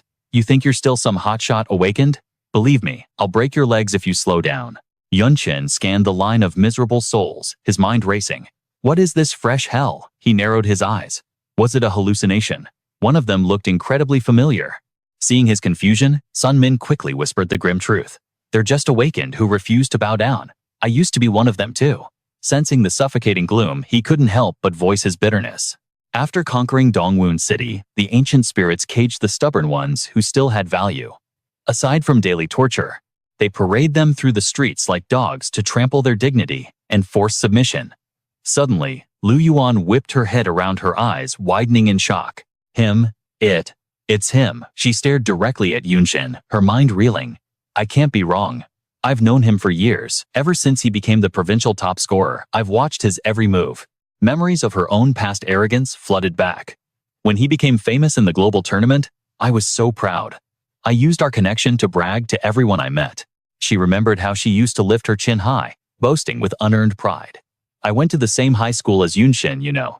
He's that strong because I was his sparring partner. I know him. He's absolutely not dead. He will return. You want Chen's autograph? Easy. When he gets back, I'll ask him. But now, a look of utter disbelief twisted Lu Yuan's face. To you, I was probably just a passerby. But you were the glory and pride in my heart. Looking at Chen, standing there completely unharmed, dark thoughts began to cloud her mind. Why is he so calm? Why are there no signs of starvation or torture? Why is he standing there freely? The ancient spirits aren't even attacking him. There was only one answer. Bloodshot rage filled her eyes as she screamed. Chen, you traitor, you dog of the ancient spirits, you deserve to die. In the ruins, the laborers stopped their work, drawn by Lu Yuan's desperate shrieks. Traitor Chen. You absolute scum. A man carrying a steel beam turned in shock. Chen? Could it be the legendary Chen from back then? Another gasped in disbelief. He's actually still alive. But despair quickly followed the revelation. If even a monster like him surrendered to the ancient spirits, what hope does humanity have left? Chen finally placed the face. Ah, I remember now. She was my classmate at Dongwon Academy. The one who got so arrogant after awakening as a mage. Seems she's misunderstood the situation. Lu Yuan lost all control, screaming like a banshee. Anyone else could surrender but not you. Yunshin, you absolutely cannot bow to them. Even if it costs me my life, I will kill you myself. Suddenly, Lin Ru rushed from behind and slammed an elbow into her, pinning her to the dirt. Lu Yuan, what are you doing? Have you lost your mind? She hissed furiously. You weren't the only one who knew him. I was his #1 fan back then. I recognized him first. Lin Ru grabbed Lu Yuan's hair, forcing her to look up. Look closely. Observing his unreadable expression, she explained calmly. Even when he looks at the ancient spirits, there is zero respect or submission in his eyes. He likely came from a safe zone or the front lines. Lin Ru released her grip and stood up. If he's an undercover operative or on a secret mission, you blowing his cover right now could get him killed. Hearing this, Lu Yuan's face went pale with horror. Then. Have I made a terrible mistake? Suddenly Tian Feng appeared, digging in his ear with arrogant boredom. Yunshin, is that some kind of so-called prodigy? Ridiculous. A lowly slave doesn't deserve a title like that. If that brat dares to step into Dongwun City, I'll crush him with one slap. The city lord will be pleased. Yan Yun grabbed the girl by her hair again, grinning dangerously. Which one is Yunshin? You seem to hate him. Just tell me. I might reduce your sentence. Or even set you free. Lu Yuan didn't hesitate. She whipped her head around and spat directly in his face. Free. Don't make me laugh. You think I'd believe the lies of a beast? Yunshin went missing 3 years ago. He's not here. Looking at her handiwork, she sneered triumphantly. Even if he was here, I would never sell him out to a stupid ancient spirit like you. Yan Yun exploded with rage, lunging at her. You seek death, but before his hand could touch her, a streak of fire tore through the air. The flames roared to life, instantly engulfing Yan Yun's entire body. He could only scream in agonizing pain as he burned. The 2 lackeys behind him stared in horror. What is happening? One stammered, trembling. That fire. It contains a power I can't even comprehend. Both screamed in unison. Enemy attack. Yunshin, out of patience, ripped the mask and cloak from his body and tossed them aside. He sighed with annoyance. Disguise stealth. What a waste of time. Killing every single ancient spirit is the fastest way to solve this. Lu Yuan gasped in pure worship. Oh my god. He's just as strong as he was in the legends. Lin Ru teared up, overcome with emotion. Just like back then. He is truly invincible. Tian Feng's subordinates fell into chaos. That kid. He looks exactly like the statue before it was destroyed. It really is Yunshin. The protagonist of this manhwa recap has finally returned. Another guard tried to stay calm. Don't panic. That fire was just a cowardly sneak attack. He's merely a human. Under the bloodline suppression, we will crush him like an insect. Yunshin issued his command with cold indifference. Hisong, Zhao Guang, Sunmin, kill them all. Hisong, having waited for this moment, burst forward with a maniacal laugh. I've been waiting for you to say that. But Zhao Guang stood frozen, stuttering in fear. We have to fight. Sunmin was equally terrified. It's impossible, Yunshin.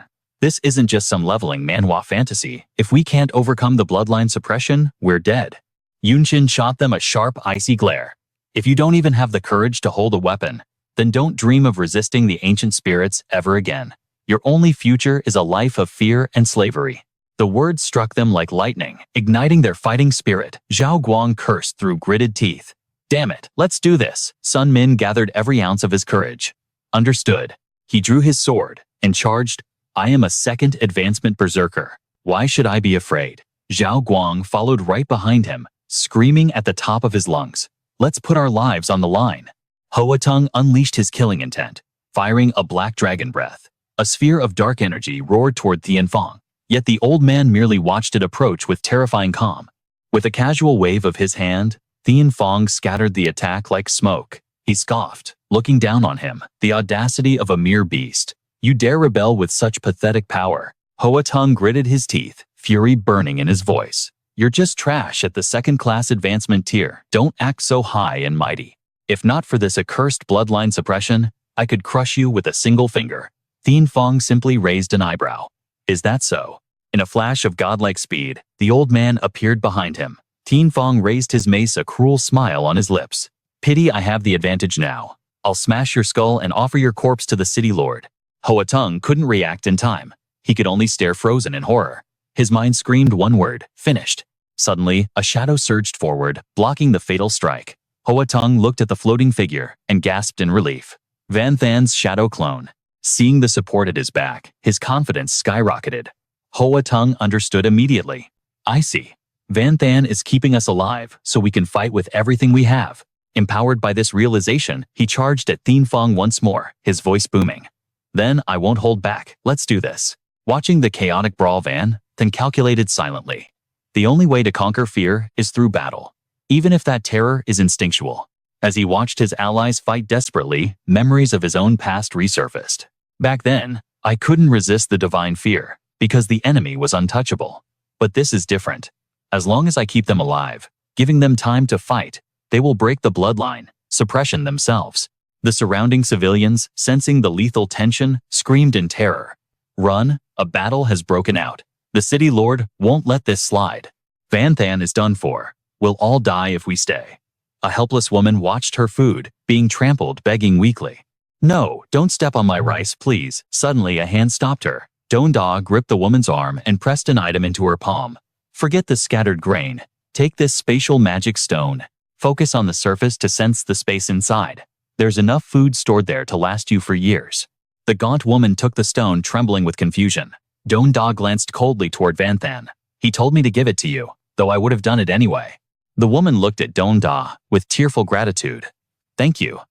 But you and Van Than must be careful. With such a commotion, the city lord's elite guards will be here soon.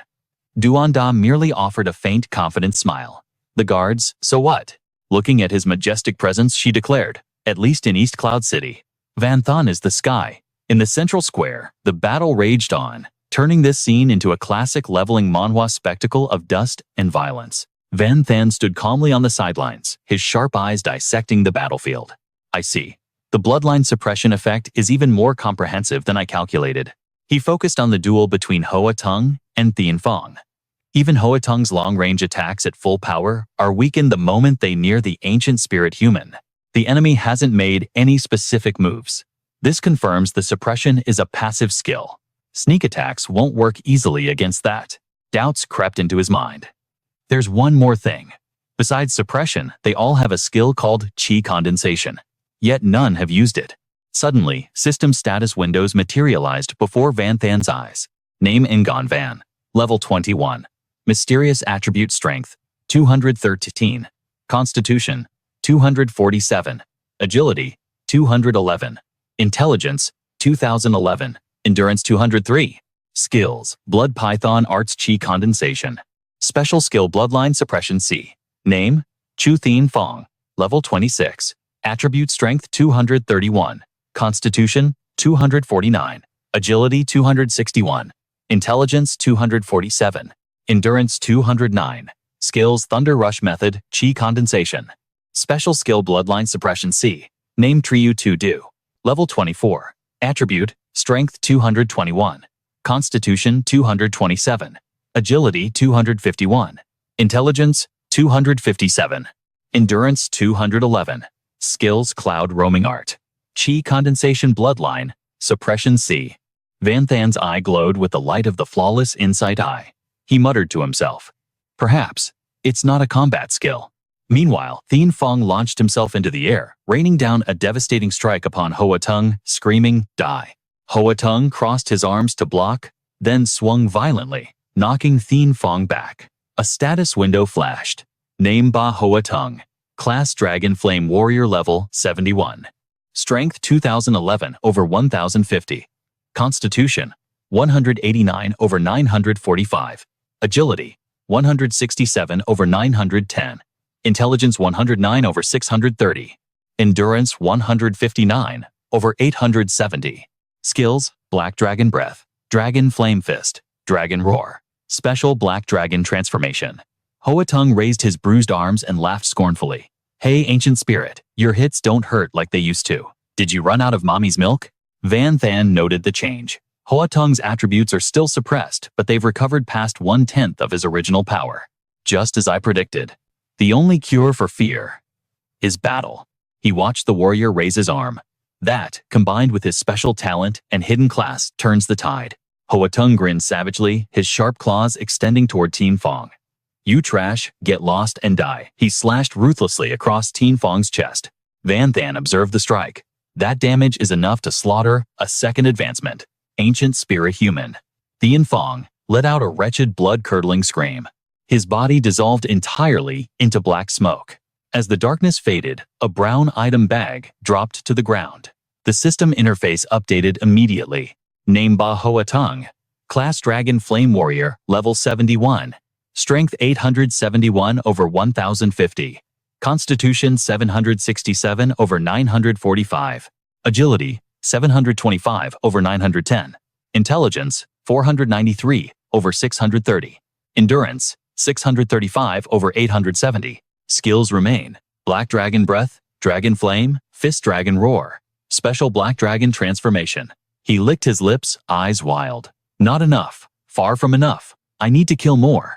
Van Than narrowed his eyes. Killing an ancient spirit immediately restores a massive chunk of stats. Hoa Tung stomped the ground, launching himself forward to hunt again. Arga. Van Than stood motionless, watching Hoa Tung's dark silhouette fly toward two other ancient spirits locked in combat. Without hesitation, Hoa Tung charged straight into a 1 versus 2 death match. Time seemed to blur, and in the distance, another brown loot bag materialized on the desolate ground.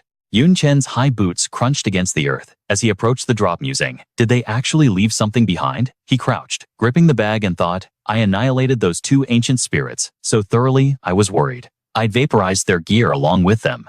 A mysterious light shimmered in Yun Chen's eyes as he activated his appraisal skill to inspect the item. It appeared to be a specialized spatial bag unique to the ancient spirits, functioning much like the spatial magic stones used by demon species. The system interface flashed, identifying it as a rank B storage bag, a staple item in any leveling manhwa, offering 10 cubic meters of space for inanimate objects. Digging deeper, Yun Chen found human-brewed wine potent enough to cause drunkenness and human-made rations preserved to maintain health through portioned meals.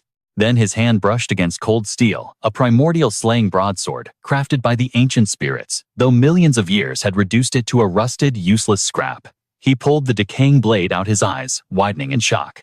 This weapon had been preserved for over 1,000,000 years, a relic of a forgotten era. Yun Chen stared intensely at the corroded blade, his mind racing. Before Tian Tu Yuan died, he claimed to be an awakener, and the ancient spirits call themselves the ancestors of humanity. Could it be that ancient spirits are actually humans from 1,000,000 years ago, who turned to ash upon contact with this atmosphere? Suddenly, a tremor in the air snapped him back to reality, and he slowly tilted his head to gaze at the sky. Above them, a colossal dimensional gate tore open the heavens, spewing blinding rays of light from its depths. Moments later, a squad of ancient spirits, clad in the city lord's elite guard armor, hovered in the sky. The mustached leader crossed his arms, sneering with disdain.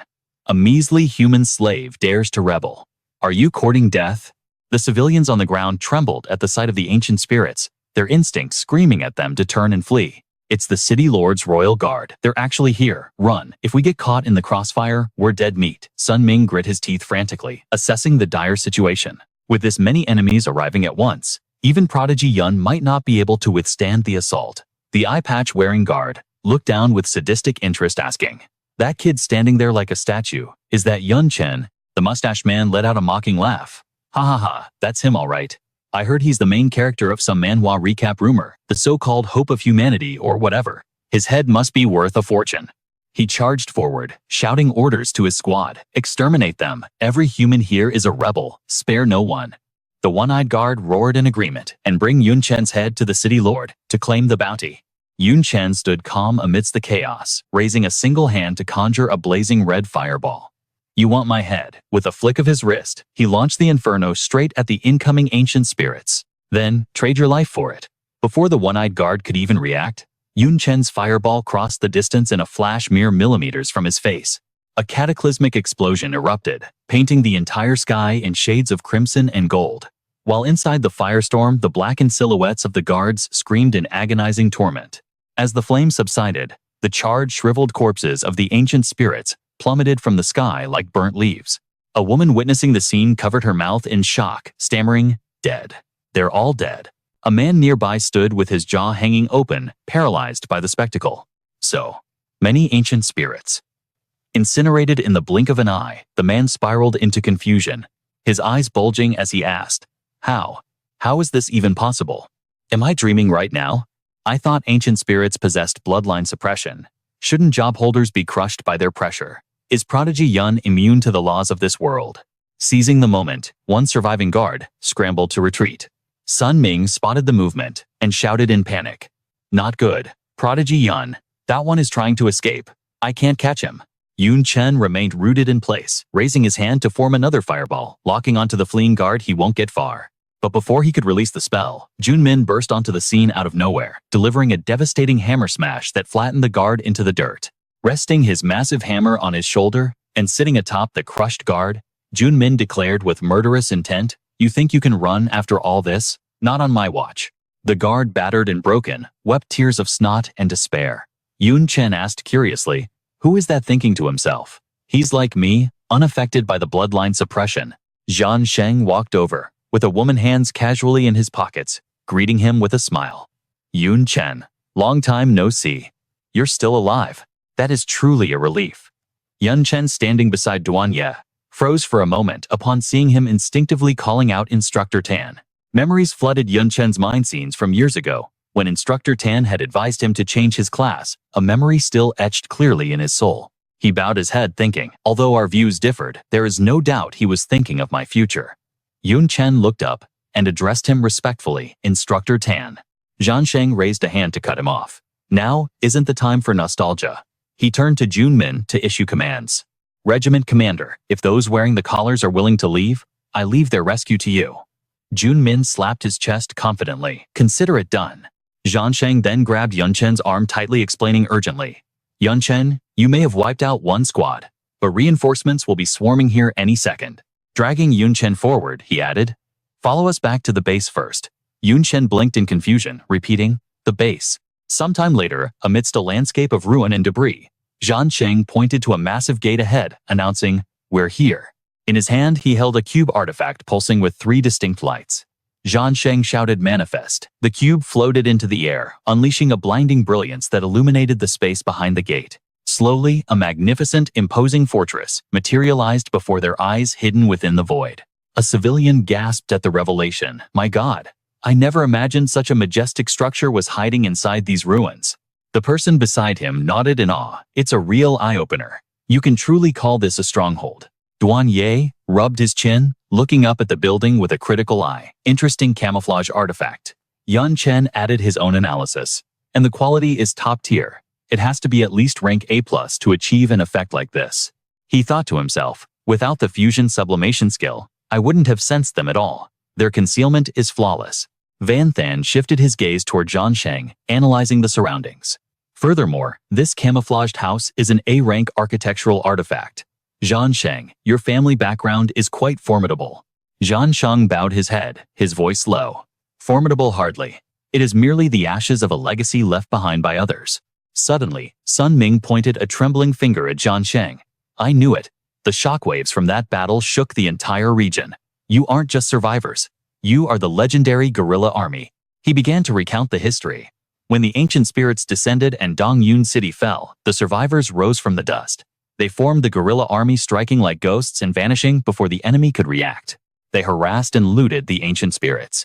Small disturbances perhaps, but enough to give the city lord a migraine. Guanghui chimed in, his expression serious. From what I know, the guerrilla army is terrifyingly cautious. They rarely risk rescue missions. One wrong move, one traitor, and they face total annihilation. Zhan Sheng pushed his glasses up the bridge of his noselight, glinting off the lens. Correct. I didn't save you for your sake. I did it entirely out of respect for Van Than. He looked at Van Than with a warm smile. That child has always acted with prudence. A friend of his is a friend worth trusting. Sun Ming and Guanghui exchanged disbelief, shouting in unison, prudent. Sun Ming whispered, I only saw him slaughtering ancient spirits in the middle of a crowd like a maniac. Guanghui muttered back. Exactly. Which part of that rampage was cautious? Zhan Sheng looked toward the civilians, letting out a long, heavy sigh. As for the reason we saved them, it is a tragedy. Liu Yuan scratched his head with a bitter smile. We accepted our fate long ago. Another young man spoke up, gratitude in his voice. Just being saved by you legends is more luck than we deserve. Finally, Zhan Sheng swung the heavy doors open. Enough talk. Get inside quickly. The interior of the base was a sanctuary filled with wounded civilians and doctors fighting to save them. Zhan Sheng led Van Than's group deeper into the stronghold. As the people of the base saw, Van Than walk by the air exploded with cheers and excitement.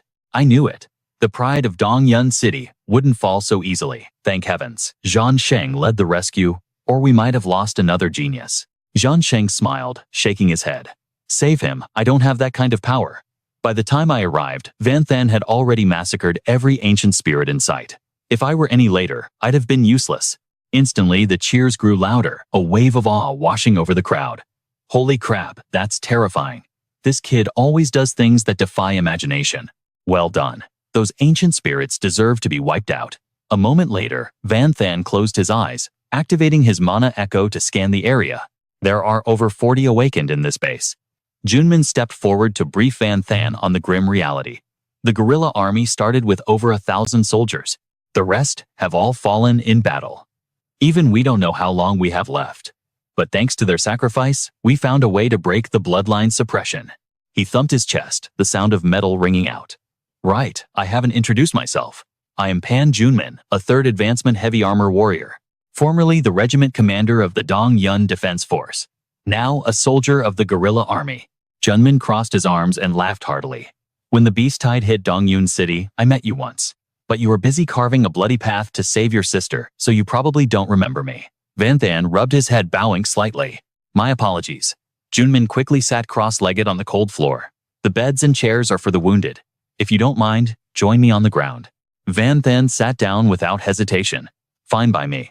Junmin's face turned serious, the laughter fading. You probably already know this. The only way to break the bloodline suppression is through combat.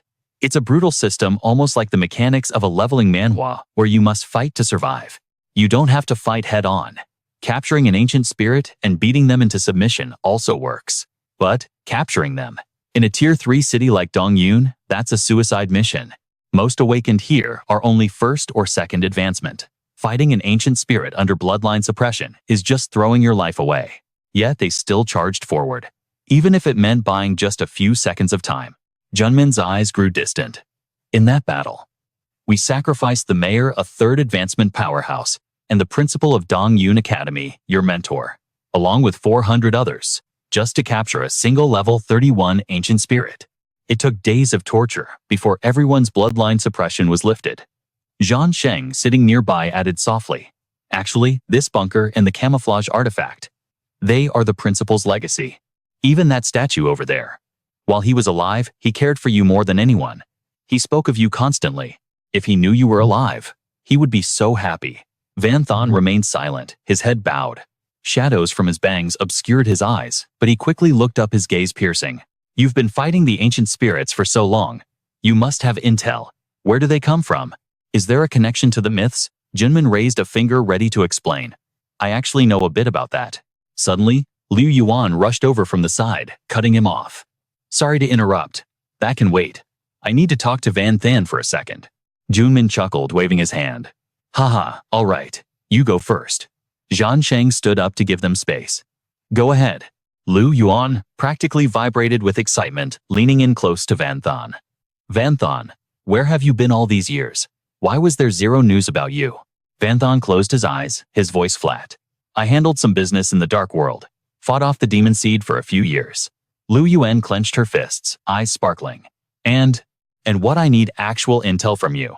With your personality, I know you've done something legendary. Also, sign this for me. I promised a bunch of girls I'd get your autograph. It's super important. Van Than kept his eyes closed, his patience wearing thin. You interrupted a critical briefing for this. Save it for later. I have important questions to ask. Before he could finish, his eyes snapped open. Something was wrong. Van Than looked up. The collar on Liu Yuan's neck was pulsing with a violent crimson light. Liu Yuan lowered her head, her voice trembling with regret. They triggered it too fast. I should have cut in sooner. Tears streamed down her cheeks, dripping from her chin. I'm sorry, Van Than. I ended up wasting your time anyway. But I really wanted that autograph. A sickening hiss cut through the air. Boom! The collar detonated. Blood sprayed across the room, painting Van Than's face in the cruel red colors of death. Liu Yuan's body crashed onto the cold earth, lying motionless in a pool of fresh crimson blood. Yun Chen sprang to his feet, his roar tearing through the air. Liu Yuan. But then a nightmare scenario began. The slave collars on everyone else started pulsating with an ominous red glow.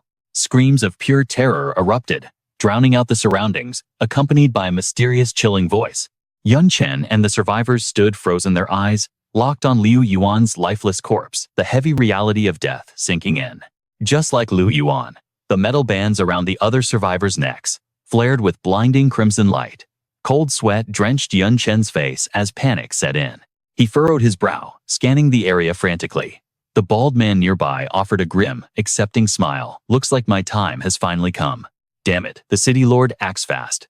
Couldn't he have waited a bit longer? The young man across from him added calmly. At least I got to meet the legendary Yun Tianzhao. That's luck enough for one life. As his words faded, a sickening series of pops echoed through the chamber, and in an instant, the entire space was painted in a mist of fresh blood. Watching innocent people collapse one by one, Yun Chen bellowed in fury. These collars are rigged. Damn it all.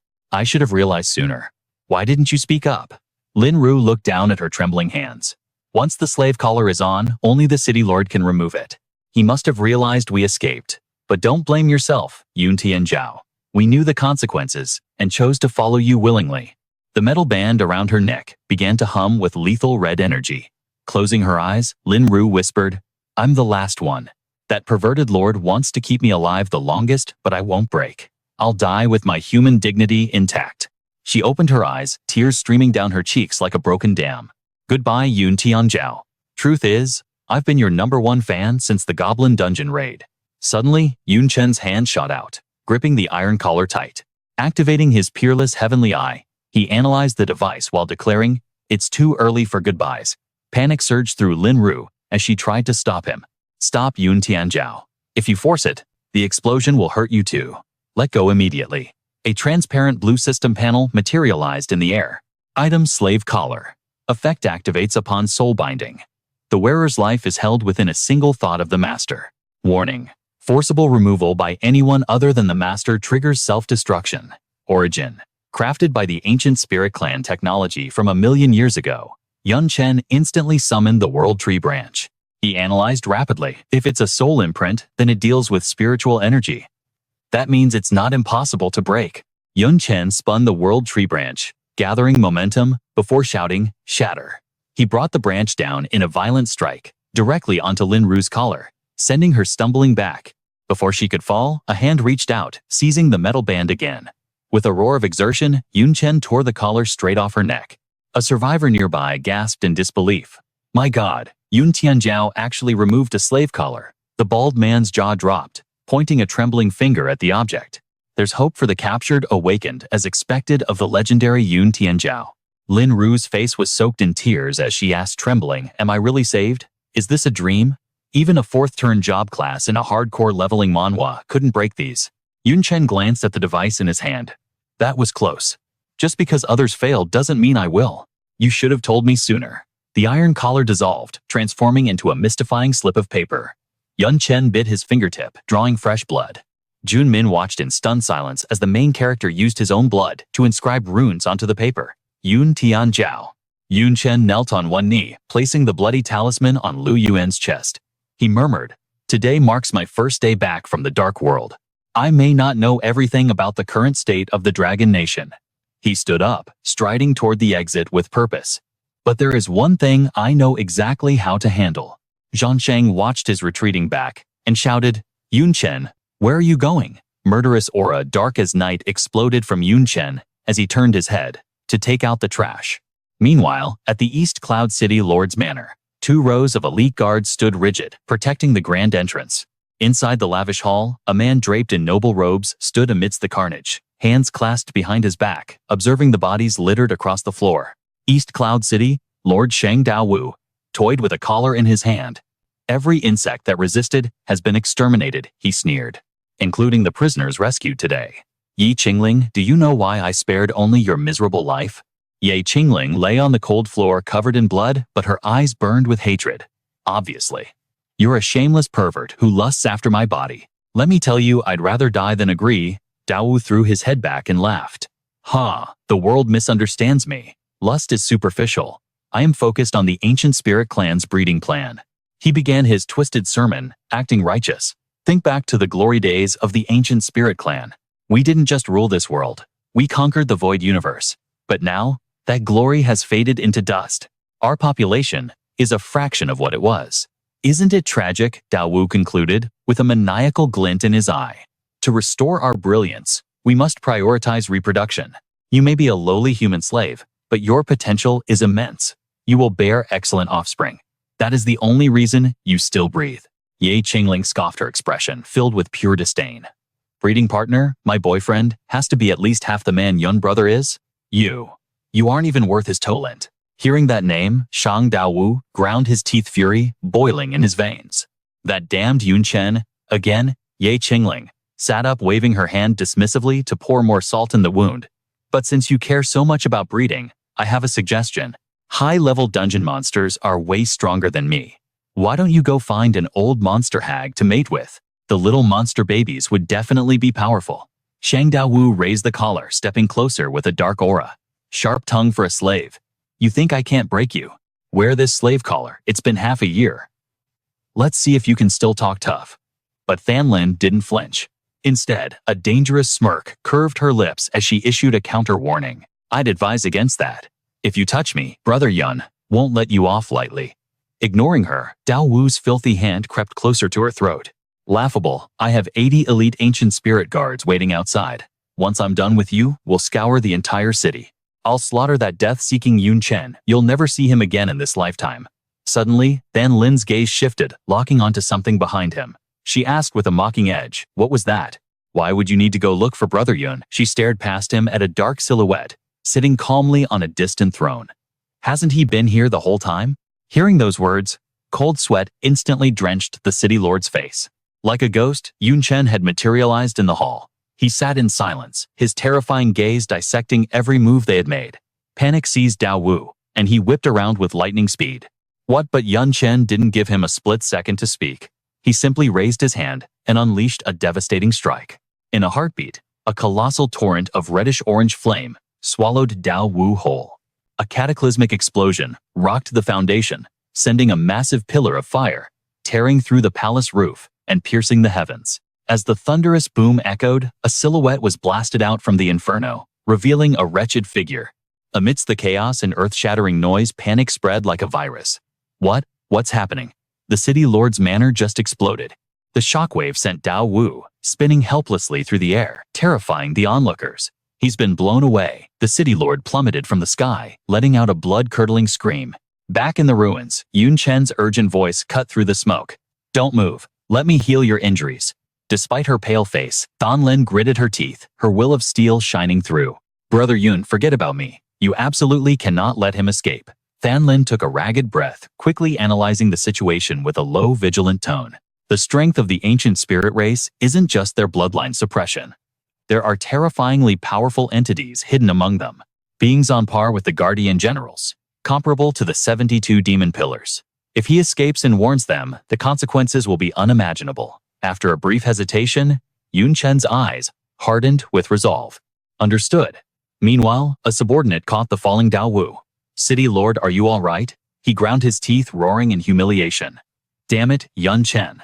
If he hadn't launched a sneak attack, how could I possibly fall? Suddenly, a guard noticed a shadow looming above. Before he could react, another scream pierced the air. City Lord, someone is flying down. Dao Wu panicked. What? The figure touched down as feather light, as if walking on air. Yun Chen advanced with terrifying calm as the dust settled around him. Dao Wu was baffled. He was only at the third transfer, yet he only suffered minor scratches. A wave of suspicion crashed over Yun Chen as he assessed his own power. Something's wrong. Every one of my fire attribute attacks contains the essence of explosive flame. With his level, even if he didn't die, he should be crippled. Ding! A stream of data flashed before his eyes like a system interface. Target Shang Dao Wu. Race Ancient Spirit. Level 82. Stats. Strength. 1,735. Constitution. 1,720. Agility. 1,685. Intelligence. 1,810. Endurance. 1,625. Skills Lightning Spirit. Arc Blood Slaughter Technique. Soul Manifestation. Soul Imprint, Qi Condensation. Special Ability Bloodline Suppression, Rank A. Immediately Yun Chen's own status window appeared. Effect Bloodline Suppression. Name Yun Chen. Race Human. Class None. Level 91. Scanning the data, Yun Chen quickly reached a conclusion based on his combat experience. It seems Bloodline Suppression has different tiers of power. I previously dispelled the Rank B suppression from Tian Tu Yuan. Since then, anything Rank B or lower has been useless against me. But this City Lord possesses Rank A suppression. I guess I'll have to break through it all over again. Thinking deeper, he realized the brutal logic of this leveling Manhwa world. Actually, it makes sense. If bloodline suppression were that easy to break, any fourth transfer human powerhouse could just grab a second transfer ancient spirit and treat them like a punching bag. If that were the case, peak empires like the Xuanlong Kingdom wouldn't have fallen into such decline. Suddenly, Dao Wu's desperate shouting broke his train of thought. What are you standing there for? That is Yun Chen. I've already suppressed his stats with my bloodline. Charge and kill him. The subordinates roared in unison, surging toward Yun Chen with killing intent. Yes. How dare you ambush the city lord? Do you want to die? Kill him? Facing the human wave, Yun Chen's expression was one of absolute disdain. You think trash, like you can stop me. One reckless fool lunged with a spear. Yun Chen effortlessly sidestepped the pathetic strike and delivered a punishing counterblow. Boom. The impact was devastating. The soldier was launched like a cannonball, smashing into a boulder and pulverizing it into dust. Yet more fools who didn't know the meaning of death rushed in. Kill. In that split second, Yun Chen unleashed his true power, fusing his arts, Berserker Blood Aura, combined with Titan's Charge. He unleashed the technique with ferocious momentum, frenzied blood impact. A literal storm of molten fire rained down upon the hapless mob. Agonized screams echoed across the battlefield. A frantic voice rose above the din, demanding a tactical shift to save their worthless lives. That Yun Chen has monstrous physical defense. Do not engage in close combat, switch to long-range bombardment. A cold shout followed die. Facing the barrage of spells, Yun Chen simply raised his hand. He instantly cast a high-tier seal, chantless and staffless magic, Mage's Hand Seal. A massive energy construct shot forward to counter them. The situation spiraled out of their control, instantly. What the? In the blink of an eye, Yun Chen's titanic mana hand snatched up every single loud-mouthed attacker. With a flick of his wrist, he hurled them like ragdolls directly at the elite guards protecting Dao Wu. Pure terror filled their eyes. They realized their fate too late. Monster. He's an absolute monster. From the swirling dust cloud, the silhouette of Dao Wu charged out once again. He roared in fury, spitting on his own men. A bunch of useless trash. You can't even handle a human slave under my bloodline suppression. I'll do it myself. He unleashed a terrifying technique wreathed in lightning, thunder, spirit, void slash. But in the next second, Dao Wu's eyes bulged, as if he were witnessing the impossible. Having completely shattered the suppression status, Yun Chen stood like an immovable mountain, stopping the city lord's ultimate attack with a single hand. Rank A bloodline suppression. What a troublesome skill. To think it took me a whole 5 seconds to dispel it. Dao Wu stammered, trembling in horror. 5 seconds. Crack. Yun Chen casually crushed the lightning blade into sparks. Yun Chen seized the opportunity, his hand clamping onto Gu Dao Wu the moment the older man's guard dropped. But he wondered how would this elder fare against him, in a state of peak power. Yun Chen's voice was ice cold as he issued a dark warning. Can you even last 5 seconds? As the dust settled, the two figures emerged amidst the ruins. Gu Dao Wu froze, a stiff, unnatural smile plastered on his face. 5 seconds. The elder's face turned the color of ash, his voice dropping an octave as pure rage bubbled up. The insult was unbearable. You dare look down on me? Before the elder could even channel his energy, Yun Chen's grip tightened on his throat, slamming him into the earth with the force of a falling meteor. The ground shattered on impact, rock and soil exploding outward. As the dust cleared, Gu Dao Wu lay there, looking utterly wretched. The young hero let out a cold laugh, his tone dripping with sarcasm and disdain. Looks like 5 seconds was too high a bar for you. But suddenly, a calm voice echoed from the distance. Is that so? A second. Gu Dao Wu stepped out from the shadows, his form shifting. I wonder how will you handle this technique? Yun Chen sensed the fluctuation in the air immediately. His eyes narrowed, a rare look of seriousness crossing his face. Soul separation. Detaching the spirit from the flesh and manifesting it as a solid entity. Not even the Night Demon of the 72 Pillars could pull this off. Yet a mere rank 3 ancient spirit managed it. Gu Daowu threw his head back and laughed, his arrogance booming through the space. Correct. Even for a lowly slave, you have some knowledge. I'll enlighten you.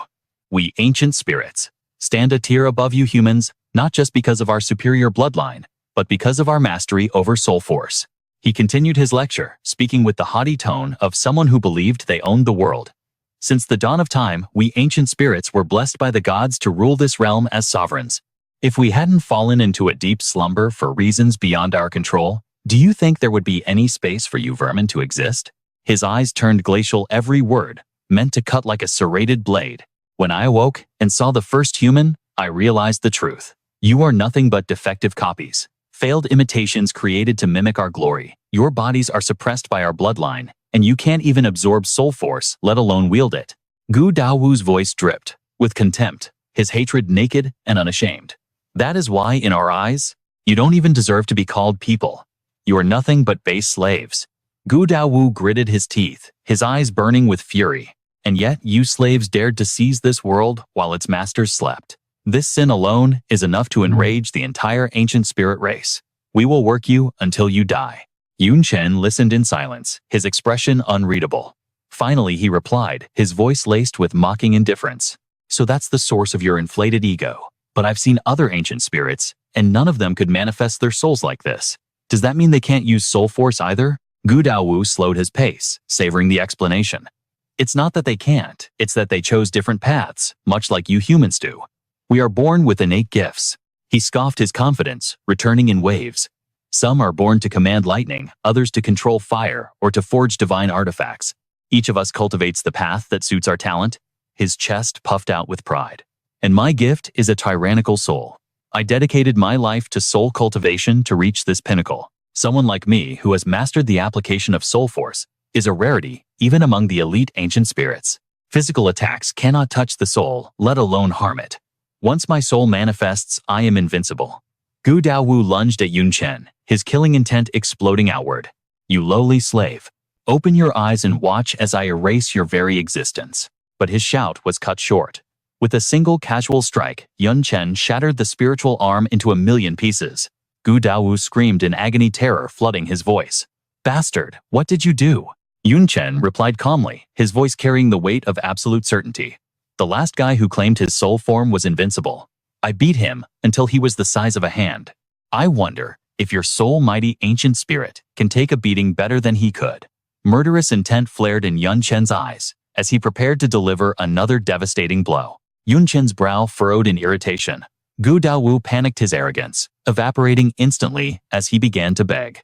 No, don't hit me. The primal fear of death shattered his mind. He screamed like a pig being slaughtered. I'm going to die. I'm really going to die. Gu Daowu frantically recalled his spirit into his body and bowed so low his head hit the dirt. Slave. No, Lord. Chen. I surrender. Please don't hit me. I don't want to die. He frantically offered up everything he owned, desperate to buy a sliver of hope. I offer you my entire life's accumulation. Just please spare my worthless life. Chen looked down at the pathetic creature, snatching the items from his trembling hands.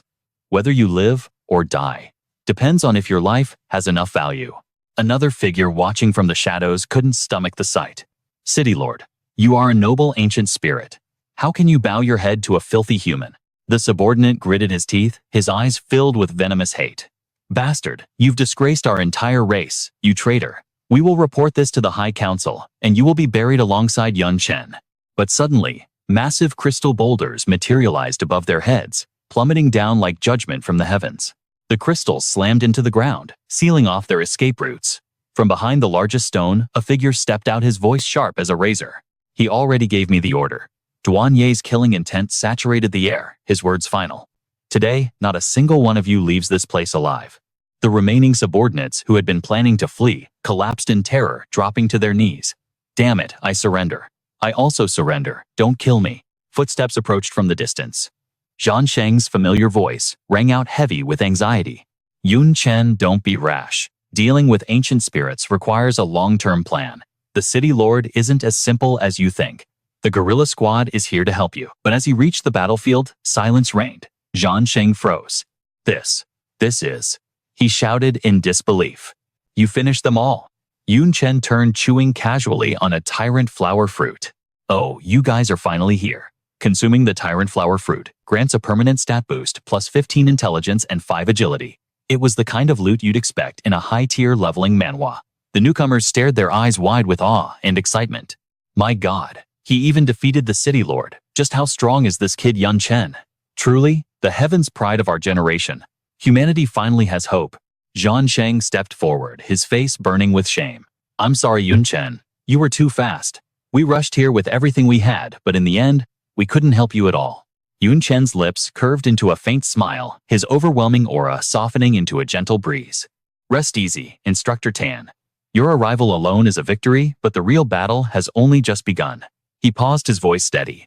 My old comrade Ye Qingling is still within the City Lord's manor. I've stabilized her injuries, but she requires your care to fully recover. Furthermore, there are other innocents imprisoned in the dungeons. I need your team to handle the rescue operation.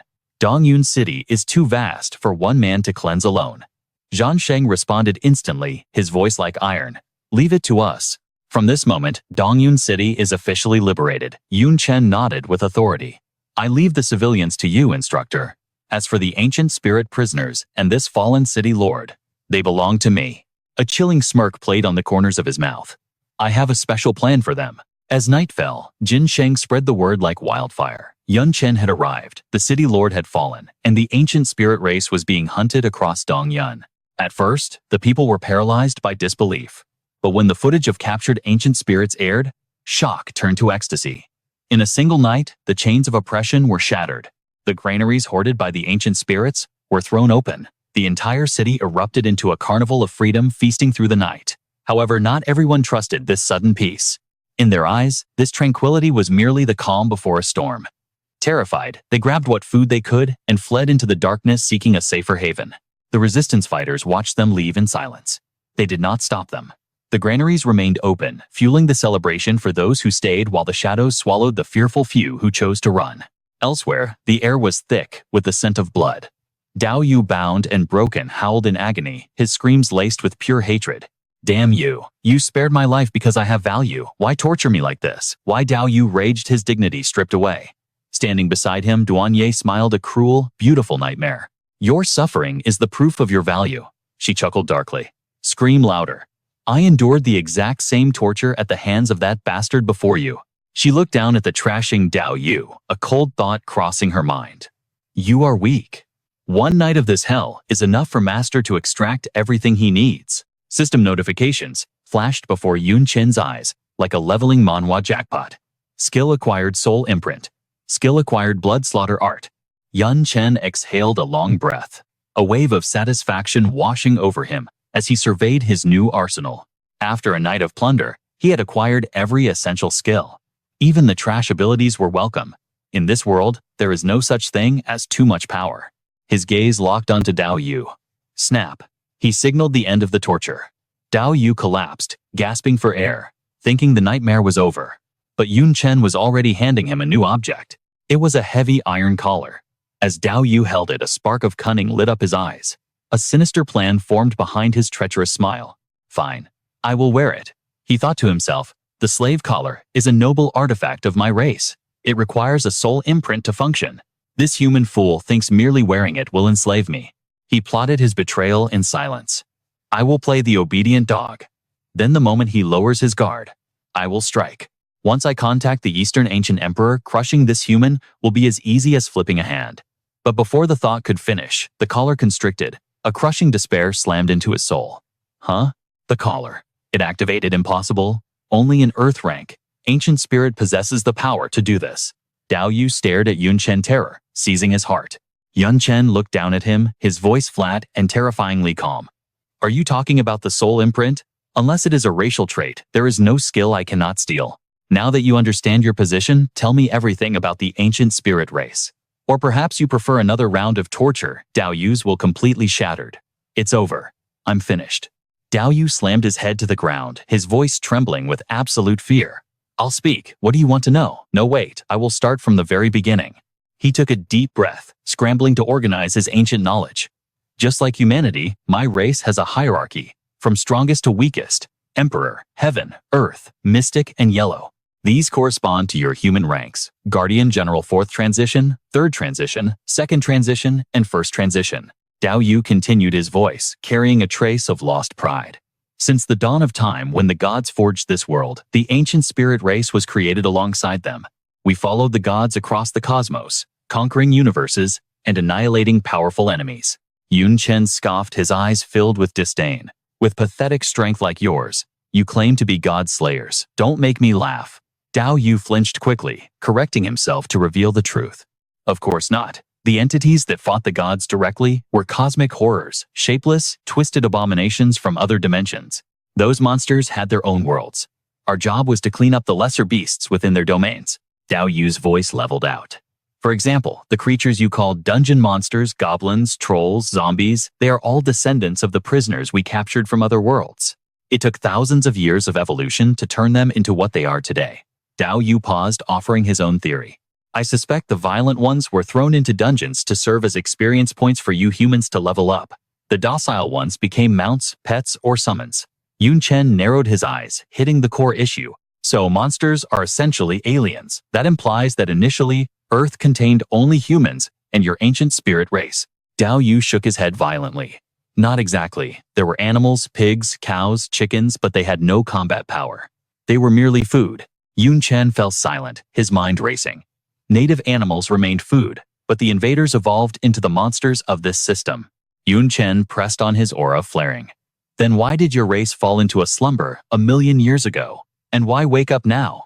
Dao Yu smiled bitterly, a look of genuine helplessness on his face.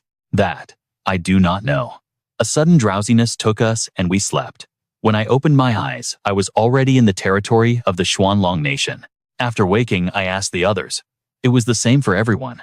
It seems our entire race awakened simultaneously. Whether there are exceptions, I cannot say. My rank is too low. Perhaps the great emperors know the truth. Yun Chen's voice dropped an octave, radiating danger. So, how many ancient spirits are currently in Xuanlong, and these emperor-level threats you mentioned? How many of them do I need to kill? It appears this catastrophe is not isolated to the Xuanlong Nation, but is a nightmare engulfing the entire human realm. Dao Wu answered swiftly, his voice stripped of all deception. There are approximately 700,000 survivors. As for great emperors, I suspect 4 at most. They are known as the 4 Directions Ancient Emperors. The protagonist let out a cold, dismissive chuckle. Compared to the current human population of nearly 10 billion, that number is pathetically small. Yun Chen repeated the figure under his breath, his eyes gleaming with profound calculation. 10 billion against mere thousands. The disparity is absolute. Dao Wu immediately corrected him, his tone heavy with ancient lament. Originally, we numbered 1 billion. It all traces back to a catastrophic Great War. Furthermore, Lord Yun Chen, I believe you have misunderstood the premise. In that era, humanity was not solely comprised of the ancient spirit clan. We were merely one branch. He lowered his voice, emphasizing the root of the tragedy. Other branches included the Seraphim, the Primeval Titans, the Ancestral Beastmen, and many others. Each race governed their own dominion, yet, in the end, they all fell into the same eternal slumber that claimed us. The current territory of the Xuanlong Nation was the domain of the ancient spirit clan, 1,000,000 years ago. His voice drifted, lost in the memories of the Age of Gods. It is highly likely that, when the other races awaken, they will rise from the soil of their ancient homelands.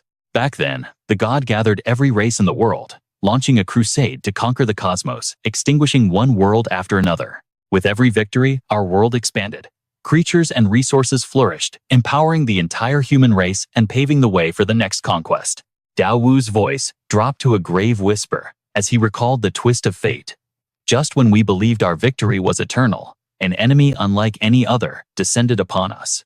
They called themselves the Demon Wings, hailing from the dark world, led by a supreme god of darkness.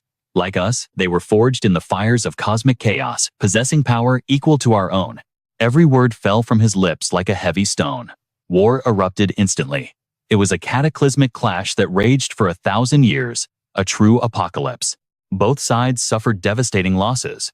In the end, the gods of both worlds seemingly reached a covenant, choosing peace to halt the annihilation.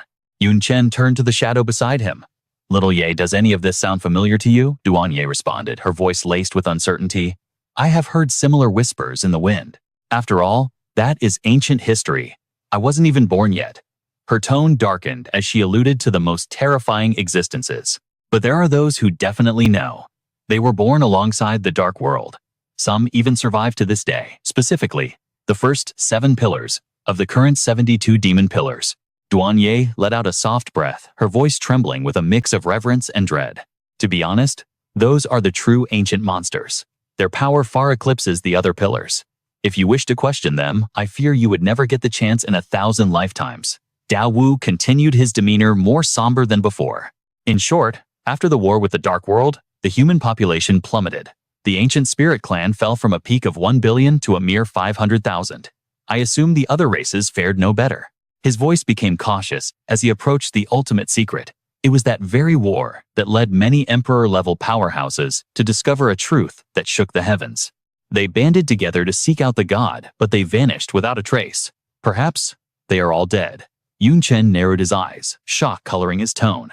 Dead? Did the human god execute them? What exactly did they uncover? Dao Wu shook his head helplessly and sighed. That I do not know. Many truths are far above my station. Suddenly, a memory sparked in his mind, and his voice lifted with intrigue. That's right. After occupying Dongyun City, I studied your literature and found something fascinating. Your mythology contains numerous records of our ancient spirit clan. Dao Wu continued, although most are distorted and far from the truth, coincidences align. Names of emperor-level powerhouses appear: Penggu Qiyu and Xuanyuan, the Jade Emperor, and so on. Information on other races has also been passed down as myth, featuring names like Odin, Rama, and Amaterasu. Yet those emperor-level beings vanished after seeking the god. Chen exhaled slowly, his gaze piercing through the veil of time. So that explains it. If my deduction is correct, the races that lived 1,000,000 years ago vanished, but their traces lingered, evolving over time into legends and folklore. A smirk tugged at the corner of his lips. And now that they have awakened, manifesting in this world, isn't that essentially mythology stepping into reality? That is why it is called the mythology version. Having squeezed out every last drop of his memories, Dao Wu bowed his head, admitting his limits with evident helplessness. Lord Chen, I have shared everything I know. After all, my status within the ancient spirit clan is far removed from the upper echelons. My knowledge is finite. Having heard the full testimony, Chen fell into silent contemplation, his eyes darkening. This is truly bizarre. If his words are true, what is the god's purpose in launching this mythology version? To counter the demon seeds? Impossible. The demon seeds are not suppressed by their bloodline. Moreover, while humanity flourished 1,000,000 years ago, their survivors are few. They are not necessarily stronger than the tens of billions of humans existing today. After a moment of silence, he shifted the topic. One final question. I noticed your ancient spirit clan shares a common skill called spirit condensation. What is its purpose? Dao Wu explained immediately. That is our method of cultivation. The way the ancient spirit clan gains power differs from you modern humans. It is primarily divided into 2 paths. Chen processed this slowly. One method uses spirit condensation to absorb the power of the world into the body, strengthening the self. The other path mirrors the mechanics of a leveling manhwa. You slaughter otherworldly beasts, devouring their essence to ascend, much like grinding for experience points. Chen closed his eyes, attempting to activate the skill. He sensed a strange alien energy converging around his physique. The power of the world. Let me put it to the test. Spirit condensation. A sensation both familiar and foreign washed over him as he opened his eyes rapidly, analyzing the essence of the force touching his body. As expected, I can feel energy gathering within me. This must be the power of the world you mentioned. It resembles mana, yet it feels far superior, more complete. Mana, and even dark mana, feel like flawed, incomplete versions in comparison. But just as Chen was savoring the sensation, the power of the world suddenly dissipated, causing a frown to crease his brow. What happened? The power of the world I absorbed just scattered into nothingness. Dao Wu sighed, revealing the fatal flaw. In the current era, the density of the power of the world is far thinner than in our time. Even if you forcibly absorb it, your body cannot retain it. It will eventually leak out. This creates a paradox where although our raw strength upon awakening is inexplicably greater than before, we are fundamentally unable to sustain it. But he had hit a wall. His growth had stagnated. Recalling Dao Wu's earlier words, Chen fell into deep contemplation about this shift. Was the energy too thin? The first thing Little Ye noted upon arriving in the human realm was how scarce the magical energy was. Could it be that 1,000,000 years ago, the human world's atmosphere was just as dense with power as the dark world? Continuing his train of thought, he began to draw sharp comparisons between their respective paths of cultivation. From what you're saying, the way you ancient spirits gain power mirrors the demon race. However, demons rely primarily on magic crystals to absorb the ambient dark mana. They drain the dark energy stored within to amplify their own strength. As he spoke, he produced a sample for Daowu to sense. This is what we call a magic crystal. Does this look familiar to you? The old man scrutinized the object closely before shaking his head. He had never laid eyes on such a thing. However, the world power contained within is incredibly dense. It rivals, perhaps even exceeds, the concentration found in the human realm 1,000,000 years ago. Suddenly, a realization struck him, and his voice dropped to a grave whisper. Wait, no, this isn't right. The world power in this crystal is flawed. It is missing a crucial element, the very essence that defines humanity, soul power. Chen seized upon that critical detail, his mind diving deeper into the mystery.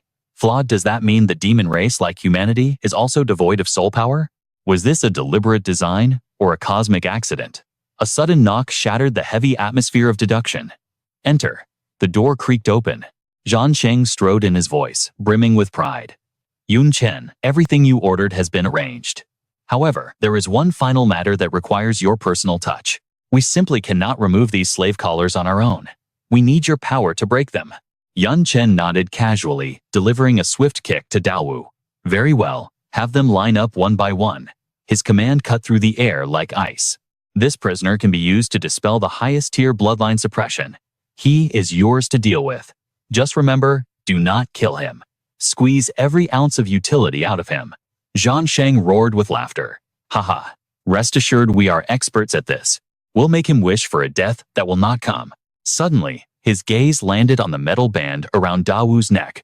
Wait, is that a slave collar? Chen replied with terrifying calm. Correct. I have mastered its control. Furthermore, Sheng Daowu's spatial storage holds 180 more, in addition to the ones we are removing from our people. A simple statement, yet it signaled a legendary reversal of the world order. It is finally time for humanity to enslave the ancient spirits. In the hours that followed, Chen methodically liberated the human awakeners from their chains, only to clamp those very same soul-binding collars onto the necks of the ancient spirits. From that moment on, Dongyun City transformed into the first human stronghold to turn the tables and enslave the ancient race, a feat once thought impossible in this Manhwa recap. And the architect of this miracle, Chen, naturally ascended to the status of a living god in the eyes of the people. Countless awakeners begged to join his ranks. As his legend spread, the hearts of the people united their pleas, rising in a sorrowful yet hopeful crescendo. There are still so many suffering across the Xuanlong nation. We beg you, Yun, the prodigy, lead us to slaughter the ancient spirits and save our homeland. We pledge our lives to your command, please. Another stepped forward, his voice low, but trembling with raw sincerity, placing the weight of the world on Chen's shoulders. Chen, you are humanity's last hope. I see no other way to save this nation but through your strength. Please accept our plea. Chen did not agree immediately. His response was measured and calm. There are entities within the ancient race far stronger than I. I cannot achieve this alone. Furthermore, my little sister's fate remains unknown. I must rescue her first. Only then can I consider the future of the nation. Meanwhile, Zhan Sheng was maximizing the utility of the former city lord Shang Daowu. Simply put, awakeners took turns beating him for 24 hours straight, forcing him to release the bloodline suppression before swapping shifts. 3 healing class awakeners stood by on constant watch. Whenever he was on the brink of death, they would heal him only for the beatings to resume instantly, an endless cycle of agony. Chen approached Ye Qingling's ward, his voice softening as he looked through the glass. Is she still unconscious? Zhan Sheng replied quietly, a rare note of sympathy in his tone. Not yet. Her physical wounds have healed, but the mental exhaustion runs deep. That poor child has been running for so long. This is the first time she has truly rested. He hesitated before asking, should we force her to wake? Chen shook his head slowly. No, I will give her one more night. Besides, I haven't slept in 8 days. I need to rest. Night fell. Lying in bed, his mind remained active, waiting for Qingling to wake so he could ask about Yun Xiang's whereabouts. It is time for me to leave Dongyun City. So much had transpired in just a few days. He needed to piece the chaotic puzzle together. His thoughts spiraled deeper into the mystery. According to Shang Daowu, the concentration of mana in the human world a million years ago rivaled the dark world. It was a completely different era. Yet now, it is a barren wasteland compared to the past. What cataclysm occurred? During that lost time, he mentally replayed the power dynamics between the factions, sensing a glaring discrepancy. Back then, humanity fought the demon race on equal footing. The power gap shouldn't be this vast. Look at the human world now. Forget the national guardians, losing to the 72 demon pillars. Even at the grunt, level 1 demon equals 2 human awakeners. But then a contradiction sparked in his mind. Wait, that logic doesn't hold up when looking at the ancient spirit stats. Based on the attributes I've observed, the ancient spirits should be dominating the demon race. Chen visualized the data, the numbers floating clearly in his mind's eye. If a common awakener is a 1 and a rare class is a 2, then a standard demon is also a 2. But the ancient spirits possess stats 1.5 times greater than a rare class, making them a 3. With that kind of overwhelming power, a stalemate with the demons is impossible. He narrowed it down to 2 possibilities, each with terrifying implications for this leveling manhwa. Either Shang Daowu is lying, or there is another factor at play. He did mention that after awakening from their slumber, their strength had increased. It is highly probable that during their long hibernation, an event occurred that evolved the entire ancient race, pushing them past the demons. There was one final clue that Chen couldn't ignore. And then there is the matter of bloodline suppression. My experience confirms that bloodline suppression is essentially a diluted form of life tier suppression. And crucially, neither relies on the target's raw combat power. The corpses floating in the chaotic space-time stream suppressed little yet they had zero effect on me, even though her base power level is theoretically lower than mine. Similarly, even the weakest of the ancient spirit race can completely dominate a 3rd transition class holder who should be numerically superior. After a moment of deep contemplation, a theory began to form in his mind. If my hypothesis is correct, this so-called bloodline suppression is actually a suppression of one's life hierarchy. Because the gap between hierarchies isn't massive, the suppression effect has a hard ceiling. Thoughts flashed through his mind like a high-speed data stream. He continued his deduction. Let's assume the human life hierarchy is level 1. The ancient spirits capable of suppressing humanity would be level 2. Demon seeds are suppressed by neither humans nor ancient spirits, so their life hierarchy sits comfortably at 1.5. Then, there are the supreme existences I've analyzed, and the 2 gods capable of crushing every known race into dust. Their life hierarchy could be 5, 8, perhaps even 10. As for that entity in the void, the one whose face was blurred within the space-time turbulence, their hierarchy is likely equal to a god, or perhaps just a fraction lower. However, this remains pure speculation. The ancient spirit race is still shrouded in too many layers of mystery. Where exactly have they been slumbering all this time? What was the purpose of their hibernation? And which shadowy faction orchestrated their awakening? The night was deepening. Chen cut off his train of thought. Without more intel, guessing was futile. Rest came first. Tomorrow the hunt for Yunxiang's trail begins. I wonder how General Sha is faring in this chaos. Meanwhile, in a different room, Duanye lay curled beneath the sheets. Her body trembled, violently trapped in the clutches of a nightmare. Buried memories clawed their way to the surface. The voice of Andre echoed with ancient chilling malice. Demon Duanye, the slaughter princess. Do you truly believe a weakling like you deserves to be the king of a race? A cold mocking laugh pierced the dead silence, dripping with absolute contempt. How utterly ridiculous. He floated above her, savoring the moment, deliberately dragging out his words to salt her open wounds. Oops, my apologies. I almost forgot. The previous king, your mother, I killed her too, along with your father and every demon filth loyal to you. His laughter boomed again, filled with the arrogant triumph of a conqueror. I slaughtered every powerhouse you had. Is it any wonder they pushed a chicken-hearted weakling like you onto the throne? Ha ha ha. Even in her weakened state, Duanye's voice remained unbroken like steel. They sacrificed themselves to protect our people. They became your slaves only to save us, and you murdered them for it. But I am not like them. Her aura exploded with violent intensity. Every word she spoke was a blood oath. I, Duanye, the slaughter princess, will never bow my head as a slave in this lifetime. My fate belongs to me. Even if my race perishes, even if I die, I will drag you to hell with me. But Andre cut her off calmly, delivering his final verdict. You won't achieve anything, because your time ends now. In that instant, murderous intent peaked. His massive foot descended like a falling mountain. Duan Ye jolted awake, the nightmare shattered, leaving her gasping for air in the darkness. But the terror lingered like a cold shadow. Cold sweat soaked her clothes as she sat up. Her voice trembled with rage and unwillingness. Damn it. That bastard again. Until I put his head on a spike, this nightmare will never end. She clenched her fist until her knuckles turned white. My life is mine alone. How I use it is my choice. No one interferes. No one elsewhere. Yi Qingling finally stirred from her long slumber. Yun Chen, sitting by her bedside, smiled warmly. You're awake. Yi Qingling's eyes went wide. Emotions crashed over her like a tidal wave, and she lunged forward to embrace him. Ah, brother Yun. It's not a dream. I finally found you. And you're actually alive. Yun Chen felt a bit helpless at the sudden tackle. Whoa there, calm down first. He chuckled softly, his tone playful. You make it sound like you saw my gravestone. His gaze sharpened, turning serious. Tell me, what exactly have you been through all these years? Why were ancient spirits hunting you? And how did you get from Zheng University to East Cloud City? What's the situation back at the campus? Yi Qingling sighed, her voice dropping to a whisper. The university fell a long time ago. The war was brutal back then. The dean, the professors, and all the elite seniors were drafted to the front lines. She continued, her voice a mix of relief and sorrow. Eventually, the tide turned when the demon race retreated. Many students returned to the academy, but our defenses were paper-thin. Luckily, General Xia stayed behind. And even luckier, your sister Yun Xiang was there too.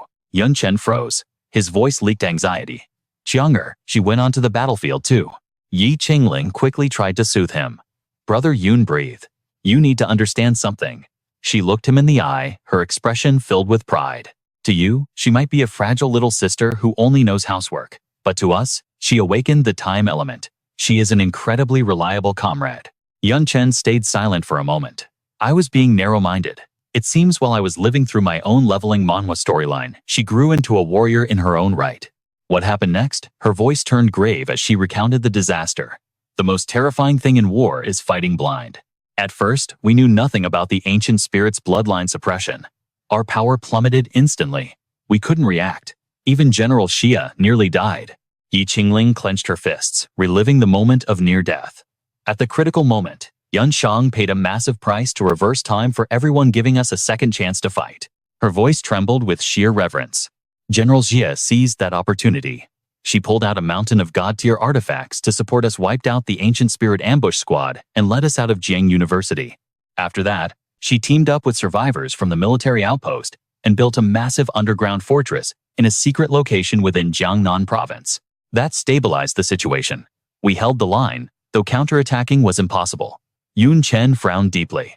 You said Xiang Er paid a massive price to reverse time. Yi Qingling hesitated, stuttering slightly. Well, yes. Reversing time for an entire group isn't a parlor trick. That kind of terrifying skill definitely comes with severe backlash. Then her eyes sparkled.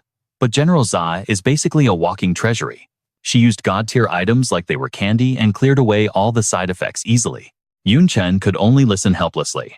That sounds exactly like the overpowered mentor character you'd see in a manhwa recap. He shifted to his next concern. But why were you being hunted specifically? She replied calmly. The base has limited resources, but too many mouths to feed. Should we just sit there and starve? Yi Qingling's voice was heavy with exhaustion as she debriefed the team. The survivors huddled together, formulating a desperate plan to rotate squads and scavenge for resources in the wasteland. I just had rotten luck, he admitted grimly. I crossed paths with the ancient spirits while scavenging and was forced to retreat here. Yun Chen's voice softened, offering a vow of absolute protection. Rest easy. I swear I will get you back safely. Where is Instructor Ha's stronghold located? She answered softly. Not far from Jiang University. Yun Chen didn't hesitate for a split second. Good. Then we march for Jiangnan province immediately. The scene shifted to the Dongyun City teleportation array. A heavy atmosphere hung over the crowd as anxious whispers rippled through the air like a contagion. Do we really have to leave our homes? Without the heavenly pride, Yun Chen defending us, how long can Dongyun City stand? Despair began to set in. We should flee. But where? In this chaotic nation, this was supposed to be the last sanctuary. If only Yun Chen would lead us into battle. Junmin sighed, the weight of the world on his shoulders. Zhan Sheng stepped forward, placing a steady hand on his comrade's shoulder to comfort him. Old fan, I know what you're thinking. But Chen is a warrior of his own path, not a soldier. We cannot use the chains of righteous duty to force him to abandon his search for his family. Suddenly, a voice thick with frustration cut through the air. Chen, you bastard, I was counting on you to lead us to slaughter more of those ancient spirits. Are you really just walking away? What about your honor? Instead of anger, Chen met the accusation with icy calm. I fulfilled my vow to suppress the bloodline curse. My debt to you is paid in full. Yi Qingling glanced around at the desperate faces, whispering, Brother Yun, it seems no one can bear to see you go. But the protagonist remained unmoved, his heart set on a different destination. Remaining in Dongyun serves no purpose, he declared. My strength alone cannot save everyone. The wisest move is to regroup with Instructor Ha before making our next move. Chen took a deep breath, his gaze piercing the horizon. I'm finally getting closer to you, Yun Tang. He wondered if his sister was safe, and what grand strategies Instructor Ha had prepared. Just as the teleportation formation began to hum with power, the light suddenly died. Chen's aura flared with sudden fury.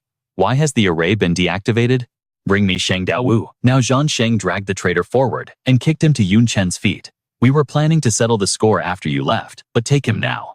Without a shred of mercy, Chen's hand clamped around the man's throat like a vice. What did you do to the formation? He demanded, his voice dropping to absolute zero.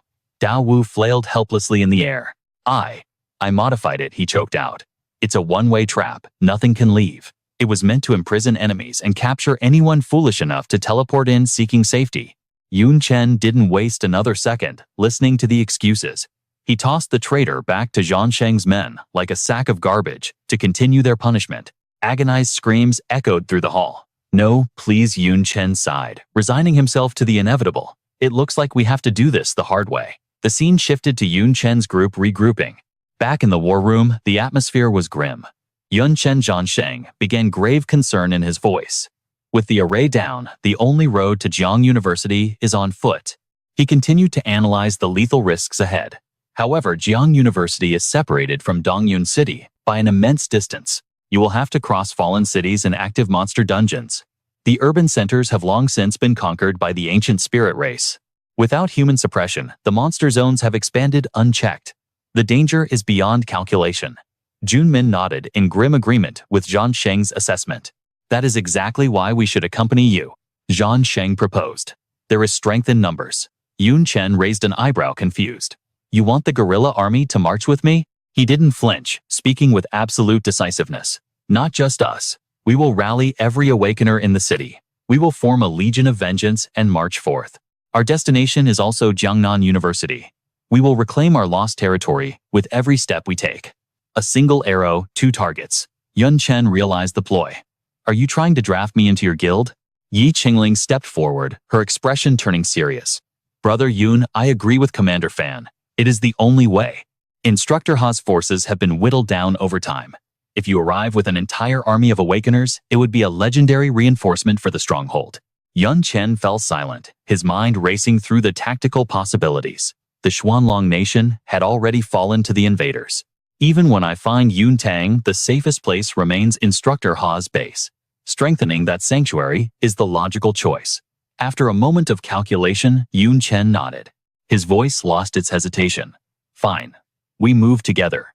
Since Yun Tang is under Instructor Ha's protection, I can afford to take the path of conquest.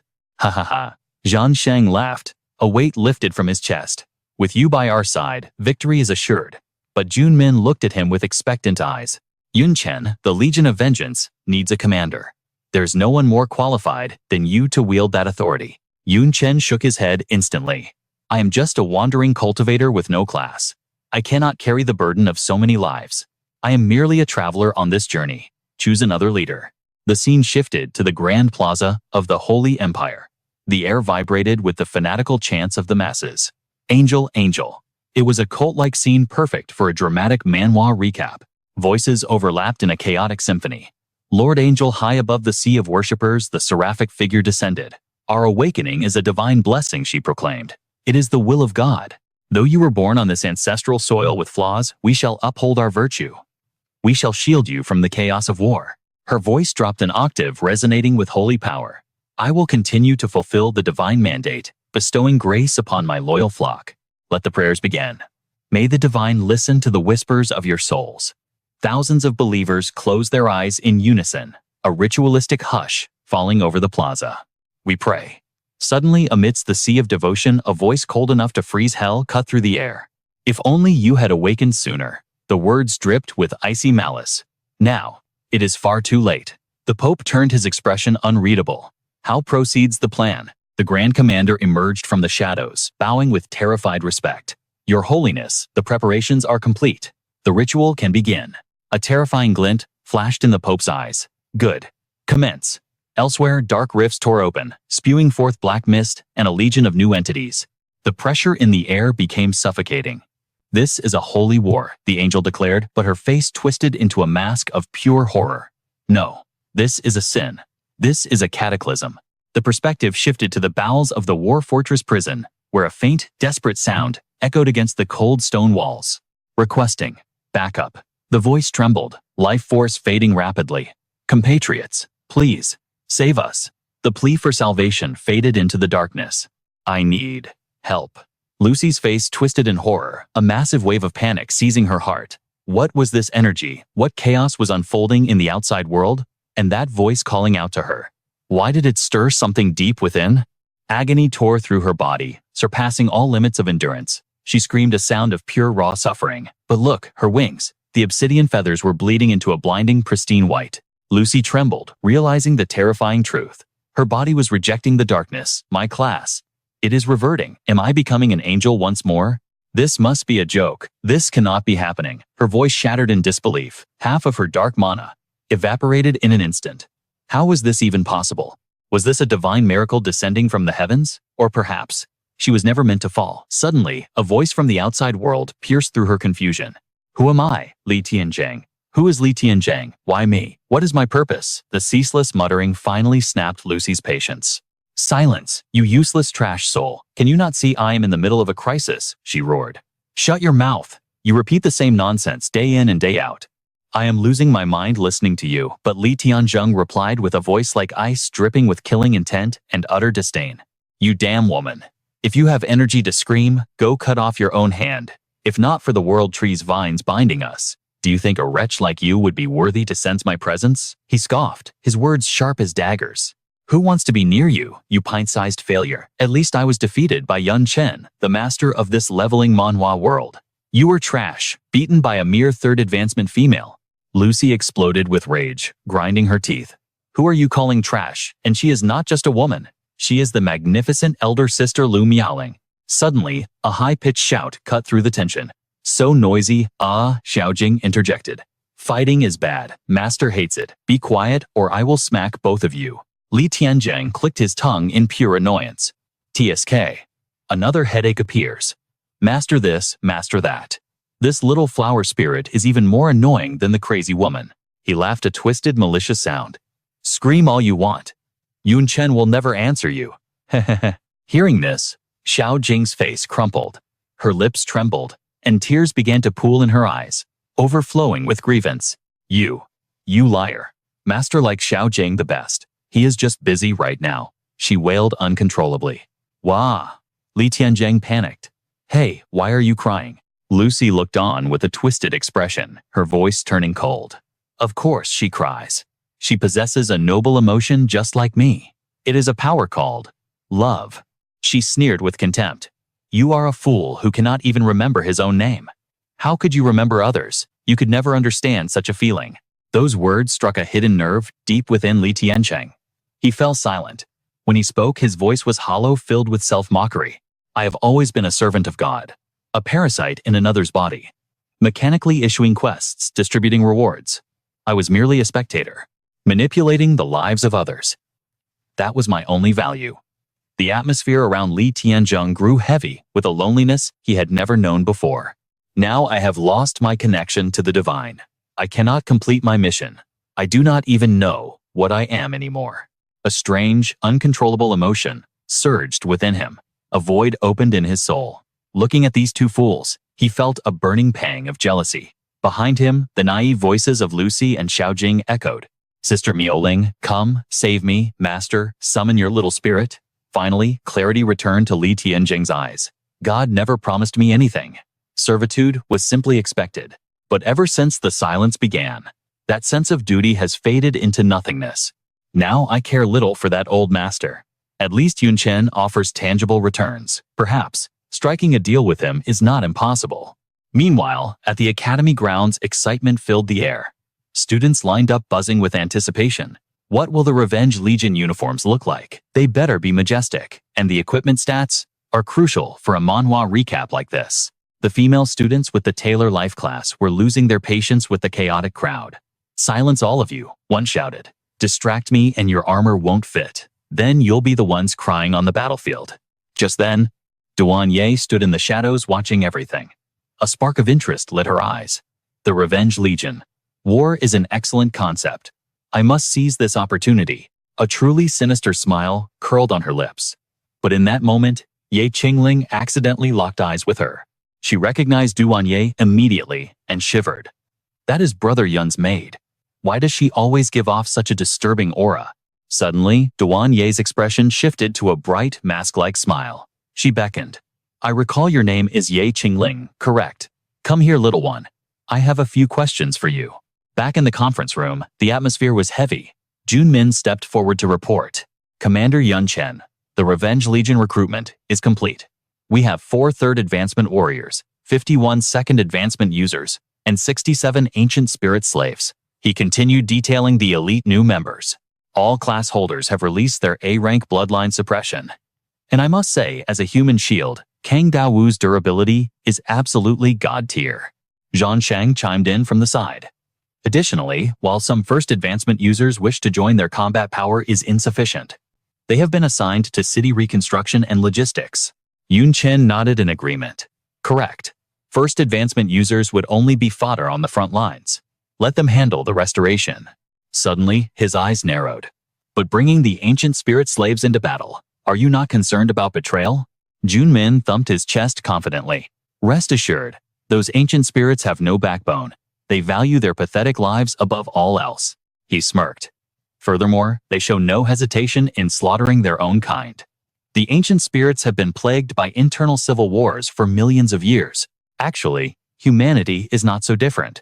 How many times have we pointed blades at our kin just to survive?" Yun Chen let out a heavy sigh, reflecting on the cruelty of existence. It has been this way since the dawn of time. The instinct to survive is a force no creature can easily defy, he thought to himself. Of course, there are heroes who die for their principles, but they are rare stars in a vast, dark sky. Seeing the strategy was set, Zhang Sheng requested to withdraw. Yun Chen gave the final order. "The Legion will be combat ready in 2 days. Then we march to war." Dismissed. As the silhouettes of his 2 comrades faded into the distance, a tide of unease rose within Yun Chen. The coming expedition. It reeked of danger unlike anything before.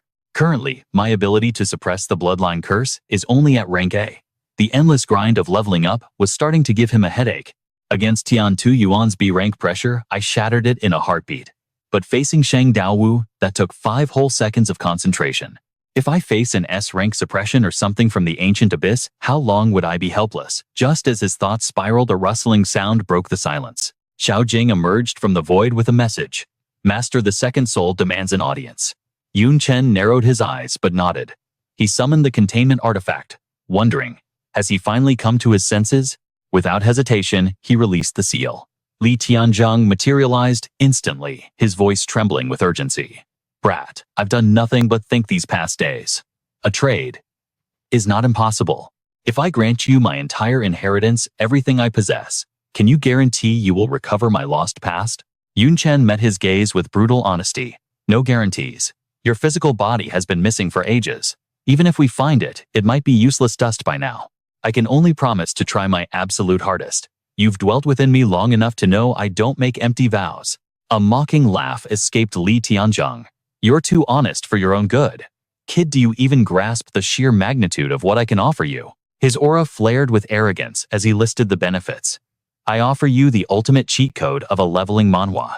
100 free stat points daily. Strength, intelligence, agility, vitality. Yours to command. Countless beginner skill books, ability points, and rare materials peaking at S+ rank." He declared with absolute confidence, "Anything you desire, I possess." Yun Chen scoffed, looking completely unimpressed. "Only 100 points. Li Tianzhang's face twisted in disbelief. Only. Are you insane? An average awakener gains a measly 5 points per level up with 5 distributable stats. He continued his desperate pitch. You know the mechanics. The higher you climb, the steeper the mountain. At level 89, grinding to 90 takes months of blood and sweat. Some get stuck for years. But with my help, you don't need to lift a finger. You will accumulate power daily, leaving those geniuses in the dust. Yun Chen remained skeptical. I know the math. But your inventory can't be this shallow. Why cap at S+? Don't you have SS or God-tier items stashed away? Faced with such greed, Li Tianzhang looked ready to cry. What do you think I am? A vending machine? He sighed, explaining the harsh reality. Listen, I am not a creator god. I can't conjure miracles out of thin air. Even the gods don't let me loot their treasury at will. My inventory is just stockpiled rewards I begged from the administrator of private affairs long ago. He began to list the details methodically. The stat points, the skill books, the materials, they are all standardized. Daily quest rewards. I requested a massive stockpile in advance. The system limit for those is S+. It's a daily login bonus. Do you really think they'd hand out godslaying gear just for waking up in the morning? However, he added, playing his final card, I do have blank weapon blueprints. These were special rewards from the Mystic Armor Crusade. A holographic interface flickered into view. Blank weapon blueprint. Effective. No restrictions. Feed it materials and it forges a weapon of equivalent power. The potential is infinite. It all depends on what you sacrifice to it. Yun Chen processed the information, reading the system notification. So you're just distributing pre-approved company assets. It seemed the gods didn't fully trust this second soul either. It was like a manager needing approval for every cent of the budget. Li Tianzhang smirked. Exactly. So if you want to break the limit, let me re-establish the connection with the divine. But a paranoid brat like you would never agree to that. Seeing Li Tianzhang read him so easily, Yun Chen didn't bother denying it. Let him contact the gods and risk him snitching to the human god. Not a chance. Yun Chen shifted the topic. Then, why the daily limit? Why not dump all the stats on me at once? Li Tianzhang answered gravely. Because these powers are foreign to this dimension. They are divine creations, not of this world. If I injected too much power into you at once, reality would destabilize. 100 points is the safe limit. Any more, and the gods might lock onto your coordinates. You don't want a target on your back, do you? The food you eat to gain stats. That's natural matter from this world. Eat until you burst. The system doesn't care. Suddenly, Li Tianzhang's voice rose to a fever pitch, echoing with intensity. I offer you power that drives men mad. I can take a weakling and make him the king of the world. With benefits this legendary, can you still not promise to find my past? Yun Chen shrugged, his face calm. I can only try. That cool indifference made Li Tianzhang snap. He roared. You brat. I don't want try. I want certainty. I want a vow. Or the deal is dead. You'll never get another drop of aid from me. He floated closer, practically begging. You'd be nothing without me. You know my value. Just lie to me if you have to. Give me the answer I need. Just say the words I want to hear. But his desperation only made Yun Chen double down on his logic. Words are wind. If a beast ate your corpse and crapped it out years ago, no promise can bring it back. I won't lie about the impossible. Yun Chen's stubbornness sent Li Tianzhang into a frenzy. Are you brain dead? I just want a verbal promise. How hard is that? Where is your emotional intelligence? He cursed Yun Chen with every name in the book. Idiot moron. The deal is off. I must have been blind to choose you. Any normal person would just lie. How can you survive in this world if you can't even scam a desperate soul? The nagging continued, a storm of frustration buzzing in Yun Chen's ear. Yun Chen didn't back down for a second. It wasn't that I didn't know. It was that I refused. You are Li Tianzhang, the legendary hero who faced the 72 demon pillars to save humanity. His voice dropped to a dangerous whisper, cutting through the silence. I won't tolerate any deception. The weight of those words struck Li Tianzhang, leaving him speechless. Seeing his hesitation, Yun Chen made his move to seal the deal. Everything has been said. It is time for you to return to the fold. But suddenly, Li Tianzhang shouted out, Yun Chen, wait. The outburst made Yun Chen pause, his eyes narrowing. What more do you want? Li Tianzhang casually snapped the binding vines, muttering curses under his breath. Damn it. This is clearly a losing trade for me. But compared to slaving away for those so-called gods for free, fine. You win this round. He extended a hand, sealing his fate. Fine, I agree to your terms. Yun Chen didn't hesitate. He grasped the hand firmly. Good. The deal is struck. Instantly, a blue system window materialized. Final mission, help the second soul retrieve their memories. Failed. Initiating punishment. But wait, there was no penalty. In the war room, the alliance between Chen and Li Tianzheng had overridden the system's logic. Li Tianzheng smirked, testing his new boundaries. Since we're partners now, how about you release these vines? I can't exactly be useful to you while tied up like a dog. Chen dissolved the vines, but he wasn't naive. Trust had to be earned. Total freedom is off the table. I don't trust you that much yet. He allowed Li Tianzheng to move, but the restriction remained. This binds your power just enough to stop you from contacting the gods, but leaves you free to fight by my side. With the suppression shackles locked onto his wrists, Li Tianzheng didn't look annoyed. Instead, a wild grin spread across his face. Not bad at all. Now let's get to the good part. He waved his hand, and a golden light enveloped Chen. First installment of your payment, 100 stat points delivered instantly. Distribute them however you wish. Chen immediately pulled up his status window. There it was. Unused stat points, 100. The sheer number made him catch his breath. Even knowing it was coming, seeing 100 free points felt like winning the lottery in this leveling Manhwa world. After a split second of calculation, he made his choice. Just like always, dump everything into Constitution and Intelligence. More HP and MP means I can sustain the eternal night cycle longer. It's the only way to survive against the apex predators. Suddenly, Li Tianzheng snapped his fingers, remembering something crucial. About that blueprint I promised. He rummaged through his void inventory. Wait, I think I have some old stock left. Aha, found it. He pulled out a glowing orb. Talent Spatial Mastery. Rank S+. Effect grants the user absolute command over spatial skills. Chen's eyes widened in disbelief. A spatial talent? You were hiding a god-tier item like this. Li Tianzheng chuckled, tossing the orb. I prepared this ages ago. Remember that dark cultist you crushed during the rookie exchange? He was a spatial mage. He scratched his head, looking a bit guilty. Back then, you looted a beginner space skill book, but it was useless trash because you lacked the affinity to learn it. I planned to give you a quest for it later, so I swindled the reward from the gods in advance. But then you needed other power-ups, so I pushed that quest back. And well, I completely forgot about it. Chen sighed, staring at the system spirit. You really are the most unreliable partner in history. Li Tianzheng shrugged.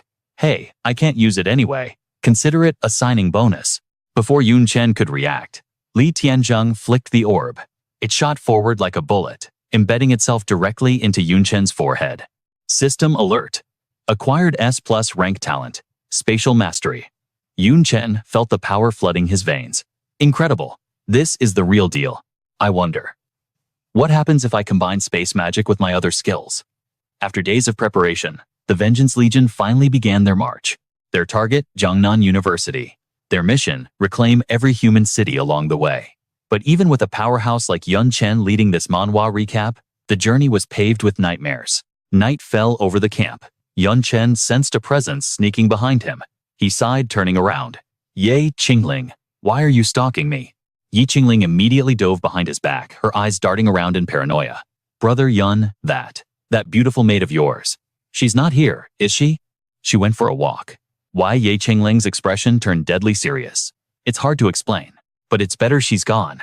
That woman, she carries the stench of something unholy. Chen blinked. Huh. Before he could process that, she hissed, Brother Yun, that maid is dangerous. Just standing near her makes my skin crawl. Every instinct I have screams at me to smack a talisman on her forehead.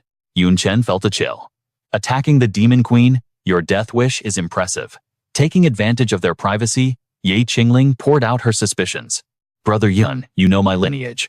I am a Taoist master, born to hunt evil spirits and suppress demons. After my third awakening as a celestial master, my senses sharpened, and they go haywire around her. That maid is definitely not human. Realizing she might accidentally start a war, Chen lowered his voice. Calm down. Xiao Ye isn't possessed. She is the demon queen I brought back from the dark dimension. I hid her identity to prevent mass panic. The blood feud between humanity and the demon race runs too deep for people to accept her easily. Yi Qingling gasped, completely missing the point. I see. You're trying to protect her. Chen face-palmed internally. Protect her? No, you idiot. I'm protecting you. If you actually provoked her, she would crush you all like ants before I could even blink. To stop her suicide mission, he added firmly, I have a soul contract with her. She is physically incapable of harming humans. You're safe. Oh, well, that's a relief. Just then, Zhan Sheng emerged from the shadows. Yun Chen, we need to strategize for tomorrow's siege. Are you free? Yun Chen glanced at Ye Qingling, raising an eyebrow. Right now, catching the hint, she awkwardly laughed. My business is done, you guys talk, I'm out. With the room clear, Jun Min pointed a grim finger at the map. Commander Yun, the next location is Hell on Earth. Compared to the geographical isolation of East Cloud City, this territory was a fortress. It wasn't just a city. It was a defensive ring of 5 massive strongholds. According to the intel scouted along the road, the distance between them was less than 18 miles, and every inch of that ground was under the iron grip of the ancient spirits. The 5 city lords stationed there were Earth-rank ancient spirits monsters, on par with Sheng Dao Wu. If we struck one, the other 4 would swarm us instantly. The casualties would be catastrophic. Jun Min marked the danger zones in red on the map, his voice grave as he laid out the grim reality. Originally, I planned a Trojan horse tactic. Smuggle our people in as merchants and strike from the inside. But our forward scouts returned with disturbing news. The 5 cities seem to have anticipated our moves. They are on full war footing. Trying to infiltrate now would be walking straight into a trap. Hearing this, Zhan Sheng let out a heavy sigh, crushed by the weight of leadership. I apologize. This burden falls on me. Even though we retook East Cloud City, years of oppression have shattered the people's trust in the Awakened. His voice was thick with sorrow. They took their families and fled, searching for safety. I couldn't bring myself to stop them. Now the southern city is on high alert. It's likely the ancient spirits captured those refugees and tortured the intel out of them. The old commander lamented that perhaps Wind City would have been the better strategic choice, but Yun Chen cut through the regret with cold logic. There was no other way. With our guerrilla numbers back then, we couldn't have managed an entire city anyway. His tone turned dark, carrying the weight of necessary evils. Besides, the guerrilla army is still human. We can't slaughter our own kind to keep them in line like the ancient spirits do. If they wanted to run, we couldn't force them to stay. After weighing the grim options, Jun Min reached the final verdict. Infiltration is dead. That leaves us with only one option: total war. Immediately, the strategist began drafting a blueprint for destruction. First, we focus all our firepower on Jianglin City in the Outer Ring. We liberate the enslaved, awakened, and enslave the ancient spirits in return. This snowballs our combat power, making the siege of the remaining cities possible. Zhan Sheng still felt a chill down his spine. But kicking the hornet's nest like that, the other 4 cities will unite and crush us before we can stabilize. Jun Min knew the risks, but he was out of cards to play. I know. But it's the only path forward. Just then, Yun Chen stepped in, his voice radiating the confidence of a true powerhouse. No need to overcomplicate things. I have a plan. We split the army and strike all 5 cities simultaneously. The sheer insanity of the suggestion made Zhan Sheng scream in terror. What, are you out of your mind? How is that even possible? No matter how strong you are, Yun Chen, you can only handle 1 city at a time. But Yun Chen just smirked, his eyes burning with intent. We won't know until we try, will we? On the second day, the battle for Jianglin City erupted into chaos. On the human side, Hisong unleashed his berserker strength, carving a bloody path through the enemy ranks. Ancient spirits, daddy's here to tear you limb from limb. He attacked with sadistic joy, his laughter drowning out the agonizing screams of the spirit warriors. The enemy ranks began to crumble in panic. What in the hell is this monster? His strength is terrifying. We don't know how to stop him. Are you kidding me? Why isn't our bloodline suppression working on him? Is this the broken power scaling you see in a leveling manhwa? Is this the true potential of the human awakened? Just as the line was about to break, Duan Jing stepped forward from the rear, his voice booming over the battlefield. Hold your ground. So what if the suppression doesn't work? As long as the level gap isn't massive, our raw stats are superior. We can crush them. He began barking orders. Ignore that monster. He's just an outlier. Send a squad to stall him. The remaining ancient spirit warriors rallied, shifting their focus to wipe out the rest of the human forces. Immediately, they swarmed a lone figure, a dark sorceress. But instead of fear, she looked down at them with pure arrogance. Damn ancient spirits. You've relied on your bloodline hacks for too long. Today class is in session. She raised her staff, her voice echoing with magical power. I'll show you how human awakened actually fight. Instantly, the system window flashed with a stream of debuffs. Skill Swamp of Dry Bones. Area of Effect. agility reduced by 70%, skill winds of extinction, area of effect, strength reduced by 50%. The curse washed over the charging ancient spirits instantly.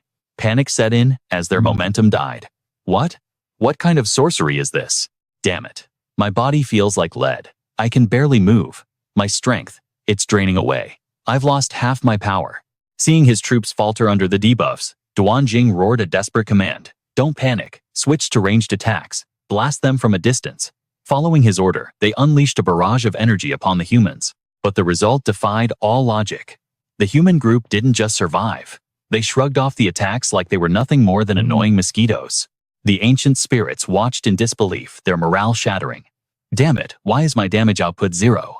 This doesn't make sense. What is happening? Before their confusion could settle, a human warrior shouted the answer across the battlefield.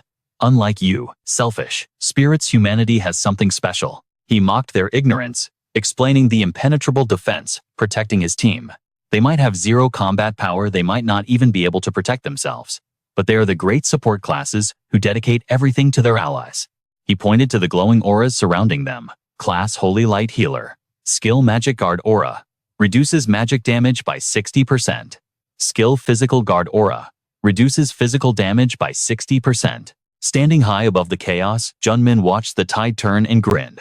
Arrogant spirits. You always relied on crushing us with bloodline suppression.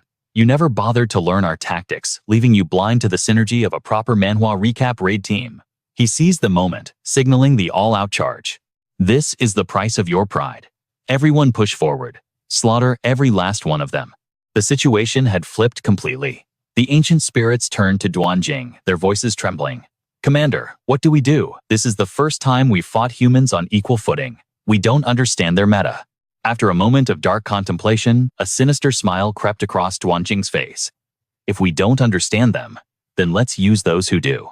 Without hesitation, he bellowed a command that sank to the lowest depths of cowardice. Release the bloodline suppression on all human prisoners and traitors. Force them to the front lines. Anyone who hesitates or holds back. Execute their entire families. The human prisoners, broken and terrified, had no way to resist the ancient spirit's tyranny. Tears streamed down their faces as they were forced to draw their swords against their liberators. Damn it. Damn it. I can't disobey them. Forgive me, brothers. The battlefield plunged into moral chaos as the human army froze, unable to slaughter their own people, who were being used as meat shields. Tears streamed down the faces of the warriors forced to slaughter their own kin. Forgive me, I beg you. The command. I cannot resist it. They are forcing me. The era of the mystic dragon is over. Resistance is futile. Surrender now, brethren. Under this relentless emotional and physical onslaught, the human squad could only brace themselves, defending against the tragic assault without striking back. Desperate, they looked to Commander Fan for orders. We cannot strike down fellow victims. Those ancient spirit bastards are too cruel. Commander, what are your orders? If the enemy wanted to play dirty, Commander Fan was ready to drag them into the mud. An eye for an eye, a tooth for a tooth. Activate the bloodline suppression on every captured ancient spirit slave. Send them into the fray. The shackles were released. The captured ancient spirits, now slaves to the humans, charged forward with agonizing screams. I'm sorry, forgive me. I never wanted to betray my people, but I have no choice. The battlefield descended into chaos, the scales of war balancing perfectly between the two tragic sides. But slowly, the tide turned. The humans seized the momentum, their morale igniting like wildfire. The bloodline suppression, it's working. Their formation is crumbling. They've lost their will to fight. They are no longer a threat. Kill. One by one, the ancient spirits fell, plunging the survivors into a state of absolute terror. Am I in a nightmare? The enemy trembled in disbelief. We, the noble ancient spirits, reduced to slaves for these lowly humans. What kind of sick joke is this? The heavens had turned upside down. Even Duanjing had not calculated this possibility. Damn it all, I never expected them to possess such a ruthless card. Cornered with no moves left to play, he turned to his last resort, the strongest entity of the ancient spirit race. City Lord, I beg for your assistance, save us. But just as he moved toward the tower, a dark object screamed through the sky. Boom.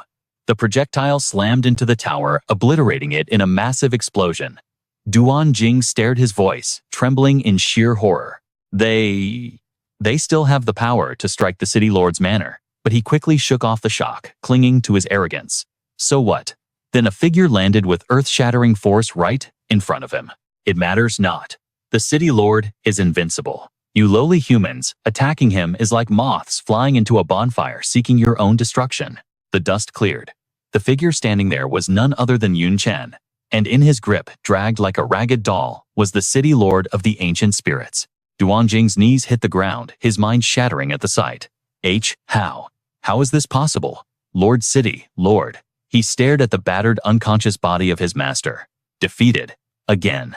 Only now did Duanjing focus on the conqueror. He grit his teeth, rage and fear warring in his eyes. You are the one they call Tianjiao Chen of East Cloud City. I never imagined. Your strength truly matches the legends.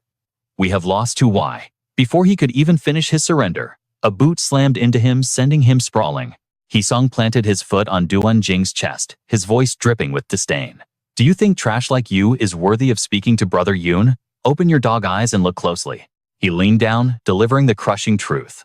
The Chen standing before you isn't even the main body. This is merely one of Brother Yun's clones. Instantly, the system interface flashed. Skill Ascension. Technique Shadow Clone. High rank level 5. Possesses full assassin class skills of the original host. Inherits 70% of base attributes. Maximum clone count 5. A suffocating silence descended as the realization of this Manhwa recap moment hit Duanjing. It was just a fraction of his power. Recovering from the shock, Duanjing screamed like a madman. A clone. Impossible. You're lying to me. He stared wildly at Chen's avatar. Just a measly clone achieved all this. Suddenly, a soldier shouted, breaking the tension. Commander Fawn, urgent war report from the other 4 cities. The soldier's face was beaming with triumph. Tianjiao has not failed us. Victory reports are flooding in. The 4 other clones stationed in Ye, Yun, Dong, Huan, Bai, Wu, and Shi City have all successfully completed the decapitation operations. The enemy's morale has shattered across the board. We are entering the final phase, capturing prisoners and tallying casualties. It is a total victory for Chen. Beyond that, he has established complete control over the remaining territories. We have effectively conquered 5 cities simultaneously. Every single city lord has been eliminated by him. At that moment, the clone spoke calmly. Mission complete. I shall return now. Duanjing, who had been listening in paralyzed silence, finally gasped. A clone, weaker than the original. Yet it destroyed us. To this extent, seeing the leveling Manhwa logic unfold in real life, Commander Fawn teared up with joy. This is what true overwhelming power looks like. Alright everyone, let's begin the cleanup. Suddenly, Duanye appeared from the shadows. She smiled gently, stepping forward. Commander Fawn, I barely had a chance to contribute during the battle. It wouldn't be right for me to just enjoy the victory. Please allow me to assist with the aftermath. Commander Fawn waved his hand, dismissing the idea. Cleanup is exhausted work. We're talking about clearing corpses from a bloody battlefield. Is it really appropriate for a young lady? But Duanye stood firm. I truly wish to do something for everyone. Please grant me this. Seeing her determination, Commander Fawn relented. Very well. I'll trouble you then. As they spoke, the surrounding soldiers began to whisper. Look at her. Beautiful face, perfect figure, and such a kind heart. She truly lives up to being Yun Tianjiao's personal attendant. The words drifted to Duanye's ears. Her expression darkened instantly, her smile turning into a shard of ice. Only a woman of this caliber is worthy of serving Yun Tianjiao. Meanwhile, back with the liberated human prisoners, a chaotic crowd surrounded Chen. He sighed, exhausted. There are too many of them. Zhan Sheng shrugged helplessly. This is only the first wave. We conquered 5 cities at once. The number of people needing rescue is going to multiply exponentially. We have no other way to break the enslavement collars. We can only rely on your hard work. Knowing there was no shortcut, Chen let out a heavy breath. Fine, tell them to line up one by one. He worked tirelessly, shattering the slave seals for every single person until finally only one remained. Chen gently placed his hand on the man's chains, snapping them with ease. The moment he was free, the man grabbed Chen's hands, tears welling in his eyes. Thank you, Yun Tianjiao. Thank you. Though his face was pale from mana exhaustion, Chen forced a smile. It's nothing. Go rest. As the man left, Chen stared at the broken slave chain in his hand. Now for the final step. He focused his energy, imprinting a soul mark onto the metal. Task complete, he turned to the commander. Commander Fawn, These enslavement collars have all been imprinted with my spiritual signature. They are ready for use. Without a second thought, Jun Min eagerly snatched up the slave collars, his face lighting up with pure gratitude.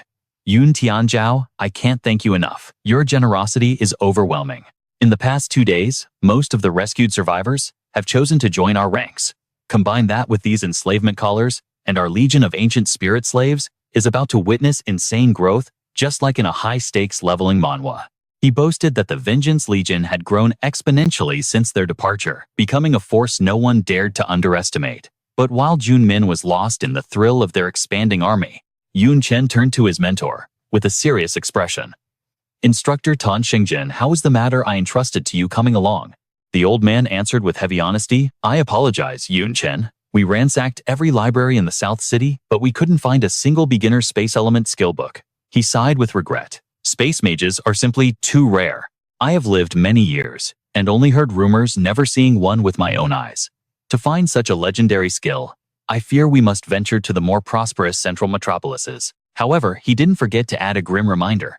But you must know, the resources of the central city are on a completely different level compared to Dongyun or this ordinary Jianglin city. The ancient spirit race forces stationed there will be far more numerous and powerful. There is a high probability we will encounter fourth transformation stage monsters. We might not stand a chance against them. Yun Chen understood the risks perfectly. It doesn't matter. We will cross paths with them eventually. There is no need to hide. His resolve to find the skill was ironclad. Space element skills are devastatingly powerful. We must acquire as many as possible. Sensing the boy's determination, Tan Shangjin replied with absolute certainty. Understood. Leave the logistics to me. Yun Chen, you've pushed yourself to the limit these past few days. Go and get some rest. Trusting the old master's capability, Yun Chen agreed. All right. But on his way back, he stumbled upon a chaotic scene, a group of humans surrounding an ancient spirit who was begging for mercy. Please, I beg you, stop hitting me. Yet, the mob continued their assault, though not merely to vent their anger. Careful everyone, do not beat him to death. Our main goal is to shatter the bloodline suppression. Yun Chen had zero interest in intervening. He walked past the brutal brawl with cold indifference. Don't worry, he won't die, but leaving him crippled is fine, right? I hate you, ancient spirits to the bone. You all deserve to rot in hell. It could be said he turned a blind eye to the ancient spirit, being beaten to a pulp and screaming in absolute despair. No, I refuse to be a slave. If you want revenge, find another ancient spirit. I never bullied you humans. It's true, I even used to secretly give you food. I am not a bad guy. The furious roars of the mob blended with Yun Chen's gloomy expression, a silent testament to his lack of sympathy. As long as you are an ancient spirit, you deserve death. Put this collar on now, or I'll chop off your arm. After leaving the scene, Yun Chen finally arrived at the temporary quarters arranged by the Vengeance Legion. The overwhelming number of impending tasks left him feeling drained. While crafting slave collars wasn't difficult, the sheer volume was enough to crush anyone's spirit.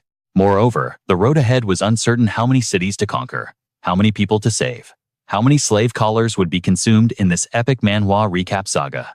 Just as Yun Chen passed a painting in his room, he let out a weary groan. I'm afraid I'll die of exhaustion before I even reach Jiangnan University. I need to find a solution. Suddenly, the eyes in the painting moved, tracking his every step. Feeling a malicious gaze piercing through him, Yun Chen broke out in a cold sweat and gasped. Huh. Without a second of hesitation, he whipped around and roared. Who goes there? In the living room, a figure materialized coldly, snapping a book shut before smiling with a teasing glint in his eyes. I barely stepped within 20 meters of you and you already detected me. You really are a sensitive little guy. Recognizing the intruder, Yun Chen instantly activated his martial god's eye of discovery and shouted, Ancient Spirit Race. He was horrified to discover this enemy's power was suffocating, perhaps even stronger than Xiaoye. The reason for his certainty was the system status board floating before him.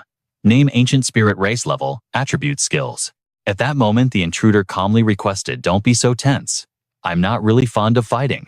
One more thing, I quite like this book in your room. Do you mind if I take it as a gift? Facing such a formidable enemy, Yun Chen went into full combat readiness and grit out. I'll ask you one last time. Who exactly are you? The intruder ignored the killing intent, radiating from the boy, speaking in a leisurely tone. If you don't answer, I'll take that as a yes. Truly a decent meeting gift. As for my identity, an arrogant smirk played on his lips as he introduced himself. You may call me the Xiling Flame Emperor. The moment he realized who stood before him, Chen shouted the name in sheer shock. Xiling Flame Emperor. His voice dropped to a dark whisper. You call yourself an emperor? Are you one of the 4 ancient emperors? Xiling didn't shy away from admitting it. In fact, he offered a friendly warning. That is correct. But don't be too defensive. I didn't come here to seek revenge for the ancient spirits. I came to broker peace. Otherwise, my bloodline suppression would make your life very unpleasant. He glanced at the massive bookshelf in the room and spoke slowly. They say there is a house of gold within books. Truth be told, I prefer reading over fighting. Since waking up, I have read countless books and documents. I consider myself well-versed in the history of you humans. He seemed to genuinely sympathize with humanity's vengeance against his own kind. I understand your anger, but I also hope you can understand the rage of the ancient spirit race. Imagine waking up from a long slumber, only to find your home vanished, occupied by a swarm of weak creatures, even terraformed beyond recognition. It's hard to avoid acting on impulse. Annoyed by Xiling's preaching tone, Chen roared. I understand them. Did they ever try to understand the humans they persecuted? Now that I've beaten the ancient spirits into running for their lives, you come to talk peace. When the ancient spirits were bullying humans, where were you? Understanding the boy's fury, Xiling spoke calmly. I had my own business to attend to. You may not know this, but the Xuanlong nation has been divided into 4 zones managed by the 4 ancient emperors. He explained the current situation in detail. Every zone is teeming with both humans and ancient spirits. The workload is piled high. The area you are currently in belongs to the Eastern Ancient Emperor. He is a warlike individual. Consider that your misfortune. He continued. You might not believe it, but at least in the territory I govern, ancient spirits and humans live together in harmony. In truth, not all ancient spirits are hostile to humans. Of course, Chen didn't buy it for a second. Full of lies. If such a place truly existed, why hasn't a single whisper of news leaked out? Xiling spoke with an eerie calm. I sealed the borders tight. My only goal was to shelter my people and land from the coming storm. My territory is small, my resources scarce. If word got out, refugees would flood in, draining us dry and plunging us into chaos. He sighed, the exhaustion of leadership weighing heavy on him. Conquest isn't my talent. Holding this small patch of earth is hard enough. I just want to read my books in peace. Yet Chen remained unmoved. He had witnessed too much blood, too much cruelty from the ancient spirits to be swayed by soft words. To hear you speak, one would think the ancient spirits were saints sent from the heavens. If I hadn't seen their evil with my own eyes, I might have fallen for your silver tongue. Xiling shook his head. I don't demand your faith, only your understanding. His voice suddenly dropped heavy with the gravity of a warning. The human god awakened us in this era for a purpose, and it wasn't to slaughter your kind. Xiling had verified every truth before confronting Chen. Since my awakening, I have searched for the truth. The deity's calculation was flawless. We were meant to stand united against the demon race. Yet, here we are. He didn't hesitate to point out the culprit of this broken fate. This war between us is a cosmic error. And the anomaly that sparked this chaos, Xiling pointed directly at him, is Chen. The accusation stung like a slap. That is a twisted joke, even for you. Knowing words weren't enough, Xiling prepared to lay the evidence bare. I didn't believe it either. Until I saw you in the dark world with that demon maid, your existence shattered the divine board. Chen immediately shot back. Absurd. So I am the villain now, Xiling clarified quickly. Not a villain. Your intentions were noble, but fate played a cruel trick. Chen scoffed at the hypocrisy. It is easy to preach from a pedestal. Do you take me for a fool? I know the secrets of this world. Tell me, why did the emperors vanish? 1,000,000 years ago, seeking this god of yours. He pointed a finger, eyes blazing. What is the true purpose of this war? If the gods win, is that truly salvation? You are just their pawn. If they triumph, what becomes of your people? Xiling fell into a heavy silence. And what of humanity? Xiling finally spoke, voice somber. A sharp question. You have struck the very doubt I tried to bury. Perhaps I need to look deeper. Before vanishing to seek the ultimate truth, he left Chen with a final plea. We should not be enemies. I beg of you. Show mercy to my kind. But mercy was not in Chen's vocabulary. Eye for an eye, blood for blood. I might consider mercy, but only after the debt of pain is paid in full. Meanwhile, in a heavily guarded war room, Min addressed the council. We have taken 5 cities, but arrogance will be our downfall. We stick to the plan. A 300-mile detour to bypass Sky Cloud City. The room immediately erupted in debate. But Sky Cloud City is a goldmine. Their resources and population dwarf everything we have conquered. It is the core. The rewards are immense, but the odds of victory are near zero. Avoiding it is our safest bet. General John slammed the table. I object. Our Revenge Legion is unstoppable now. Jun Min countered cold logic against hot blood. In numbers, yes. But in elite power, we lack high-tier warriors. Intel says the Sky Cloud Lord is a heaven-rank ancient spirit, a boss monster you'd fear in any leveling Manhwa equivalent to a human fourth awakening. He knows our weakness. Our strongest fighters have barely reached the third turn. And remember, an ancient spirit's combat power crushes humans and demons of the same level. Worse, he holds an S-class bloodline suppression. Who can stand against that pressure? Suddenly, a voice cut through the noise. I can. Chen stepped forward, radiating confidence. Leave the city lord to me. You handle the rest. Jun Min panicked. Commander Yoon, you can only nullify A-class suppression against an S-class. You will be crushed. The room nodded in unison, begging their hero not to throw his life away. Even their foot soldiers are monsters. Win or lose, the Legion will be decimated. We cannot survive that. Chen smirked. Relax. I have a strategy to minimize casualties. And for that S-class monster, I have a special surprise. A predatory grin formed on his face. It has been a while since I unleashed a proper slaughter. Days later, deep within Sky Cloud City, Master Blacksmith Mew hammered away, watched closely by his ancient spirit overseer. Old Mew talent like yours is rare even among my kind. Just surrender. The city lord promises you a life of luxury. Mew slammed his hammer down, snatching a wine jug from the overseer. Surrender, and spit on the graves of my fallen brothers. He took a long swig. Drop it. I will keep forging this scrap metal, so you do not get fired, but that is it. The overseer sighed, defeated. The Lord ordered me to break you by any means necessary, but I respect your spirit too much. Please don't make me use force. Mew ignored the threat completely. Boring. I have heard that speech 1,000 times. Tell me something real. What is happening outside these walls? The overseer leaned in. Actually, there is news. News spread like wildfire through East Cloud City. A terrifying warlord had emerged, conquering lands and seizing our southern territories with unstoppable force. They call him the Divine Cloud Chen. The moment Master Joshu heard that name, the wine jar slipped from his trembling fingers, shattering against the floor as he gasped in disbelief. Realizing the chaos raining down on the ancient spirit race was the work of Chen, a roar of exhilarated laughter burst from his chest. Chen. Is that brat truly still breathing? The shopkeeper stared at the manic laughter, bewildered. You know this madman? Know him? I forged the very steel he wields. Then Jiashu's voice dropped, filled with concern. Though even I never imagined he'd grow strong enough to threaten the ancient spirits. What hellish trials did he survive during those lost years to gain such power? Just then, the earth itself groaned violent tremors, shaking the very foundations of the shop. Master Jiashu and the owner rushed into the street, eyes scanning the horizon. Jiashu bellowed above the din. What in the heavens is happening? The owner's face hardened instantly. The automated defense barrier has engaged. Some fool actually dares to launch a siege against Sky Cloud City. Even under attack, the owner scoffed with arrogant confidence. Fear not. We ancient spirits have reinforced this barrier. It would take an army of fourth-turn masters striking in unison to even scratch it. Outside the walls, the human resistance unleashed hell.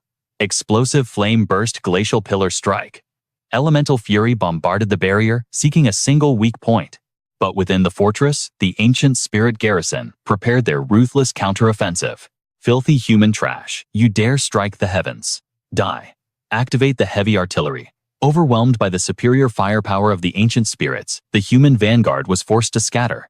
Plan B. Fall back now. Jun Min shouted, cold sweat trickling down his spine as the situation spiraled. This is a disaster. The first 3 waves should have torn a breach in the defense, yet the barrier stands mocking us without a single hairline fracture. Seeing the stalemate, Chen stepped forward. This city is a strategic fortress. Of course, their turtle shell is thick. Commander Fan, toss me a spear, gold tier or higher. Jun Min knew their only hope lay with this monster of a man. Without hesitation, he handed over his own weapon to ensure victory. Take this diamond tier lance. Chen gripped the shaft, the metal humming in his hand, while Ye Qingling sidled up with a mischievous grin. Brother Yoon, after all these years, are you really resorting to that old trick? Ignoring her playful jab, Chen's gaze remained fixed on the city. Just buff me. I need your support. Yi Qingling laughed, her aura flaring. I'm not the little novice I used to be. My support arts have evolved into something far more terrifying. I have ascended, Brother Yun. She began her chant, weaving complex sigils into the air. Tai Chi dual polarity, 4 symbols, 8 trigrams. Gather the chi of heaven and earth. Heed my command and manifest. Junmin watched in awe as their energies synchronized. Incredible. A third turn hidden support class. Just her passive buffs alone are creating an atmospheric pressure strong enough to crush a lesser warrior. With buffs like that, a mere third turn could challenge a demon lord. And when applied to a monster like Yun Chen, the result is unimaginable. The formation complete, Ye Qingling smirked. Urgent law, Godspeed annexation. A pillar of divine lightning tore through the sky, striking Yun Chen with cataclysmic force. Instead of burning him to ash, the lightning fed him. Not bad. It lacks the raw chaos of the eternal night wheel, but a boost this massive with 0 side effects. Impressive. The interface flashed before his eyes, a classic sight in this leveling manhwa. Skills merged. Technique sublimation. Class archer. Basic skill titanic throw. Locking onto the city's core, Yun Chen launched the spear with a roar that shook the heavens. Heaven and earth. One strike. The lance became a streak of light, obliterating the unbreakable barrier in a single heartbeat. Inside, the ancient spirit shrieked. The shield shattered instantly. Is an emperor-level entity attacking us? Chaos erupted among the ranks. Who cares? Just run for your lives. Before the dust could settle, Yun Chen landed inside the walls like a god of war. Junmin seized the moment. Revenge Corps liberated slaves charge. The path is open. Battle cries filled the air as the army surged forward. Kill them all. Meanwhile, Hisong was practically clinging to Ye Qingling's leg. Sister goddess, buff me like that too. I want to experience that power. I want to massacre them. Yi Qingling turned her nose up. No way. That level of support drains my stamina. Hisong put on his most pathetic puppy dog face. Just a tiny taste of power, please, I'm begging you. Sighing at his wretchedness, she flicked 2 talismans at him. Fine, you big baby. Take these thunder rain and blood chi charms and get out of my face. Hisong snatched them from the air, vanishing instantly into the fray. Ancient spirit scum your daddy? Hisong has arrived to harvest some souls. On the battlefield, the ancient spirits snarled with humiliated rage. Vile human insects, slaughter the males, enslave the females, make them regret the day they crawled out of the mud. Suddenly, a shadow fell over the defenders. One soldier pointed up, his voice cracking. Above us, what in the 7 hells is that? It was massive, a floating fortress that defied logic. It was Yun Chen's warship, and it radiated a killing intent that froze the blood in their veins.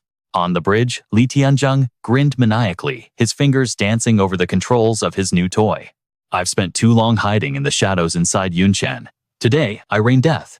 He slammed the activation rune. Fire support. Full burst. Inferno rained from the sky, scattering the ancient spirit formation. Junmin raised his sword high. The Sky Cloud warship covers us. We have nothing to fear. With a deafening roar, the 2 armies collided in a symphony of blood and steel. Yun Chen retrieved his lance only for the diamond-hard shaft to crumble into dust in his grip. He sighed. Back in the day, a gold-tier weapon could handle my strength. Now, even diamond tier turns to powder in my hands. I guess I can't exactly return this to the owner now. Deep within the citadel, a panicked official burst into the throne room. City Lord emergency. The human revenge corps has breached the walls. The defensive barrier had shattered. The warriors were plunged into a desperate struggle for survival. Yet, upon hearing this catastrophic news, Shi Ren didn't panic.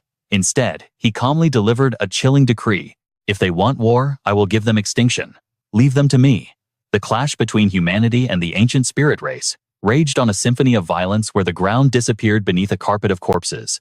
Yun Chen was a one-man army, a reaper in human form. Countless ancient spirits fell before him. Wherever he stepped, death followed, and no one could escape the devastating impact of his fists. The slaughter only fueled his bloodlust. Adrenaline surged through his veins. This feeling, it is intoxicating, but it is not enough. I need more blood, more death. The corruption of the world tree began to crawl across half his face. In that moment of frenzy, Yun Chen realized, with a jolt of horror, he was losing control of his own soul. Damn it, the world tree seal is breaking. The power of calamity was resurfacing. He knew if he lingered on this battlefield, the consequences would be dire. War, slaughter, pestilence, and storms. These are the essence of calamity. Standing in this hellscape, his body was unconsciously drinking in the catastrophic energy around him. Chen understood the terrible price of this godlike strength. It was a gift from the void itself, but such power was violent, tyrannical, and hungry. If I don't master this curse, it will consume me from the inside out. Suddenly, a heavy pressure descended. He sensed it immediately. The true master of this domain had arrived. Ren stepped forward, his presence looming like a mountain. I know who you are. Chen, the insolent rat who seized East Cloud City and laid waste to the south. The system interface, a staple of this leveling manhwa world, revealed the enemy's terrifying stats. Name, Ren. Race, Ancient Spirit. Level 109. Attributes, Grand Endurance, Earth Mastery, Peerless Reflection. In the terrifying S-rank Bloodline Suppression, the Ancient Spirits roared in triumph at the sight of their leader. The city lord, Lord Ren, has finally joined the fray. We are saved. Filthy humans. There is no escape for you now. Chen is a dead man walking, and you will all serve as his funeral offerings. Chen activated his all-seeing eye, analyzing the threat. The Lord of Sky Cloud City. He showed himself sooner than I calculated. This complicates things. Suddenly, a disdainful voice cut through the tension. Tell me, Master, is this small fry really worth our effort?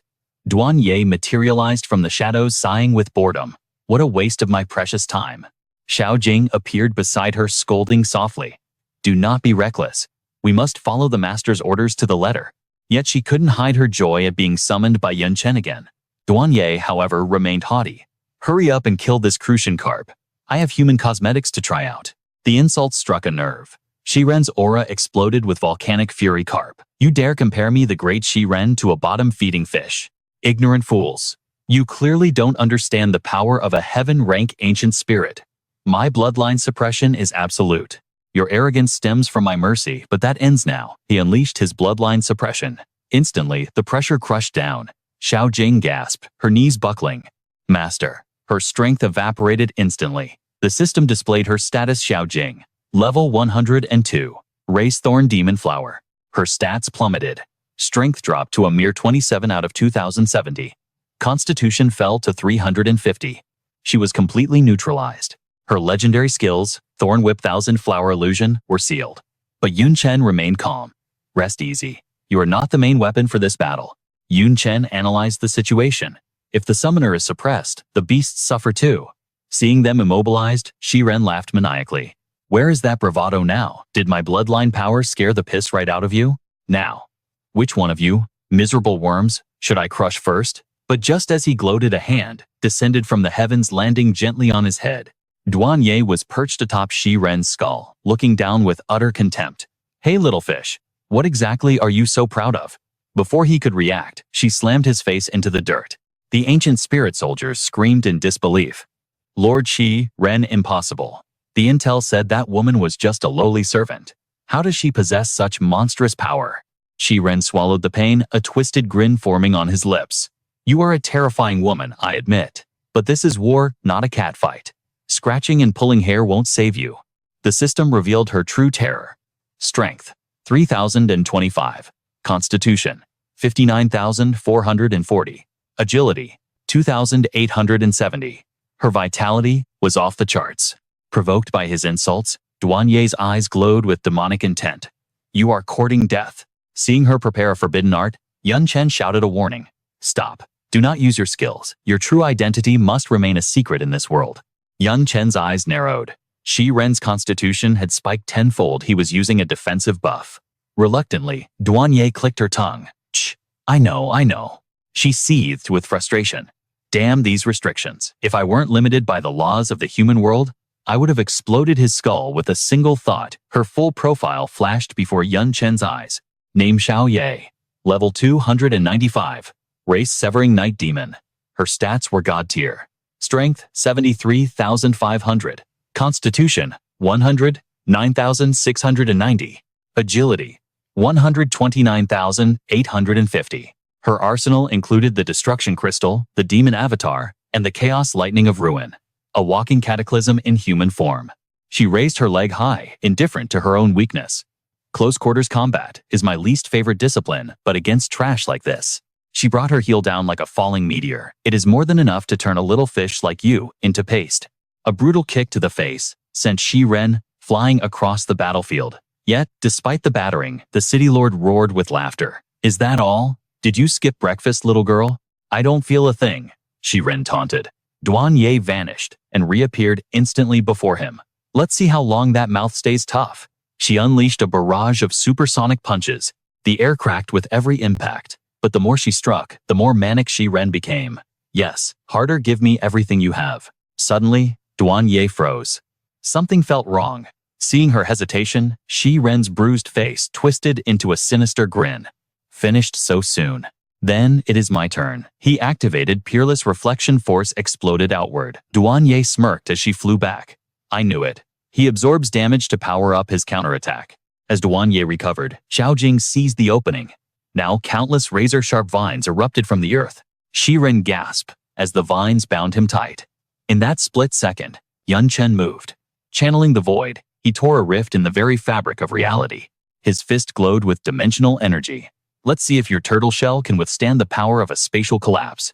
Chen charged forward, his voice dripping with mockery. Counterattack. Let's see you try. He unleashed a primary spatial skill tearing the very fabric of the air. If I sever your head, can you still strike back? Witnessing the fabric of reality tear before him, Shi-Ren's eyes widened in sheer terror. The power of space. Fear of imminent death gripped his heart. He roared desperately, trying to push back the inevitable. Scram, all of you, get away. He narrowly evaded Chen's strike, his eyes burning with venomous hatred. A chilling realization struck him. Damn it. Even with the bloodline suppression, this brat is still the deadliest threat here. Suddenly, Duan Ye materialized behind him like a phantom, her voice cold. Are you implying I am lesser than him? At that moment, Xiaojing's vines erupted from the earth, binding Shi-Ren tight. Before he could react, Duan Ye launched a devastating kick aimed straight at his face. Just as Shi-Ren attempted to cast his great endurance art, the blow connected. Thankfully, his defensive aura activated in time, leaving him unshakable as a mountain. Duan Ye instantly sensed the anomaly. Is this a damage reduction skill? No, it is far more complex. She glanced down and realized the truth. He had rooted himself to the earth. My attacks cannot knock him back, but by doing so, he takes the full brunt of the force. Refusing to yield, Duan Ye inhaled sharply and unleashed a frenzy of attacks. Her mind raced trying to decipher his strategy. Why take the hits? What is his endgame? He refuses to let me interrupt him, but to what end? Xiaojing's vines tightened, but Shi-Ren's density was immense. He was an immovable object. Observing this stalemate in this intense leveling Manhwa showdown, Chen instantly grasped the enemy's intent. I see. So your target was me all along. Shi-Ren's voice boomed with conviction. Those who achieve greatness must endure agony that ordinary men cannot fathom. He recounted the torment that forged his iron will. I, Shi-Ren, was born different. I endured scorn and oppression without a single complaint. Mediocrity flows with the current, but I am different. Those who stand in my way only serve as stepping stones to my ascension. The more they crushed me, the more it proved my uniqueness. Every refusal to kneel brought me closer to victory. I became stronger with every scar. He pointed a trembling finger at Chen, roaring like a beast. Brat, you may look weak, but you are the core of this army. You are their king just as I am the king of Sky Cloud City Shi-Ren. Charged with reckless abandon. This pain is nothing. This is a duel between kings. Defeating you is the only victory that matters. Seeing that she was being completely ignored, Duan Ye's temper flared into a murderous rage. You dare look down on me? Fine. I will snap your bones and crush your legs until you can't even crawl to him. But before she could unleash her fury, Chen intervened. Hold your fire. A faint smile played on his lips. I didn't expect the ancient spirit race to produce such a warrior. Not bad at all. He looked at Shi-Ren with newfound interest. The objective is met. It seems your S-rank bloodline suppression only affects me for 4 minutes. As for killing you, I have 1,000 ways to do it. Chen cracked his neck, eager for a real brawl. I have been itching to stretch my muscles for a long time. Shi-Ren dug his feet into the ground, launching himself at Chen with a desperate scream. The pain I endure, I return to you 1,000-fold. He slammed the earth. Unparalleled countershock. A massive wave of energy surged forward, but Chen stopped it effortlessly with a single hand. Shi-Ren's eyes bulged in disbelief. What Chen, now shrouded in the aura of the 10,000 Night Wheel, spoke with chilling authority. You claim you never yield. Then let me test that resolve. He warped instantly before Shi-Ren. Can your will withstand my full power? Sensing a blow that could shatter mountains, Shiren activated his ultimate defense. Great endurance art, immovable as a mountain. Immediately, a storm of fists rained down upon him, shaking the very earth. The dust settled. Chen observed his opponent, still standing. It was impressive but futile. Shiren had lost consciousness, his will, holding his body upright. Unconscious but unbroken. Fine. Let's call this a draw. The conclusion of the battle sent shockwaves through the ancient spirit race. We lost. How is this possible? The city lord is a heaven-rank spirit. How could a mere human defeat him? I don't believe it. Duanye, having witnessed the entire spectacle, scoffed. A draw, please. You didn't even use your origin power. If you had, he would be ash not standing. She stretched her body, feigning exhaustion. Whatever, let the brat have his fun. The winner is decided. Time to clean up the mess. Moments later, a massive crowd of prisoners stood trembling before Chen. Looking at the sea of captives, Chen felt a headache coming on. With this many numbers, people are going to die before I get to them. Zhan Sheng shrugged helplessly. This is a core city. They hold prisoners from all surrounding territories. The accumulation is massive. Chen sighed, the weight of the task crushing his spirit. I can't do this alone. To save them all, I would need 10 days without food or sleep. Not to mention the soul branding process. I'll die of exhaustion first. Is there no other way? Suddenly, a familiar voice echoed through the crowd. Chen. Mu Jiashu walked forward calmly. I knew it was you, Brad. Chen's face lit up. Teacher Mu. Chen was baffled. Teacher, why are you in Sky Cloud City? Shouldn't you be at the university? Mu Jiashu chuckled. Well, this is my hometown. I came back for a holiday and walked right into the invasion. He pointed to the collar on his neck. The Vengeance Corps enslaved me and dragged me here. Fate is a funny thing. Chen beamed. Removing slave collars is my specialty. Let me get that for you. With a wave of his branch, the seal shattered instantly. Mu Jiashu rubbed his neck, genuinely impressed. Incredible skill. But tell me the truth. His gaze shifted to the endless sea of prisoners, a look of horror dawning on his face. Wait. Do not tell me you intend to process this entire army by yourself. Chen sighed, his shoulders slumping. Unfortunately, yes. The soul branding is a one-man show. He sighed with a look of utter defeat. This job drains too much time and stamina. But I can't exactly say no, so I'll just have to grind through it. Jiathu heard this and immediately poked fun at him. Oh, little rookie. You are still too young. In the adult world, you have to master the art of being lazy to survive. Meanwhile, over at the skill etching library, the master etcher Niam Koch made a breakthrough announcement. I have deciphered the correct etching method. Even though the ancient spirit skills are unique, once you understand the core essence, engraving them is simple. Vanthan, clueless about her identity, whispered to Jia Thursday. Who is that lady? Jiathu puffed out his chest, boasting proudly. She is a specialist in unique professions just like me. Even the ancient spirits respect her deeply for her research. Obviously, skill books are too convenient. Even the ancient spirits wanted to mass-produce them. At this moment, 2LY revealed the truth. Through my research, I realized their skills aren't fundamentally different from human jobs. It is all just manipulating the mass form and attributes of mana. According to her findings, the only issue was their teaching method. The ancient spirits used archaic hand-to-hand instruction from master to disciple. That is where we humans differ. We artisans can formulate skills, break them down into mathematical equations, and etch the mana circuits directly onto books. This drastically reduces the cost of learning. However, Talai found one critical difference. A specific branch of power that defied the norm. The exclusive soul-based skills of the ancient spirits. Soul-type skills are something humans absolutely cannot use.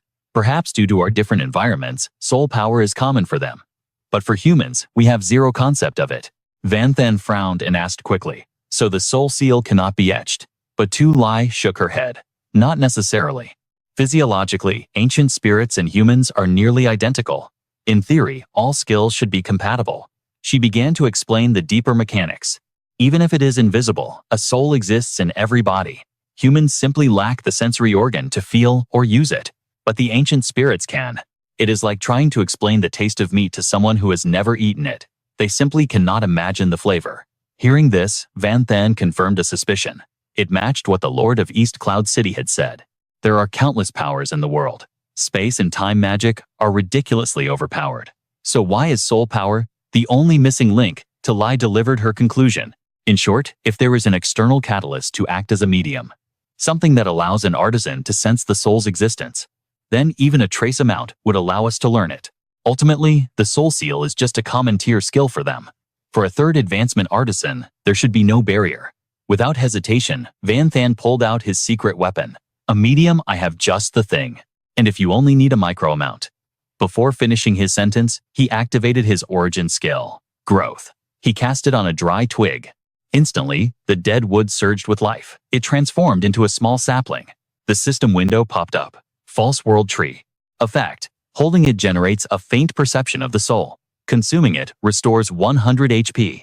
Note, force ripened by mana. Only 1% effectiveness of the original. Seeing the miraculous world tree branch, Talai's eyes lit up. She examined it with pure awe. Good stuff. The effect is limited, but it is enough to guide an artisan to learn the soul seal. She wasted no time. Quickly etch the mana circulation path onto this. We can manufacture the skill books right now. Van Than was pumped up and got to work immediately. Just then Tram Sin kicked the door open, screaming in excitement. This city is a gold mine. There are treasures everywhere. Van Than, I finally found. Before he could finish, a pile of items came flying at his face. Luckily, his warrior reflexes kicked in, and he caught them. Confused, he asked, "What is this stuff?" Van Than stretched his tired back and replied, "Soul Seal skill books. Learn it, and you can directly manipulate the ancient spirits as slaves. Most importantly, I finally don't have to work like a machine anymore." The MC of this leveling manhwa just wanted to slack off. As for removing their seals, so my clone can farm them for XP, forget it. I am done. Tram Sin heard this and roared with delight. "Oh my god, you can even do this. Don't worry, I will screen the artisans strictly. We will enslave every single ancient spirit and maximize their efficiency." But suddenly, Jia Thu spoke up for his old master. "Can we make an exception? The ancient spirit, who watched over me? He was actually kind. He never hurt anyone." Tram Sin looked awkward. "Well, that is." Van Than suddenly remembered the words of the West Emperor. He had to admit he wasn't a bloodthirsty tyrant. Even demons have good and bad seeds, let alone these spirits who are closer to humans. Perhaps the Flame Emperor had a point. Van Than made his decision. "Since he guarded you in the past, I will hand his life over to you. You are responsible for watching him. If he tries anything twisted against humans, you will pay the price." The reason for this order was simple. A debt is a debt. Tram Sin nodded in agreement. "I think that is for the best." Internally, the old warrior smiled warmly. Van Than is exactly like he used to be. Cold on the outside, but kind-hearted on the inside. Jia Thu, filled with gratitude, grabbed Van Than's hand. "Thank you. Tonight I will pull an all-nighter to forge you a new polymorph weapon. You will love it." Seeing his enthusiasm, Van Than tried to refuse. "No, really, you don't have to." Then Tram Sin remembered the item he meant to give him. Ah, right. Van Than, catch this. A new space attribute skill book. It took forever to find. This thing is insanely rare. The system immediately displayed the notification. Space blink, rare quality. Effect. Open a spatial gate for short-range teleportation. Holding the treasure he had been waiting for, Van Than grinned. A functional spatial skill. My tactical options just skyrocketed. Meanwhile, deep in the world of darkness, a sinister meeting was underway. Andre was fuming with rage.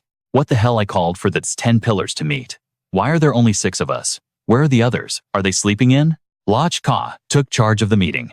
Ignore the first pillar. The Gluttony Lord is still in seclusion.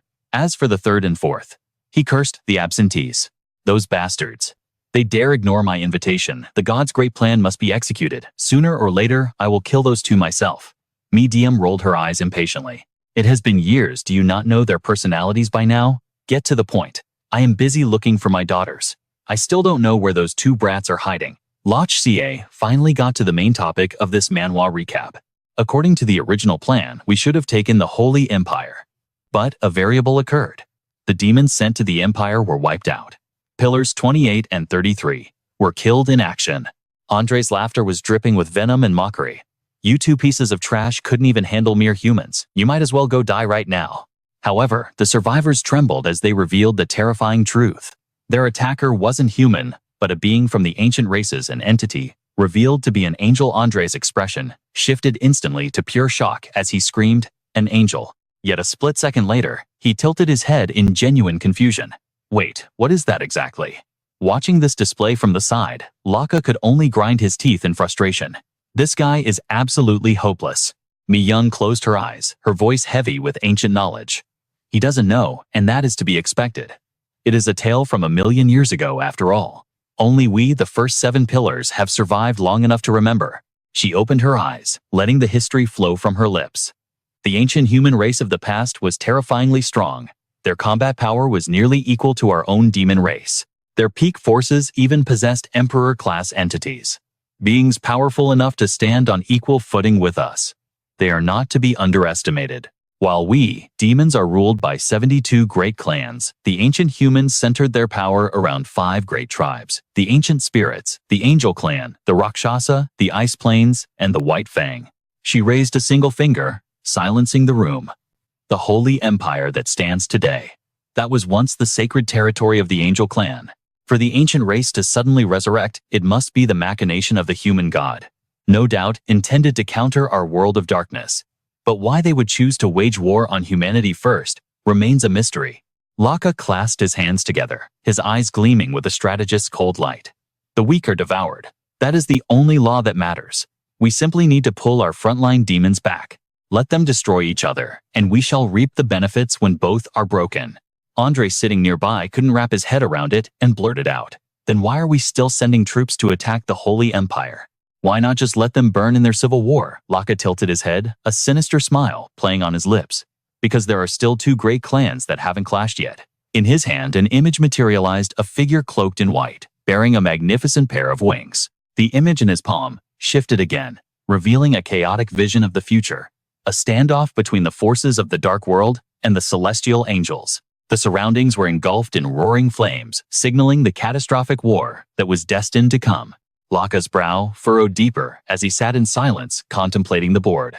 In complete contrast, Andre leaped to his feet, vibrating with the excitement of a battle maniac. Andre stepped forward, radiating confidence as he began to lay out his own grand battle plans to the powerful entities in the room. The other demon gods actually composed themselves, listening seriously to whatever madness Andre was proposing. After who knows how long, the corner of Laka's mouth began to twitch uncontrollably. Behind him, the Disaster Lord boredly picked his ear and yawned. Finally, Mi-Yun slammed her hands on the table, standing up to ask the real question. "Have you never stopped to consider the cause of all this? If the god of darkness actually wins this war, will he even have a use for us? Will he need this world of darkness?" Her gaze sharpened like a blade, piercing the man sitting opposite her. Furthermore, the first pillar and his entire legion vanished years ago.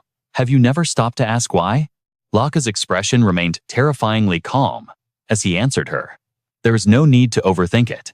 Following the god of darkness, we have annihilated countless worlds. The human world is just one more on the list. All I desire is absolute victory. He narrowed his eyes, analyzing further. The 10th pillar is far too impulsive. He does whatever he pleases. I cannot trust him to handle this. Moreover, he has never crossed blades with the ancient race. He knows nothing of their terrifying methods. To prevent any mishaps, it would be better if I went personally. Mi-Yun cut him off instantly. No need. She began to reveal the intelligence she had gathered. For the past few days, the demons under my command have scoured every corner. Neither in the Black Knight Royal City nor the Great Knight capital could they find a trace of my 2 daughters. I fear they are no longer in the dark world. Mi-Yun stretched her body, her aura flaring as she made her decision. So leave the Holy Empire to me. Once I slaughter the Angel Clan, I will find my daughters while I am at it. Meanwhile, back in Skycloud City, a voice echoed through a private chamber. Chen, allow me to show you my latest masterpiece. Master Shu stood proudly before a massive shield, beaming with pride. My forging skills have improved by leaps and bounds over the last few years. I can now create high-tier weapons that fuse 5 forms into one. I guarantee you won't be able to take your eyes off it. A holographic panel flashed up, displaying stats that looked like they belonged in a top-tier leveling manhwa. Demon Spirit Heart Shatterer. Grade Platinum. Intelligence, plus 80. Attributes. Strength, plus 80 Constitution, plus 100 Agility, plus 70. Special Effect. Transformation. Between 5 forms. Restriction limited by race. Human race requirement. Level 80. Master Shu picked up the shield, grinning. You've been using that formation breaker for so long, you must be bored of it, right? I'm giving you this heart shatterer for free. Consider it a massive bargain. Seeing the old master's overflowing enthusiasm, Yun Chen could only offer a polite smile. "Thank you for your kindness, Master Shu." But then, he scratched his head awkwardly. "The thing is, lately, I've been breaking even diamond-tier weapons easily, let alone platinum." Master Shu flinched, his jaw dropping as he repeated the words, "Diamond tier." Yun Chen pulled out a crimson gauntlet. Furthermore, both Formation Breaker and Soul Shaker are already destroyed. Currently, this is the only usable weapon I have left. Master Shu stared at the gauntlet in the boy's hand, his voice trembling. "A legendary grade weapon. Even if you gave me another 100 years, I couldn't forge something like this." He closed his eyes, sighing deeply as he explained. "The materials to craft equipment of that caliber are excruciatingly rare. At the very least, they must be harvested from monsters or bosses level 90 and above. That is a realm of bosses that even those who have undergone their 4th job change wouldn't dare provoke. And even if you gathered the materials, you'd need a blacksmith of godlike skill to forge it. Every condition is brutally difficult. And even if it were made, it would be a single-type weapon. For a jobless scatter-type fighter like you, it would limit your true potential. Many of your skills require specific weapon types to activate." Master Shu let out a long, helpless sigh. "As for a multiform weapon that can sync with you, I'm afraid almost no one studies that path. Other than me, nobody cares about it. A blacksmith who perfectly fits your requirements. I fear they haven't even been born yet." Yun Chen rubbed his chin deep in thought. "I don't necessarily need a blacksmith. I have a special blueprint. As long as I feed it materials, it can generate a weapon automatically. However, the type of weapon born depends entirely on the core material." He began to calculate in his mind. "If I just use standard high-level materials, it will likely result in a single-form weapon. I haven't used a swordblade staff or gun in a long time. I even have to cast magic without a wand." Hearing Yun Chen's dilemma, Master Shu's eyes suddenly lit up. "Is that so? Then I know a place." He pulled out a map and shoved it in front of the young hero. 1,000 kilometers from Skycloud City, there is a golden lake. It is surrounded by countless strange wild beasts. Master Shu leaned in, whispering the secret. "Their forms are constantly changing. They look like slimes, but their physical strength is off the charts. Just a single elite monster here requires the combined might of 3 Third Awakening experts to even scratch it." Sweat beaded on the patriarch's brow as the tension mounted. He continued, his voice grave. "It is a death trap, but the loot drops are legendary, drawing hunters like moths to a flame. The core ingredient for the omnimorph weapon, the fluid heart, lies deep within that abyss." Yun Chen's eyes blazed with the fire of ambition as he stared at the elder. "So I just need to crush the boss, and the materials for the legendary weapon are mine." The patriarch raised a hand in warning. "Words are wind, but death is heavy. I implore you, tread carefully." Yun Chen snatched the map, his confidence unwavering. "Risk," he scoffed. "That's just the price of power." In his mind, he plotted like the hero of a leveling manhwa, knowing this weapon would skyrocket his combat power to god-tier status. Suddenly, a specific coordinate on the map froze his gaze. Yun Chen's finger stabbed down onto the parchment. The Silver Moon Forest, situated right next to the Golden Lake. Wait, isn't this the sacred territory of the Silver Moon Elf clan? A memory flashed in his mind, a silhouette from the past. It's been ages, he mused.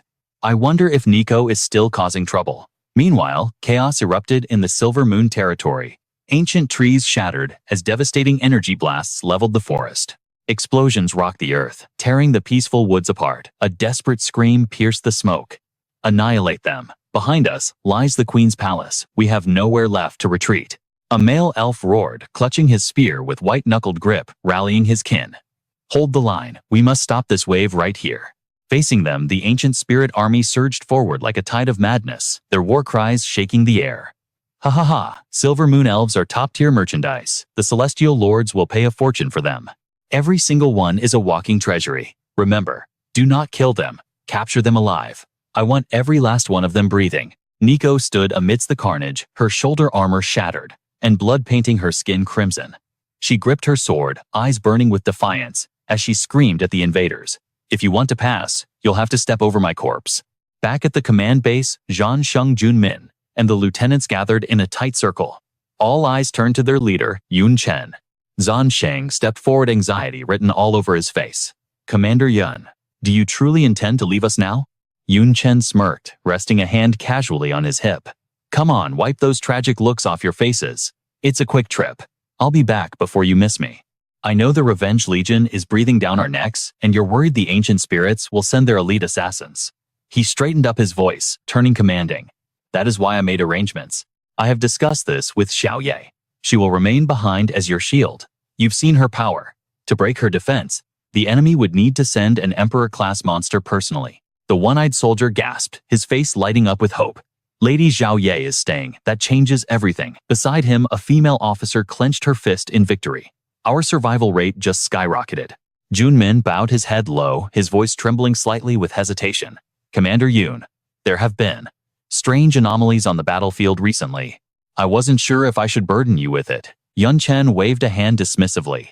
Speak freely. We are allies here. Junmin looked up, his expression grim. Reports have been flooding in. The body count. It doesn't add up. Not just here at Skycloud City, but during the siege of the southern fortress, we saw the same impossible phenomenon. He began to list the chilling irregularities. We lost many awakened warriors, yet the recovery teams find almost no remains.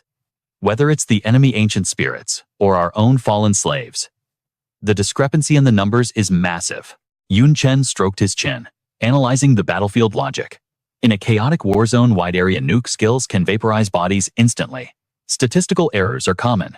Junmin scratched his head, frustrated. That's what I thought too, but this gap is unnatural. He slapped his forehead, letting out a long, helpless sigh. Families of the fallen are demanding answers. They think we're harvesting the corpses for some dark ritual. It's becoming a PR nightmare. Yun Chen rubbed his chin, his mind racing with dark possibilities. Corpses. Unless it's a necromancer or a blood arts user who would hoard dead bodies. Zhan Sheng, who had been silent like a statue, finally cut in.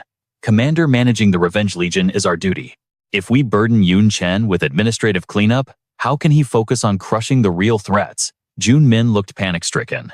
Apologies, I spoke out of turn. Yun Chen summoned his transport, looking at his two generals. Investigate the shadows. See if there's a rogue necromancer or a spirit spy messing with the dead. We will discuss the rest when I return. He looked up at the sky and raised his hand. With a thunderous boom, the void ship materialized, expanding into a colossal fortress in the clouds. Gale winds whipped Yun Chen's robes as the pressure descended. Moving faster than the eye could track, he vanished into the ship's hull. Before the engines roared to life, his voice echoed one last time. I shall return victorious. Meanwhile, in the ruins of the East Capital, the atmosphere was suffocating. The contrast was sickening. Ancient spirits strolled through the streets laughing while humans crawled on all fours, collared like dogs in their own city. To the ancient spirits, humanity was nothing but a toy, a plaything to be broken for amusement while they drank tea. Inside a lavish tea house, Ali kicked back on a wooden chair, yanking the leash of a beastskin slave with one hand. He turned to his companion, a cruel grin on his face. That silver moon elf slave of yours isn't bad. How about a trade? My beastskin for your elf? Alu, sitting opposite him, didn't even hesitate. Keep dreaming. A silver moon elf is worth 10 times what that mud is. But Ali wasn't ready to fold just yet. Fine, I'll throw in 5 third awakening human slaves to sweeten the pot. Suddenly, Da slammed his fist on the table, interrupting the bargaining. Add this, add that. You're both soft. In my opinion, human awakened should be exterminated on sight. They aren't even fit to be slaves. Ali looked over his smile, not reaching his eyes. Don't be like that. We heard the news about Sky Cloud City falling. Alu chimed in, his voice dripping with false sympathy. Your cousin was stationed at Sky Cloud, wasn't he? We know you're worried about him, but the tides of war are beyond our control. He gazed toward the distant spire, his eyes filled with fanaticism. The great emperor has surely received the news by now. Any human who dares to resist will be erased from existence by his will. At this very moment, within the great hall, Donggu sat upon his throne, his gaze crushing those kneeling below like a mountain. His voice thundered. You mean to tell me a heaven-rank ancient spirit was defeated, and not just defeated, but utterly humiliated? The red-robed ancient spirit trembled, barely daring to lift his head. It is true, my lord. Sky Cloud City has fallen completely to the Vengeance Legion. The subordinate in yellow hastily added, the Vengeance Legion now holds 7 strongholds. Their influence is spreading like a plague. Only the great emperor himself can extinguish this wildfire. Donggu's brow furrowed in disbelief. To think such a powerhouse exists among the human insects? I must personally. But before he could finish his decree, a voice cut through the air. Hold your hand. From nowhere, a golden-orange flame flickered into existence before Donggu. As the mystic fire parted, Xiling stepped forth, materializing within the great hall. He waved his fan with elegant grace, a faint smile on his lips. Donggu, it has been an age. I trust your strength remains unyielding. Donggu crossed his arms, his aura spiking. Xiling, you abandon your territory to seek me out. Do you crave war? Xiling dismissed the killing intent with a wave. No, no. I come only for words, not blood. His expression shifted, sharpening into absolute seriousness. Donggu, have you ever considered why our seal was broken? In this specific era? According to my intelligence, our awakening coincides perfectly with humanity's greatest aspiration. Donggu ignored the riddle, his patience wearing thin. Speak plainly, I detest riddles. Xiling closed his eyes, sighing. Still as impatient as fire, I see. The truth is simple. The god of humanity awakened the ancient spirits for one purpose. He snapped his fan shut, staring directly at the emperor. We are here to save the human race. Donggu froze, his formidable presence wavering for a split second. Behind him, his three generals widened their eyes, jaws dropping in sheer disbelief. What did my ears betray me? Donggu threw his head back, roaring with laughter. Save humanity. That is the most absurd joke I have heard in centuries. Their bloodline cowers before ours. Their life rank is inferior. They are fit only to be lowly slaves. What value is there in salvation? Xiling's face remained stern. Bloodline suppression exists to prevent civil war, forcing them to cooperate. Have you forgotten?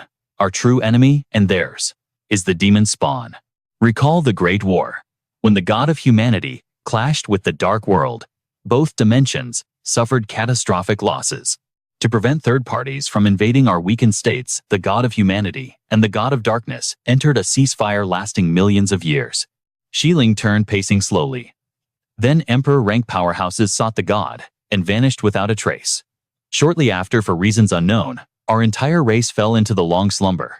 Donggu growled, I know our history. Get to the point. Xiling tilted his head, his gaze piercing. Then, humanity emerged. The greatest difference between us. They were born with zero inherent power. Ancient spirits are born with strength, serving the divine, battling otherworldly horrors. But humans, they were frail to the extreme, unable to even absorb the mana of the world. Their lands held no monsters, only weak beasts. Thus, they walked a path completely alien to us.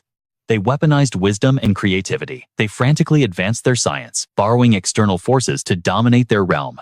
Until 70 years ago, when the god created a game, spreading it among them before merging it with reality. Finally, humanity grasped the power of the world. Though flawed, that power is what they call mana. Donggu crossed his arms, intrigued. And the god's purpose? Xiling smirked. Simple. To counter the god of darkness. To crush the dark world. The deity wants humanity to achieve what our ancient spirit race failed to do. Donggu let out a booming laugh of derision. Xiling, you truly are a jester today. Humans are being slaughtered by the demon spawn. Their battle record is pathetic compared to ours. How could they possibly defeat the dark world? Xiling closed his eyes, shaking his head. You are mistaken. The ones failing now are merely the current generation. His voice turned absolute. The first generation of Awakened were monsters, the true protagonists of this leveling Manhwa saga. Because of their frail bodies, they had accumulated terrifying amounts of wisdom and creativity. When mana entered the equation, that creativity detonated, it gave birth to bizarre and legendary classes never seen before. Remember, the game was originally created by humans, not the god. They poured their wildest imaginations into it. The god merely gave those fantasies the power to become real. Perhaps, the divine intended to wait, to let their creativity ripen further before the merger. But time ran out. The merger happened exactly when the ceasefire ended. Just years after the game became reality, the demon spawn launched a full-scale invasion. That first generation was caught off guard, yes. But once they adapted, their power erupted like a supernova. They completely halted the demon advance. The two strongest classes among them even led an army of elites into the dark world itself, nearly obliterating half of that dimension. Donggu grit his teeth in disdain. Invading the dark world madness, pure arrogance. And judging by the results, they obviously failed. Xiling turned his back, eyes closed. Indeed, humanity paid a devastating price for their arrogance. Of those who charged into the darkness, not a single soul returned. Resources in their world are finite. The greatest treasures drop from first clears and first kills. The highest quality veins and herbs were all harvested first. That first generation consumed the cream of the crop. They equipped the legendary gear, swallowed the divine elixirs. When they vanished en masse, it was a catastrophic blow to the human race. With the best resources gone, the number of top-tier experts plummeted. Each generation grew weaker, struggling against the demon spawn until they reached the pathetic state we see today. We awoke at the precipice of their extinction. This is a classic manhwa recap scenario. The ancient power returns when hope is lost. The god awakened us to ally with them against the darkness. Xiling mused, eyes shut in contemplation. I only wonder why we all awakened at this precise instant. With the demon kin suddenly retreating and the external threat vanishing combined with the destruction of their homeland, the outcome was inevitable. Humanity turned their weapons against each other in a bitter civil war. Donggu dismissed the accusation with a sharp wave of his hand. Nonsense. The demon kin retreated because they sensed our aura. They fled in terror of our ancient spirit race. Xiling narrowed his eyes, warning him that such confidence bordered on arrogance. He cut straight to the heart of the matter with a single piercing question. The original 7 pillars, born alongside the dark world itself, still draw breath. With those ancient monsters still alive, are you certain our race alone can secure victory? Donggu's gaze flickered with a moment of uncertainty. Instead of answering, he deflected the question. Then tell me, Xiling, why do you think the demonkin actually pulled back? Xiling closed his eyes, his voice firm and absolute. It is simple. They fear a single human named Chen. He didn't just cause chaos in the dark world. He shattered their order. He even captured the patriarch of the night-severing demon clan, one of the legendary 72 demon pillars. The demon kin retreated to save their own realm from destruction, not because of us. In a twist worthy of a dramatic manhwa recap, the gods intended for us to ally with humanity, yet we attacked them while the enemy fled from Chen. Without an external enemy to bind us, the ancient spirit race chose to slaughter humans, creating this disastrous stalemate we face today. It is a tragic farce. Xiling's voice turned grave as he issued his ultimatum. To defeat the demon kin, we need humanity. For the sake of our people and this world, you must stop persecuting them immediately. Donggu smirked, a provocative glint in his eyes. And if I refuse? Suddenly the main hall erupted. A massive explosion tore through the air, engulfing the space in a sea of flames. From Xiling's body, a majestic fire dragon surged forth, its oppressive aura dominating the skies above the hall. Furrowing his brow, he declared his dominion. Your territory is now under my command, Donggu. The pressure of the fire dragon was so intense that the ancient spirits behind them collapsed, pinned to the floor. Terror filled their voices as they screamed. We are heaven-rank beings. Yet the mere heat radiating from him nearly melted our bodies. One unlucky spirit was grazed by the dragon's breath, half his face instantly charred black. He screamed in agony. This is the power of primal origin flame.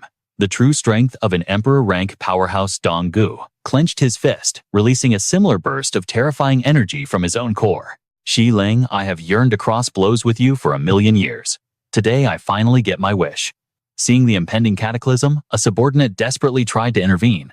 Great Emperor, you must not. If you two clash, the shockwaves alone will obliterate the entire eastern capital and every living soul within it. There is still room for negotiation. Do not be impulsive. Xiling clasped his hands behind his back, his eyes locking onto his rival. Donggu, give me your answer. After a tense silence, Donggu replied, Fine. I will grant humanity a chance. But if you are still not satisfied, Xiling, then we go to war. Xiling closed his eyes, extinguishing the raging flames around him. This is likely his limit, he thought. Forcing a battle now would only lead to a pointless civil war. His body dissolved into embers, leaving only 2 words echoing in the void, thank you. One of the bewildered ancient spirits stammered, asking if he was truly gone. Is he gone? The spirit kneeling beside him exhaled a long breath. Finally, if they had actually fought, the consequences would have been unimaginable. But as soon as the danger passed, the crowd grew arrogant again. Who does that flame emperor think he is, spouting nonsense? When has the ancient spirit race ever feared the demon kin? Original demons. Does he take us for children? Donggu rose from his throne, looking down at his ignorant subjects with a shake of his head. No. The original demons are fundamentally different. They were born from the dark world itself, wielding a specific origin power that governs the very laws of creation. They are not to be underestimated. Their lifespans are tied to their realm. As long as the dark world exists, they are truly immortal. Donggu addressed the gathering, his voice grim. It is true that after our long slumber, our strength has surpassed our previous limits. But those 7 pillars have been accumulating power for 1,000,000 years uninterrupted. As Yiling said, we truly do need humanity's aid. A subordinate looked up confused. So, does the great emperor intend to treat humans as our equals? Donggu shot back immediately. Of course not. His face obscured by shadow, a sinister smile twisted his lips. I only require their strength and absolute submission. Those who cannot be controlled will be slaughtered without mercy. Meanwhile, far from the political intrigue, Yun Chen's teleportation ship soared through the sky, entering a rugged mountain range. Inside a cabin, Li Tianjing was muttering frantically. So painful, so unbearable. Damn, this dark magic. He covered his face groaning. It's happening again. In a containment cell, Lucy knelt on the floor screaming in anguish. I worked so hard to gather this. Dark magic sweat, and tears streamed down her face as she wailed, and now it's draining away. Yun Chen stood outside the barrier, watching coldly. How long has she been like this? Little Jing replied promptly. It started the moment Master returned to the human world. Yun Chen peered into the cell. Lucy, explain exactly what you are feeling. His mind raced as he analyzed the situation. This is strange. The Seraphim are an ancient race, and Lucy's current form is reverting closer to that origin. Her original class was an angel. Is there a connection to her lineage? Inside the cell, Lucy clutched her head, trembling violently. They are calling me. They are begging for help. I can feel their presence. But who are they? I don't even know them. Yun Chen rubbed his chin. Could they be other awakened members of the angel race? 1,000,000 years ago, their territory was the Holy Empire. If a powerful ancient race like the angels is screaming for help, something catastrophic must have occurred. He closed his eyes trying to divine the location, but it was futile. Focus, he told himself. The top priority right now is forging my new weapon. Yun Chen reviewed his inventory. I looted the treasuries of the Dark Knight and Night-Severing demons. I have the materials of a leveling Manhwa god, but I lack one thing, a multi-form weapon core. Following the coordinates on his map, Yun Chen landed in a desolate, rocky wasteland, devoid of human life. This is the place, he murmured. Unbeknownst to him, the innocent-looking puddles on the ground were actually camouflaged entities. Sensing an intruder, the monster stirred, annoyed by the disturbance. Creak, creak. A sinister thought echoed from the slime.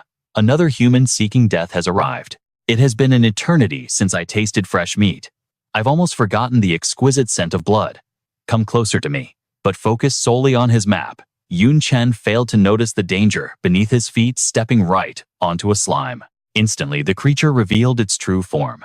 The slime coiled tightly around Yun Chen's leg, its voice dripping with malice. Let me devour you whole. Yet with a single casual strike, he obliterated the creature.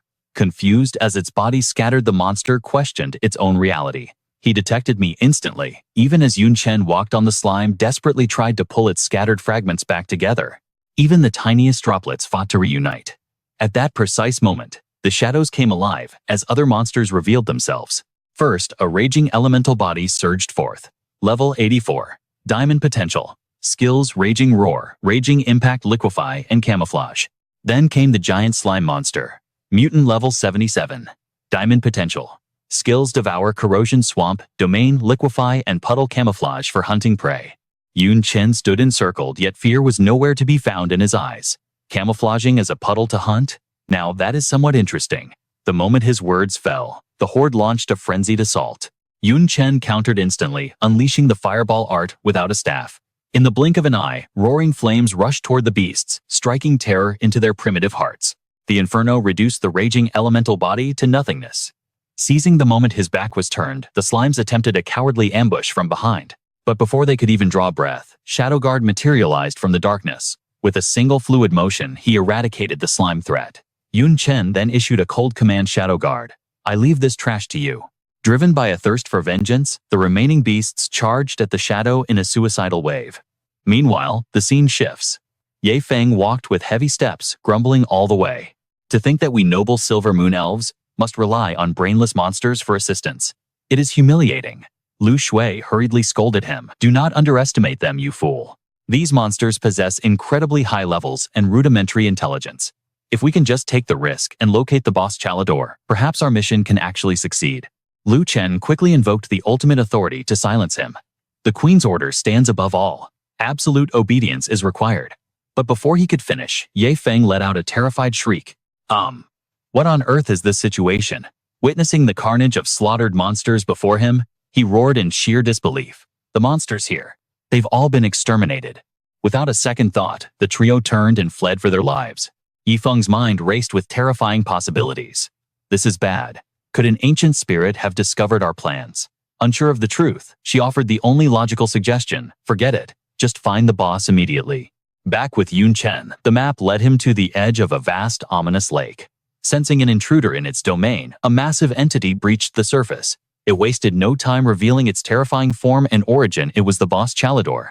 Level 135. Legendary potential. Attribute strength. 24,725. Constitution 21,025.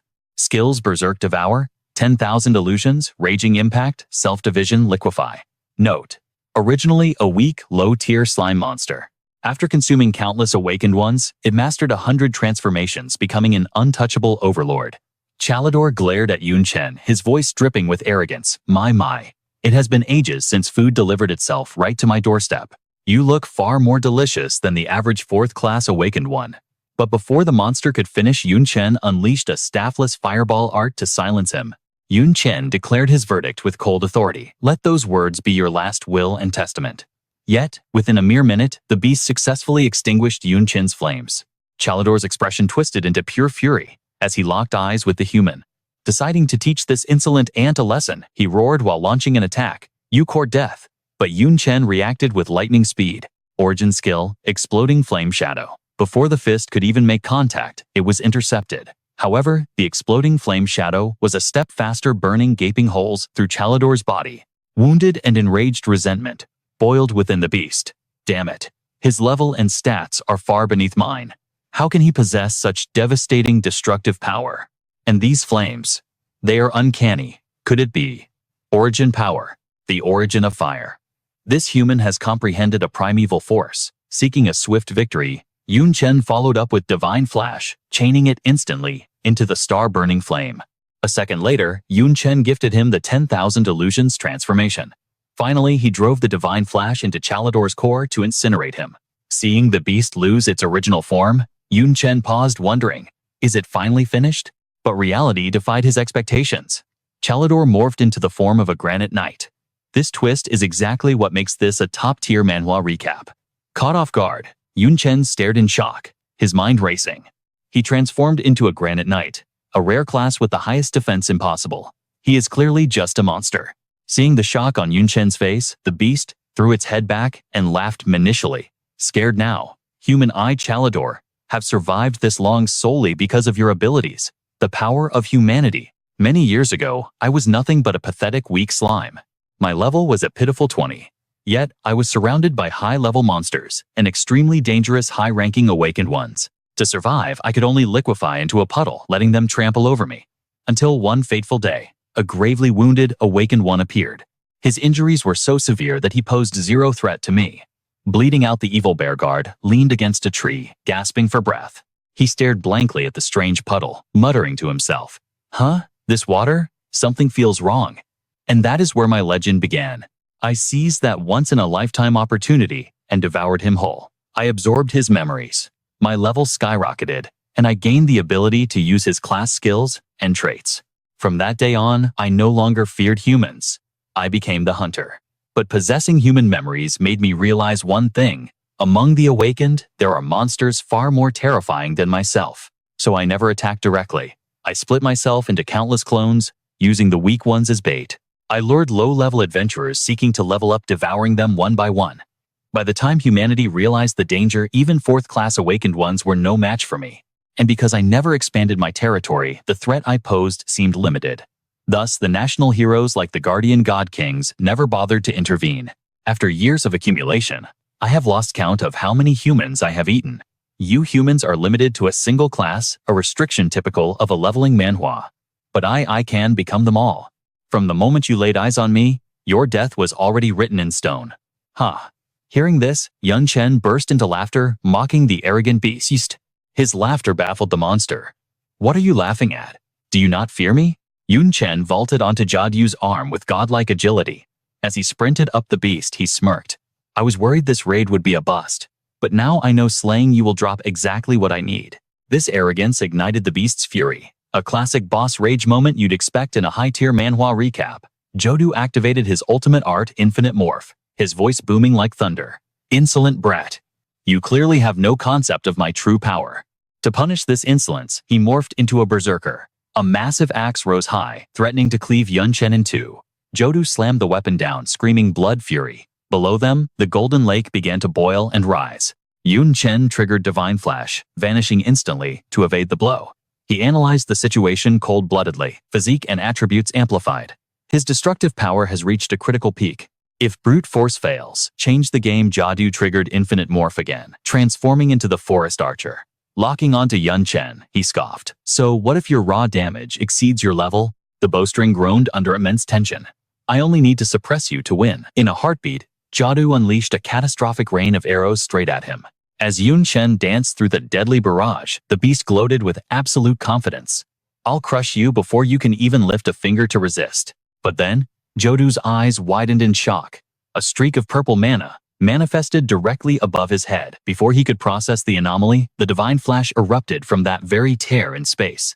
Before the beast could react, a massive fireball nuked him from point-blank range, bathed in the scorching inferno. Jodu's head was incinerated in an instant. Yun Chen landed calmly, whispering his analysis with a cool demeanor. Just as I calculated, your defense in Forest Archer form is trash compared to the Steel Knight. But the nightmare wasn't over. Jodu triggered Infinite Morph once more, shifting into a Holy Priest. He cast Holy Recovery, healing rapidly as he roared. How is this possible?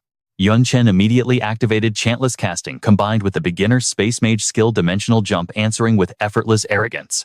I'm guessing you've never devoured a Space Mage, so your understanding of spatial magic is zero. Can't blame you, it's a rare class. The logic is simple. I just toss my skills into a portal I created. In moments, a magical formation encircled Jodu, teeming with countless divine flash markers.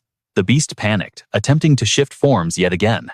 To ensure the kill, Yun Chen fired a volley of arrows into the void. These will exit right on top of you. He stared at Jodu with cold, dead eyes and whispered a single word. Boom. The lake erupted. A tsunami of water surged toward the heavens. Watching the destruction, Yun Chen muttered, 5 levels in one go. Now, that's what I call a proper leveling manhwa experience. Though compared to the daily stat boost from my second soul, the gains from leveling up seem almost microscopic. Suddenly, the system window popped up, displaying his updated status. Name Yun Chen. Race human. Class none. Level 96. Attributes 5,924. Physique 6,452. Agility 5,280. Intelligence 6,190. Endurance 5,450. But the real prize Jodu left behind a drop that made Yun Chen's eyes light up. The true harvest isn't the XP. It's this. The item hovering in his hand was the legendary material, the Heart of Jodu.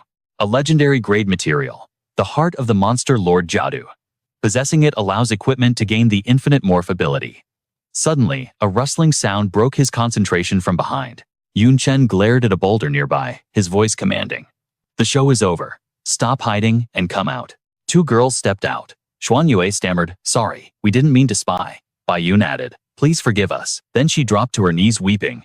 Wait, are you Yun Chen, the legendary Yun Tianzhao? I watched the global broadcast of the hegemony battle. Please, I beg you, help us save the Silver Moon Forest. Yun Chen frowned, sensing the gravity of the situation. What exactly is happening? The scene shifts to the Silver Moon Forest, now a hellscape engulfed in raging flames. Chaos reigned. Civilians fled in terror screams, filling the air. Let me go, you bastard, I'll kill you. Meanwhile, Queen Rika, heavily wounded, was being supported by Lucia. Adam, tears streaming down his face, shouted, Your Majesty, are you abandoning your land? Abandoning your people to run away? Rika grit her teeth. We are not fleeing, we are preparing a counterattack. I've sent 2 squads to the monster territory. If we can lure Jodu to the Silver Moon Forest, we can use that beast to wipe out the ancient spirits. Her plan was desperate, use the monster's lair as a trap. But why did the queen insist on going to the monster territory herself? Jodu possesses high intelligence. He won't fall for a simple trap, Rika explained grimly. But if I offer myself as bait, he will come. That monster has craved my flesh for a long time. Hearing this, her subjects went pale terror, filling their eyes.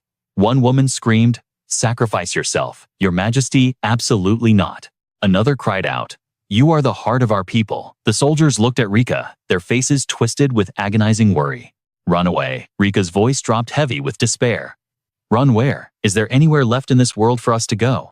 Years ago, when the ancient spirits first descended, I made the choice to flee.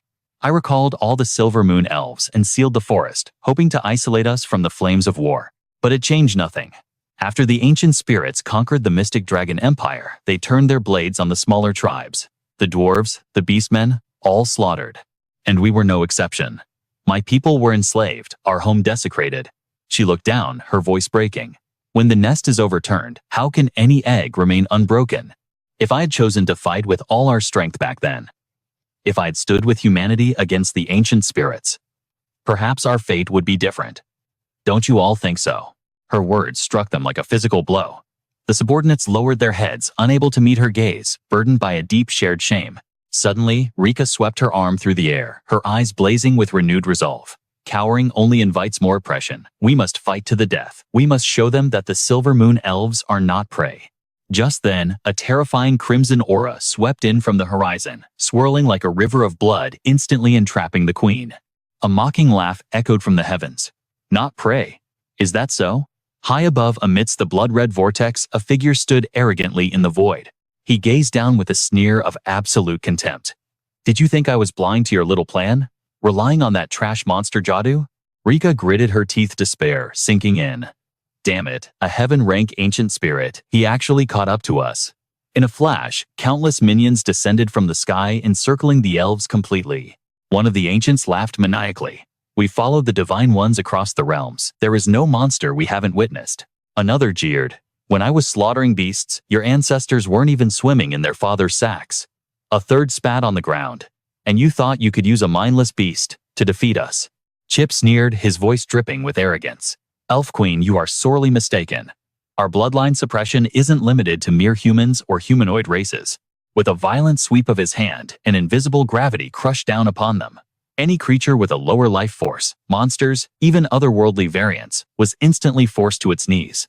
Agonized wails erupted from the crowd below. Their internal organs felt like they were being squeezed into pulp, making every breath a desperate struggle for survival. One warrior cried out in despair, "My power!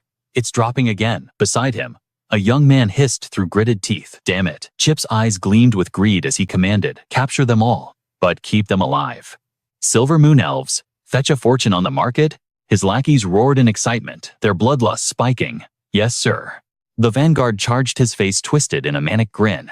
Time for a big harvest. He lunged, pinning a terrified elf to the dirt. The victim screamed, "You bastard, let go." Another goon unleashed iron chains like vipers, binding two more victims instantly. Terror filled their eyes as they shrieked, "No, I won't be a slave. Somebody save us." A third attacker swung his blade with brutal force. The elf stumbled back, coughing up a spray of fresh crimson blood as the heavy steel struck home. Desperation fueled Rika. She raised her bow eyes, burning with defiance. "I'll take you down with me." But before she could loose the arrow, a rough hand clamped over hers, crushing her hope. Chip licked his lips, his gaze undressing her with sickening lust. "Don't waste your energy. Submission is your only path. But don't worry, I won't sell you." He pulled Rika into a suffocating embrace, his aura locking her in place. "Your beauty, your body, your spirit, you are worthy of me. From now on, you are my personal plaything. Consider it an honor." She trembled, teeth clenched in humiliation, managing only a single word. "You." Suddenly, boom. A fist like a meteor crash-landed, slamming into Chip before he could even blink. Chen descended like the hero of an epic manhwa recap, his fist connecting with devastating force and instantly rearranging the scumbag's facial features. Chip was ragdolled into the cold ground, trailing a comet tail of blazing fire from the sheer impact of that legendary strike. Engulfed in roaring flames, Chip shrieked in agony. "Hot, it burns." Chen stood over him, his voice absolute zero. "Taking a punch from me, that is your true honor." Rika's eyes went wide, shock overriding her fear. "Who are you?" Yet deep in her soul, a sense of déjà vu stirred. Why does this stranger look so familiar? Meanwhile, the battered villain scrambled behind a tree, panic rising like bile. "This isn't right. Where did this kid come from?" His mind raced. "My bloodline suppression didn't work, and he one-shot me. He's a monster. I have to run." He launched himself away, fleeing for his life. He didn't get far. Vines erupted from the earth, binding him like a cocoon. Chen flicked his wrist and Chip face-planted into the dirt. He's all yours. Chip's subordinates froze their brains, unable to process the scene. Holy crap, a heaven-rank ancient spirit. Handled like a ragdoll, just how overpowered is this guy? Rika stood paralyzed, her jaw practically on the floor. What just happened? Who is this powerhouse? She couldn't believe her eyes. A heaven-rank elite defeated instantly. And tossed at my feet like trash. Am I dreaming? Just then, a group of elves rushed in, faces etched with worry. My queen, one cried out. Are you injured? She frowned, regaining her composure. Didn't I send you to find Taladar? Why return? A breathless scout pointed at the young man. We found him, but Taladar was already dead. Chen killed him. We had no choice but to ask for his help. Rika gasped. Taladar is dead. Wait. That's Chen. He's alive. A memory surfaced, and Rika laughed awkwardly. I remember now, the global tournament. I was watching the live stream with my daughter. She had a crush on him, so I was too busy teasing her about a future son-in-law to actually watch the match. Chen cut to the chase. Where is Nico? Why isn't she with you? The elf queen's head dropped, tears welling in her eyes. Her voice trembled. To save me. Nico was taken by the ancient spirits. Hearing this, Chen's spiritual energy detonated. Killing intent flooded the area, his eyes glowing with terrifying coldness. Rika recoiled, her heart pounding against her ribs. Such overwhelming pressure. She analyzed him quickly. His power exceeds a 4th transition class. He rivals a national guardian in this leveling Manhwa world. Chen's voice was a blade of ice. Tell me where she is. Scene change. Deep in the forest, a nightmare unfolded. A woman was dragged over jagged rocks, her body broken and bleeding. Please? Stop. She struggled against the choking caller voice, raspy with despair. I won't be a slave. Is there no one to save me? Suddenly, her gaze locked onto something ahead. Through a blinding aura of spiritual light, a figure began to emerge from the shadows. High above, Chen gathered energy in his palms. Flames danced between his fingers like living spirits before raining down on the villains below. One guard looked up confused. What is that, a fireball? He barely had time to blink before the ember expanded, exploding into a roaring inferno that swallowed him whole. Panic erupted as the squad was decimated. Screams of agony tore through the air as the fire spread. Enemy attack. We're under fire. Who is doing this? Meanwhile, on a rugged mountain path, the prisoner transport wagons rattled along. The guards kept their weapons drawn, eyes darting at the shadows, sensing the shift in the air. One spotted the anomaly and looked up too late. Chen unleashed a bombardment of holy fire. Despair echoed through the canyon. Where is this fire coming from? It won't go out. Are we just going to burn to death? In seconds, the purifying flames erased them from existence, leaving nothing but dust. The captive elves stared in disbelief, tears streaming down their faces. Are we saved? Chen streaked across the sky like a comet arriving at a secluded outpost on the forest edge. Inside, the villain Kui Sha was gloating. We struck gold. Song Ying agreed, greed drooling from his words. A silver moon elf with royal blood. This is rare. She'll sell for a massive fortune. Nico glared at them, hatred burning in her eyes. You filth. If you didn't have that bloodline suppression, I'd fight you fair and square. I'd take your heads. The slaver didn't hesitate, silencing her with a brutal backhand across the face. Know your place, you filth. Low-level trash like you only exist to be trampled beneath our boots. Do you expect me to shrink down to the size of an ant, just to fight it fair and square? Kui Sha's gaze crawled over Nico's body, with disgusting lechery, his lips curling into a twisted sneer. With a temper this volatile, she'll be hard to sell. I'll have to break her spirit first. But just as the atmosphere turned heavy, Zeta burst into the room, clutching a piece of paper, his breath coming in ragged gasps. Wait, we have a problem. He frantically unfolded the document, his voice trembling with sheer panic. It's a new decree from the Great Emperor, strictly forbidden to capture or kill any humans, including the humanoid races within the human encampments. The order is effective immediately. Song Ying stared blankly at the words floating before him, his mind unable to process the shock. What the hell is this? Has the Great Emperor gone mad? Kuile gritted his teeth, his eyes darkening with fury. He was the one who declared he wanted to enslave all of humanity, and now, this. Zeta frowned, his face twisted in frustration. I don't know the details. I just received the order. Song Ying crushed the paper in his fist, his voice dripping with resentment. Then, what are we supposed to do? The slaves we caught today. Does this mean they're worthless? We went through hell to conquer the Silver Moon Forest, hoping for a big payday. But if it's the Emperor's command, we have no choice. His eyes turned razor-sharp, shifting back to Nico, and a malicious grin slowly stretched across his face. Since we can't sell you my brothers and I shouldn't leave empty-handed, we'll just have to use you to comfort ourselves instead. Nico trembled violently, tears spilling from her eyes as terror seized her voice. What are you doing? Didn't Emperor Donggu forbid this? You wouldn't dare. Song Ying scoffed, his dirty gaze raking over her as his hand reached out. The old man is far away in the eastern capital. As long as we don't report it, who cares if a few humans die? Royal bloodline, huh? I've never tasted royalty before. I'm going to savor every moment of this. Panic consumed her completely. She screamed into the void, a sound of absolute despair. No, no. But in that very second, a thunderous explosion shattered the world. The ceiling cracked open, debris raining down like hail. A silhouette descended from the heavens, striking the ground with the speed of a falling star. Chen instantly gripped the villain's shoulder, his voice cold enough to freeze hell over. Now, have you decided how you want to die? In a heartbeat, a torrent of flames erupted. The fire swallowed Song Ying whole. He barely had time to let out a single blood-curdling scream before turning into ash. Watching the newcomer rise from the flames, Kui Lei screamed in horror. Impossible. I've seen his portrait. That's Chen. Zida's face went pale as a sheet. He spun around, running for his life, screaming like a madman as he fled. Even the spirit-tier ancient spirit race fell to him. We don't stand a chance. Another goon shrieked in terror. Run! Just run! Chen calmly channeled his spiritual power, unleashing a devastating wave of hellfire toward the fleeing cowards. In the blink of an eye, they were incinerated into charred statues, their bodies twisted beyond recognition. Nico stared at the scene, her mind unable to comprehend the salvation standing before her. Her voice shook as she asked, Is it really you? Chen turned his head slightly, his expression softening. Nico, it's been a while. Relief washed over her, and the tears she had held back burst forth like a broken dam. Thank God. You're alive. You're really alive. Nico lowered her head, her voice choking with grief. Tan Kang and Lin Yuxu. So many of our squad members from back then? The ancient spirits killed them all. Chen comforted her gently. Don't rush. We can talk about everything later. The nightmare is finally over.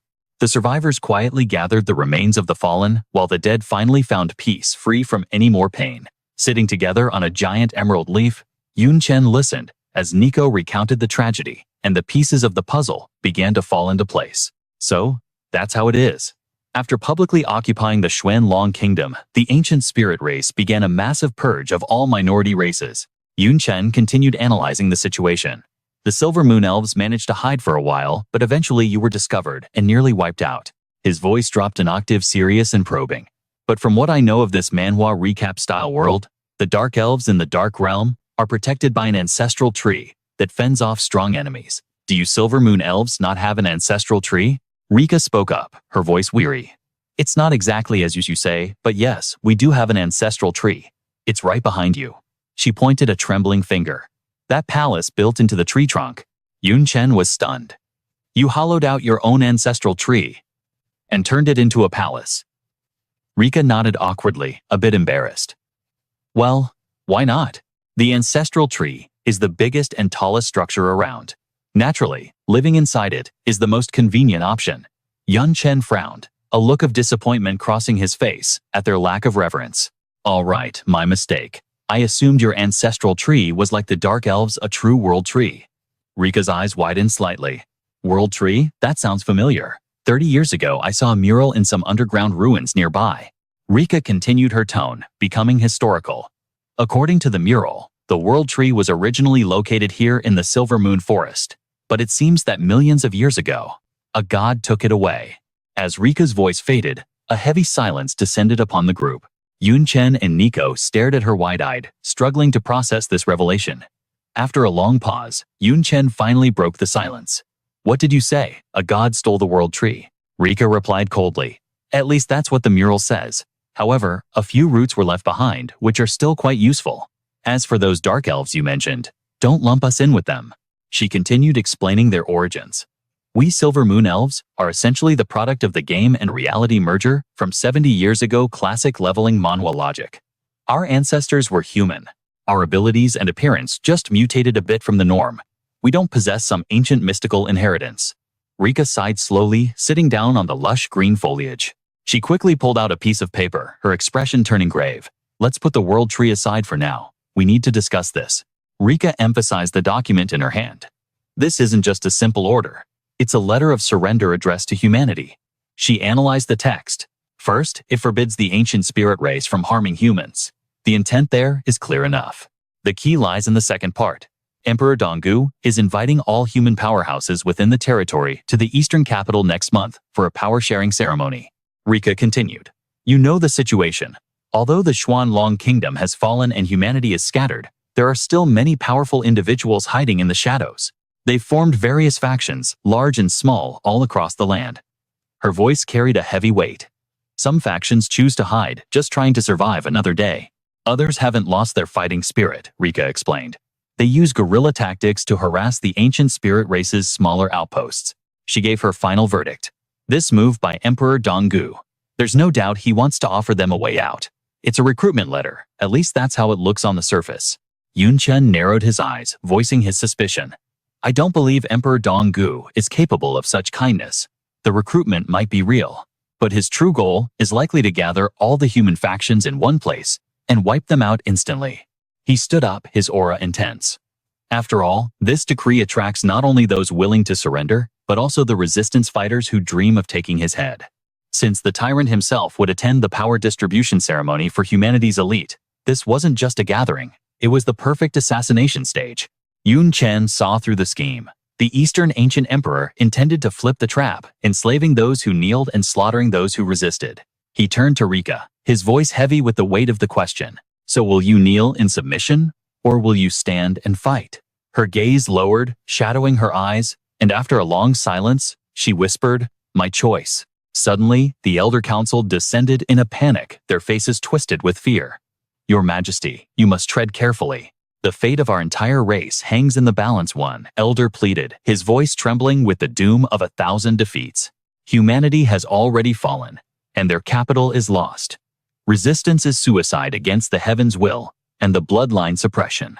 Another elder added desperately, we only have 3,000 silver moon elves left. Surrender is the only path to preservation. Nico leaped to her feet, fury igniting her aura.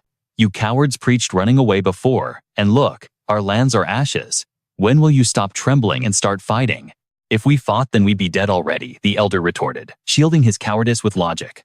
Is survival such a crime? Nico choked on her rage, unable to find the words. A commotion rippled through the crowd below, as all eyes turned upward. What is happening up there? Someone asked, sensing the tension. It sounds like a civil war between Nico and the elders over the surrender treaty. High above, Nico stood defiant, her icy gaze refusing to yield. I would rather die than kneel. If we had aided humanity sooner, perhaps we would have won. Rika's expression softened into a wise, melancholy smile. You are mistaken, my child. Even if we had joined the fray, the bloodline suppression would have crushed us all the same. Nico gasped, betrayal flashing in her eyes. Mother, surely you don't mean to surrender. Rika stepped forward, her presence expanding like a mountain. My decision is absolute. Hear me, the Silver Moon Elves will attend the ceremony to declare total war on the Eastern Ancient Emperor. The elders turned pale teeth, grinding in terror, while Nico's face lit up with triumph. Mother, Yun Chen's eyes narrowed, a knowing smirk playing on his lips. Just as I calculated, this is madness, an elder shrieked, his voice cracking. You've doomed us all. Rika's gaze turned steel cold. And you think slavery offers life? Trusting a tyrant is the height of foolishness, Rika declared. But the board has changed since the ancients first descended. We were blindsided by the suppression before. But a year has passed, and the survivors of this nightmare have adapted. Vengeful warriors are gathering at the eastern capital, Rika announced. They are the blade we need. Only by forging this alliance do we grasp a sliver of hope. You ask how we can win when we are weak? Rika raised her hand, releasing a radiant green lotus sphere into the sky. Yesterday, it was impossible. But today, thanks to Yun Chen, we have a miracle, she declared. With this heaven-rank training dummy, the ultimate cheat item of this leveling manhwa, the bloodline suppression, is shattered. We stand as equals. A roar of euphoria erupted from the crowd like a tidal wave. Heaven rank. The chains are broken. Let them come. I'll crush every last one of them. Rika's voice thundered across the square. My people are under my protection. My vengeance is mine to claim warriors of the Silver Moon to war. War vengeance, the masses chanted. Rika turned to the young man. Does this outcome satisfy you? Yun Chen gave a casual shrug. It was your destiny to choose. I simply gave it a nudge. Since you've chosen violence, Yun Chen suggested ally with the Vengeance Legion. They also rely on the training dummies to grind levels. Rika's eyes lit up. Excellent. Give me coordinates. The World Tree's roots shall be our bridge to battle. Deep within the Black Dragon underwater base, a soldier bowed low, presenting a crumpled document to General Shah. General, our scouts recovered this. The enemy is scattering them from the skies, using their aerial beasts, the soldier reported. We aren't the only ones reading this. Her gaze froze as she read the header, Decree of the Eastern Ancient Emperor. So, the tyrant makes his move. The soldier hesitated. General, we cannot kneel, but our forces are too thin. Should we ignore this? Summons, Shah slammed the table. He won't give us that luxury. This is bait, she hissed. He's forcing the rats out of the holes. A second decree is inevitable. Yun Tang strode forward, eyes burning with determination. General Xia, the trap is set. We have no choice but to spring it. We must prepare for war. General Shah spun around her coat, snapping like a whip as she issued the command. Agreed. 1 month from now, at the ceremony. We fight to the death. She pointed a gloved finger at the girl. But not everyone marches. You, Yun Tang, stay behind.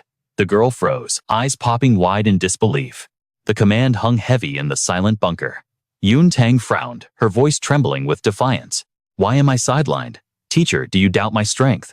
My rank may be low, but my combat power rivals the best in this base. Why deny me the honor of fighting by your side? Because Jia's voice dropped an octave, you have a different mission. Yun Tang blinked. What could possibly matter more than killing the emperor? Xia's eyes flashed with dangerous intensity. Are you questioning a direct military order? The girl flinched, silencing her protest as her hands twisted nervously.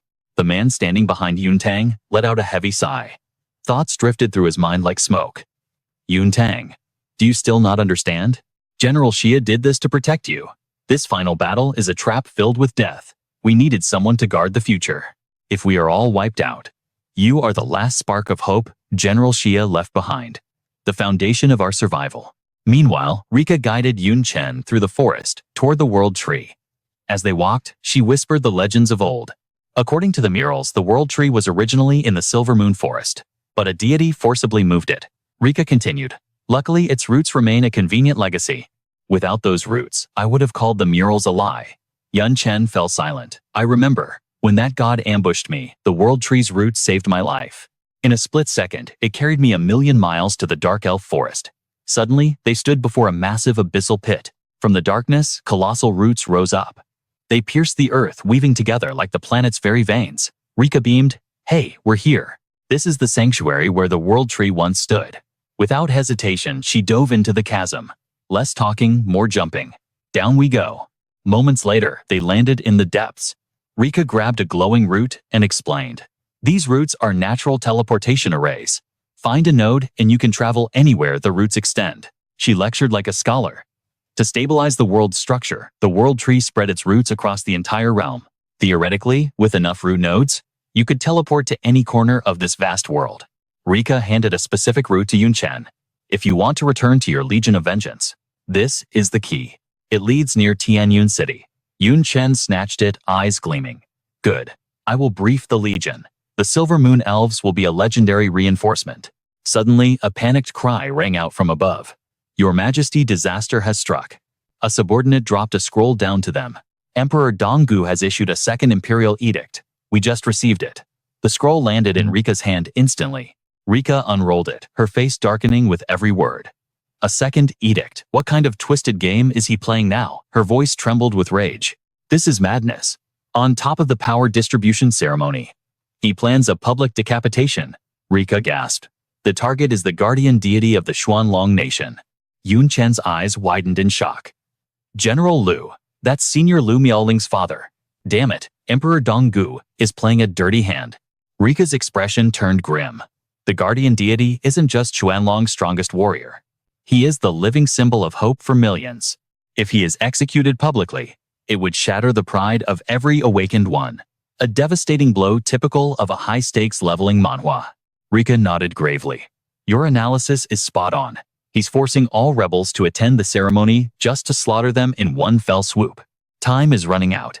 Yun Chen gripped the root tight. Spiritual energy exploded from him, his eyes burning with the flames of war.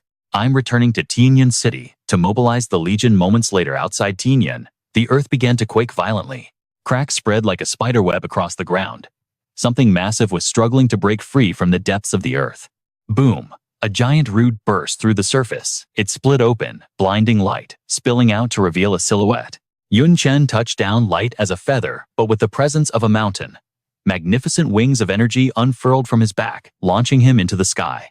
Meanwhile, the bad news had reached the base. Anxiety hung in the air like a thick fog. Whispers of despair echoed. What do we do now? 2 edicts in a row. Emperor Donggu is moving fast. Duanye looked up, his gaze distant. He whistled sharply. The situation is critical. The door slammed open. A deep, commanding voice filled the room. So you've all heard the news. Zhang Shang spun around, joy erupting on his face. Yun Chen, you've returned. Ye Qingling couldn't hide her relief, Brother Yun. But Yun Chen's face remained serious. He looked at his comrades. Regarding Emperor Donggu's edict. What is our move? The room exploded into chaotic noise. We fight to the death. Cowards can leave now. General Liu fought the 72 demon gods for us. We can't abandon him. We must save him at all costs. Ye Qingling stepped forward. Brother Yun, General Shah, has tried to assassinate the emperor many times. She uses life exchange tactics to suppress his bloodline. She definitely won't miss this chance. Ye Qingling analyzed calmly. To avoid the ancient spirit search parties, her base moves constantly. Even if we go to Jiangda, we might miss her.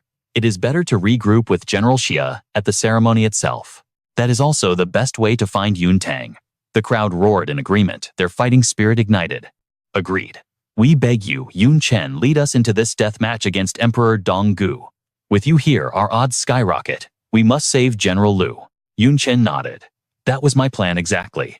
I have also secured an alliance with the Silver Moon Elves. They will join our operation. These words were like fuel to the fire. Hope surged through the base, buzzing with excitement. The Silver Moon Elves.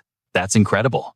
As expected of Yun Chen, the Elf Queen is legendary, stronger than most 4th turn classes. Zhang Sheng voiced a concern. Joint operations require training, but the Silver Moon Forest is far away. With travel and drills. Will we make it to the ceremony in time? Yun Chen smiled confidently. Don't worry. I found a world tree route nearby. It teleports directly to the forest. Everyone's jaw dropped. Morale instantly hit the ceiling. Someone laughed. Does such a cheat item really exist? Another shouted, pack your bags, we're moving out. Someone added with a grin, and don't forget to bring those ancient spirit slaves along. They were decent cannon fodder at best. Only Duanye looked like he was dying of boredom, utterly unimpressed. She calculated silently in her mind. Does this mean peace for another month? Damn it, my plans are ruined.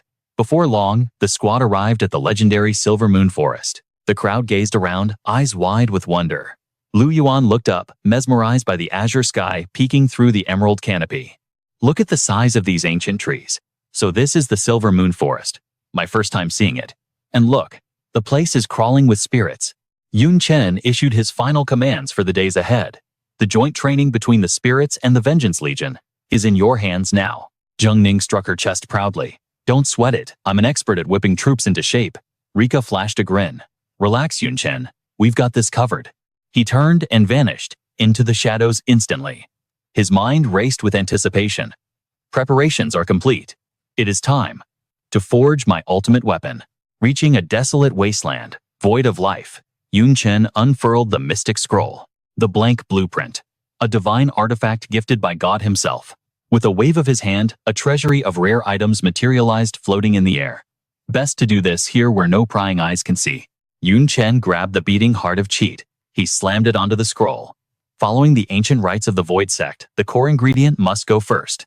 In a flash, the heart of Cheat fused with the scroll. The two became one, radiating a terrifying energy that warped the air around them. Yun Chen didn't stop there. He tossed in the rest of the S-rank auxiliary materials. The Tyrant Demon Core, Black Steel, Wolfhide Storm, Crystal, the Sage's Blessing Jade, and the Heavenly Green Bead. His voice cut through the magical storm, chanting the incantation. These 5 materials will max out my base attributes: strength, vitality, agility, wisdom, and endurance. But raw stats aren't enough to create a godslaying weapon. Yun Chen waved his hand, violently commanding the elements. I need total elemental mastery. Fire, deadly poison, glacial ice, thunder, light, and darkness. His roar shook the wasteland. No matter what skill I use, this weapon must amplify it to its absolute peak. Chen continued, his eyes burning with focus. Whether it shifts into armor, a blade, or wings, it must adapt. Absolute defense, Godspeed support, even underwater combat. I can't miss a single rare effect. He added a branch from the world tree. This grants infinite regeneration and soul-shattering power. The moment he finished speaking, the artifacts dissolved into streaks of blinding light. They rushed into the spear tip, fusing with impossible speed. Chen reached for the swirling chaos weapon. It has every ability. It can take any form. The forging is nearly complete. Behold, my ultimate weapon. Suddenly, he froze. His pupils constricted. Wait, it's still lacking something. He rubbed his chin, pondering deeply. Even with S-rank materials, these are just items created by this world's god. The limit is legendary grade. It's just like the hard cap in a leveling Manhwa system. To break that ceiling, I need something that transcends this world. Something beyond God. Something like this. Crimson light exploded from his palm. The god's corpse materialized before him in an instant. His voice dropped to a sinister whisper. I found this shell drifting in the chaotic time flow. I didn't recognize it then. But now, it looks like a creator god of another realm. A fallen one. Its people likely turned into dungeon monsters long ago. He gripped the spear, ambition burning in his eyes. If I use a god's body as a material, the power will be beyond human comprehension. Chen launched himself into the air. The spear in his hand struck out like a lightning bolt, aimed straight at the corpse. Let's test this theory. The blank blueprint is a divine object. It should be able to devour even you. Impact. A supernova of light blinded the heavens. Instantly, his soul was ripped from his body. The world twisted. Gravity vanished. Reality collapsed in the blink of an eye. He felt like he was falling through an endless abyss. Chen clutched his head dizzy. Arg, my head is splitting. What just happened? Where am I? Am I back in the chaotic time flow? Suddenly, a voice echoed from the void. This is not the time flow. He spun around, every muscle tensed for battle. Who's there? Then he saw it. The impossible truth. You're that corpse. Chen thought, it really does look like a monkey king. The entity spoke, its voice heavy with age. Dead. Yes. I am but a remnant wisp of consciousness. I pulled you into my mental domain. Suddenly, killing intent flashed in the monkey god's eyes. Fate is cruel. To think the last thing I see is a human, the race I despise the most. It was your human god who slaughtered me eons ago. Chen raised an eyebrow. So you want revenge? The god's face fell, filled with gloom. Relax. I have no power left to harm you. Even if I wanted revenge, I am powerless. I am just unwilling to fade away like this. I hoped a child of my own world would find my remains. The monkey god sighed. If they didn't come, does it mean my world is truly extinct? Chen remained silent. Finally, he spoke the harsh truth. Likely, they might have mutated into monsters within the human realm. That is all I know. I was never one of God's chosen warriors. The god sighed in defeat. As I feared. Leave now. Your pathetic blueprint is unworthy of fusing with my body. Give up. Chen's eyes snapped open. Hold on. You said unworthy, not impossible. In other words, if you consent, the fusion works. The monkey god glared, killing intent exploding like a volcano. And what if it does? Your kind annihilated my world. Why in the nine hells would I help you? If I had even a shred of power left, I would rip your soul to pieces. Chen's voice turned colder than the abyss. Then, this just got interesting. Listen closely. The human god is my enemy too. He tried to enslave me with a god servant, tried to destroy me. The monkey god stared at him, skeptical. You think I'm naive enough to believe mere words? Chen immediately summoned Li Tianzheng. I have proof. Behold my second soul, the god servant himself. I had severed the spiritual link, binding him to the deity, a feat he surely recognized. The creature stared in shock, a terrified scream tearing from his throat. What in the world is happening? Seeing the colossal silhouette of the corpse god, Li Tianzheng shrieked in pure terror. What? What exactly are you? Why does your life force rival that of a god? What is your goal? After observing for a moment, the entity's voice boomed, confirming the situation. It is, as you say. I was a servant of God, and that connection has been severed. But that is not enough. Leave now. I have zero interest in the pleas of insects. Even allowing you to gaze upon my true form is a mercy I grant you. Yun frowned, his expression darkening with annoyance. Mercy, a plea. Don't make me laugh, you giant monkeys. I'm discussing a trade. An equal transaction. Yun shouted, his aura flaring with indignation. Listen well, since I transmigrated to this world, I Yun have never begged a single soul for anything. Even when facing the wrath of a god, I never bowed my head. What makes you think you deserve special treatment? The corpse god rose in a fury, killing intent exploding from his massive frame. Human, you dare insult me? Yun furrowed his brow, his voice dripping with disdain. An equal exchange is an insult to you. You really are just like those two other gods, arrogant to the extreme. I am sick and tired of beings who can't see the reality in front of their faces. His voice turned ice cold. He hadn't expected the only entity capable of conversation to be this stubborn. Fine. Die wherever you please. Missing out on you as a crafting material won't ruin my plans. Farewell. Li Tianzheng panicked, rushing to catch up. Hey, don't be so hasty. Wait for me. Just as Yun turned to leave, the entity's voice thundered out, laced with undisguised shock. Wait, did you just say? Void. The corpse god trembled, his pupils contracting as his tone deepened. You know Void is. Is Void still alive? Yun immediately issued an order. Li Tianzheng, you head back first. Li Tianzheng paused for a beat, but quickly masked his curiosity and left. Once he was gone, Yun slowly replied, he is alive, currently wandering through the dark world. The gear I'm wearing was a gift from him crafted from the stones of 10,000 calamities. Is that a problem? The giant burst into laughter, the sound reverberating through the silent void. Tears streamed down his withered face. Ha ha, a rare radiance lit up the corpse god's expression. Alive. He's alive, that is good. My old friend, so you are still fighting? Yun asked with curiosity. Void is your friend, the giant nodded gently, his voice dropping to a whisper. Indeed. But he could not bring himself to do what I did, create a world within himself. And because of that, he suffered a great loss. Yun froze surprised. Suffered a loss? What does that mean? The corpse god pointed a massive finger at Yun, his eyes deep with ancient memories. It seems you do not know. Our existence is different from yours. We were not created. We were born from the universe itself. He continued, when we first awakened, we were like any other creature. Aside from our transcendent life hierarchy, our minds were like newborn children. We didn't know why we were born or what we possessed. The corpse god's voice echoed. But there was one absolute truth we knew: slaughter. Only by killing others could we become stronger. If we killed every other existence, we would dominate everything. He went on, and so a battle royale began. It lasted hundreds, thousands, perhaps millions of years. A classic trope you might see in a manhwa recap. Everyone wanted to be the final victor. The corpse god explained, but during that endless slaughter, our understanding of the universe began to clarify.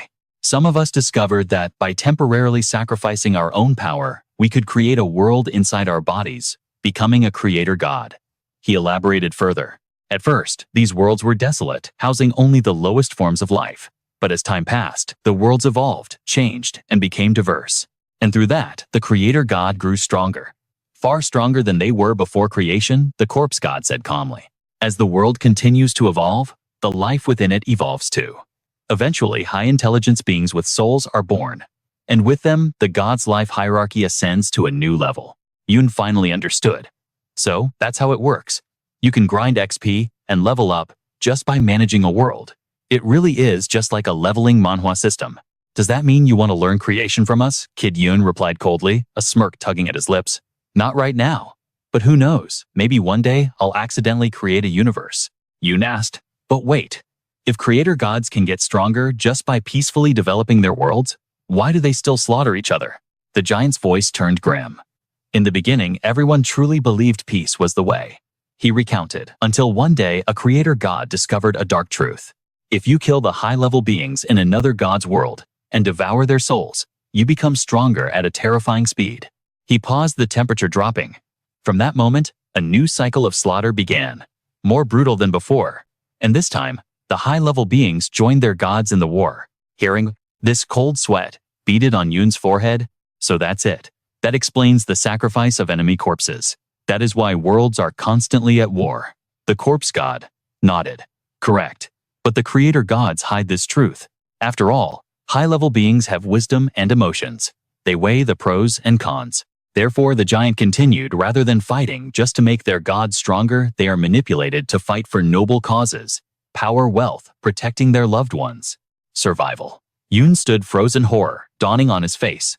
Then, the real reason the human god tried to kill me back then was because I accidentally saw the truth. Yoon gritted his teeth.